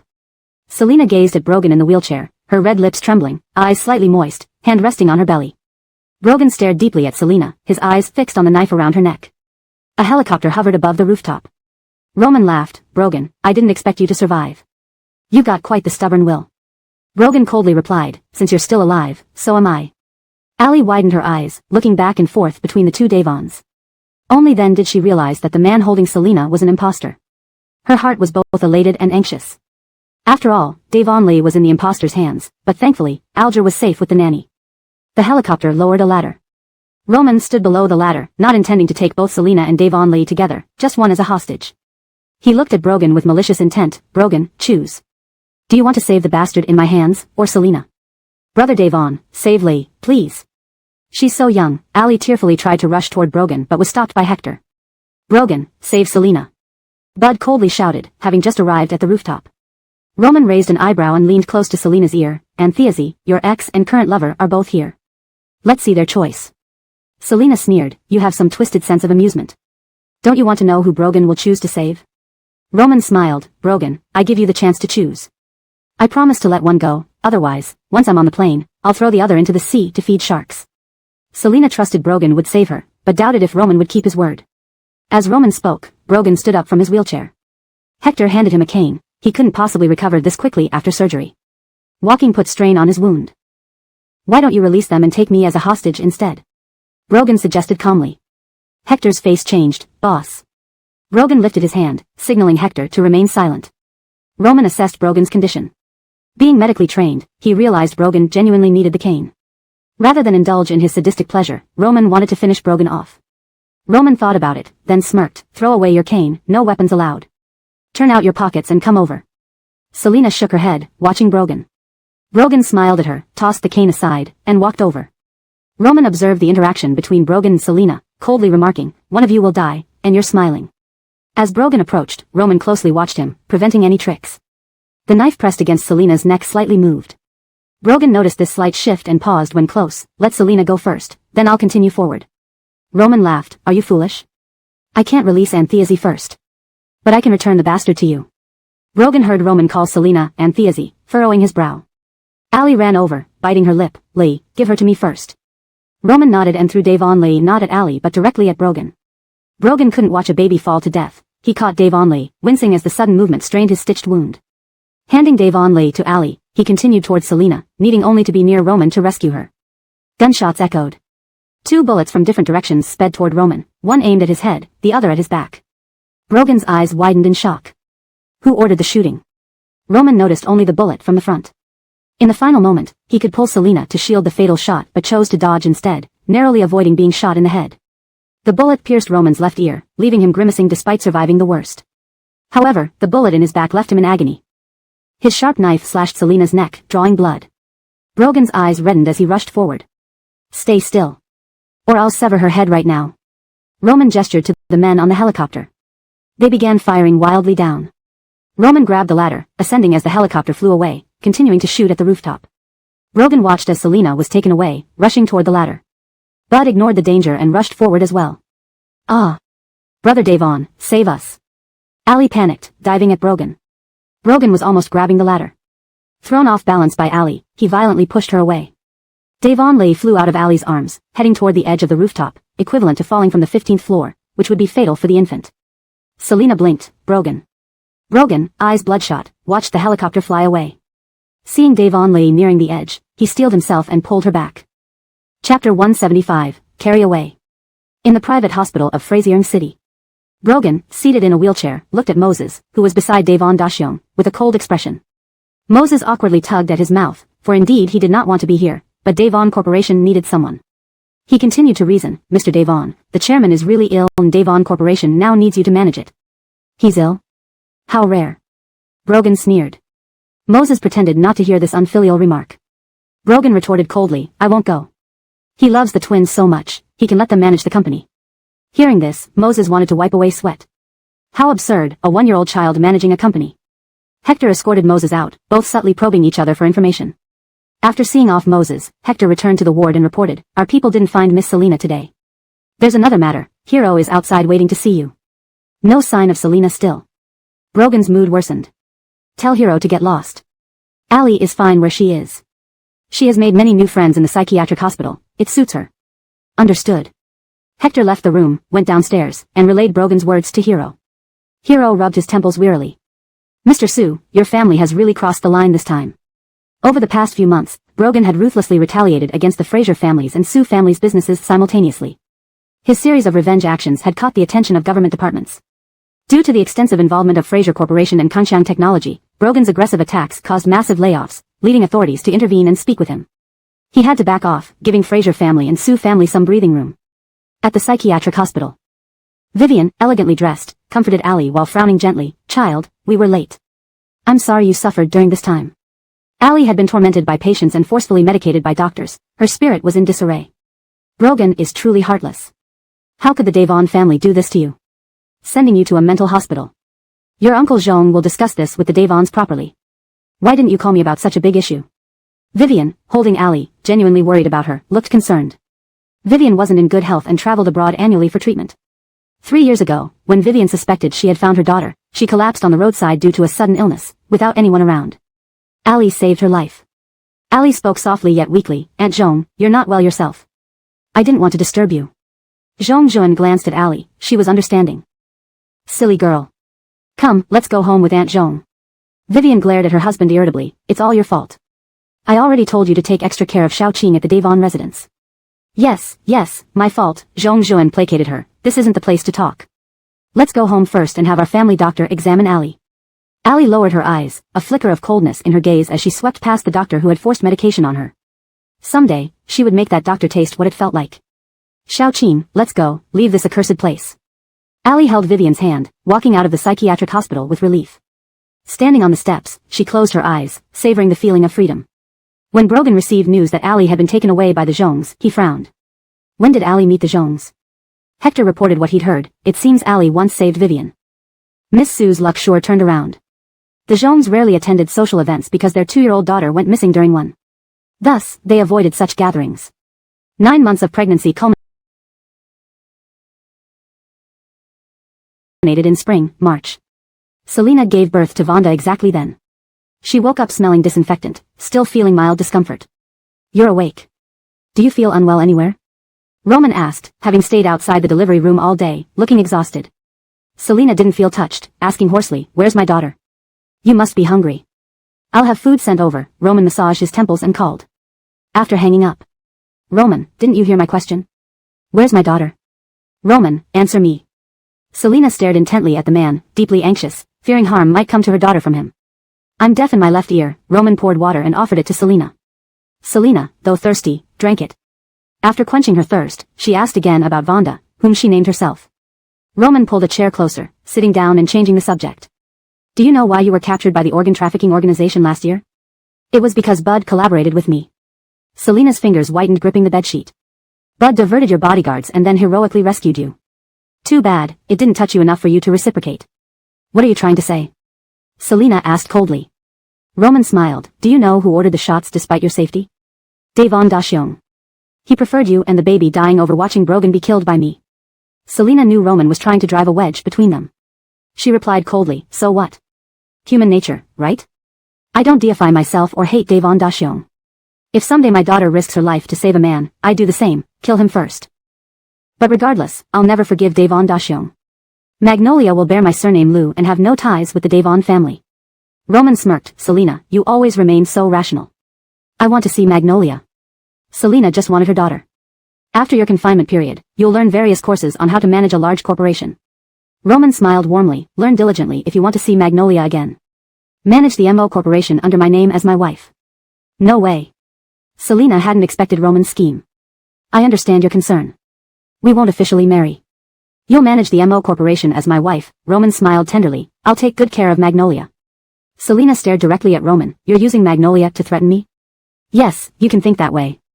And you mustn't reveal anything about our conversation to Brogan.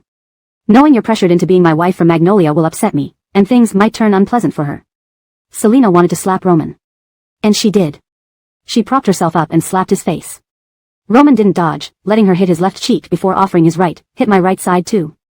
Selina obliged, slapping his right cheek before lying back down, teeth gritted. I agree. But when can I see Magnolia? How will I know she's alright? Don't worry about that. I will allow you to video call her once a month. I'll have someone bring Magnolia over, so you can spend time with her this month. Selina now hated Roman more than ever and resented the Devon family and Brogan. 1 month's time. For a new mother, the time she could spend with her daughter was extremely limited. During this month, Roman wisely did not appear to disturb them. On the last day of Selina's confinement period, Roman came. He intended to take Vonda away. #### Chapter 176, MO Family Daughter-in-Law. Selina, give me the child. Selina clung tightly to her daughter, her body trembling. The thought of having her month-old baby taken away from her was unbearable, cutting into her heart like a knife. No. Selina, it's best if you cooperate. Otherwise, I can just give you an injection and let you sleep for a while, Roman said coldly, his face devoid of emotion. Selina's eyelashes fluttered slightly as she looked down at her daughter who was sucking her thumb, her eyes welling up with tears. She looked like a fallen leaf in autumn, desolate and fragile. Roman approached Selina and looked at her. I promise you, I will take excellent care of Magnolia. Roman's words offered no comfort to Selina, nor did they reassure her. Give me the child. He pried her fingers apart one by one. Selina, for the sake of Magnolia, did not resist too much. Roman handed the baby to a woman. The woman carried the child out of the room. The door closed. The moment Selina could no longer see her child, the calm she had maintained in front of Roman crumbled instantly. Her knees gave way, and she nearly collapsed onto the floor. But Roman caught her. Don't touch me. Selina slapped Roman's hand away and held onto the bed instead. Selina's face was pale, void of any color. Roman clearly sensed her hatred and disgust toward him. But so what? He would still do what needed to be done. Selina, I'm giving you an opportunity to grow stronger. If you have the ability, you can turn the MO group into your own company. Madman. Roman was truly a madman. When that day comes, if you appear as the MO family daughter-in-law, I wonder how Brogan would react. Selina interrupted Roman, asking coolly, when do we start learning? Roman smiled faintly, the corners of his mouth curling upward. It's very good that you've recovered so quickly. Tomorrow, I'll send you to a place where someone will teach you. Selina didn't ask where it was, only told him to get lost. Rest well. He glanced at her face and then left the room. He had promised to make the Devon family suffer. Selina neatly folded her daughter's clothes and packed them into a suitcase. The next day, she followed Roman onto a cruise ship. The ship sailed out to sea for an entire night, finally stopping in front of a small island. Roman watched as Selina disembarked. 5 years later. Since he sent Selina to this island 5 years ago, Roman never returned. But each month when Selina video called Vonda, he sat beside her and watched. She changed significantly every year. Selina boarded the cruise ship wearing a sleeveless black vest and tattered casual pants. Clothes were the only thing in short supply on the island. Selina looked around, and Roman knew she was searching for Vonda.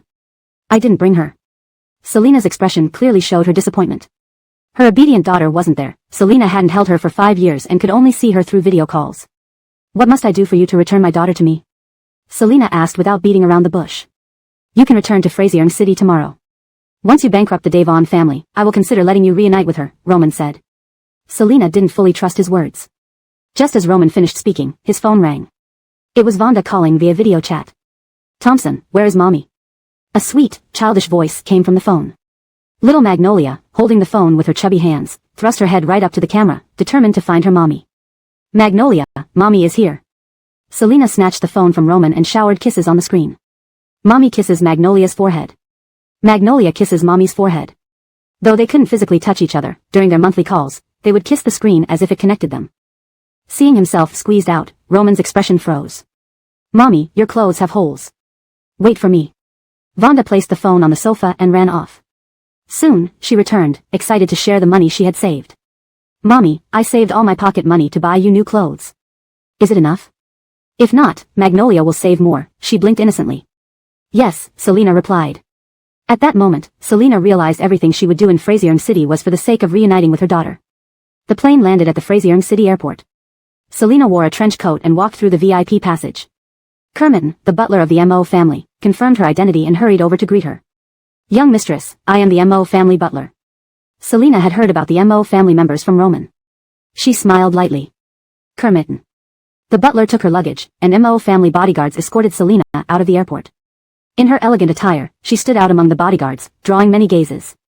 Selina. Ali stared at the retreating figure. She had come to pick up Jacqueline, who had returned from overseas treatment. She couldn't believe her eyes. 5 years. How had Roman not killed Selina? And now she was back in Frazier City. Note, transliteration of Chinese names follows Pinyin standard, such as Roman instead of Mochi. Hashtag chapter 177, return to the country. Ali originally wanted to chase after and confirm if it was really Selina. But seeing that Jacqueline had already come out, she temporarily gave up on the idea of rushing forward to see. Jacqueline smiled warmly. I told you not to come pick me up. Where are Alice and Jackson? The kids are waiting for you in the car, godmother. I haven't seen you for months. Jacqueline adored Ali and had recognized her as her goddaughter 2 years ago. You're so sweet. I've brought presents for the kids. What about my gift? Why only for them? Ali said playfully with a touch of jealousy. Yours won't be missed either. The two walked out of the airport chatting merrily. 5 years ago, the Jones had a talk with Devon Dahong. Although Ali couldn't live with the Devons anymore, she still visited the twins regularly. Grandma, Alice misses you so much. Sage, dressed in a princess dress, reached out for a hug, which Ali gently helped her with as she got off the car, looking up to call out. Jacqueline loved children and truly adored the twins. Grandma misses Alice too. Jacqueline bent down to lift Alice, but Ali quickly stopped her. Godmother, Alice is quite heavy now. Alice can't let Grandma carry her, it will tire Grandma out, Sage cooed, trying to please Jacqueline. Alger, wearing a little vest, was also carried down by Ali, who called him over. Unlike his sister, he didn't use sweet words. Jacqueline chuckled and patted Jackson's head. Get in the car, we'll go home. Grandma has brought super cool gifts for you all. Over the past few years, Ali's survival depended largely on Jacqueline's protection. The Jones were businessmen, but Jacqueline's family background involved officialdom.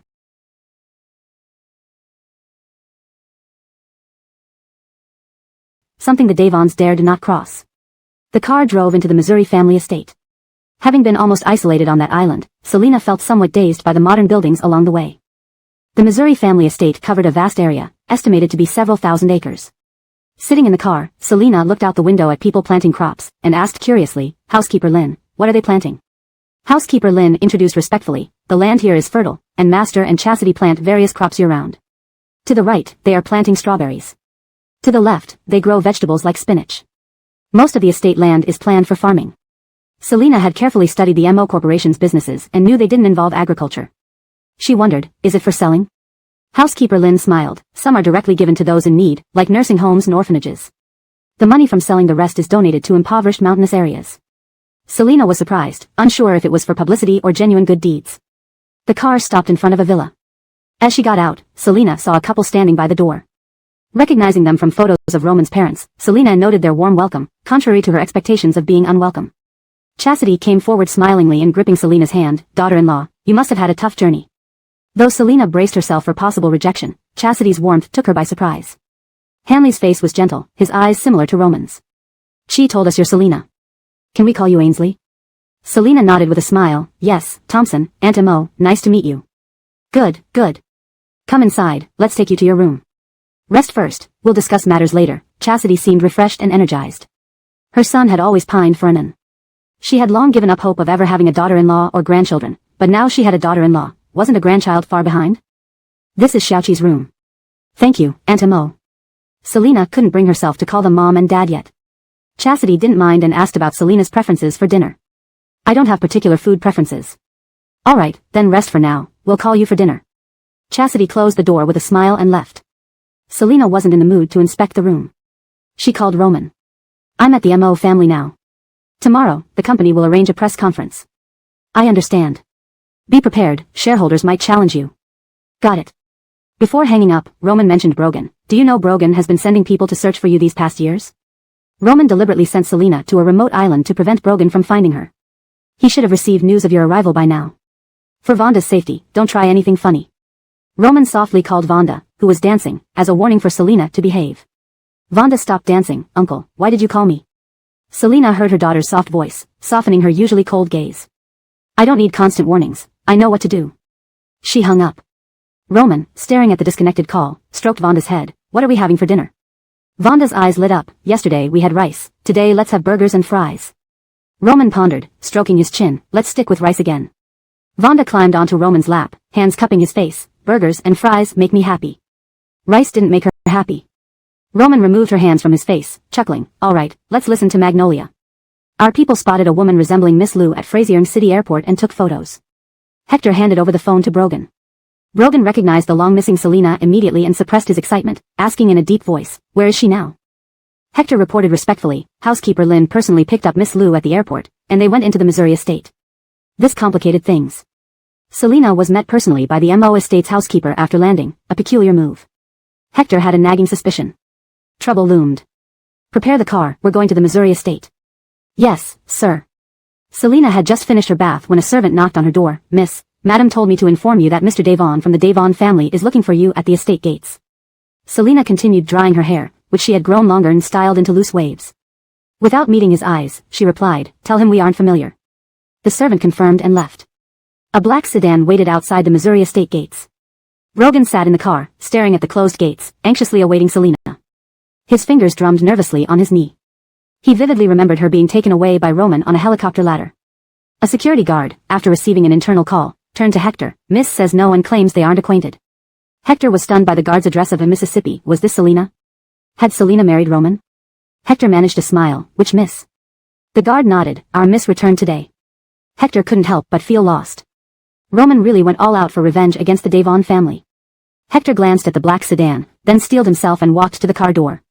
His eyes met Brogan's. Hector paused. Miss Lou said she doesn't want to meet, claims they aren't acquainted. Is there anything else? Brogan asked in a hoarse voice, his knuckles turning white from gripping his phone too tightly. The security guard addressed Miss Lou as young mistress, Hector said slowly. Brogan gave Hector a cold stare. What did you say? Hector steeled himself and repeated what he just said. Miss Lou is now the young mistress of the MO family. For a moment, neither of them spoke. Brogan gazed deeply at the sign that read Missouri Family Estate, his eyes dark and unreadable. His tone was calm. Let's go. Try to gather more information and check if they registered their marriage here. If they didn't get married in the country, it might have happened abroad. Hector didn't mention this. Brogan already knew. Hashtag chapter 178, the photograph. MO Corporation announced this morning that the new chairman is Selina. Hector turned the tablet around to face Brogan. There's a banquet hosted by the Mo family tomorrow night at the Spey Hotel. This is their invitation. Leave the invitation here and step out for now. Brogan controlled his fierce emotions, which were directed at himself, not at Selina. Roman. He tugged at the corner of his mouth, sneering coldly. The Jean family also received an invitation. The Jean family generally didn't attend such banquets, but the organizers always politely sent invitations to them. Asia was genuinely curious about the Mo family's daughter-in-law. She knew about the relationship between Roman and Devon Gabriella. She never expected that after all these years. Roman had finally let go of Devon Gabriella and married someone else. While she was curious about Selina, she wasn't inclined to attend the banquet. Ali was sitting beside Asia, and she too saw the Mo family's invitation regarding the news of Mo Corporation. She had seen the news this morning as well. Not sure whether to laugh or be envious. Laughing because Brogan had searched for Selina for so many years only to find her marrying his rival. Envy because Selina had suddenly become the chairman of Mo Corporation. This woman truly had good luck. Dry Mom, will you attend the Mo family banquet tomorrow night? Ali paused from flipping through the photo album and asked, if you're going, can I go with you? You want to go? Yeah, I know Selina, the Mo family's daughter-in-law. I want to see her. I see. If you wish to go, we'll attend tomorrow evening. You're so nice, Dry Mom. Ali smiled and continued flipping through the album. This old photo album came from Asia's maiden home when she got married and was brought to the Jean family. Most of the photos inside showed Asia from childhood to adulthood. Dry Mom, you've truly been beautiful from childhood to now, Ali said while flipping through the album. Then she stopped abruptly upon seeing a photograph. It was a black and white old photo that looked very dated. The woman in it wore military attire and bore a striking resemblance to Selina. This wasn't a photo of Asia. She checked the note on the photo. It might date back to the era of her great-grandmother. Ali hesitated to ask who the woman in the photo was. Asia's daughter went missing at the age of 2. Could it be? Ali dismissed the speculation. It couldn't possibly be true. Pretending nothing unusual had occurred, she continued browsing the album and said, Dry Mom, can I take this photo album home tonight to look through it? Sure, I didn't expect you'd be interested in old photos. I study art and sometimes enjoy things that have historical significance. It inspires my creativity. Mo Corporation. With the sudden change in the chairman, major shareholders called one after another asking for explanations. The position of chairman required an experienced individual. Who is Selina? Unsatisfied with phone responses, the disgruntled shareholders headed to the company. Arrange for them to meet in the conference room, Selina told Sydney. Originally planning to call a meeting with shareholders in a few days, she decided to advance it since they came unannounced today. Selina entered the conference room. The meeting lasted over 2 hours. Initially skeptical, the shareholders gradually fell silent as Selina addressed their concerns. When the conference door reopened, Selina personally escorted the shareholders downstairs and watched them get into their vehicles. Sydney stood behind Selina, impressed by her performance during the meeting. Back in her office, Selina leaned back in her chair, closing her eyes to rest. Sydney held a tablet and flipped through an urgent email with documents. Chairman, there's an urgent acquisition plan here. Selina opened her eyes. Okay, put it on the desk. Her first day in office was busy. She prioritized urgent matters. By the time she returned to the Mo family mansion, it was already past midnight. Anthea, you're back. Are you hungry? Lady Mo rubbed her eyes. She'd waited in the living room for Selina to finish work. Being Selina's first day in office, Lady Mo waited in the living room to provide emotional support. Selina smiled. Aunt Mo, I'm full. It's late, go to sleep. Yes, I'm quite tired. You should rest early too. Lady Mo yawned, clearly exhausted. Back in her bedroom, Selina glanced at her phone and saw an irrelevant question from Roman, deciding not to respond. She marked the date for her video call with Vonda on her calendar before heading to the shower. Elsewhere. Late at night, the lights were still on in the villa where Ali lived. She removed the old photo of the woman in military attire from the album. The more she looked, the more it resembled Selina. Holding the photo between 2 fingers, she placed it in water. Soon, the water soaked through the photograph. The woman's features began to blur. Chapter 179, Ansley. This morning, Harris directly took the earliest flight to Fraziering City. After landing, she hailed a taxi and went straight to the Mo Corporation headquarters. A security guard stopped her from entering. Harris gritted her teeth and decided to seek Ali's help. Last night, Ali had forwarded Harris news about Selina becoming the chairman of Mo Corporation. Seeing the news enraged Harris. Her current life was drastically different from what it used to be. In the past, when she stepped out, she was treated as the beloved daughter of the Fraser family, with everyone catering to her every whim. Now, she couldn't even enter a high-end boutique because she didn't have enough money to shop there. Looking at her current simple living room, Harris sighed. The space wasn't large, and the decoration was basic. The Fraser family in Shin City used to belong to the upper class, but now they had fallen to below third-tier status. And all this was because of Selina. Brogan kept suppressing the Fraser Corporation for Selina's sake, bit by bit, day by day. Thinking about how her brother now had to bow down and drink with clients to do business, Harris grew angrier by the moment. Selina, that woman, is nothing but trouble. Why should someone like her become the daughter-in-law of the MO family? What kind of cheap woman is she? The stark difference in her life over the years had filled Harris's heart with resentment. Allie hadn't slept well last night. She was woken up early by a phone call and was naturally not in a good mood. However, when she heard Harris's voice, she managed to control her emotions and asked, "Selina, is something wrong?" "Devon Frazier, I'm right outside your door." "Oh." Allie quickly sat up, waking up completely. She got out of bed. "Why did you suddenly come to Frazier City?" "Wait a moment, I'll ask the nanny to open the door." She put on a robe and walked out of her bedroom. The nanny hadn't let Harris in, seeing that the mistress wasn't awake yet. That's why Harris decided to call Allie. When the nanny opened the door, Harris walked into the living room and said immediately, "Devon Frazier, I want to see Selina. Do you have any way to help me?"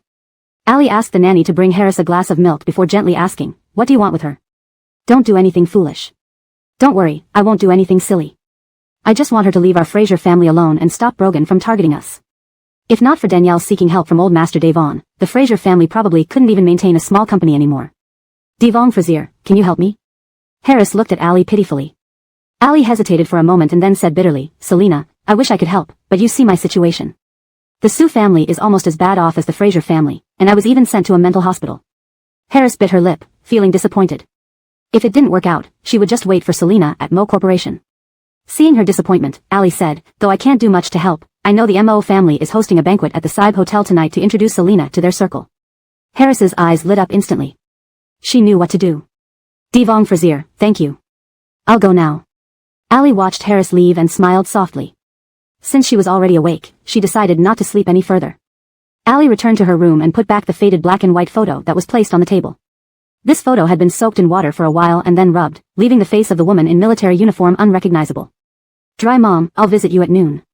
Which dress should I choose for the party?" Allie called Madame Joan. Selina had been working hard at Mo Corporation all morning until afternoon. Midday, Ansley ordered the butler to send a nutritious lunch to Selina. Sydney reminded Selina about the evening banquet. Selina rubbed her temples. "All right, I understand." MO Corporation had been on a downward spiral in recent years. Roman had no interest in running the company, and Thompson managed conservatively, which weakened the company's competitiveness. "Have you prepared the evening gown?" "Madam has already prepared the gown for you." Selina nodded, turned off her computer, and stood up.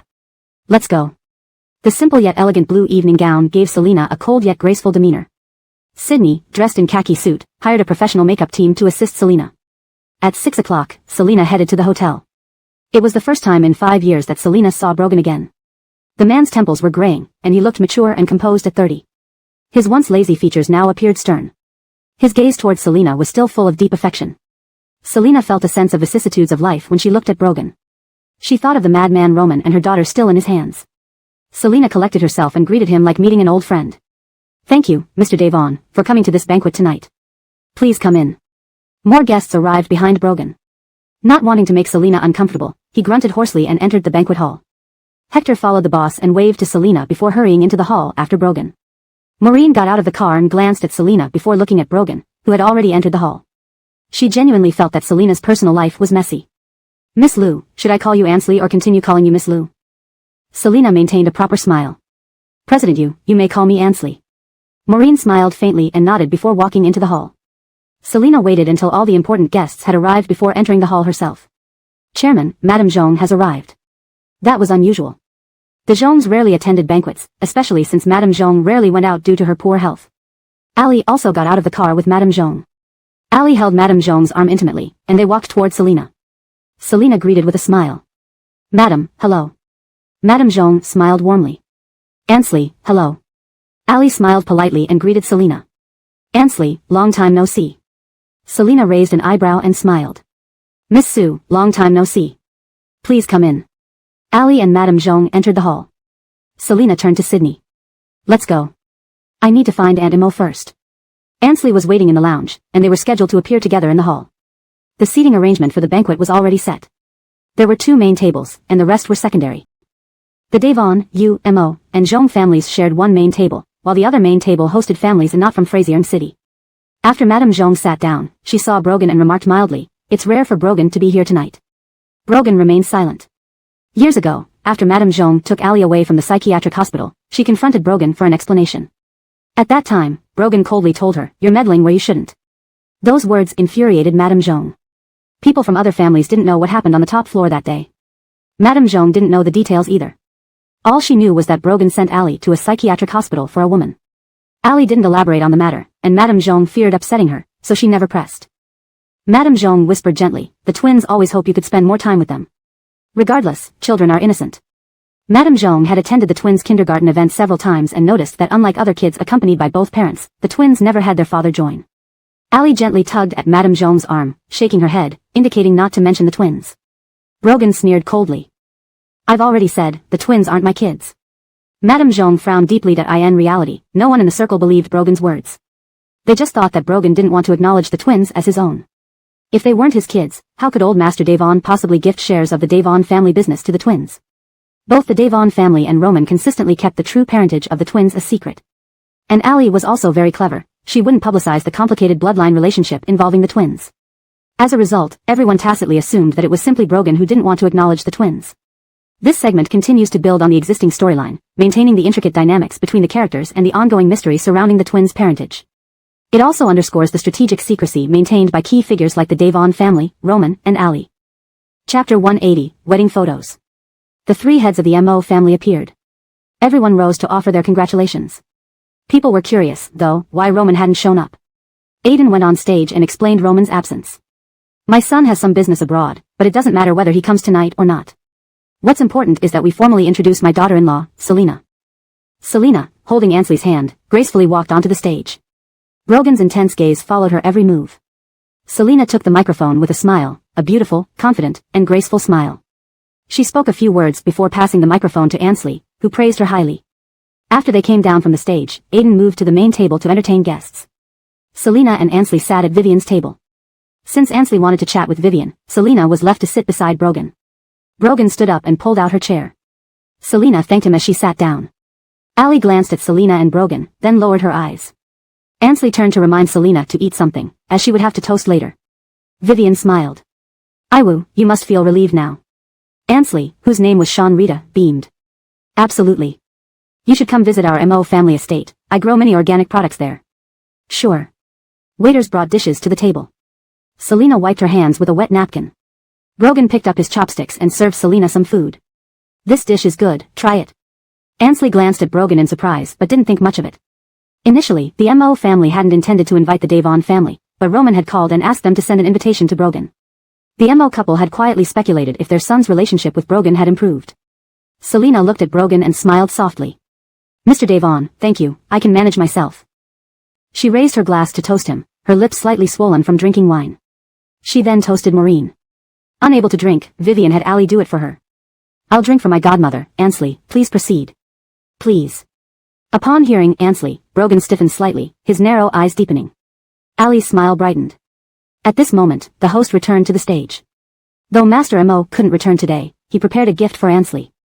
Selena had no idea Roman had prepared a gift.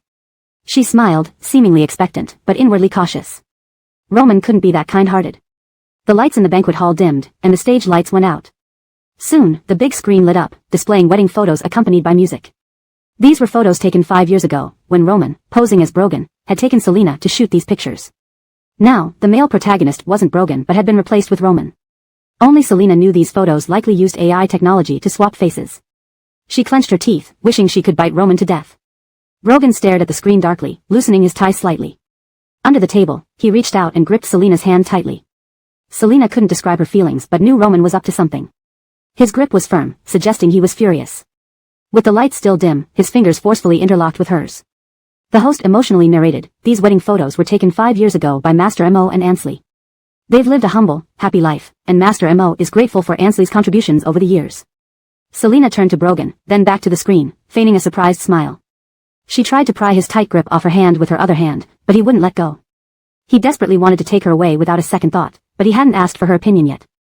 Her heart raced, fearing someone might notice their entwined hands. Her palms were sweaty, and she worried what Roman might do if he found out. As the photos finished, the last image showed Roman kissing Selena's forehead. Brogan's eyes turned crimson. He leaned closer to Selena. She trembled, afraid of what this man might do. Forcing herself to stay calm, she turned to him and asked coolly, Mr. Devon, is something wrong? Brogan gave a faint smile, lifting his glass to clink with hers. He whispered through gritted teeth, when did you marry Roman? 5 years ago, Selina blinked and answered softly. We got married 5 years ago. He pulled her hand toward his thigh. Daring not to struggle too much, Selina felt his tense thigh beneath her. 5 years ago, the man repeated slowly. Chapter 181, Blinding. Selina turned her head away, looking elsewhere. She no longer looked at Brogan. Brogan tugged at his lips, his gaze turning cold. The moment the banquet hall lights came on, Selina pressed her red lips together, trying hard to pull her hand away. In that split second when the light turned on, Brogan let go of Selina's hand. He still didn't want to force her. He straightened up, the faint scent of her perfume gradually fading as they separated. His hand, which had just tightly held hers, clenched into a fist, as if grasping the feel of her small hand. It had been 5 whole years. He missed her so much that his temples were graying. Selina was momentarily stunned. The warmth in her hand had already gone. Aiden approached with a glass of wine, calling out to Selina. He was going to introduce her to people in his circle. Originally, this kind of task, bringing Selina around to toast and meet people, should have been done by Roman. Selina took her glass and left with Thompson. Allie was inwardly laughing hysterically. She smiled lightly and said, I never would have thought that Selina has already been married for 5 years. We didn't even get to attend their wedding celebration, it's such a pity. Do you know Anthea? Ansley chuckled. Young people sometimes like to keep things low-key. I met Selina before in Shin City, Allie smiled but did not elaborate further. The MO couple had only asked Selina about her family last night during their chat. They didn't know much about Selina's past.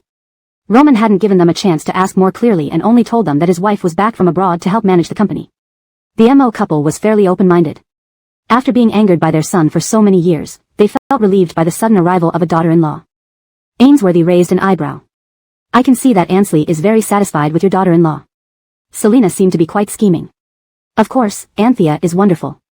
It's our son who doesn't deserve her, Ansley humbly replied. Ainsworthy gave a meaningful smile. Brogan held his teacup, lowering his eyes, his face expressionless. Ainsworthy glanced at Brogan, paused, then lifted her glass. Brogan, have a drink? Brogan said coolly, sorry, I'm not feeling well and can't drink. Ainsworthy shrugged and didn't press him. Hearing them talk about Selina's marriage to Roman made the anger inside him uncontrollable. How long could he hold it in? Oh, sorry. A waiter carrying a tray of drinks bumped into the table where Selina was making toasts. Looking up, the waiter revealed herself to be Harris. Seeing Selina, she gasped in surprise, Sister-in-law, why are you here? That one word, sister-in-law, was loud enough for everyone to hear. Everyone turned to look at Selina, then at the waitress. Was MO family's daughter-in-law a divorced woman? But these days, who cared?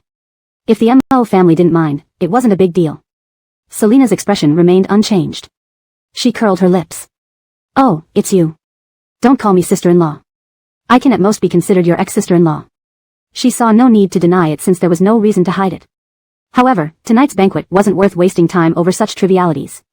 She smiled and continued speaking to the dignitary she was about to greet. Preston, I'll toast to you. Today's guests were all seasoned figures who had seen major upheavals. Seeing no significant reaction from the hosts, they naturally remained calm. Kermit smiled and toasted back with Selina. Though we couldn't celebrate your wedding with Roman, I offer my belated congratulations now. Thank you, Selina smiled. Harris didn't expect this kind of reaction. She felt like a fool. Isn't Selina supposed to be embarrassed right now? Maybe she didn't understand who the guests at tonight's banquet were. The distinguished guests present were all important figures in their families, none of them fools. Allie inwardly despised Harris. Truly useless, coming here and only causing trouble with those few words. Asphyxiation. Brogan stood up slowly, glancing at the glaring wedding photo on the screen. Just as everyone thought Brogan was about to leave the banquet, he unexpectedly walked over to Aiden. Thompson, I'm sorry, something came up. I need to leave. He inclined his head toward Harris and said calmly, she's the granddaughter of the second madam, quite naive. I'll take her away. He looked at Selina, his eyes filled with meaning.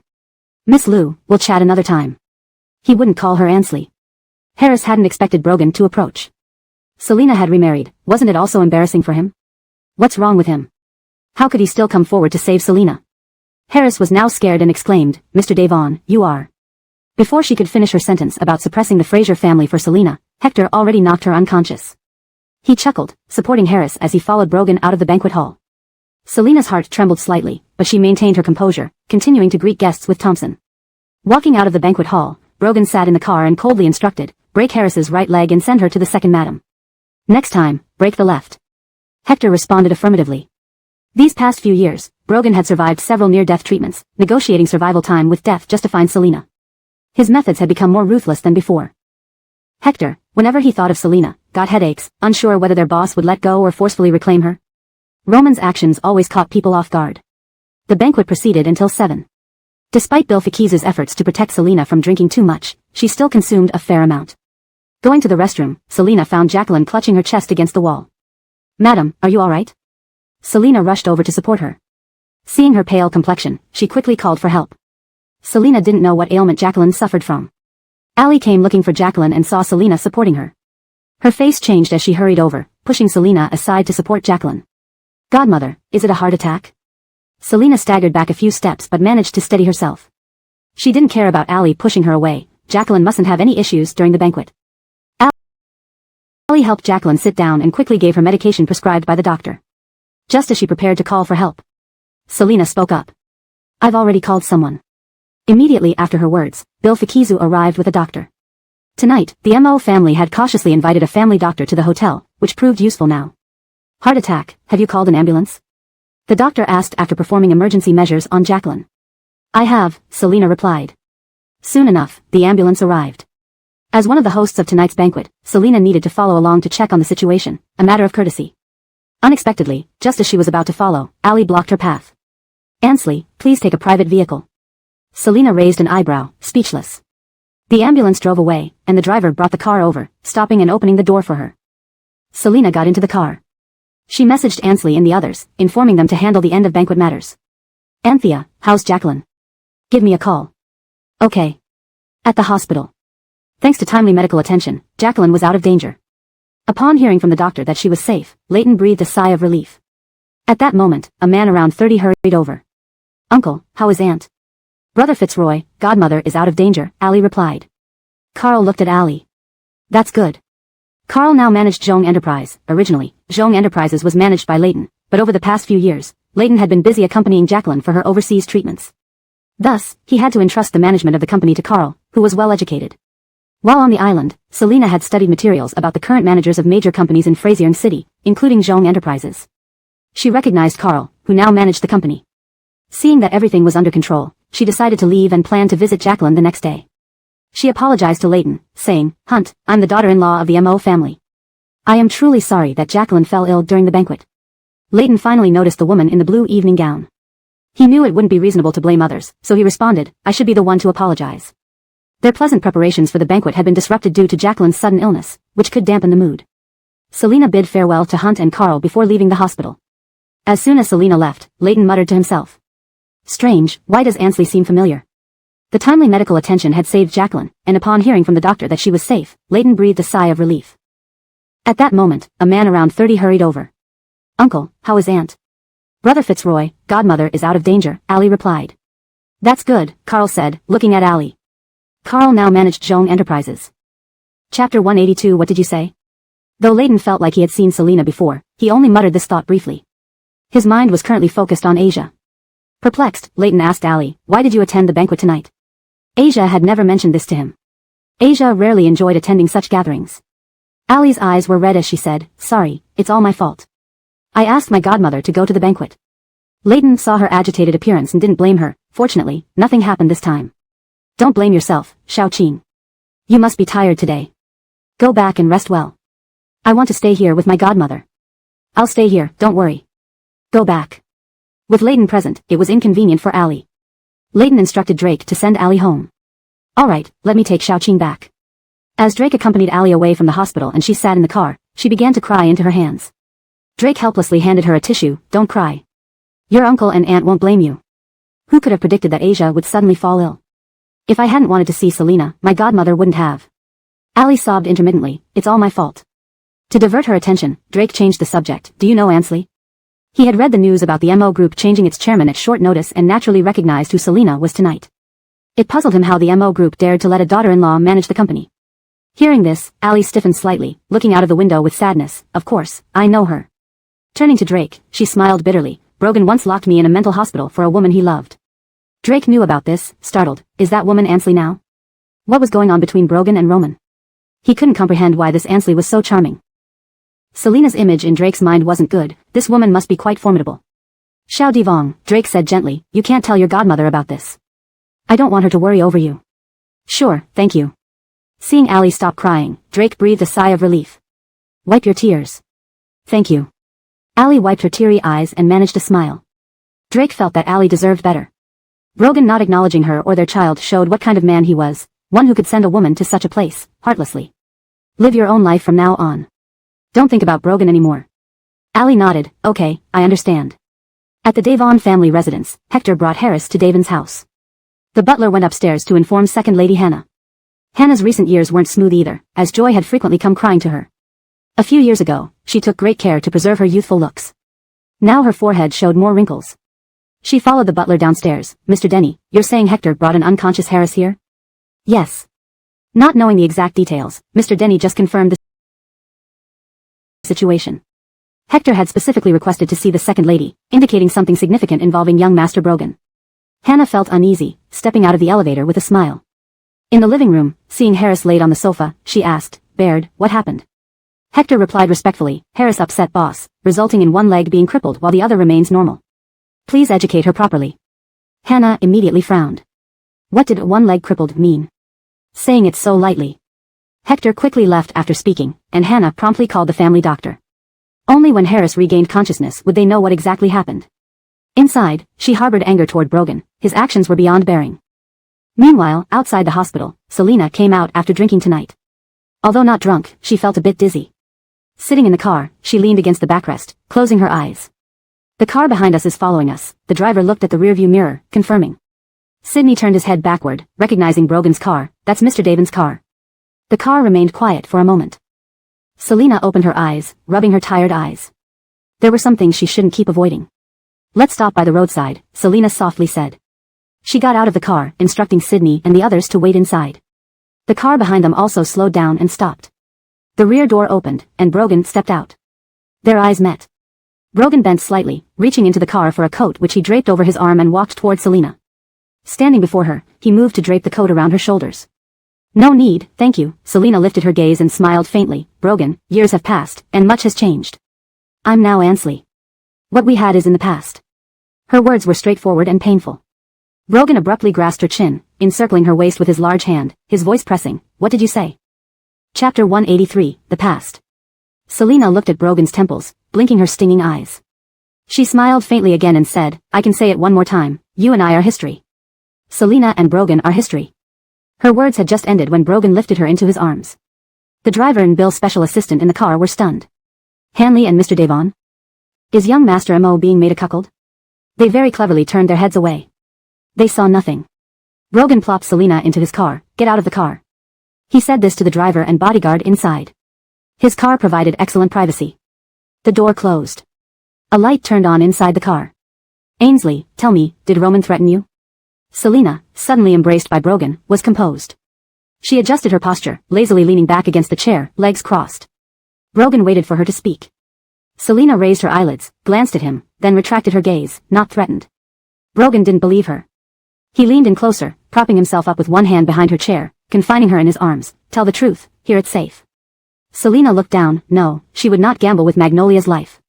Roman's madness, she had witnessed it. I'm telling the truth. Brogan stared at her with deep-set eyes. Selena had been busy all day, attending banquets and drinking in the evening, and rushed to the hospital. She was not only exhausted but also a little dizzy. Brogan hugged Selena tightly, his thin lips pressed against her ear, asking with difficulty, Ainsley, what about our child?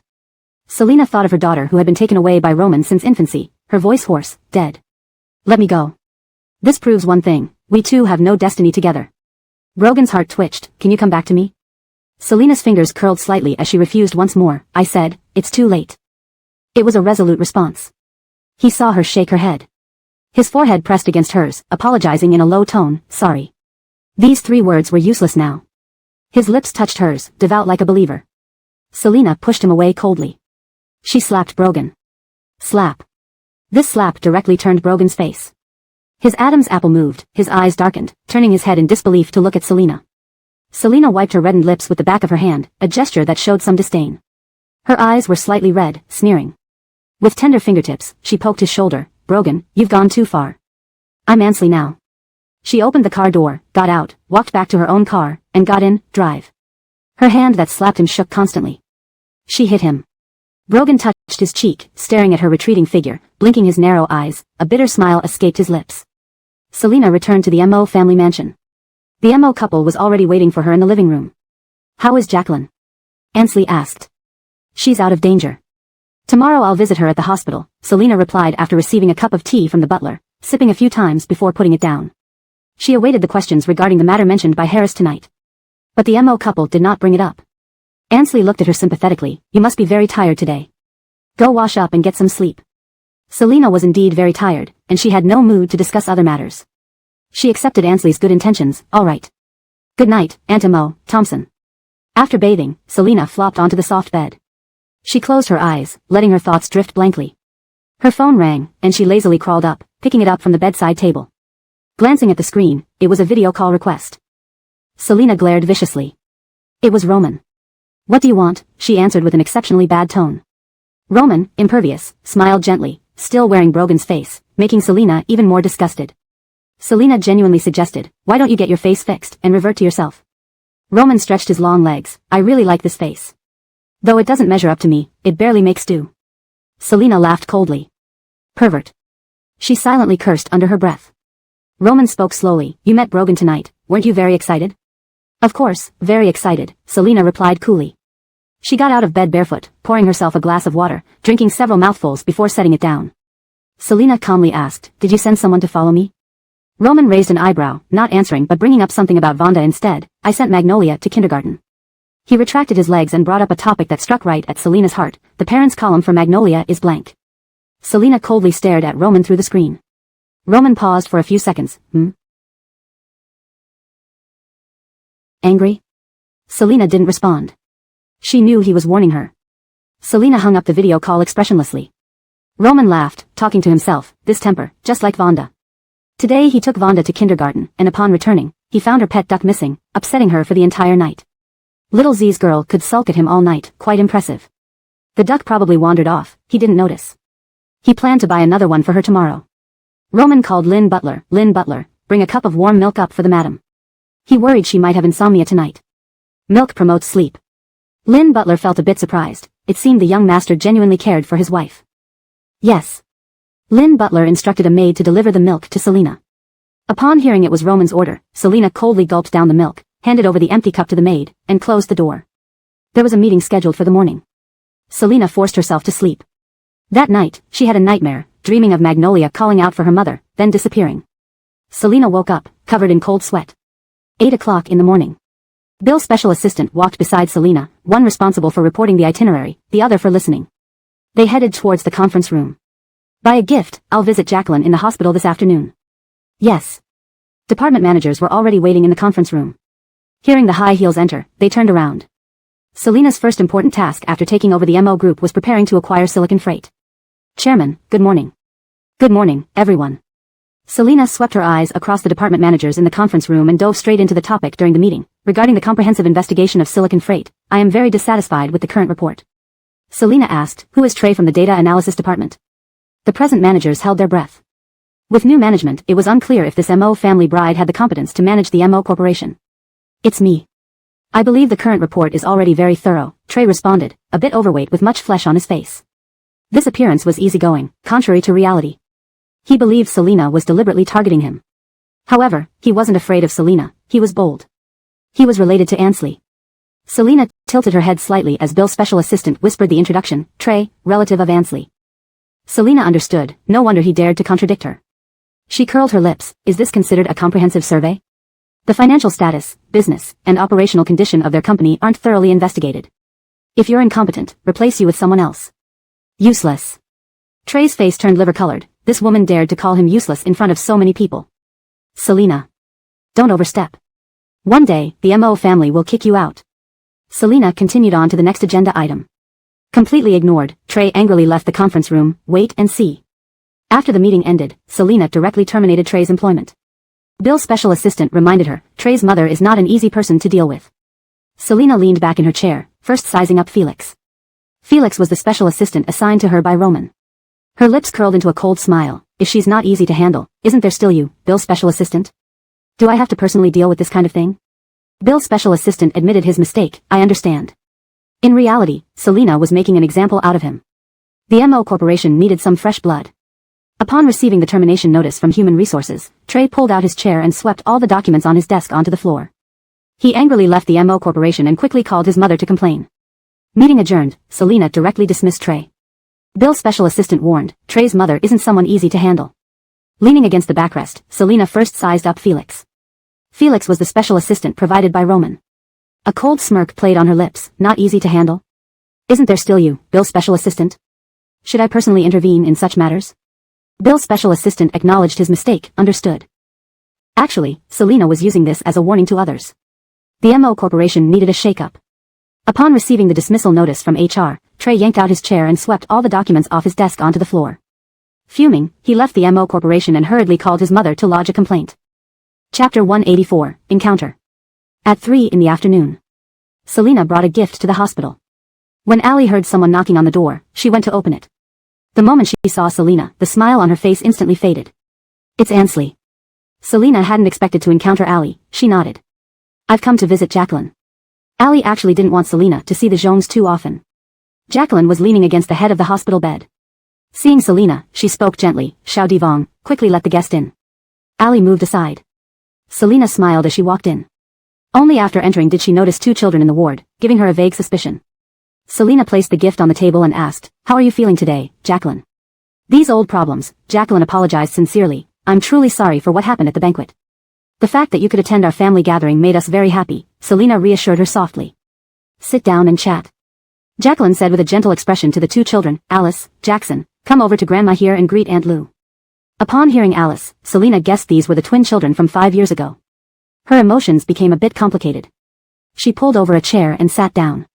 The 2 children politely greeted her, and Selina nodded, smiling. Allie's eyes flickered. She spoke warmly to Jacqueline, Godmother, do you want any fruit? I'll peel it for you. An apple, Jacqueline reminded her to be careful while peeling, don't cut yourself.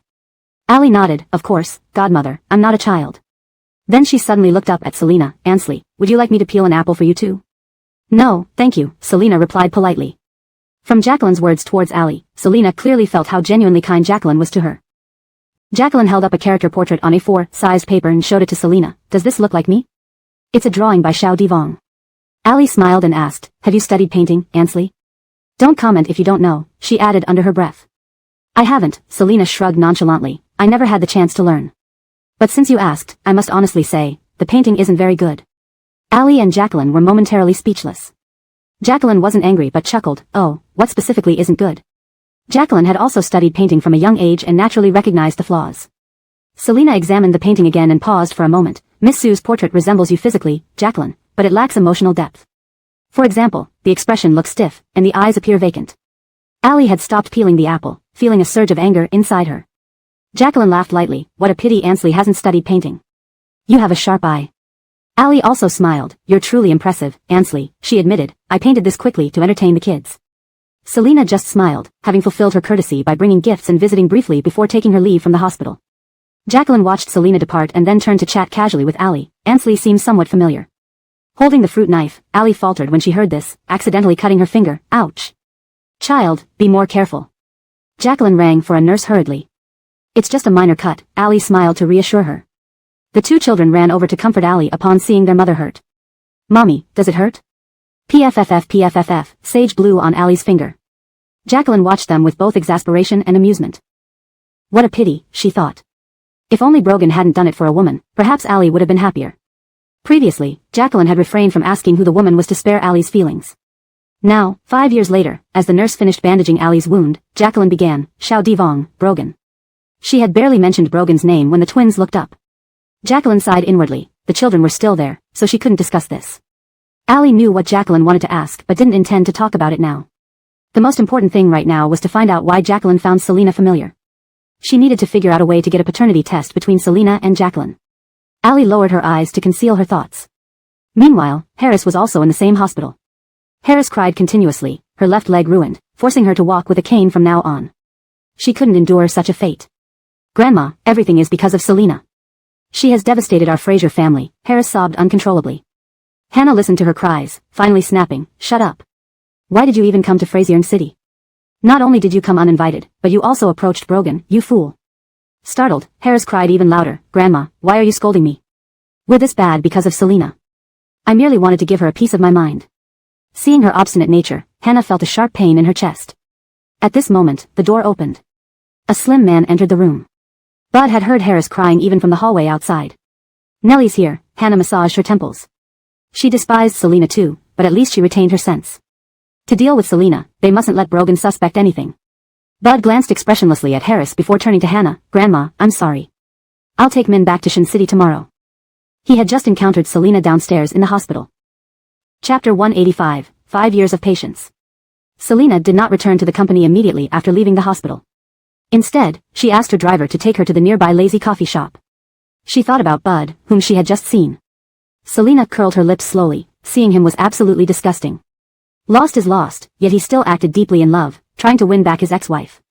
Such men were merely lost in their self-perceived emotions, self-indulgent, and could be described with one word, despicable. The car stopped. Maverick turned around and asked, Chairman, we've arrived at Lazy Coffee shop. Selina nodded after turning her head toward the shop. I'll go in and sit for a while. Maverick wanted to help Selina out of the car, but she declined. Today, she wore a simple shirt and suit pants, which made her tall figure stand out. As she entered the cafe, several guests couldn't help but glance at her. Welcome. The owner, wearing thick black-rimmed glasses and looking rather plump, smiled and asked what Selina would like to drink. A cappuccino, please. Selina paid and placed her phone on the counter, tapping it lightly with her finger. The owner glanced at the phone and nodded, placing an order slip on top of it. Would you like to see our menu? We have delicious pastries here. No pastry, thanks. Sure, find a seat, and your coffee will be brought over shortly. Selina nodded. Thank you. She chose a window seat. After finishing her coffee, Selina took her phone and left the Lazy Coffee shop, gripping it tightly. This phone was given to her by Roman when she returned to the country. He had said, use this phone. Selina had suspected then that Roman might still monitor it. The cafe owner was someone Miguel knew, a man skilled in repairing phones. Just now, when he delivered her coffee, he had written one word on the receipt, yes. Roman indeed was a pervasive and huge pervert, having installed a listening device in this phone. Selina was relieved she hadn't mentioned anything about her daughter to Brogan in the car last night. Roman intentionally reminded her to use this phone, creating psychological pressure. Knowing about the listening device didn't change anything, she still had to use it obediently. Selina squinted, gazing up at the sky. As she got into the car, she said, back to the company. Sometimes Selina felt that she remained sane only because of her resilience. Meanwhile, Roman, dressed in colorful shorts, squatted in a small courtyard making a fence out of bamboo. Done. He turned around, picked up the new yellow rubber duck he bought, and placed it inside the fence. The duck happily ran around. He snapped a photo of the duck and the fence and sent it to Selina, bought a new yellow duck for Magnolia. Selina, already back at the office, glanced at her phone. She replied expressionlessly, oh. Seeing just the single word, Roman smiled slightly. A fenced-in yellow duck. He stood up, looking down at the duck. Ignorance truly is bliss. Checking his phone, he saw it was time to pick up Vonda from kindergarten. To avoid being found by Brogan's people, Roman always wore a mask, cap, and sunglasses when going out, becoming an unrecognizable homebody. Little Vonda, wearing a bunny shirt and carrying her school bag, waved goodbye to her teacher. She tilted her head, asking Roman, Thompson, where is Magnolia's daddy? Her eyes were bright and innocent. At school, all kids talked about their parents. Vonda didn't know where her father was. Roman squatted down, patting her head. When Magnolia grows up, Thompson will take you to meet your dad. Grows up? Vonda cocked her head. When will I grow up? Soon, Roman lifted her up. Magnolia's little yellow duck has returned. Roman figured kids wouldn't notice if it wasn't the original duck. Once home, Vonda put away her school bag, washed her hands, and eagerly went to the backyard to see the duck. Just as Roman sat on the sofa, the little girl ran in, standing before him, pouting with tears welling up in her eyes. Thompson, you lied. That's not my duck. That's the baby duck hatched by your duck. You need to raise it well.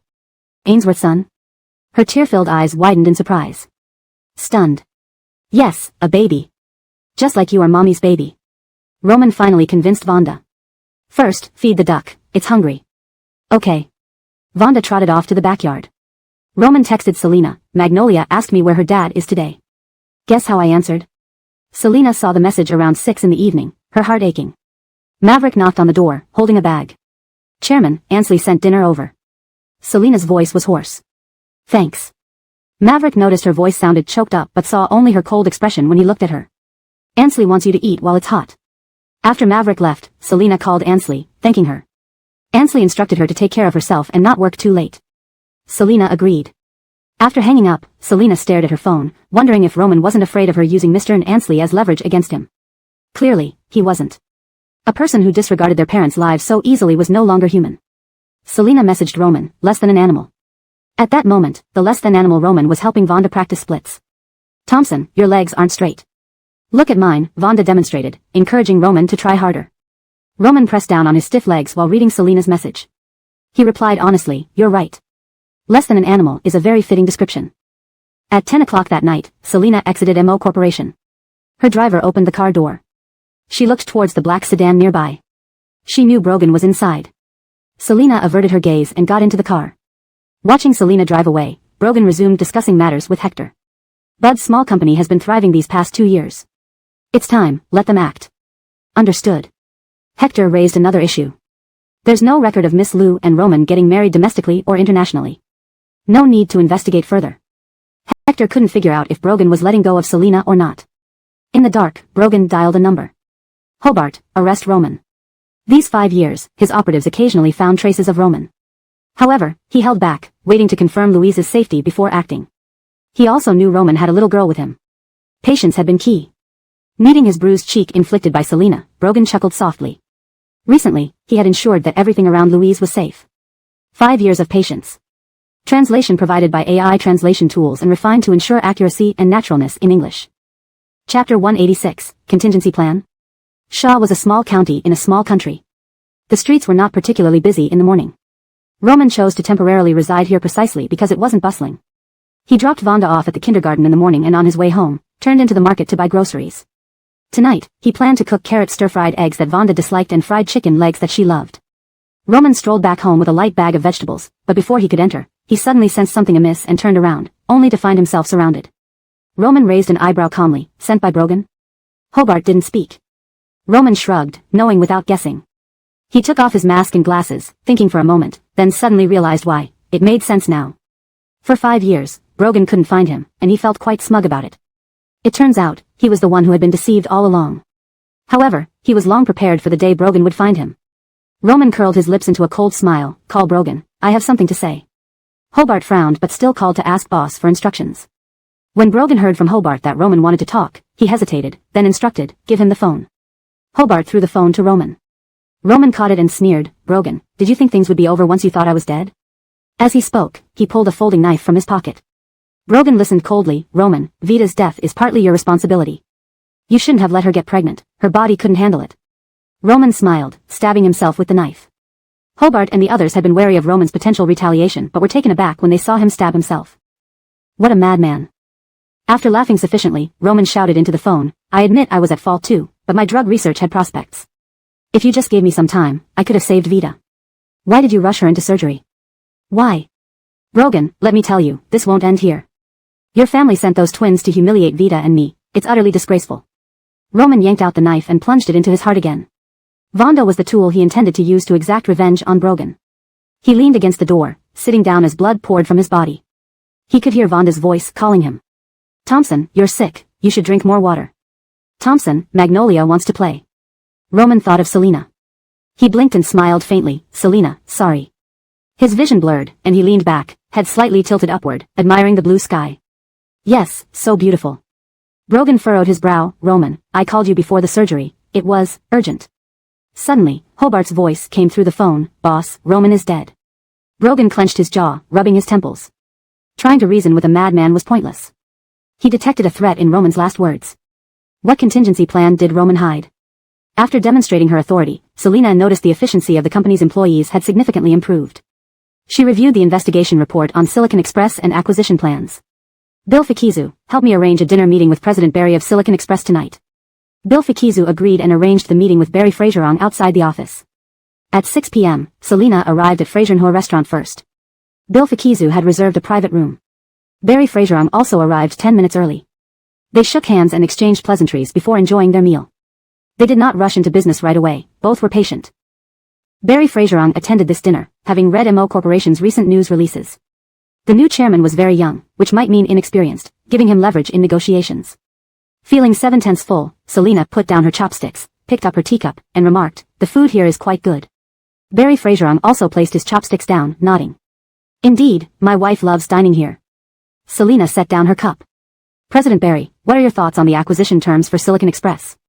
Barry Fraserong paused, then asked, what is MO Corporation's offer price? Selina gave a rough figure. Barry Fraserong frowned, the price was too low. He shook his head. Too low. They discussed prices, terms, and employee benefits for about 2 hours. Finally, they agreed to continue negotiations at MO Corporation the day after tomorrow. Barry Fraserong left the room, wiping sweat from his forehead. He originally thought Shayla would be easy to manipulate, but he was wrong. Not easy at all, eloquent indeed. Bill Fikizu smiled as he bid Barry Fraserong farewell. Leaving the restroom, Selina glanced at her phone while walking, only to bump into someone. She looked up to see a man she recognized vaguely. Josh stroked his chin, staring at Selina. You, remind me. Oh. You used to be Mr. Davin's mistress. Selina stared blankly. She remembered him, the odd man who misidentified women 5 years ago. She tried to walk past him. Josh stopped her, grinning. Did Mr. Davon dump you? Let me take care of you, rest assured, I'm generous. Selina arched an eyebrow, arms crossed, looking slightly down on Josh. With her high heels today, she stood slightly taller than him. Move aside, or I'll call the police. Having enough sense not to provoke trouble, Josh stepped aside as Selina walked past. Layton emerged from the restroom slowly, shaking his head. The situation he just overheard was explosive. Mr. Davon? Someone from the Davon family? Yesterday, his wife praised Shayla's insight into art and sincerity. Layton shook his head. Other people's private matters weren't his business. Still, he should warn his wife. Shayla might have deeper intentions. Note, names like Brogan, Selina, and Vonda are kept in pinyin form as per instruction. ##### Chapter 187, No Simple Measures. Selina emerged from Fraserong restaurant and saw Brogan standing beside his car. The light illuminated his face. His lips curled up, suppressing a smile. Louise, I'll be flying to Saya tomorrow morning to bring Magnolia home. Selina's pupils contracted, her eyes widening instantly. The man walked up to her, pinching her ear gently and pulling it, whispering softly, Louise, are you dumbfounded? Selina swallowed hard. Say that again? I'll go to Saya tomorrow to bring our daughter back. Brogan's eyes were slightly red, a feeling of self-reproach evident in his tone, something others might not understand. The sudden joy made Selina feel like she was dreaming. She had lived in the nightmare of Roman for so many years. Selina pinched her own arm. Her face twisted in pain. Yes, it hurt, so it wasn't a dream. Brogan embraced Selina, his large hand cradling the back of her head as he kissed her hair. Hector didn't want to disturb them but, considering they were outside the restaurant with people passing by, he cleared his throat. Boss, should we move somewhere else? Selina buried her face into Brogan's chest, finally remembering where they were. In a muffled voice, she said, let's go. The car pulled into the garage of the villa. Hector and the driver got out and left. The lights in the garage dimly illuminated the interior of the car. Selina, who had been crying, nestled quietly in Brogan's arms. Roman was dead, that man was finally dead. Brogan waited for her emotions to settle. A few buttons on his shirt had been undone by her, revealing scars from surgeries after the explosion. Selina noticed and parted his clothes, tracing the scars on his body with her fingers. Louise, Brogan stroked her hair. Since she had seen the scars, he needed to tell her something. I may not be able to accompany you till the end. If I have 20 more years, it will be a gift from heaven. His body had undergone organ transplants because of the explosion, shortening his lifespan. Selina understood what Brogan meant, and fresh tears streamed down her face. Brogan sighed. Be good, don't cry. Life has its fate. The two remained close, touching each other. Selina, sobbing, reverently touched his scars, cursing Roman under her breath. Mr. Davon had always respected and understood her, making Selina realize what true love is. She wanted him to stay with her forever. Brogan, I miss you. She looked up, meeting his affectionate gaze, slowly smiling. I miss you so much. She whispered softly. Regardless of how many years they had left together, they would cherish each other. She hugged him tightly, pressing her forehead against his. Skin-to-skin contact made Selina close her eyes. The temperature inside the car was warm. Selina's body glistened with sweat. Brogan's hot hands rested on her back. They held each other tightly, with Selina sitting in his lap. He parted her hair, kissing her forehead before wrapping her in his coat, carrying her out of the car. That night, Selina stayed in Brogan's arms until she finally drifted off to sleep. Tomorrow, we'll go together to pick up Magnolia. Okay, sleep now. As Selina was about to fall asleep, Brogan's phone rang. It was a call from Hobart. Boss, Miss Magnolia doesn't dare to sleep. Hold on, video call. Brogan hung up and leaned close to Selina. Louise, Magnolia can't sleep. Mentioning their daughter instantly woke Selina. Supporting herself on the bed, she adjusted to take the call. Let me video call Magnolia. Brogan fetched a jacket from the closet, returning to the bed to help her put it on before initiating the call. Upon seeing Selena, Vonda's uneasy mind finally relaxed. The little girl, who acted mature beyond her years, visibly sighed in relief. Mommy, where did Thompson go? Thompson went far away. Mommy will come pick you up tomorrow. Can Magnolia go to sleep now? Though Brogan wanted to see his daughter, it was very late. During the video call, he deliberately stood away from the camera. Selena looked at Brogan, exchanging smiles. Vonda blinked, her eyes slightly red. When will Thompson come back? Roman had raised Vonda for 4 years, caring for her intimately. For the little girl, the person she felt closest to was likely Roman. Selena's eyes stung with tears. When Magnolia grows up, Thompson will come back. Vonda nodded, sniffing softly. Though she wanted to cry, she was remarkably well behaved. Like Daddy, we'll meet when I grow up. Selena chatted with her daughter until her voice became soft and sleepy. Brogan took the phone, ending the call. He hugged her, his voice hoarse. You should sleep too. We'll go pick up our daughter tomorrow. Mr. Devon, are you going to cry? No. Selena didn't press further. It was Saturday. Ali visited a luxury store at the mall to buy clothes for Asia, who usually wore custom-made outfits. This purchase was more about expressing goodwill. Miss Sue, Mr. Devon betrayed your feelings. Don't you want revenge? I can help you. Ali was browsing dresses when a woman beside her suddenly spoke these words. Frowning, she turned to look at her, puzzled. Who are you? Why should I seek revenge on Brogan? Ali watched the woman warily. She wouldn't easily trust a stranger. Love can't be forced. The woman chuckled eerily. Oh, really? Miss Sue, you can only deceive yourself. Here's my phone number. Contact me if you need anything. By the way, to show my sincerity, I'll tell you my boss's name. He's surnamed Mo. Instantly, Ali thought of Roman. The woman smiled and left. There are people in this world who, unable to possess something, want to destroy it. Ali thoughtfully placed the business card with the phone number into her bag. She was cautious and wouldn't easily collaborate with anyone.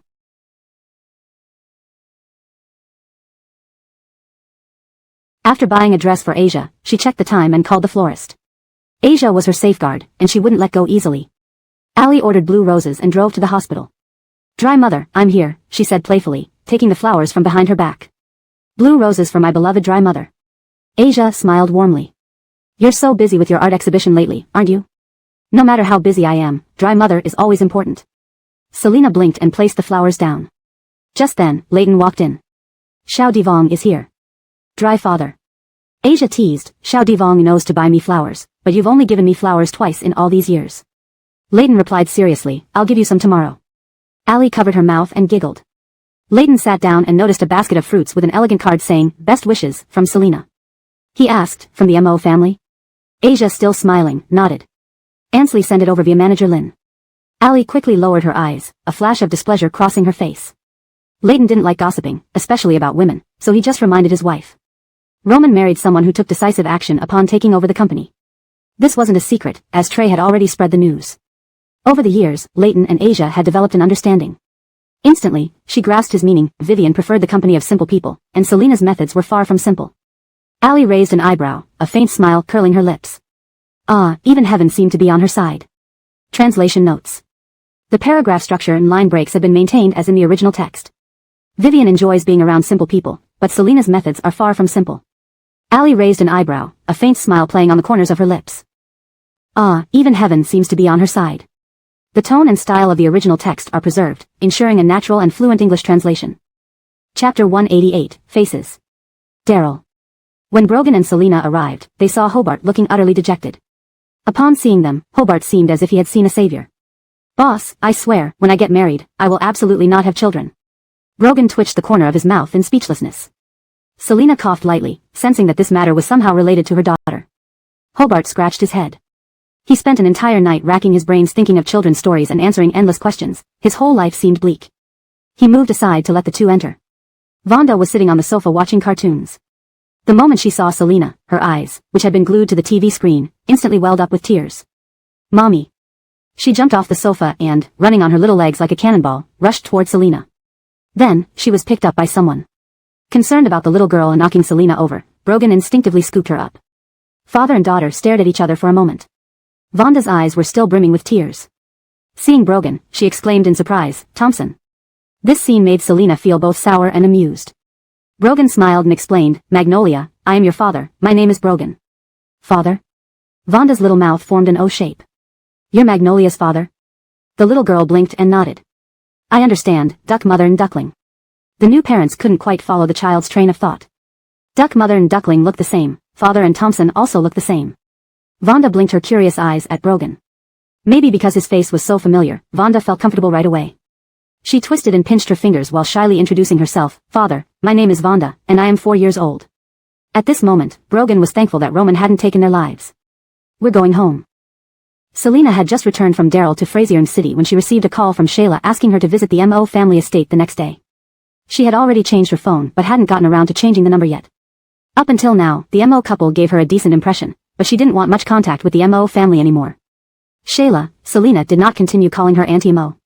On the other end, Shayla paused, glancing at her husband, feeling that her daughter-in-law suddenly calling her Shayla might signify something significant. She said softly, Anthea, tell us what's wrong. We can all discuss it together. I'm resigning from my position as chairman. Selina didn't beat around the bush. She disliked procrastination. Actually, I'm not your daughter-in-law. Roman used my daughter to threaten me, taking her away from me for 5 years. Shayla's complexion turned pale instantly. Seeing Shayla's expression, Aiden put down his teacup and sat beside her. Shayla laughed bitterly, her lips moving. I'm sorry. Sometimes she wished her son was merely a playboy scumbag. There was more to the story. Her perfectly good daughter-in-law just disappeared. Her son even used a child to threaten a woman. Lowering her gaze, Selina didn't tell Shayla that Roman was already deceased. Miss Liu, a lawyer will come to see you tomorrow. We don't know what it's about either. If possible, can you come to the Mo family estate? Shayla also changed how she addressed her. Selina hesitated, wondering why a lawyer would need to see her. Without immediately responding to Shayla, she simply said, I'll think about it and reply later. She hung up. Selina chose to discuss this with Brogan. Mr. Devon, Shayla wants me to go to the Mo family estate. She said a lawyer will come see me tomorrow. Holding the sleeping Vonda, Brogan's actions were a bit stiff. I'll go with you. He was still concerned about what Roman had said before his death. With Brogan accompanying her, Selina nodded and sent a message to Shayla confirming her attendance. After hanging up, Shayla cried into Aiden's arms. She was usually a cheerful person who rarely cried. She told Aiden everything Selina had said. Listening quietly for a few seconds, Aiden sighed, our son should be at peace now. Shayla stopped crying instantly. She lifted her head sharply, what did you say? Regardless, Roman was flesh and blood of hers. Aiden sighed deeply. Rita, we've had mental preparations for these past few years. He gently held his partner's hand. Back then, they shouldn't have brought their son back from abroad to study in China. If their son hadn't returned, he wouldn't have encountered Anan. Everything happened according to fate. The next day. After eating breakfast with Vonda, Selina and Brogan prepared to leave for the Mo family estate. When they were leaving, the little one clung to Selina's leg pitifully, wanting to go out too. Mommy, she called, her round eyes pleadingly looking at Selina, can you pack Magnolia along, okay? Selina bent down to pick up the little girl, looking at Brogan. Mother and daughter stared at him with bright eyes. Brogan chuckled. Let's all go together. Mother and daughter smiled simultaneously. Missouri family estate. 2 lawyers were already present. After a sleepless night, the Mo couple looked noticeably older. Seeing Brogan's unsmiling face, Shayla finally understood why her son used the child to threaten Selina upon seeing the little girl in Brogan's arms. She carried a trace of guilt towards the child. Vonda greeted softly, Grandpa, Grandma, uncles, hello. The Mo couple smiled faintly at Vonda. Grayman served tea to all guests and exited the study, feeling complex emotions at seeing Miss Liu and Mr. Devon together. After everyone had gathered, the 2 lawyers introduced themselves. Lawyer Khalil announced. Mr. Roman has transferred 20% of Mo Corporation shares to Miss Selina. Additionally, there's a 30 billion yuan trust fund designated for Miss Vonda. Both Brogan and Selina's expressions darkened. Chapter 189, Heartache. To be honest, Selina was not short of money. Over the past few years, with Miguel's management, the profits from the Orange Company were enough for Selina to live comfortably. Furthermore, Brogan was certainly not someone who lacked money either. Both of them shared the same idea, they did not want anything to do with Roman. Although that lunatic was already dead. I will not accept shares in the Mo Corporation, nor will the trust fund allow my daughter to inherit them. These things felt like hot potatoes to Selina. The Mo couple was actually quite shocked and puzzled by their son's arrangement. They had only one son, Roman. After he was truly gone, they wouldn't have cared who received his shares in the Mo Corporation. Lawyer Khalil took out 2 unopened letters from his leather briefcase. Mr. Roman wanted this letter to be given to Ms. Selina, and this other one is for Ansley. Ansley quickly opened the letter she received. Mom, when you read this, I'm already gone. You can consider having another child with Dad. If he can't do it anymore, find someone else outside. Ansley. A pig's mouth doesn't spit out ivory. Aiden handed a tissue to Ansley with a grim expression. Selina coolly tore open her letter and started reading. If you're capable enough, turn MO Corporation into Lou Corporation. I know you don't want the shares. Huh, just teasing you. Now that I'm dead, you'll still need to mourn for me. Anger you and Brogan. Selina clenched the letter, holding back her rage which was stuck in her throat, unable to erupt. As if to validate what was written in Roman's letter, Brogan's phone rang at that moment. Selina reached over and pulled Brogan's daughter off his lap so he could answer. Brogan answered upon seeing Hector calling. Hector got straight to the point. Roman left a pre-recorded message. Now, the MO Corporation's Public Relations Department and all news media platforms are broadcasting this recording. After hanging up, Hector forwarded the audio file to Brogan. Selina heard Brogan play the recording aloud and turned to listen. Hello everyone, I'm Roman. Due to health reasons, I must leave this world. After my death, 20% of MO Corporation shares will be inherited by my wife, Miss Selina. My wife loves me very much. She once said that after my death, she would mourn for me. The recording ended.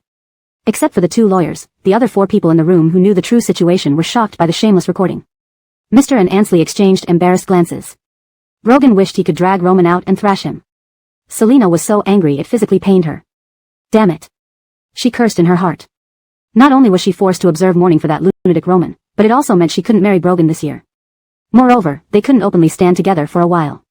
Taking a deep breath, she thought, who says I love him? Pressing down her fury, she smiled coldly, Lawyer Khalil, I accept the shares in MO Corporation. As for the trust fund, she could donate it all once her daughter grew up. She turned to Brogan, Mr. Devon. Brogan looked darkly at her, then took off little Ducky's cap from Vonda's head and used it as a mask to cover the little girl's face. With his other hand, he gently pressed Selina's nape and kissed her fiercely. Mr. and Ansley blushed and turned away, while the 2 lawyers awkwardly remained silent. Selina's lashes fluttered as she responded to his kiss. Vonda giggled, thinking Brogan was playing with her, and removed the cap. Brogan nibbled Selina's lip before releasing her. He glanced at his daughter grinning at him. They had planned to get married tomorrow, but now they had to postpone. Because of Roman's recording, they couldn't immediately register their marriage. While Brogan didn't care about rumors, Selina would have to endure undeserved disdain and gossip. People would say, look at that woman, her husband died, and after inheriting the company's shares, she quickly found another man. What a conniving woman. Brogan was just as furious. They left the MO family mansion. Selina asked Brogan to take Vonda home first. She still had to handle the share registration and company procedures. The lingering frustration made her chest tighten uncomfortably. Recalling Roman's taunting smirk in the letter, she smiled bitterly. Once she finished everything, she drove to a specialty store and bought a bottle of wine. Back home, Brogan was waiting in the living room. Where's Magnolia? Sleeping after playing all day. She placed the bottle on the table and curled up in Brogan's arms. Brogan offered to help her bathe. She nodded, feeling too exhausted to move. Brogan's warm breath brushed her face as she leaned against his chest. Deep City. Della, you have a visitor. Della, sitting on an old yellow mattress, slowly lifted her head and followed the guard out. Who are you? Della didn't recognize the woman standing before her, thinking her son had come to visit. Allie smiled, I know your daughter, Selina. Chapter 190, Hers. Allie walked out of the prison, a faint smile tugging at her lips.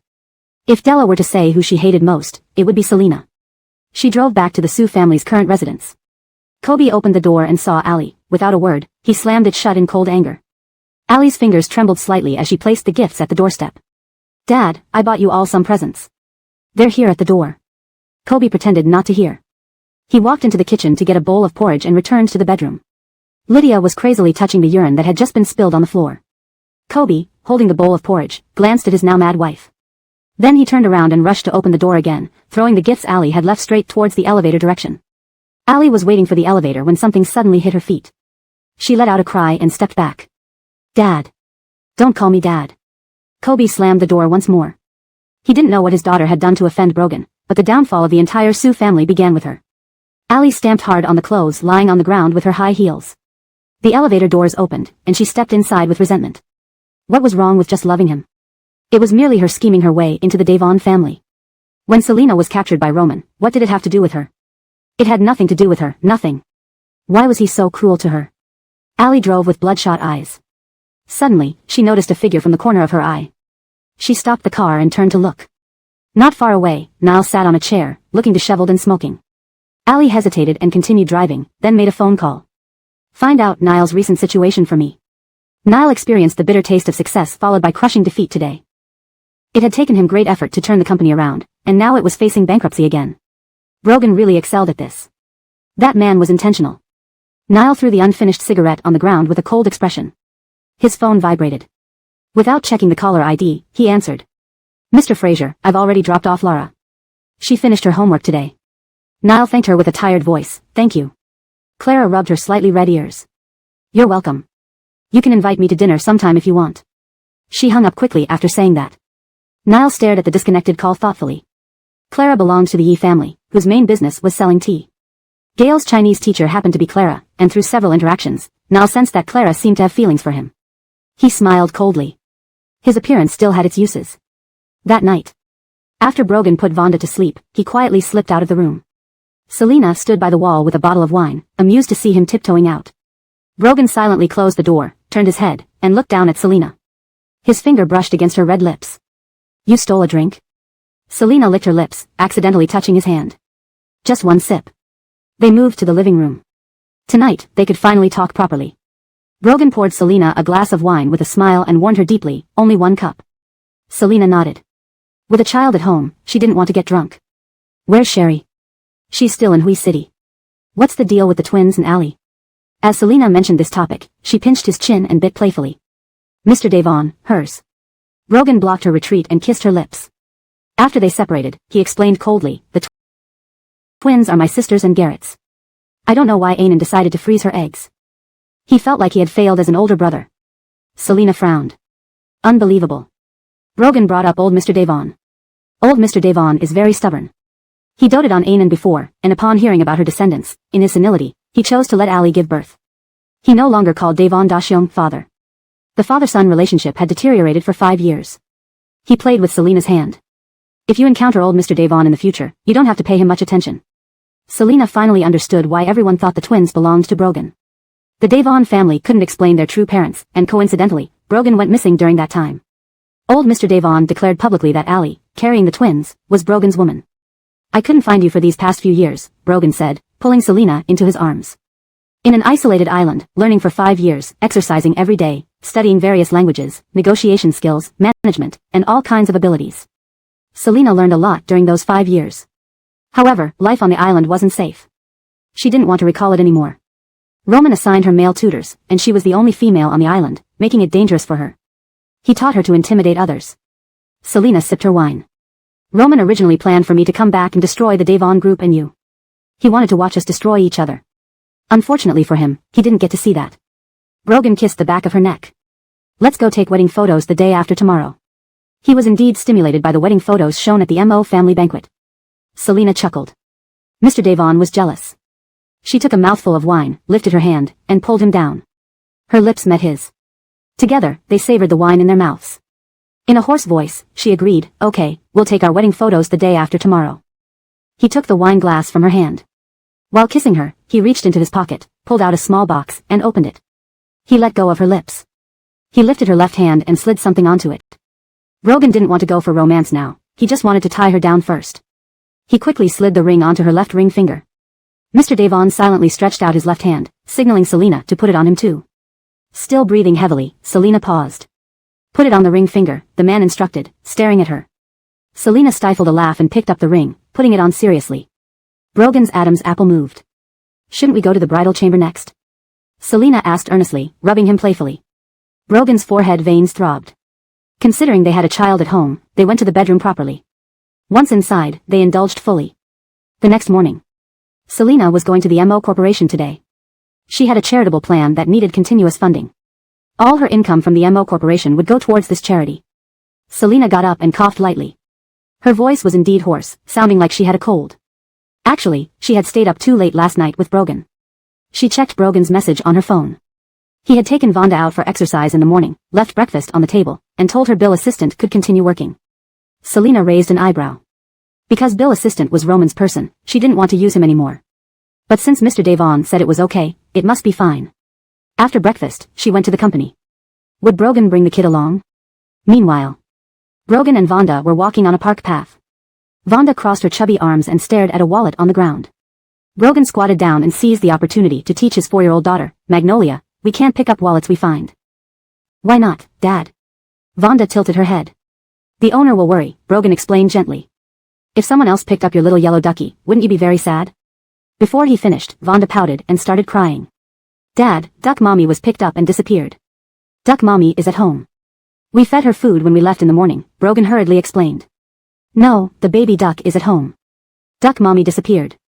Having inadvertently hit a sore spot and used a wrong analogy, Brogan lightly coughed. He picked up his daughter and calmly stepped over the wallet that had sparked the issue. His attempt at education this time had clearly failed. Dad will take you to slide down the slide, he said. In the park, there were recreational facilities for children. Vonda's eyes still brimmed with tears as she softly hugged his neck. Am I too heavy? Dad, I can walk by myself. This old father's heart was warmed beyond measure. His daughter was such a good girl. He smiled, not heavy at all. Dad can even carry someone as heavy as Mom. Wow. Dad is so strong, came the admiration from his daughter. The translation maintains the original tone, style, and paragraph structure while ensuring it is natural and fluent in English. The storyline and logic are coherent with the previous content. ##### Chapter 191, Encounter. In the meeting room. Selina politely said, Mr. Barry, this document contains the proposed acquisition price, payment method, and employee benefits for MO Corporation. Please review it first, and if there are any issues, we can discuss them further. Bill Teshi distributed the documents to the team that Barry Fraserong had brought along. Besides the company's relevant teams, Barry Fraserong also brought along the company's legal advisors. Both sides engaged in negotiations regarding unreasonable terms. MO Corporation offered favorable acquisition conditions, and the discussions proceeded smoothly. After finalizing the negotiation results, they needed to print the formal acquisition agreement in the afternoon. At noon, Selina took Barry Fraserong and his team to the MO Corporation canteen for lunch. Barry Fraserong noticed the ring on Selina's ring finger and felt a pang of regret, not expecting Yehia to have passed away at such a young age.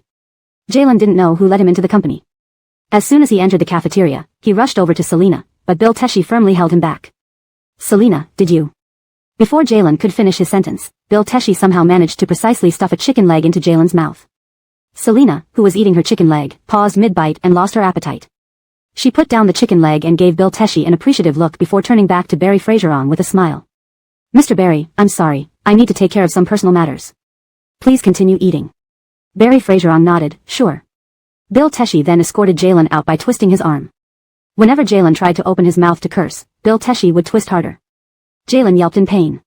Selina wiped her lips, stood up, pulled out her chair, and left in high heels. In the chairman's office. Selina sat lazily in her chair, lifted her eyes, and sipped her coffee. Go ahead and shout. Bill Teshi poked Jalen's shoulder, indicating that he could speak now. Suddenly, Jalen came to his senses, rubbing his arm and realizing he had walked straight into a trap. This was Selina's turf. Selina frowned. Spending time here was pointless when she could be working. Speak up, or you can leave. Sweat dripped from Jalen's forehead. I'm sorry, I was drunk. He turned to leave. When he learned that Selina had inherited 20% of MO Corporation's shares, he had rushed to the company in a rage to vent his anger. For years, Roman seldom visited MO Corporation. The MO family couple only had one child, Roman. Both the MO family relatives and those from MO Mrs. S side coveted the MO Corporation, especially since Roman was considered unstable and incapable of managing the company. As a relative on MO Mrs. S side,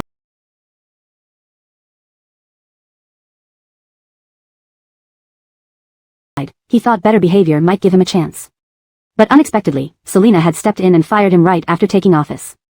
Thinking of this, Jalen shot Selina a hateful glare before turning to leave. Bill Teshi followed Jalen out without changing his expression to deal with security.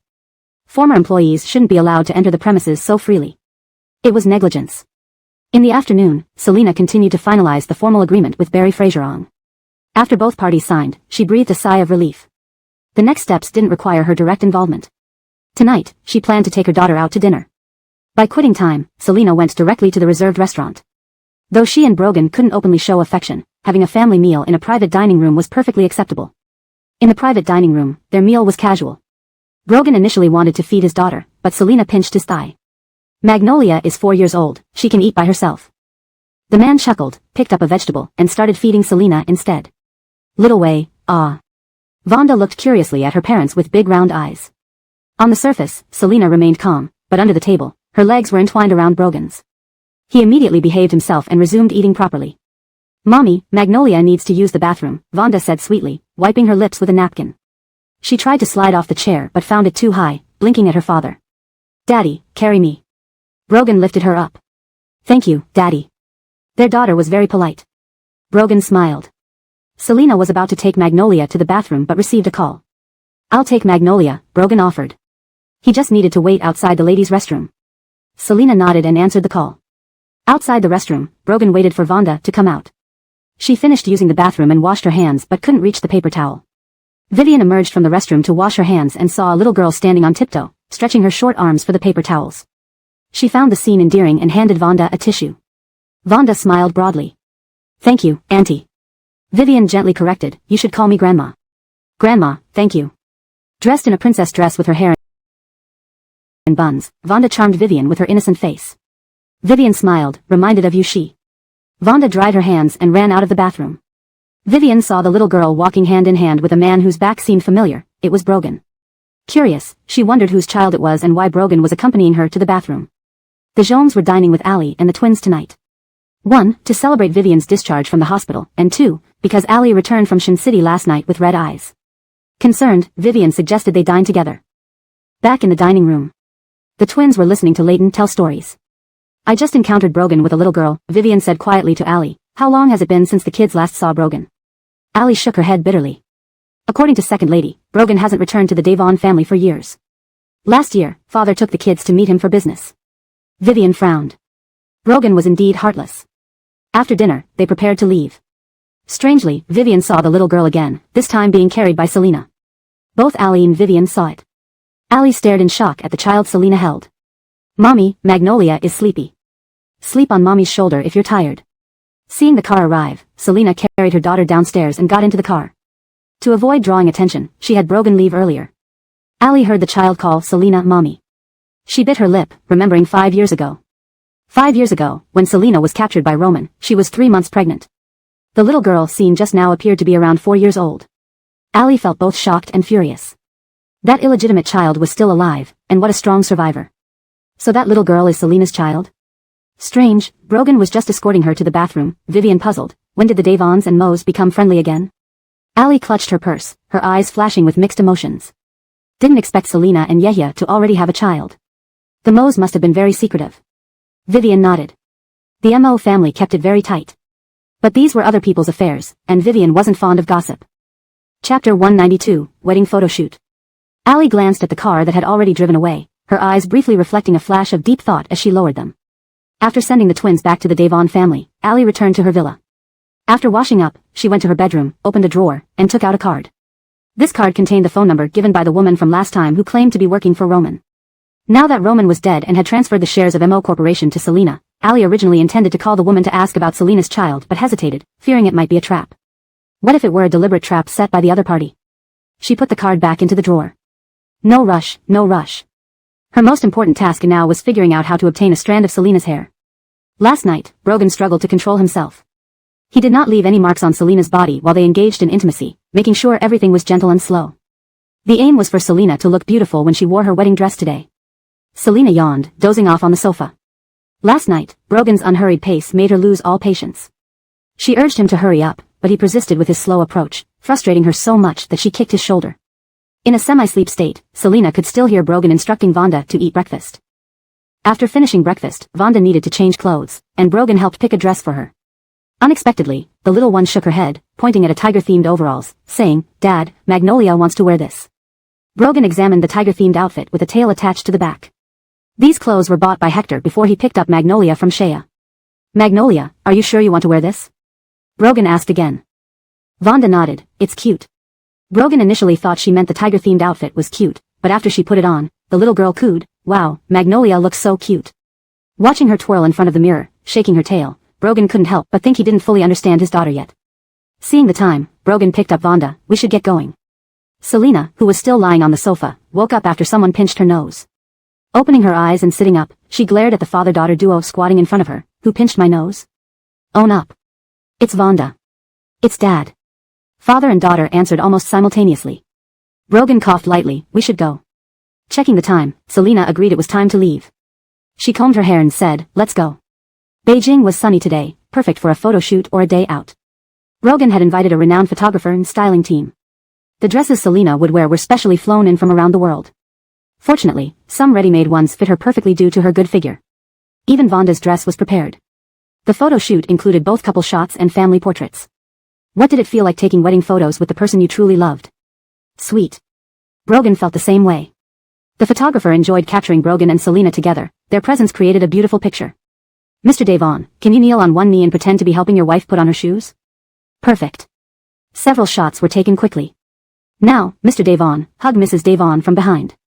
Brogan wrapped his arms around Selina's slender waist. They finished the neck-touching pose, and he couldn't resist nuzzling her neck. Just then, he saw his daughter watching them with big, black eyes. By nightfall, the photo shoot was finally done. Tired but sweet.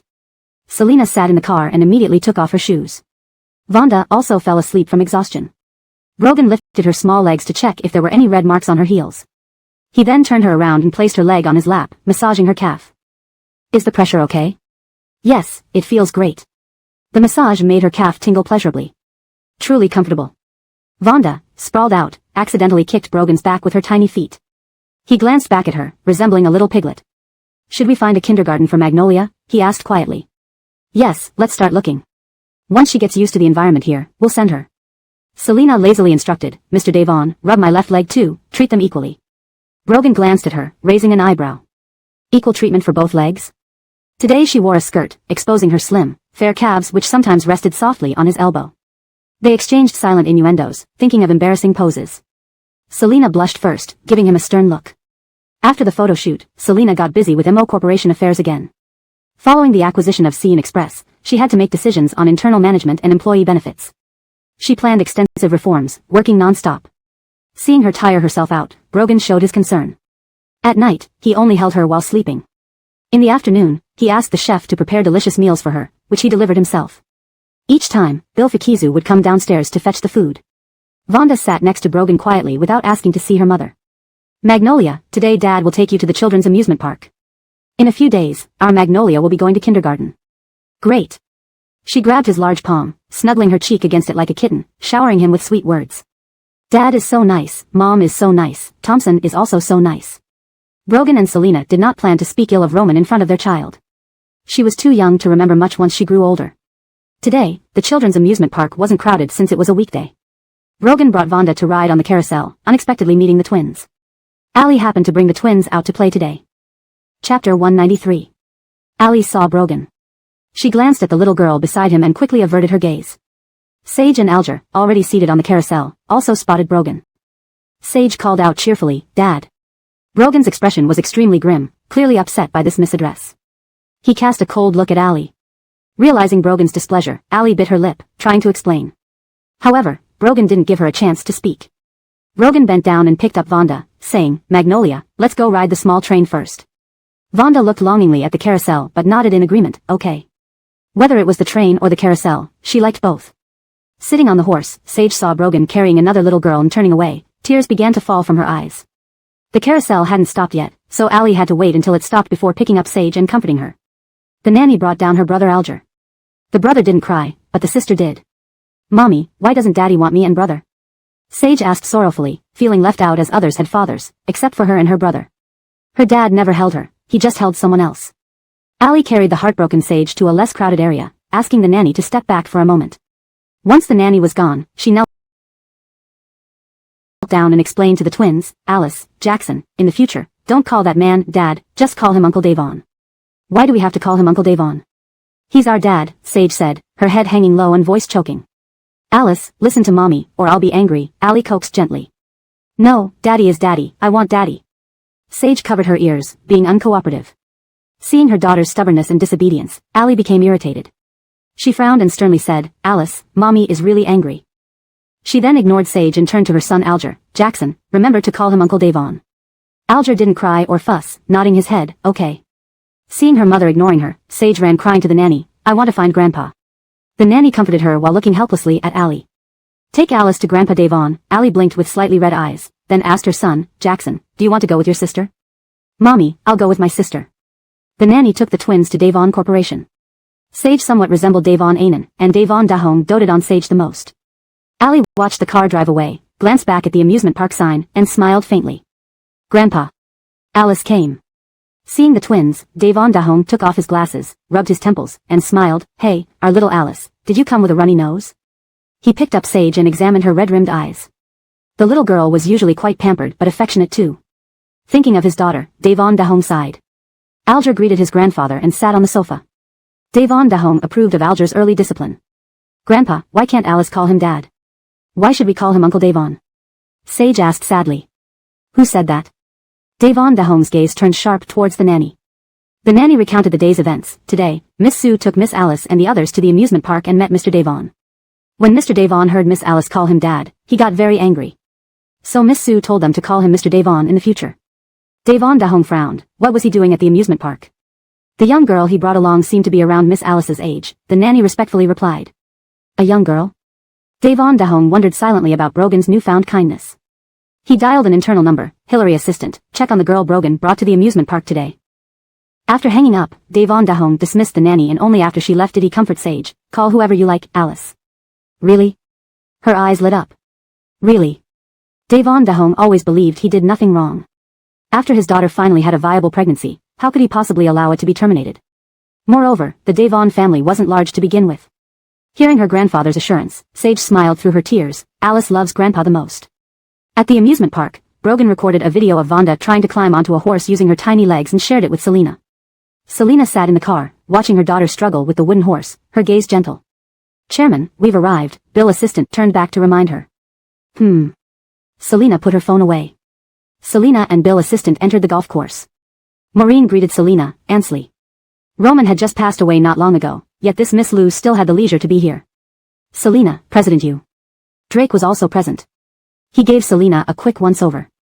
Though he had no good impression of her, he politely greeted her, President Lou. A few others were there to play golf today.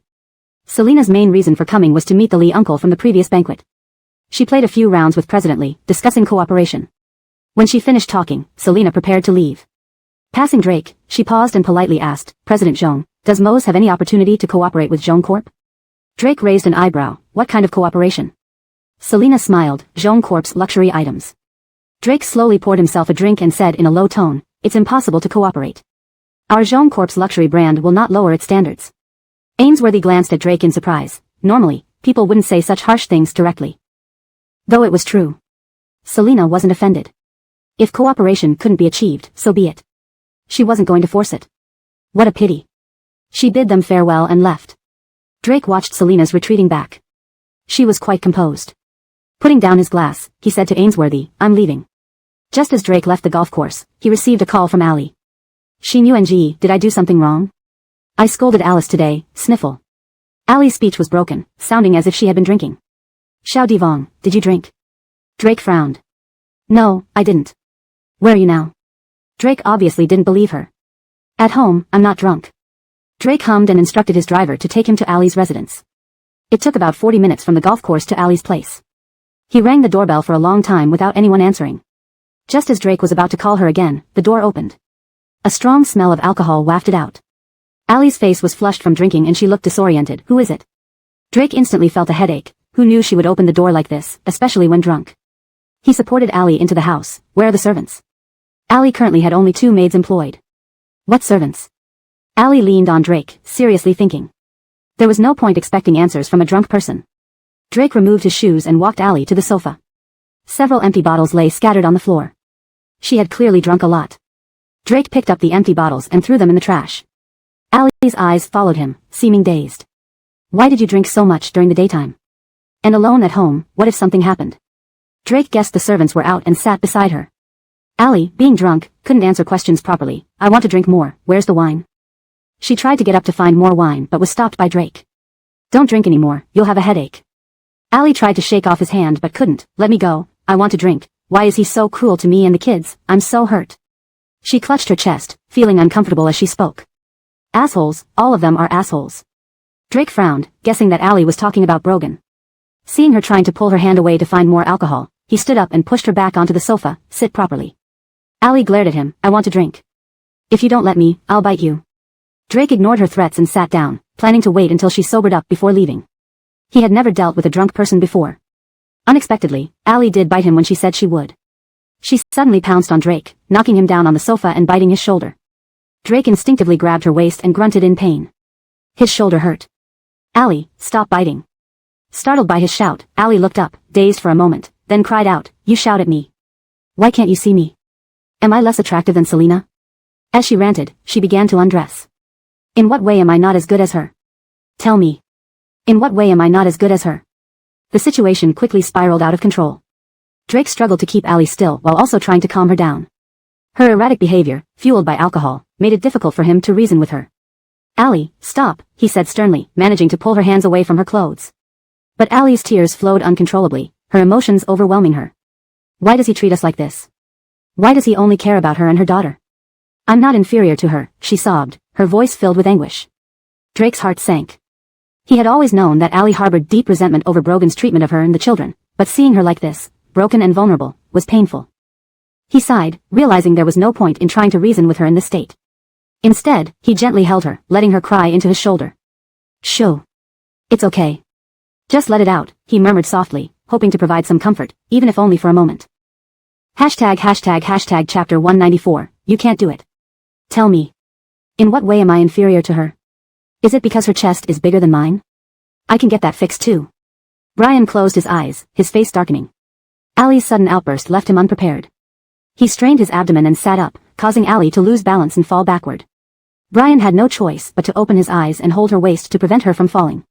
He hurriedly pulled her clothes back on as they struggled with the garments, one wanting to put them on and the other trying to take them off. Brian hadn't anticipated how difficult a drunk person could be.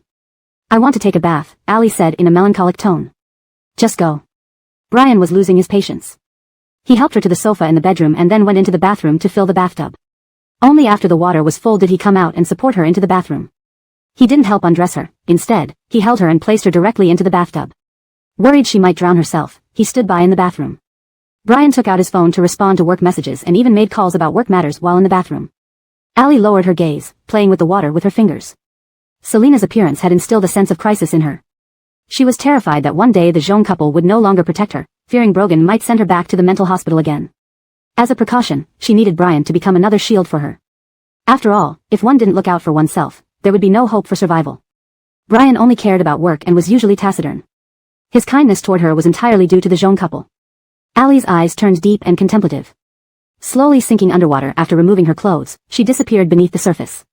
Brian was discussing matters with a subordinate when he turned and noticed Allie was gone. Frowning, he hung up the call and approached the bathtub. Quickly, he reached out and lifted her up from the water, performing emergency resuscitation. Allie woke up groggily. She opened her eyes slowly, frowning. "I feel terrible." Seeing Allie was fine, Brian sighed in relief, finally noticing her state. He picked up a bathrobe, wrapped it around her, and carried her to the bed. Exhausted, Allie fell asleep. When she woke up again, it was already dark outside.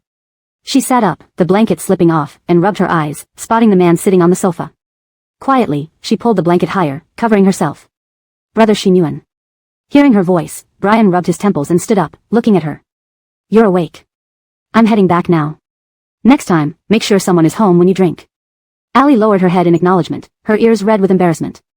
"Sorry, I caused trouble." She tightened the blanket around herself, exposing her smooth shoulders.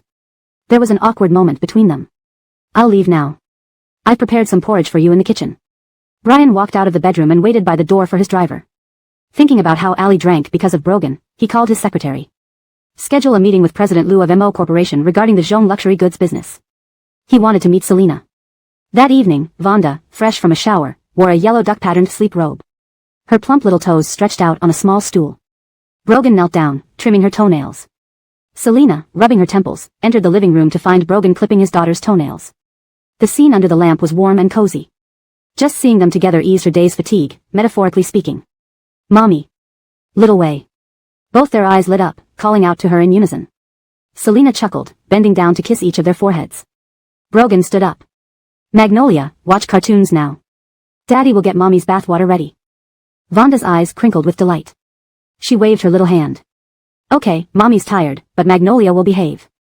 Her tiny feet danced up and down happily. Brogan smiled as he tidied up the nail clippers and guided Selena to the bedroom. He turned on the bathtub faucet, while Selena retrieved clothes from the wardrobe and went into the bathroom to brush her teeth. She mumbled through a mouthful of toothpaste, "Mr. Devon, I want to hire a highly professional computer programmer. Where do I find one?" Brogan glanced at her with raised eyebrows. Far away yet so close.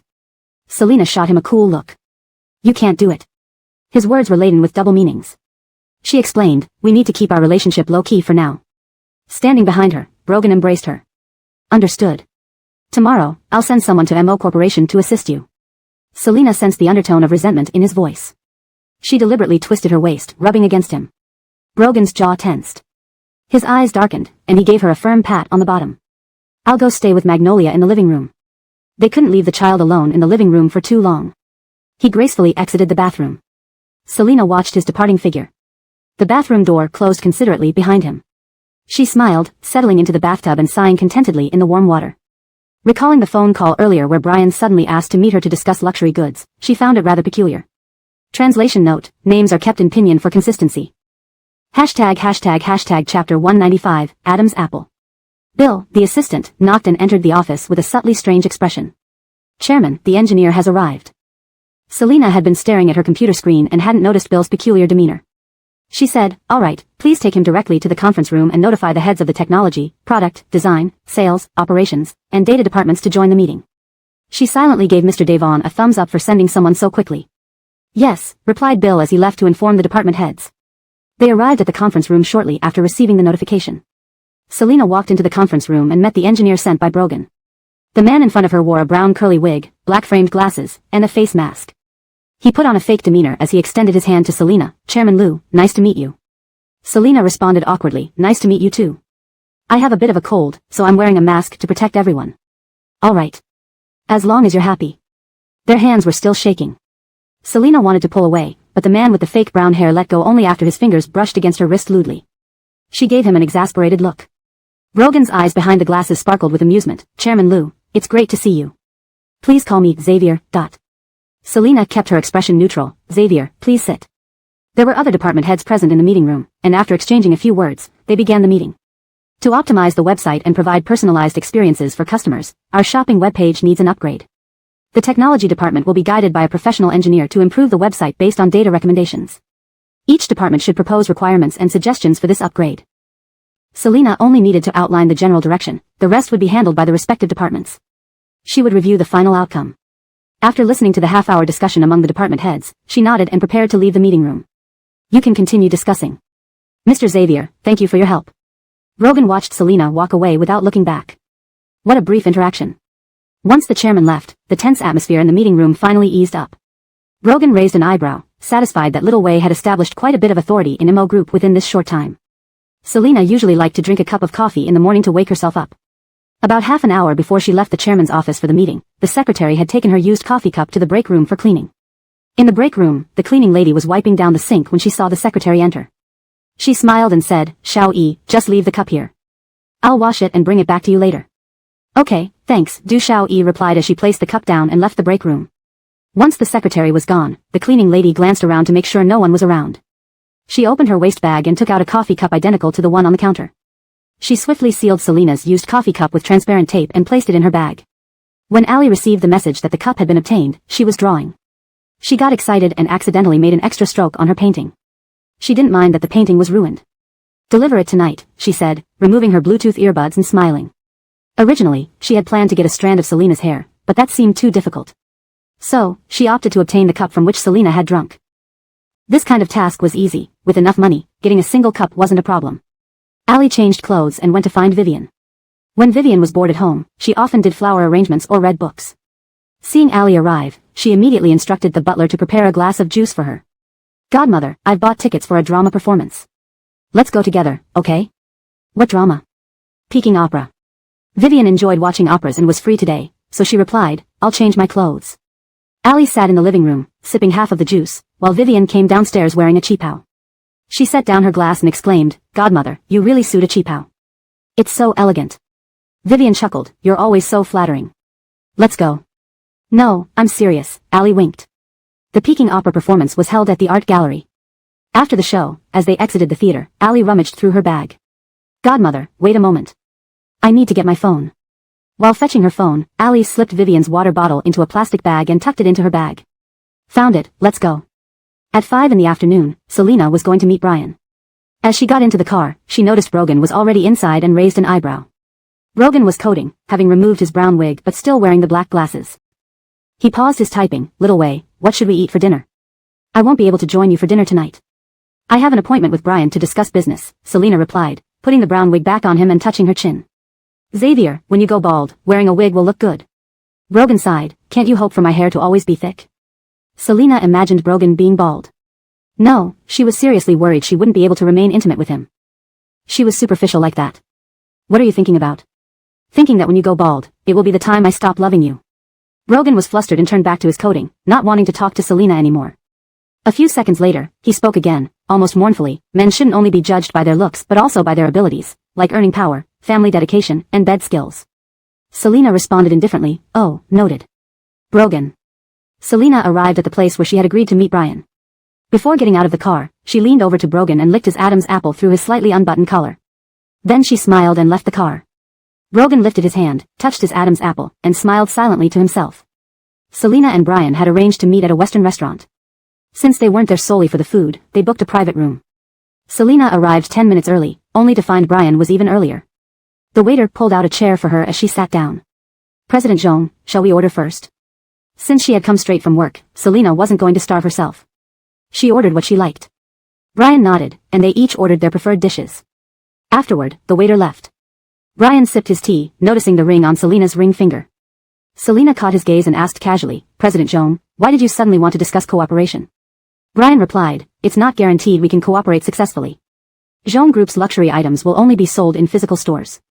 This was just the preliminary discussion. If Selena could convince him, further talks would follow. Selena nodded. I understand that selling high-end luxury items online could affect their prestige and lead to more counterfeit products. Brian listened without interrupting. He had invited Selena to meet to gauge her as a person. A woman who both Brogan and Roman liked couldn't be ordinary. The waiter knocked and brought in their meals. Selena intended to finish eating before continuing their business discussion. After she was full, she laid down her utensils, wiped her lips, and said, President Zhong, I've brought a proposal. You can take it back and review it. If you're interested, feel free to come to MO Group for further discussions. Selena sensed that Brian's invitation had a hidden agenda. Though he maintained gentlemanly manners, she felt he was carefully evaluating her. Ansley, he addressed her differently this time. 5 years ago, Brogan sent Allie to a psychiatric hospital for you, Brian said in a steady and calm voice. Chapter 196, Waiting to Carry You. Leaving the Western restaurant, Selena sat in the car, pondering what Evan truly meant. The man had only told her that Brogan sent Allie to a psychiatric hospital for her sake. Was he trying to warn her? Before she could fully comprehend Evan's intentions, the car had already arrived at her doorstep. Bill's assistant got out of the car to open the door. As Selena stepped out and raised her eyes, she saw Mr. Devon standing by the entrance. She walked over, and Brogan naturally embraced her waist. He thanked Bill's assistant and then led Selena inside. Why were you waiting for me at the door? I was worried you might have drunk too much. I was prepared to carry you out of the car. Selena thought to herself, I wouldn't drink too much outside. Why would you need to wait at the door? She looked up just as his doting gaze met hers, and she stopped complaining internally. Entering the house, she changed her shoes and went to wash her hands before sitting on the living room sofa. Did you eat enough tonight? Brogan asked, bringing her a glass of milk from the kitchen. Selena took the cup and sipped a few mouthfuls. Yes, I ate enough. Mr. Devon, do you know Evan? Steady in temperament and actions, Brogan replied, wiping away the milk from the corner of her lips. He added, the Zhong family is very protective of Allie. If you're going into business with the Zhong family, you should be extra cautious with the contract. Mentioning Allie made Selena frown. She nodded and relayed to Brogan what Evan had told her about Allie being admitted to a psychiatric hospital. What did he mean by telling me this? Brogan's eyes turned cold. He wants you to know that Allie is now under the protection of the Zhong family. Selena rolled her eyes. Worried Selena didn't understand the Zhong family well enough, Brogan explained slowly, the Zhong family is an old clan, existing for almost 200 years. Although the Devon family is the richest now, we can't compare to their deep roots. That's secondary. The most important thing is Vivian's family background. In any situation, political power always comes before commercial interests. Selena knew the ins and outs of such matters. If she wanted to continue developing her business domestically, she couldn't avoid dealing with government officials. She nodded, I understand. Evan doesn't necessarily have to choose to partner with Ma Enterprises. She wasn't going to force it either. After finishing the conversation, Selena went to take a shower. Afterward, she visited Vonda, who was already asleep. The little girl's starfish-like sleeping posture was adorable to watch. Good night, sweetie. Selena kissed her forehead and quietly left the room. Returning to the bedroom, she saw Brogan on the phone. He waved for her to come over. She sat down and nestled into his arms while he listened to Devon Deshiong ranting on the other end of the line. Brogan, Selena is now Ma family's daughter-in-law, you should let go. A man obsessing over a woman every day, what does that look like? Brogan responded coolly, Roman is dead, and I'm content continuing to be her man. Devon Deshiong was speechless. Who was the little girl you brought to the children's amusement park yesterday? Brogan smirked sarcastically. Of course, she's my real daughter. Old Mr. Devon, 5 years ago, you ordered a shooting that almost killed her. Have you forgotten? Devon de Xiong scoffed, that was for your own good. If you had gone there with your weak body back then, Roman could easily have killed you. Brogan laughed bitterly. Whether it's Vita's matter or mine, you always say it's for our own good. He hung up. Brogan understood his grandfather's stubborn nature all too well. Some parents think everything they do is for the good of their children. Antheasy, I hope we can both be good parents. Brogan lifted Selina and laid her on the bed. Good night, Antheasy. Good night, Mr. Devon. Supporting himself beside her, they shared a good-night kiss. Selina adjusted the blanket, placing one leg outside for comfort, and settled down to sleep. Brogan hugged her from behind. Meanwhile, at the Devon residence, Devon de Xiong nearly choked when he heard the abrupt dial tone. Hannah patted his back, glaring at him. Don't get angry. You've known Brogan's temper since day one. Devon de Xiong picked up his cup of water. Everything back then was for his own good. Maybe I should have let him die at Roman's hands. Our children are a debt. Hannah sat down, rubbing her eyes and started crying. Devon de Xiong was startled. Why are you crying? I didn't scold you. My grandson finally got the company back on track, only for Brogan to bankrupt him again. When will he stop tormenting Howell? When Hannah heard from Joy that Bud's company was once again ruined, she hated Brogan even more. Devon de Xiong frowned. He couldn't do anything about Brogan. But after so many years with Hannah, he couldn't ignore her either. I'll invest some money into his business. Hannah wiped her tears. Will Brogan be angry? He won't find out. Besides, it's my money. Why would he be mad?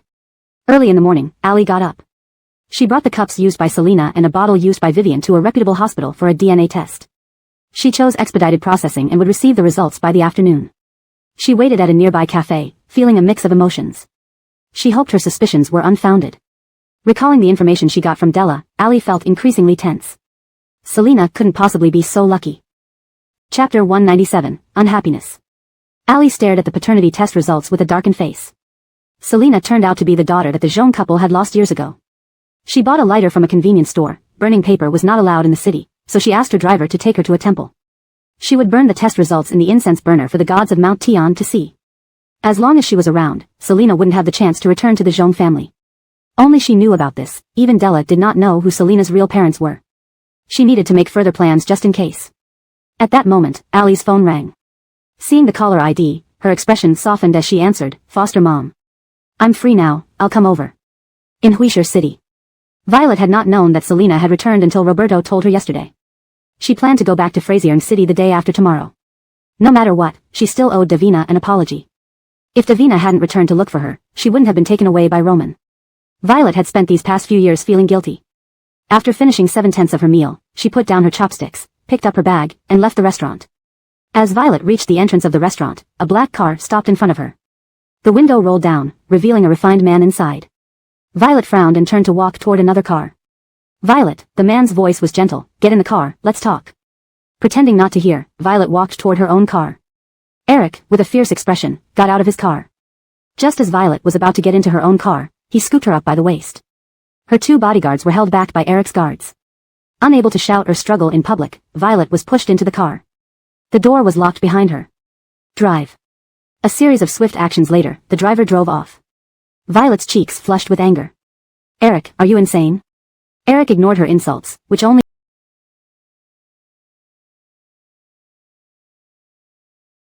amounted to calling him crazy. Realizing it was futile, Violet stiffly turned her gaze to the window. Out of sight, out of mind. She was wearing a knee-length dress, and her struggle revealed her pale thighs. Eric glanced at her, his lashes flickering, but said nothing. After a minute or so, Eric looked at Violet again. I just want to have a proper conversation. If you'd cooperated, I wouldn't have had to carry you like this. Was he blaming her? Violet shot him a glance. We have nothing left to discuss, do we? Their relationship was history, centuries ago. Eric moved closer to Violet. Don't come near me. Ignoring her, he pressed her between the window and his arm, almost pleading, nothing to discuss? Whenever he acted weak before, she used to soften. Now, Violet only furrowed her brow coldly. There is nothing left to discuss. Eric, with a slightly cold expression, grabbed her head, forcing her to look at him. Divang Bayo, I've explained to you already. I had no choice but to leave you because your parents threatened my mom. Violet found herself staring at Eric, white shirt, suit pants, matured more handsomely than before. So what? It's been so many years. Why are you suddenly back? Eric's eyes filled with emotion. Divang Bayo, I can protect you now. Will you come back to me? Impossible. Violet replied without hesitation. She had been away from Frasier's City for 5 years, having shaken off the title of third madam with Brogan's help. Although she was free to marry whomever she wanted, she didn't want to rekindle anything with Eric. What's missed is missed. Eric narrowed his eyes, pulling out a photo from his pocket. Is it because of this man called Roberto? Do you like him? Violet lifted her gaze. You investigated me? Who I like has nothing to do with you. Eric stared at her, stroking her hair gently. Divang Bayo, don't act this way. He's not suitable for you. He had worked so hard all these years just to come back and marry his Divang Bayo. There was no way he would let some outsider take her. The humiliation of being threatened years ago, and those materialistic parents of hers, he'd find the right time to deal with them. Violet rolled her eyes. Do you have any shame? He's not suitable, neither are you. Back then, when Eric left, Violet cried for days, longing for him every single day despite her efforts to appear cheerful. Over time, even the strongest emotions faded. Eric had waited all these years, there was no way he would give up easily. He hugged her tightly. With his red eyes hidden from her view, gazing out the window, he whispered, Divang Bayo, give me one more chance. I'll prove we're the best fit. Startled by the sudden embrace, Violet tried to escape his hold. Let me go. No. Reaching out to pinch him, Eric, sensing her moves, held both her wrists with one hand. The car arrived at Violet's residence. Eric saw Roberto standing outside. Roberto also saw Violet in someone's arms inside the car. He paused, then rushed over. Eric smiled faintly, holding Violet's nape, planting a quick kiss on her. Roberto clenched his fists, walking over to knock on the window. Sherry. Meanwhile, at MO Corporation. Selena had been busy all morning. She was about to eat the love-filled lunch Brogan sent her when she received a call from Ansley. Little Wei, Trey's mother came to visit today. Selena braced herself for accusations but heard instead, do what you need to do. Don't worry. Ansley hung up. Selena stared at her phone, momentarily silent. The Moes were very understanding.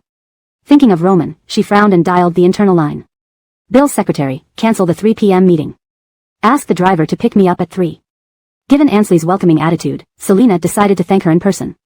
At 3 p.m., Selena arrived at the MO family manor. The Lynn butler politely led her to Ansley. Mr. and Ansley are in the vineyard, along with the Jean couple. Selena responded, if it's inconvenient today, I can reschedule. Lynn butler laughed. Miss Liu, don't worry, Ansley asked you to come over.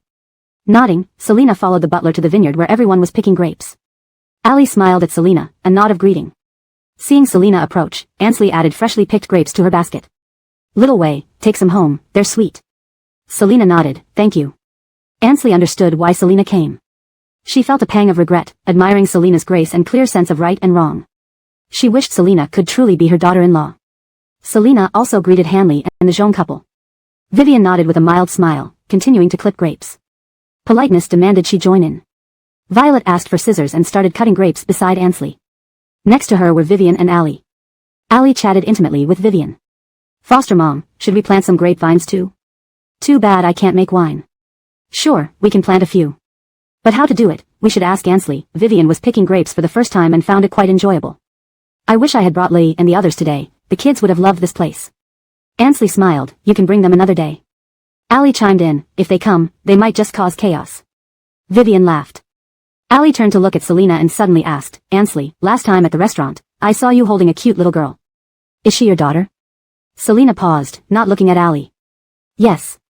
Allie smiled. Your daughter with young Master Mo must be very adorable. Has she started kindergarten yet? This time, Selena finally turned to look at Allie.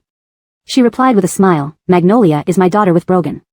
Though she couldn't flaunt her relationship with Brogan in public, she didn't want to deprive her daughter of acknowledging her real father. Allie was stunned, dropping the grapes in her hand to the ground. Vivian's expression soured instantly as she looked at Selena. Which Brogan?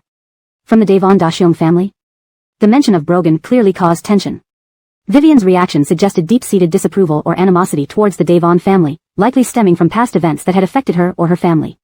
Selena remained composed, but the atmosphere had undoubtedly shifted. Chapter 198, So Sweet. Jacqueline was displeased. It was because she was standing on Allie's side. Selena stated calmly, it's Brogan from the Devon family. There was no need to hide this, she had planned to publicly reveal her daughter's identity when she and Brogan were going to get married. Jacqueline frowned, then turned to look at Allie who seemed very dispirited. Xiao Divong, did the woman Brogan once treated you so badly for in the past, end up being Selena? Allie nodded helplessly and bitterly. She put down the scissors, Godmother, I'm going to pick up Alice and Jackson from kindergarten later. I'll leave first. Not in a hurry. We're also getting ready to leave. Jacqueline placed the scissors down, gave Selena a cold glance, then said to Shayla, "Woo, we're leaving now." Shayla smiled faintly as she bid them farewell.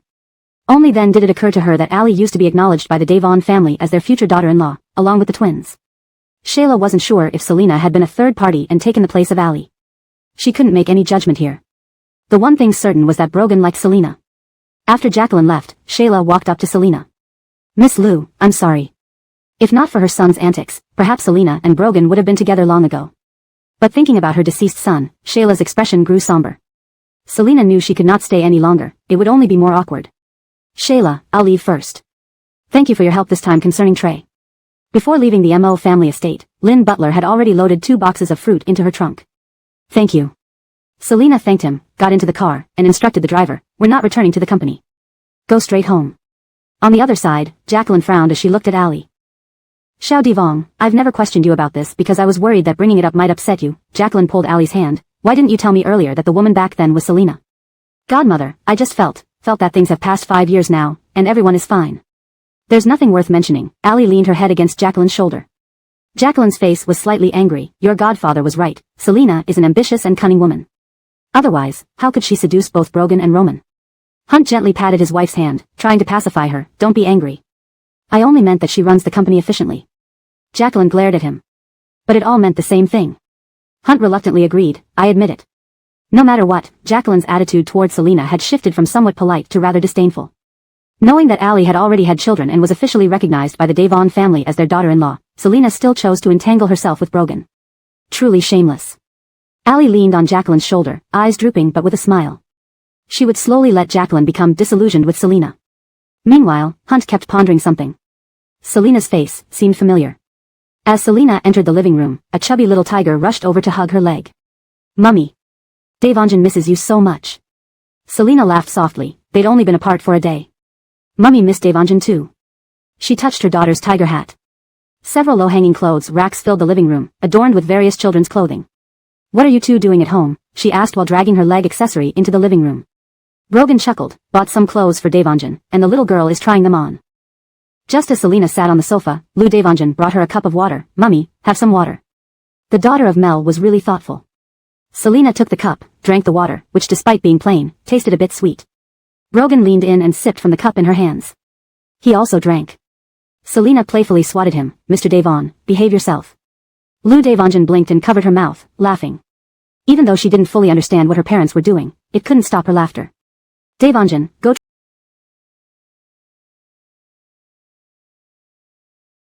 try on your clothes for Mommy to see." Brogan encouraged his daughter to leave. "Okay." Lou Devonjan loved dressing up and hopped off to choose her clothes. Brogan grabbed a cushion to block his daughter's view and tenderly kissed Selena. After putting down the cushion, Selena glanced at the cushion. "Good tool. Shouldn't we start looking for a kindergarten for Devonjan? How about after some time?" Brogan intended to have the child adapt to life here before sending her to kindergarten. "It's okay, we can start looking for a kindergarten soon." Just as Selena finished speaking, they heard Lou Devonjan shouting for help from Mommy and Daddy. Turning anxiously, they saw Lou Devonjan's head trapped inside a piece of clothing. The little girl struggled to free her head. Brogan hurried over and freed her. Lou Devonjan blinked, foolishly asking, "Devonjan's head is too big. What should I do?" Brogan stroked his chin thoughtfully. "Daddy will try to dress you?" "No, Devonjan is a girl. I want Mummy." The little girl picked up her dress and went to find Selena. Chapter 199, Bullying. Allie had been feeling gloomy these past couple of days. Jacqueline noticed this. She remembered that the Yu family would be hosting a charity gala on a cruise ship that evening and called Brian. "Xin Yuan, will you be attending the Yu family's banquet tonight? If you're going, take Xiaoqing along to help her cheer up. I heard they will be auctioning off Adonis's painting on the cruise ship tonight. Xiaoqing might find it interesting." Brian hadn't planned on attending the banquet on the cruise ship tonight but figured it was fine to take Allie along. "Aunt, I'll come pick up Xiaoqing tonight." Jacqueline sighed, recalling what she'd told Brian about Selena. "I didn't expect Selena to be the one who ruined Xiaoqing's life. Not only did she have a child with Brogan, but in the future, when she and the others grow up, I wonder if they'll have any psychological issues because of this." Brian frowned at the tangled situation. He couldn't understand how Roman could marry a woman who already had a child from another man. He reassured Jacqueline not to worry. Xiaoqing has the Zhong family's protection now, so there's no need to fear being bullied. Jacqueline thought about it and agreed, though it still made her uneasy. The Yu family hosts a charity gala every 3 years, and this year's event is on a cruise ship. Assistant Bill was responsible for driving Selena to the cruise ship today. Selena changed into formal attire directly at the company and then left. She glanced down at her phone, sending a message to Brogan. I'm heading to the port now. Brogan was accompanying Vonda in making paper flowers. Upon seeing the message, he estimated the time and replied, I'll arrive half an hour later. Brogan usually had little interest in such gatherings, but since Selena had just taken over the Mo Corporation, it was natural that she should attend as a form of networking. He took a picture of the flower he had just cut out and sent it to Selena. Mr. Davin's paper cutting skills, impressive, right? Selena's lips curled upward as she replied humorously, it looks terrible. Brogan replied, humbly accepting criticism, followed by a soft laugh. Vonda held a pair of scissors in her small hands and looked up upon hearing her father's laughter. Daddy. Brogan spoke straight away, you did great, Magnolia. Vonda grinned broadly. Just as Selena stepped out of the car, she was greeted by the smell of the sea breeze. She handed the invitation to the host responsible for welcoming guests. Inside the cruise ship, gentle and soothing music played, and several couples were dancing. Selena found a seat and settled down. Ainsworthy approached with a glass of wine. President Liu, thank you for taking the time to attend despite your busy schedule. Ainsworthy fetched a glass of wine for Selena from a nearby waiter, and both of them sipped politely. Allie entered the cruise ship arm-in-arm with Brian. Brother Xinyuan, I'll head to the 3rd floor for the auction. I'll call you once it's done. Do you need me to go with you? No, it's okay. The cruise ship had 3 floors. The first floor was a ballroom, the second a recreational area, and the third an auction room. Allie went straight to the 3rd floor. Brian remained on the 1st floor, greeting Ainsworthy when he saw her. He turned his gaze to Selena. President Liu, I reviewed the documents you provided last time. We can discuss it in detail another day. Selena paused, lifting her eyes and smiled at Brian. Thank you for giving the Mo Corporation a chance. Ainsworthy needed to attend to other guests and departed with her glass of wine. Brian gazed at Selena, remembering Allie's recent moodiness, and they lapsed into silence. Selena checked her watch and decided to visit the recreational area on the 2nd floor. At that moment, Allie came downstairs looking for Brian. Her gaze swept past Selena towards Brian. Brother Xinyuan, come upstairs with me to the auction. I want to bid on a pair of earrings to give to my godmother. Just then, Selena was stopped by 2 bodyguards. Miss Liu, our boss wishes to speak with you. He is surnamed Mo. Meaning a member of the Mo family. Selena raised an eyebrow. Brian glanced at Selena, sensing the unfriendly intentions. Allie tugged at Brian's arm. Brother Xinyuan, we need to hurry, or someone else might buy it. Brian nodded, understanding that Mo family matters had nothing to do with the Zhong family. They wouldn't interfere. Selena watched Brian and Allie leave, then felt a knife pressing against her lower back. She had no choice but to follow. Whoever this was had quite the nerve to confront her at the Yu family's gala. On the 2nd floor of the cruise ship, there was also a private room. Giustino invited Selena to sit down. The bodyguards put away the knife. Selena walked over and sat calmly, looking up at Giustino. What's the matter? Roman had shown her information about the Mo family members before she returned to the country. Giustino owned 15% of the Mo Corporation shares. I'll introduce myself. My name is Giustino. I've been traveling abroad recently. Giustino held a cigarette between his fingers, smoking it slowly. Selena, are you willing to sell your shares in Mo Corporation? His question was straightforward, revealing his confidence in her inability to resist. Selena smiled, crossing her legs and tilting her head. You must be joking. Why would I want to sell my shares? You're not a part of the Mo family, and Roman is dead. Doesn't holding shares in Mo Corporation feel like a hot potato to you? Giustino pushed a contract towards her. The price will certainly satisfy Miss Liu. Selena glanced through the contract briefly and laughed. The offer was laughably low. I don't think this price is reasonable. I don't think you want to sell, Giustino said, extinguishing the cigarette in the ashtray. Why ruin your young life? You can still find love, get married, and have children. Selena arched an eyebrow. I can still get married and have children without selling my shares. Giustino stood up, approaching behind Selena. He pressed a hand on her shoulder, leaning close to her ear. A short-lived person can never enjoy these things. Selena tilted her head, laughing softly, her delicate neck seemingly vulnerable. Are you threatening me? Giustino was surprised by her lack of fear, examining her expression closely. There was no sign of fear in her demeanor. He returned to his seat and asked again, pushing the contract toward her. Are you sure you won't consider it? The bodyguard opened a window. Giustino glanced outside. The cruise ship had set sail. The sound of waves hitting the ship drifted into the room. Miss Liu, do you know how to swim? This window seems perfect for your slender frame. Meanwhile, at the port. The cruise ship was already gone. Brogan frowned, calling Selena, but there was no answer. Brogan pursed his lips. Prepare the yacht and contact Ainsworthy. Hector tried calling Ainsworthy but couldn't get through. Brogan stared at Hector, lowering his voice. Deploy helicopters to track where the cruise ship is heading. Selena looked at her phone with no signal. No wonder Giustino was so confident. He hadn't taken her phone. Giustino laughed. I installed a signal jammer. Want to make a call? Not possible. Selina looked up, realizing Justino had prepared thoroughly. She reached out and opened the contract. Let's talk prices. Justino chuckled. Good thinking, Miss Lu. Wouldn't it be better to live long and prosperous? Selina pointed at the price listed in the contract, smiling lightly. This price doesn't seem reasonable. $1 per share? Isn't that a bit too much bullying? She negotiated calmly. Justino raised an eyebrow. She was still concerned about the price at this critical juncture, greedy or foolish, who knew? $1 is more than enough. The current market value of MO Corporation shares was $140 per share, yet Justino wanted to buy hers for a mere $1 each. What a dream. With only Justino's people around and no signal on her phone, Selina lowered her eyes, stalling for time. I'm not satisfied with this price. Please note, if you require further assistance or translation, please provide additional content. Justino had lost his patience and sneered, Miss Lu, it seems we don't need to waste any more time. A bodyguard approached Selina, gripping her wrist and forcing a pen into her palm. This was to compel her to sign under duress. On the third floor, in the auction room, Brian saw Ainsworthy and intended to mention that Selina might be in trouble to her. After all, tonight's event was hosted by the Lu family, and if something happened to Selina, it wouldn't look good for them.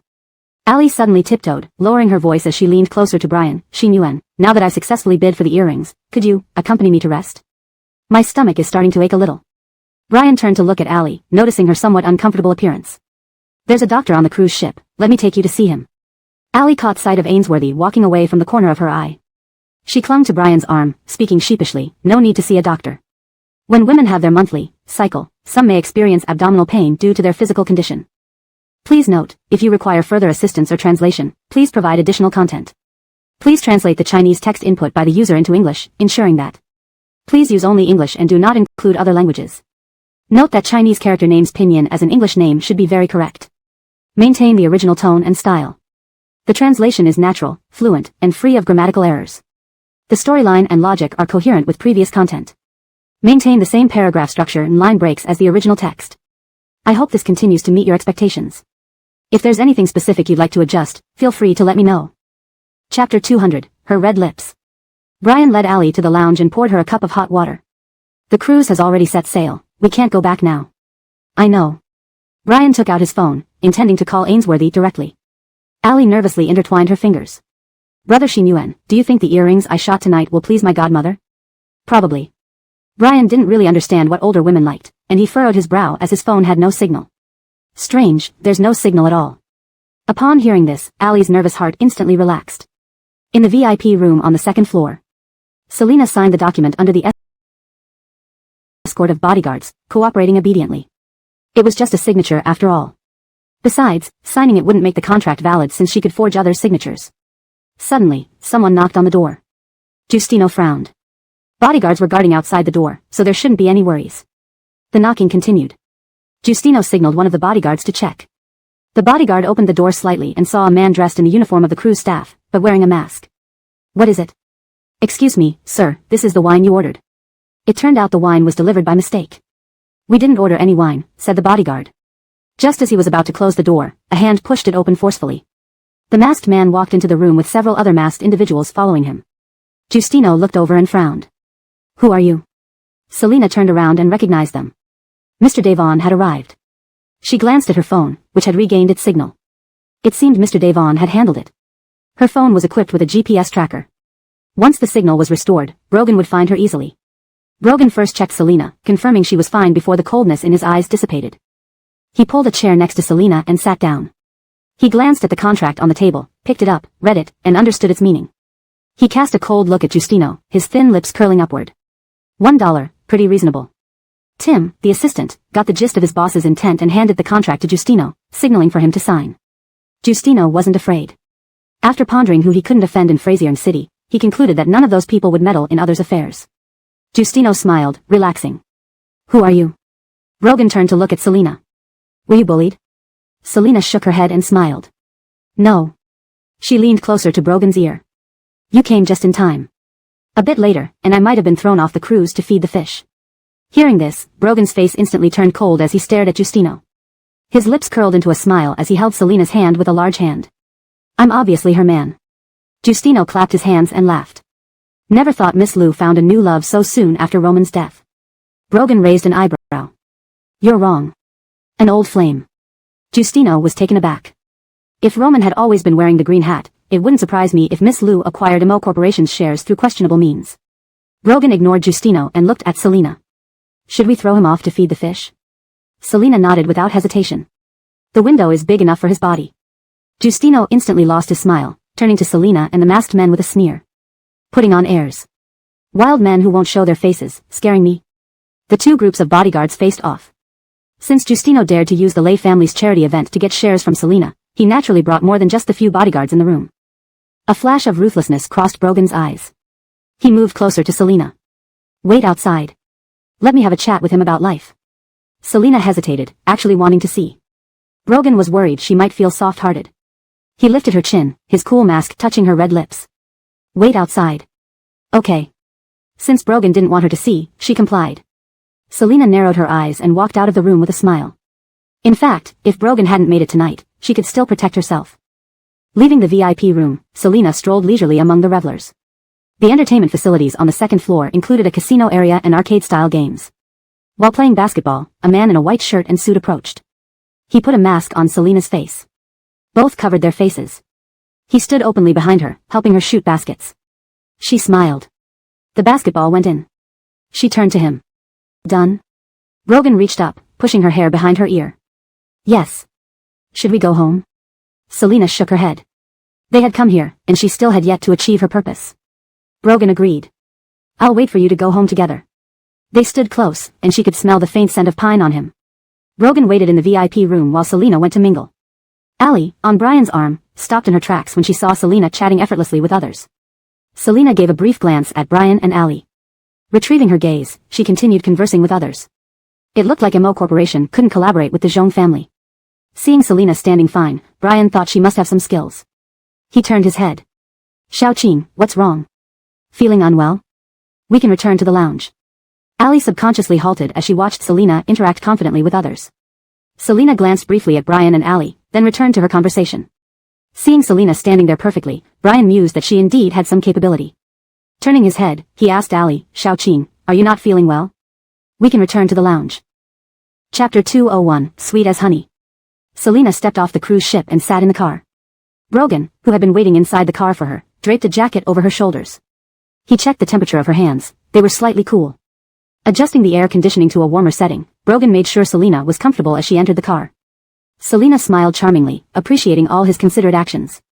However, despite her smile, Brogan remained expressionless, his gaze intense and serious. There was something different about him. Confused, Selina looked at him, reaching out to hold his hand. What's wrong? Everything had been fine, why did he suddenly change? Without warning, he pulled her into his lap, parting her legs to sit her on his thighs. Over the past while, Brogan had always been gentle and tender with Selina, treasuring her after their long separation. He had restrained himself from constantly wanting her by his side. If he had arrived at the cruise ship any later tonight, what might have happened to her? This incident triggered the deep-seated anxiety and possessiveness within him. Only when she was by his side would she be safe. But he knew she didn't like being constrained. He hugged her tighter, resting his chin on her shoulder. Selina sensed Brogan's unusual mood and raised her hand, threading her fingers through his hair. Mr. Devon, what's wrong? I'm worried about you, he said, worried that something will happen to you again where I can't see. The constant search and fear over the past 5 years had deeply etched into his heart. Selina understood instantly what Brogan was worried and afraid of. Unsure how to console him, she gently touched his lips. In that moment, Brogan shed the gentleness he'd maintained since they met. The car's soundproofing wasn't great.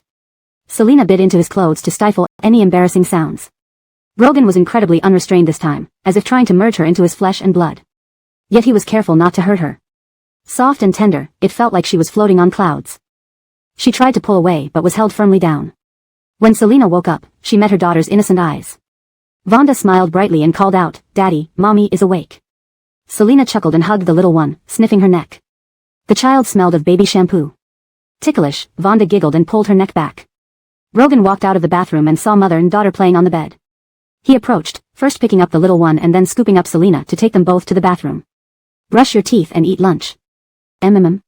Selina looked outside, the sun was high, indicating it was already noon. Setting her down, Brogan raised an eyebrow, do you need help walking? Help me like the old Buddha, Selina replied, laughing sheepishly. Her legs were indeed weak, but her pride was thick enough to admit it. Brogan held her as she brushed her teeth. Afterward, he leaned close to her ear, whispering, I applied some medicine for you last night. I'll do it again soon. Last night had been too rough, Brogan reflected. Selina glanced toward the bathroom door, relieved that Vonda hadn't followed. Her ears turned red as she glared at him. I'll do it myself. Even in broad daylight, she still had her modesty. Brogan closed the door and washed his hands, pulling out a tube of ointment from his pocket. Don't move, let me handle it. Selina warned in a low voice. Brogan huffed, picked her up, and sat her on the edge of the bathtub. You'll do it yourself? Can you? Selina covered his mouth. This man dared say anything. He chuckled, crouched down, parted her legs, and applied the ointment. She endured the discomfort as sweat appeared on his forehead. Daddy, Mommy. Hearing Vonda calling from the doorway, they froze.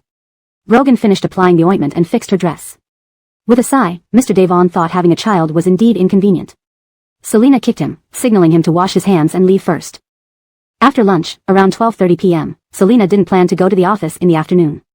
She hadn't properly spent time with her daughter and Brogan lately.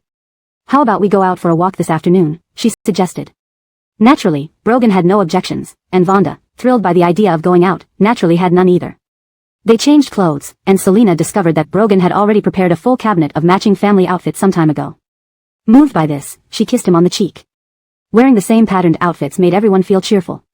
Selina prepared a picnic mat and food while Vonda found her toys. Neither Brogan nor Selina interfered with what she chose. Thus, when they saw Vonda carrying a small cage with ducklings, there was a brief moment of silence. Mommy, the ducklings want to play too, Vonda tilted her head, seeking approval. Is it okay? Amused and charmed, Selina agreed, sure. And so, the family, along with a couple of ducklings, headed to the largest lawn in Frasierung City for a picnic. Parents often brought children here to enjoy picnics or fly kites. Before leaving, they subtly disguised themselves, masks and hats covered their distinctive faces. Today, traffic was smooth, and they reached the lawn in just 40 minutes. Brogan bought a kite from an elderly vendor. Selina watched as he taught Vonda how to fly it. Occasionally, she snapped photos to commemorate the day. Her daughter's laughter made Selina smile. By 4 in the afternoon, Vonda was tired, and they concluded their picnic. I'll cook dinner tonight, Selina decided. Will it be too tiring for you? Though they had a chef, the staff left the villa after completing their tasks, respecting the couple's privacy. No, it won't be, Selina replied, just a few dishes. Brogan, holding Vonda in one arm and holding Selina's hand with the other, offered to wash the vegetables. Since they already had ingredients in the fridge, they didn't need to visit the supermarket. Back home, Selina showered, tied her hair, and put on fresh clothes before heading to the kitchen. Brogan waited until Vonda was occupied withdrawing before rushing to help Selina. With only the three of them, Selina planned simple meals, 3 dishes and a soup. Brogan washed the vegetables and stood watching her intently. When Selina turned to get a bowl, she noticed Brogan staring. Mr. Devon, please turn around and wait outside. He didn't move. Fine, if he wanted to watch, let him. As Selina plated the food, Brogan dutifully carried it out. For the final dish, the soup, he stopped her. Hot soup, let me do it. During dinner, father and daughter were as sweet as honey. Vonda lifted her tiny finger. Mommy, this is so yummy. Brogan silently gave her a thumbs up. Delicious, thank you. If not for their child, he would have kissed Selina. But it didn't matter, they had plenty of time later. Under the table, Selina nudged Brogan with her foot, sensing his sultry gaze. At the Jean residence, Ali delivered the earring she took from the cruise ship to Jacqueline. That evening, she stayed to dine with the Jean couple. Previously, it had always been the two of them dining together, but now with an additional person, Vivian was quite happy. After dinner, Ali stayed to watch television with Vivian. Meanwhile, Leighton sat on the other sofa reading a financial magazine. While reading the financial magazine, Leighton came across a report about Selina's acquisition of Guayun Express. Looking at Selina's photo in the magazine, he suddenly recalled where he had seen this face before. He put down the magazine and looked towards Vivian. Madam, where did you place the photo albums you brought from your maiden home? Chapter 202, Awkward. Ali was taken aback when Leighton suddenly asked for the photo album. She froze for a moment, her heart racing as she knocked over the cup in her hand. Vivian quickly called for a servant and handed Ali some tissues. Sorry, Ali muttered. Vivian comforted her. It's fine, Xiao Divong. Do you need to change clothes? I have a dress that I haven't worn yet, would you like to change into it? Ali smiled, just a little wet, no problem. Seeing this, Vivian didn't insist further and turned to Leighton. Why do you suddenly want the photo album? I just want to take a look. Leighton had only glanced through the photo album brought by his wife from her parents' home 20 years ago, mostly focusing on his wife's pictures. In fact, the family photo album wasn't often taken out to browse through. The last time Vivian took it out, Ali had borrowed it for a while. Most of the photos inside were placed there by the elderly Vivian. Godmother, I know where the photo album is, shall I go fetch it? Ali was responsible for putting it back in the cabinet after returning it the last time. Without much thought, Vivian nodded. Ali went to get the photo album. With her slender fingers, she flipped through it until she reached the old black and white photo. Although she had blurred the face in the photo, Ali still felt uneasy. She bit her lip and carefully slipped the photo into her pocket, thankful that she wore pants with pockets today. After closing the album, she took it downstairs and handed it to Leighton. I saw the photos last time too. Godmother looked like such a beauty in her youth. Vivian laughed, you naughty girl. Leighton gave a light smile and started flipping through the album. Ali sat next to Vivian, but she couldn't help feeling nervous, almost hearing Leighton's page-turning noises clearly. Page after page. Ali's heart was beating fast. Vivian thought he had suddenly gotten interested in looking at photos and asked, old brother, why did you suddenly want to see the album? Just wanted to see. Leighton wasn't sure about anything yet, so he didn't mention it. They had been searching for their daughter for over 20 years, experiencing many disappointments. He kept flipping until the last page, feeling a bit disappointed. It seemed he had remembered wrong. As Leighton closed the album, Ali remained expressionless but was all ears. Leighton didn't continue speaking after he finished viewing it. Ali left the Zhong family house. In the car, she raised her hand to feel her back, which was indeed damp. Her face darkened immediately. She wanted to tear up the blurred photo in her pocket right then and there. When she arrived home, she tore the photo apart in the bedroom and made a phone call. Help me find a woman. I'll send you a picture, not too smart, not too silly. They missed their daughter, she could find them a new one. The next morning, Selena wished to hug her blanket and continue sleeping, but having rested yesterday, she had to go to work today. When she got up, she found Brogan and Vonda had already gone jogging. Selena ate breakfast and hurriedly went to the company. She was also very busy today. The shopping website of MO Corporation had been completely revamped. It now recommended suitable items based on user data, with a clean interface. Selena held meetings, listening to reports from various departments until the end of the meeting. Only then did she check her phone, which had vibrated indicating messages. The message was from Violet. Pear sister, I'm coming to visit you in Fraziering City today. Selena smiled and replied, okay, I'll send you the address. Just after sending the message, her phone rang again. This time, Brogan was calling via video. Selena entered her office and answered the call. On the other side, Brogan was sitting on the sofa in his loungewear, looking quite relaxed. Looking at the time, Selena asked, why are you calling me at this hour? Brogan said in a deep voice, will you be home for dinner tonight? I'll try. Seeing Brogan's disappointed face, Selena pouted and sent him an air kiss through the phone. Unexpectedly, Vonda appeared in front of the camera. This air kiss was quite awkward.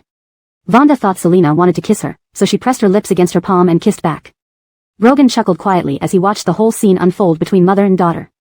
Mummy, will you be home for dinner tonight? Vonda asked. Yes. Selena didn't want to refuse her daughter. Only now did Brogan realize where he stood in Selena's heart. When he asked, she said, I'll try. When her daughter asked, she replied, yes. Worried about his status within the household, Brogan hurriedly sent Vonda away to say a few words to Selena before she hung up. Oh yes, Mr. Devon, Sherry should arrive home today. After finishing, Selena hung up due to her busy schedule. Brogan could only sigh at the cut-off call. That evening, when Selena returned home, she met Violet, whom she hadn't seen for many years. Pear sister. Violet excitedly hugged Selena. Selena laughed and gently patted Violet's back. Tears welled up in Violet's eyes. Pear sister, it's so good to see you back. Sorry. The events back then had nothing to do with you. How could it not? If not for saving me, you wouldn't have been captured. Violet grew more sorrowful as she spoke. Brogan couldn't bear it any longer and patted Violet's shoulder. Violet, with tears in her eyes, let go of Selena, wondering why Brother Devon had patted her. Brogan bluntly said, Ainsley has worked hard today. Go ahead and take a shower first. You can cry elsewhere. Oh. Brogan put his arm around Selena and led her upstairs, reminding Violet to watch the child while crying if necessary. Chapter 203, She Pushed Me. Aunt, don't cry. Magnolia's candy is for you. A soft and adorable child's voice sounded in her ears. Camille immediately stopped crying. She lowered her gaze to look at the little one standing before her, who had those distinct black and white eyes. Her heart softened, and she bent down to pick up the adorable Vonda. How she wished she could take her away. Davina's little one was just too cute. Our Magnolia is so cute. Aunt doesn't eat candy, we'll save it for Magnolia. Magnolia has more. Here, eat some, Aunt. The little one's enthusiastic offer made Camille happily accept the candy. Selena finished his shower and came downstairs with Brogan, only to see Camille playing with Vonda on the couch, both giving off a childish vibe. Seeing Brogan, Camille straightened up immediately. Ever since Davina went missing 5 years ago, she dreaded seeing Brogan's cold face. Little Vonda was also twisting around as she played, but upon noticing Camille straightening up, she sat up tall as well. Selena nudged Brogan's waist, silently asking him not to scare Camille. Brogan understood her intentions but felt helpless as well. Camille reacted like a mouse seeing a cat. What could he do? He held on to Selena's hand that kept poking him, leaned close, and said in a hoarse voice, Stop. Selena's lips curled upward. Camille inwardly cried out, this display of affection was enough to fill her stomach even before dinner. After dinner, Selina invited Camille to stay overnight and chat later in the evening. Camille was about to agree joyfully when her eyes caught Brogan's smile. She instinctively declined. Davina, I've booked a hotel. I will be staying in Frasier City for a while. We can chat when you have time. Selina did not force her. All right. Camille silently cursed Brogan in her mind. She originally planned to have a good chat with Davina tonight. After dinner, Brogan took Vonda to bathe. Camille made a face behind Brogan's back, and Selina found it amusing, pretending not to notice. With Brogan no longer in the living room, Camille relaxed and lounged on the sofa. By the way, Davina, do you know Bud and Clara are getting married? Though Camille wasn't in Shenzhen, she had a few friends there and naturally knew of the gossip in Shenzhen. Clara? The Yi family whose main business is tea? Selina asked with a casual squint. She hadn't forgotten how Bud had conspired with Roman to harm her and Brogan. But she hadn't dealt with Bud yet. Yes, that's Clara. It's hard to imagine, but she seems to truly love Bud despite his family's decline. They lightly brushed over the topic. Checking the time, it was already 8 in the evening. Camille planned to head back to her hotel to rest. Selina stopped her. Wait, I'll ask Mr. Devon to send you back. Hearing this, Camille's face scrunched up. No need, right? Selina was concerned as Camille didn't bring any bodyguards. Do as I say. I'll call him upstairs. Rushing upstairs to Vonda's bedroom, Selina called Brogan to escort Camille. Brogan gently patted Selina's head and calmly assured, don't worry, there's already a car waiting outside the gate. Reassured by Brogan, Selina hurried downstairs to inform Camille. Downstairs, Selina told Camille there was already a car waiting for her outside the gate. Both thought Brogan had arranged a driver. Davina, I'll go now. Good night. Good night. Camille walked to the gate and indeed saw a car parked there. The driver opened the door, thanked him, and got in. Why are you here? Camille was surprised at the familiar yet estranged man before her. Why would he come to Frasier City just as she did?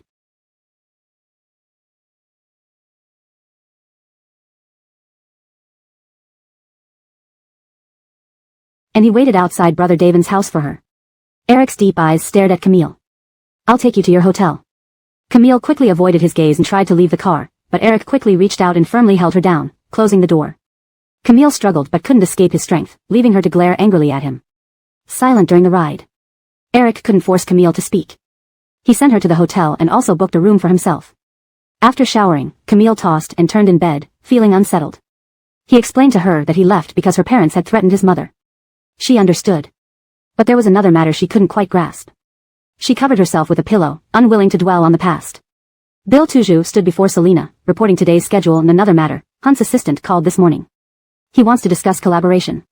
Flipping through yesterday's meeting notes, Selina stated without looking up, MO Corporation has decided not to cooperate with Zhong Corporation. Her tone was firm and decisive. Despite his confusion, Bill Tuju still called Zhong Corporation. Ignoring Corey's surprise at Selina's refusal. Selina worked until noon, then planned to take Camille out for lunch. Camille was at home playing with Vonda. Upon receiving the call, she readily agreed to take Vonda out to eat. Working in his study, Brogan was busy and didn't join them for lunch, but he arranged for Hector to accompany them. Lizzie Restaurant was very famous in Frasier City, elegant and luxurious. Upon entering, they heard soothing piano music. The high ceilings and exquisite decorations exuded luxury. Their reserved table was near the floor-to-ceiling windows, offering a view of the nearby harbor. Selina wasn't familiar with Frasier City restaurants as she wasn't born there. Hector had arranged this restaurant. After ordering, Selina playfully remarked, Lizzie sounds like a combination of Brogan and my names. Camille blinked. Davina, you didn't know? This place belongs to Brother Devon. He changed its name 5 years ago. Selina, surprised, replied, really? Vonda gazed curiously out the window. Dinner arrived promptly. Selina tasted the food, it was delicious. Vonda ate on her own, only needing occasional help from Selina to wipe her mouth. Halfway through the meal, Camille saw Allie enter with Vivian. Allie hadn't changed much over the years. She also noticed 2 children, likely the twins. Camille cursed under her breath. Allie didn't know this restaurant belonged to Brogan, disliking even the sight of Lizzie. If it weren't for the reservation made by the Zhongs, she wouldn't have stepped foot here. Allie hadn't noticed Selina's party. After finishing the main course, they enjoyed dessert. While Vonda was eating small pastries, she got crumbs on her hands and said sweetly, Mommy, Magnolia needs to wash her hands. Camille set down her fork and smiled, Davina, I'll take Magnolia to wash her hands. Sure, Selina nodded. Camille lifted the little girl from the chair and took her to the restroom. There, she turned on the faucet, and Vonda washed her hands. Clean hands, Aunt. Vonda giggled, her eyes curved into crescents. Just then, a little girl in a red dress entered. Sage instantly recognized Vonda. That day at the children's amusement park, Dad was hugging her. When Camille turned to grab a tissue, she suddenly heard a thud. She was startled and turned around to see Vonda sitting on the ground with a bewildered look. Camille hurriedly went over, picked up Vonda, and called out worriedly, "Magnolia." Vonda finally reacted, tears welling up in her eyes as if she was trying hard not to cry. "Aunt, it hurts, she pushed me." The little one opened her palm to reveal a scrape. Her bottom also hurt. Camille immediately glared at Sage. Chapter 204, Mama, hold me. Just as Vivian entered the restroom, she saw a woman berating Sage. "What are you doing?" Vivian stormed over, anger welling up inside her. Were adults really bullying children? She shielded Sage behind herself. Vivian didn't recognize Violet. But Violet knew Vivian because she had once heard that the Zhong couple's relationship was deeply affectionate and out of curiosity had paid attention to the Zhongs. "Vivian, she pushed our child, I'm just asking her to apologize." "Is that wrong?" Violet gently stroked Vonda's hair to calm her down. Hearing Violet's words, Vivian frowned, clearly not believing it. "Impossible. My Alice is always very obedient. She wouldn't push someone for no reason." A trace of doubt flickered in Vivian's eyes. There were no cameras in the restroom. Vivian glanced at the little girl in Violet's arms. With the child facing away from her, she couldn't tell who it was. She crouched down and asked Sage, "Alice, tell Grandma what happened, okay?" Sage had been terrified. Clinging to Vivian, she burst into tears. "Grandma, I'm scared." Don't cry, don't cry. Grandma is here." "It's okay."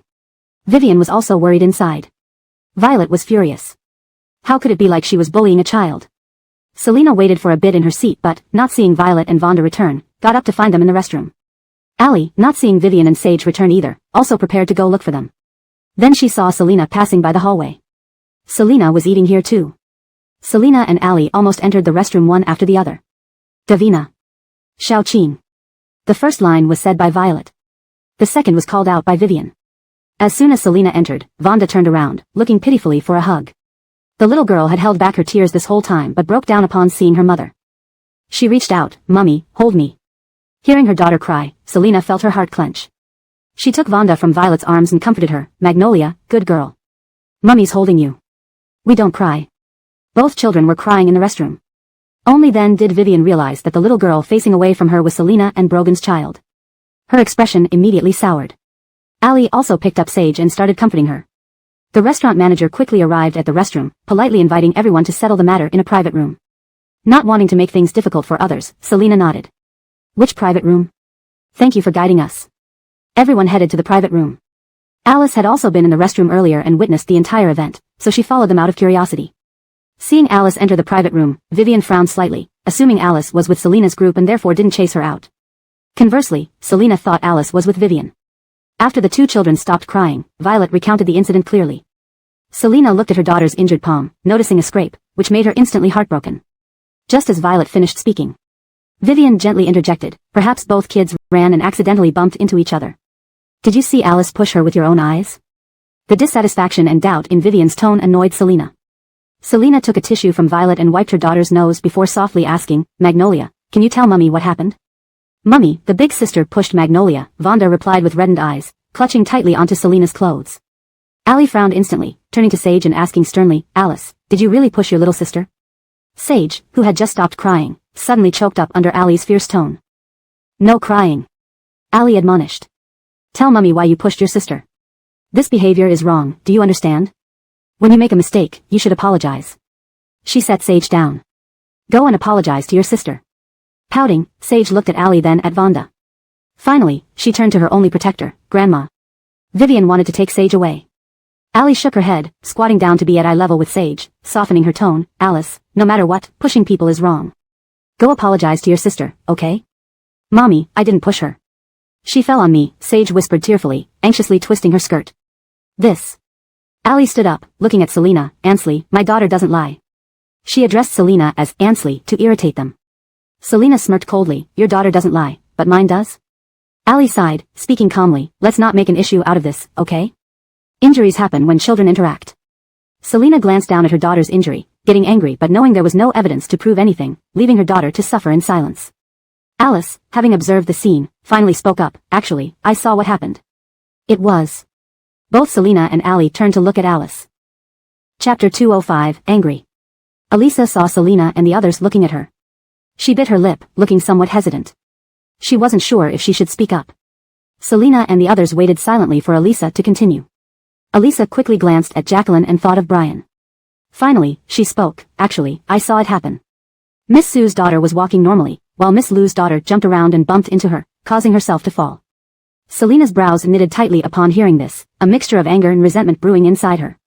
She glared coldly at Elisa. Under Selina's intense gaze, Elisa straightened her neck even more. I'm telling the truth. What, you don't want me to tell the truth? Are you sure that's the truth?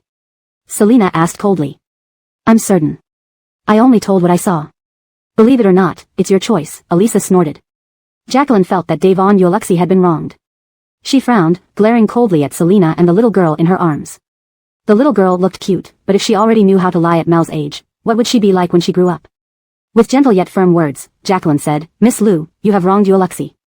Even though children are young, when you make a mistake, you should apologize. Violet blushed with anger, almost fainting from rage. Who knows if Miss Yu is lying? Elisa shrugged, indifferent. I'm not lying.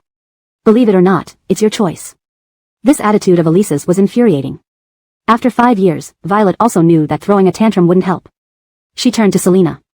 Vonda was very sensitive to adults' emotions. Feeling uneasy, she looked at Selina and called out, Mommy. Selina smiled softly at her daughter, changing her position so that Vonda faced away from everyone, ensuring she couldn't see her mother's stern expression. She gently touched the back of Vonda's head, preventing her from turning around. Jacqueline, I don't believe Elisa's words. My daughter fell after jumping around on her own. How did Devon Yoluxi not bump into her and still fall? Selina asked calmly. Jacqueline felt that Selina was just making excuses. What do you mean? If our Yoluxi didn't fall, is she still wrong? How can you be so heartless? Allie hesitantly chimed in. Though she felt awkward, she still stood up for her wronged daughter. Miss Lou, children who make mistakes should be taught the right way and should apologize. Selina smiled. Miss Sue, my daughter didn't do anything wrong. I'll only praise her. I don't believe what Miss Yu said. Magnolia is only 4 years old, it's impossible for her to lie. Jacqueline felt that Selina was evading responsibility as a mother. She frowned, Miss Lou, as a mother, you're only protecting your child without teaching proper manners, which is irresponsible. Elisa nodded in agreement. Yes, Jacqueline is right. Jacqueline gave Elisa a gentle smile. At this moment, Elisa truly felt that she did the right thing. Since Brian was unmarried, she had at least made a good impression on Jacqueline through this incident. Jacqueline didn't want to waste any more time. Xiao Qing, let's go and eat. Allie nodded. She glanced at Selina, bent down to pick up Devon Yoluxi, and left the private room. Wait. Selina called out to Jacqueline and the others. In the tense atmosphere, Selina suddenly chuckled. I have evidence to prove my daughter isn't lying. If I have the evidence, Miss Yu, what then? She fixed a sharp gaze on Elisa. Hearing Selina mention evidence, Elisa felt a surge of unease. It can't be. There's no way Selina has evidence. The restroom doesn't have cameras. Selina must be trying to scare her. Elisa glanced at Selina, noticing her calm expression. She hid her nervousness and forced a laugh. You can present the evidence. Violet heaved a sigh of relief. If Aunt Lee has evidence, that's great. She glared at Elisa. How dare she accuse a 4-year-old of lying? Allie knew better than to underestimate Selina's words. Her eyes flashed with worry. Now that Jacqueline had a bad impression of Selina and the illegitimate child, she couldn't let Selina present the evidence. The illegitimate child lied, it's a fact. How could she prevent Selina from presenting the evidence? As Allie racked her brains for a solution, Selina took out her phone under their watchful eyes. She softly explained, do you know why this restaurant is called Pertsy? Because Brogan named it using both our names. Allie widened her eyes in disbelief at Selina. Selina smiled. You might not know, but Pertsy restaurant has a hidden camera installed outside the restroom entrance. And coincidentally, this restaurant belongs to Magnolia's father, Brogan. I will now call Brogan over. Selina's voice was calm yet icy. She disliked people accusing her daughter of lacking manners. She looked menacingly at Elisa on purpose. Elisa was frightened, taking a few steps back. When Elisa heard Selina mention Brogan, she gasped in shock. The little girl Selina held, could she possibly be, not the child of Roman, who had died? Elisa immediately thought of the 100-day banquet 5 years ago. Back then, Selina was pregnant. She assumed this child belonged to the Mo family since Selina is Ansley now. At that time, Miss Yu, make sure what you said was true, otherwise, Brogan will never let you off. Selina dialed Brogan's number. Elisa's face turned pale as Selina really called Brogan. Selina's look confirmed to her that Elisa had lied. Allie pondered what to do next. If the illegitimate child had lied, things wouldn't be too bad. But what if it was her daughter? On the other end, Brogan answered the call. Selina explained the situation succinctly. I'll be right there, Brogan immediately interrupted the meeting. His daughter is obedient and wouldn't lie. Okay, I'll wait for you. Selina hung up the phone. Feeling guilty, Elisa's legs went weak, seeking support. What should she do if Brogan finds out she slandered his daughter? Elisa wanted to escape. Just then, Leighton came looking for someone. Jackson says he has a stomach ache. Xiao-Qing, we need to take the kids to the hospital, Leighton said. Allie, anxious, quickly picked up Devon Yoluxi and left the room. Jacqueline also followed worriedly. Seeing Allie leave, Elisa hurriedly followed suit. Violet angrily shouted, Elisa, why are you running? Knowing Allie had to rush the children to the hospital, Selina didn't stop them. But why was Elisa running? Violet, enraged, wanted to chase after Elisa. Sherry, Selina called out to Violet. Aunt Lee, Elisa is clearly guilty and lying. It's outrageous. How can someone lie about such a thing? Selina remained calm. Let's first take Magnolia to apply some medicine. They didn't know if falling on her bottom caused any other injuries. Actually, there were no cameras outside the restroom. But due to Elisa, the eyewitness accusing her daughter of hitting Devon Yoluxi, Selina had no choice but to use this strategy. She wanted to rattle Elisa and mentioned Brogan. Naturally, Elisa, who provided false testimony, got scared and ran. Selina would remember this debt. Upon hearing from Selina about his daughter being knocked down, Brogan clenched his lips, suppressing his anger. Driving to Pertzi restaurant, he found it empty. Selina and the others had already left. Brogan called Selina, but she hung up as soon as the ringtone sounded. Thinking she was busy, he dialed Hector instead. Hector looked bitter, silently cursing his misfortune that he steeled himself to answer the call while silently praying that Brogan wouldn't fly off the handle. Boss, Miss Liu seems upset. She asked Bill to drive over to pick her up and didn't take my car. Hector's voice carried a hint of helplessness. He had no idea why Selina was angry. After all, he hadn't accompanied them to the rooftop restaurant for lunch and wasn't aware of what exactly had transpired. Brogan's brows furrowed slightly. Ainsley is upset? He wore an expression of contemplation, asked the restaurant manager to find out exactly what happened today. Hector felt bitter, silently cursing his bad luck. Chapter 206, leaving him behind. Brogan quickly drove back home. He found Selina sitting in the living room with an unusually grave expression, as if a storm was about to break. His heart sank. On his way back, Hector had already asked the restaurant manager what had happened, so he had a rough idea of the situation. Just thinking about Allie made Brogan frown. The man sat down beside Selina and cautiously asked, Antheasy, where's Magnolia? What happened? You look upset. Selina gave a forced laugh, glanced sideways at him, and said coldly, Magnolia is asleep. You're asking what happened? Didn't I tell you over the phone? Magnolia said that Sejong pushed her, but Sejong says it was Magnolia who bumped into her and fell. She stood up, staring angrily at Brogan while keeping her voice low so as not to disturb their daughter. Finally, she could no longer hold back her frustration. Brogan. Do you believe Magnolia or Sejong? Seeing Selina's anger took Brogan by surprise. She was genuinely upset this time. Stunned for a moment, he hastily swore, Antheasy, I naturally believe our daughter. Selina knew that this incident was just a minor one, and getting angry like this might be an overreaction. She felt guilty for venting on Brogan, but she couldn't help it. The thought of Jacqueline criticizing her parenting stoked her ire. And Sejong being a member of the Devon family added fuel to the fire. With Devon and An standing, Brogan wouldn't do anything against Sejong and her twin sister. Selina said coldly, I'm going to take Magnolia out to stay somewhere else for some time. This was unacceptable to Brogan. He stood up, trying to hold her hand, but she pulled away. He paused, looking serious. Why go somewhere else? Antheasy, if there's something wrong, please tell me. I'll change, okay? He tried to calm Selina down. Brogan, Selina's lips twitched, her face weary. I've always understood your predicament. The Devons can't publicly acknowledge the true parents of the twins. Even though you deny it, everyone still thinks they're your children, including the twins themselves. Her voice was laced with helplessness and hurt. Even after we reveal Magnolia's identity, I feel like she will have been wronged. When Magnolia grows up and hears all these rumors, how will she feel? Brogan was speechless. He wanted to explain but felt that Selina was right. Although he publicly denied being the father of the twins, no one believed him. Once they got married, people would still think he didn't dare to acknowledge them for Selina's sake. These matters seemed insignificant to adults now, but what about when the kids grew up? Brogan knew he couldn't ease Selina's anger right now. Antheasy, I'm sorry. Give me some time to think of a solution regarding the twins. He gently held her hand. Please don't be mad, okay? Selina withdrew her hand and turned upstairs to pack. She'd leave once her daughter woke up. Watching Selina's back, Brogan felt dispirited. He knew whatever he said wouldn't soothe her anger now. He could only wait until she calmed down. Brogan followed her upstairs. Seeing Selina packing made his heart sink. He grabbed her hand, eyes sharp, and asked sternly, why are you packing? Selina lifted her gaze lazily. I'm taking my daughter to stay elsewhere for a while. No. Brogan had waited 5 years for Selina, He wouldn't let her out of his sight easily. He would go crazy. Antheasy, everything is my fault. I'll find a way to solve the issue with the twins. His voice was filled with pleading. He embraced her tightly, his gaze dark. Don't leave, okay? Mr. Devon, listen to me, Selina sighed. I'm still furious, and I can't understand why Sejong would push Magnolia. It hurts me. I'll just take Magnolia to Z Devong's place for a while. Selina was stubborn, and Brogan knew if he insisted too much, she'd get even angrier. Brogan felt dejected. Selina had finished packing and was waiting for Qingshan to wake up. When Magnolia opened her eyes and saw her mother, she immediately smiled. Selina pinched her nose playfully and said with a smile, Magnolia, it's time to get up. Mommy's taking you to stay with Auntie for a while, okay? Mommy.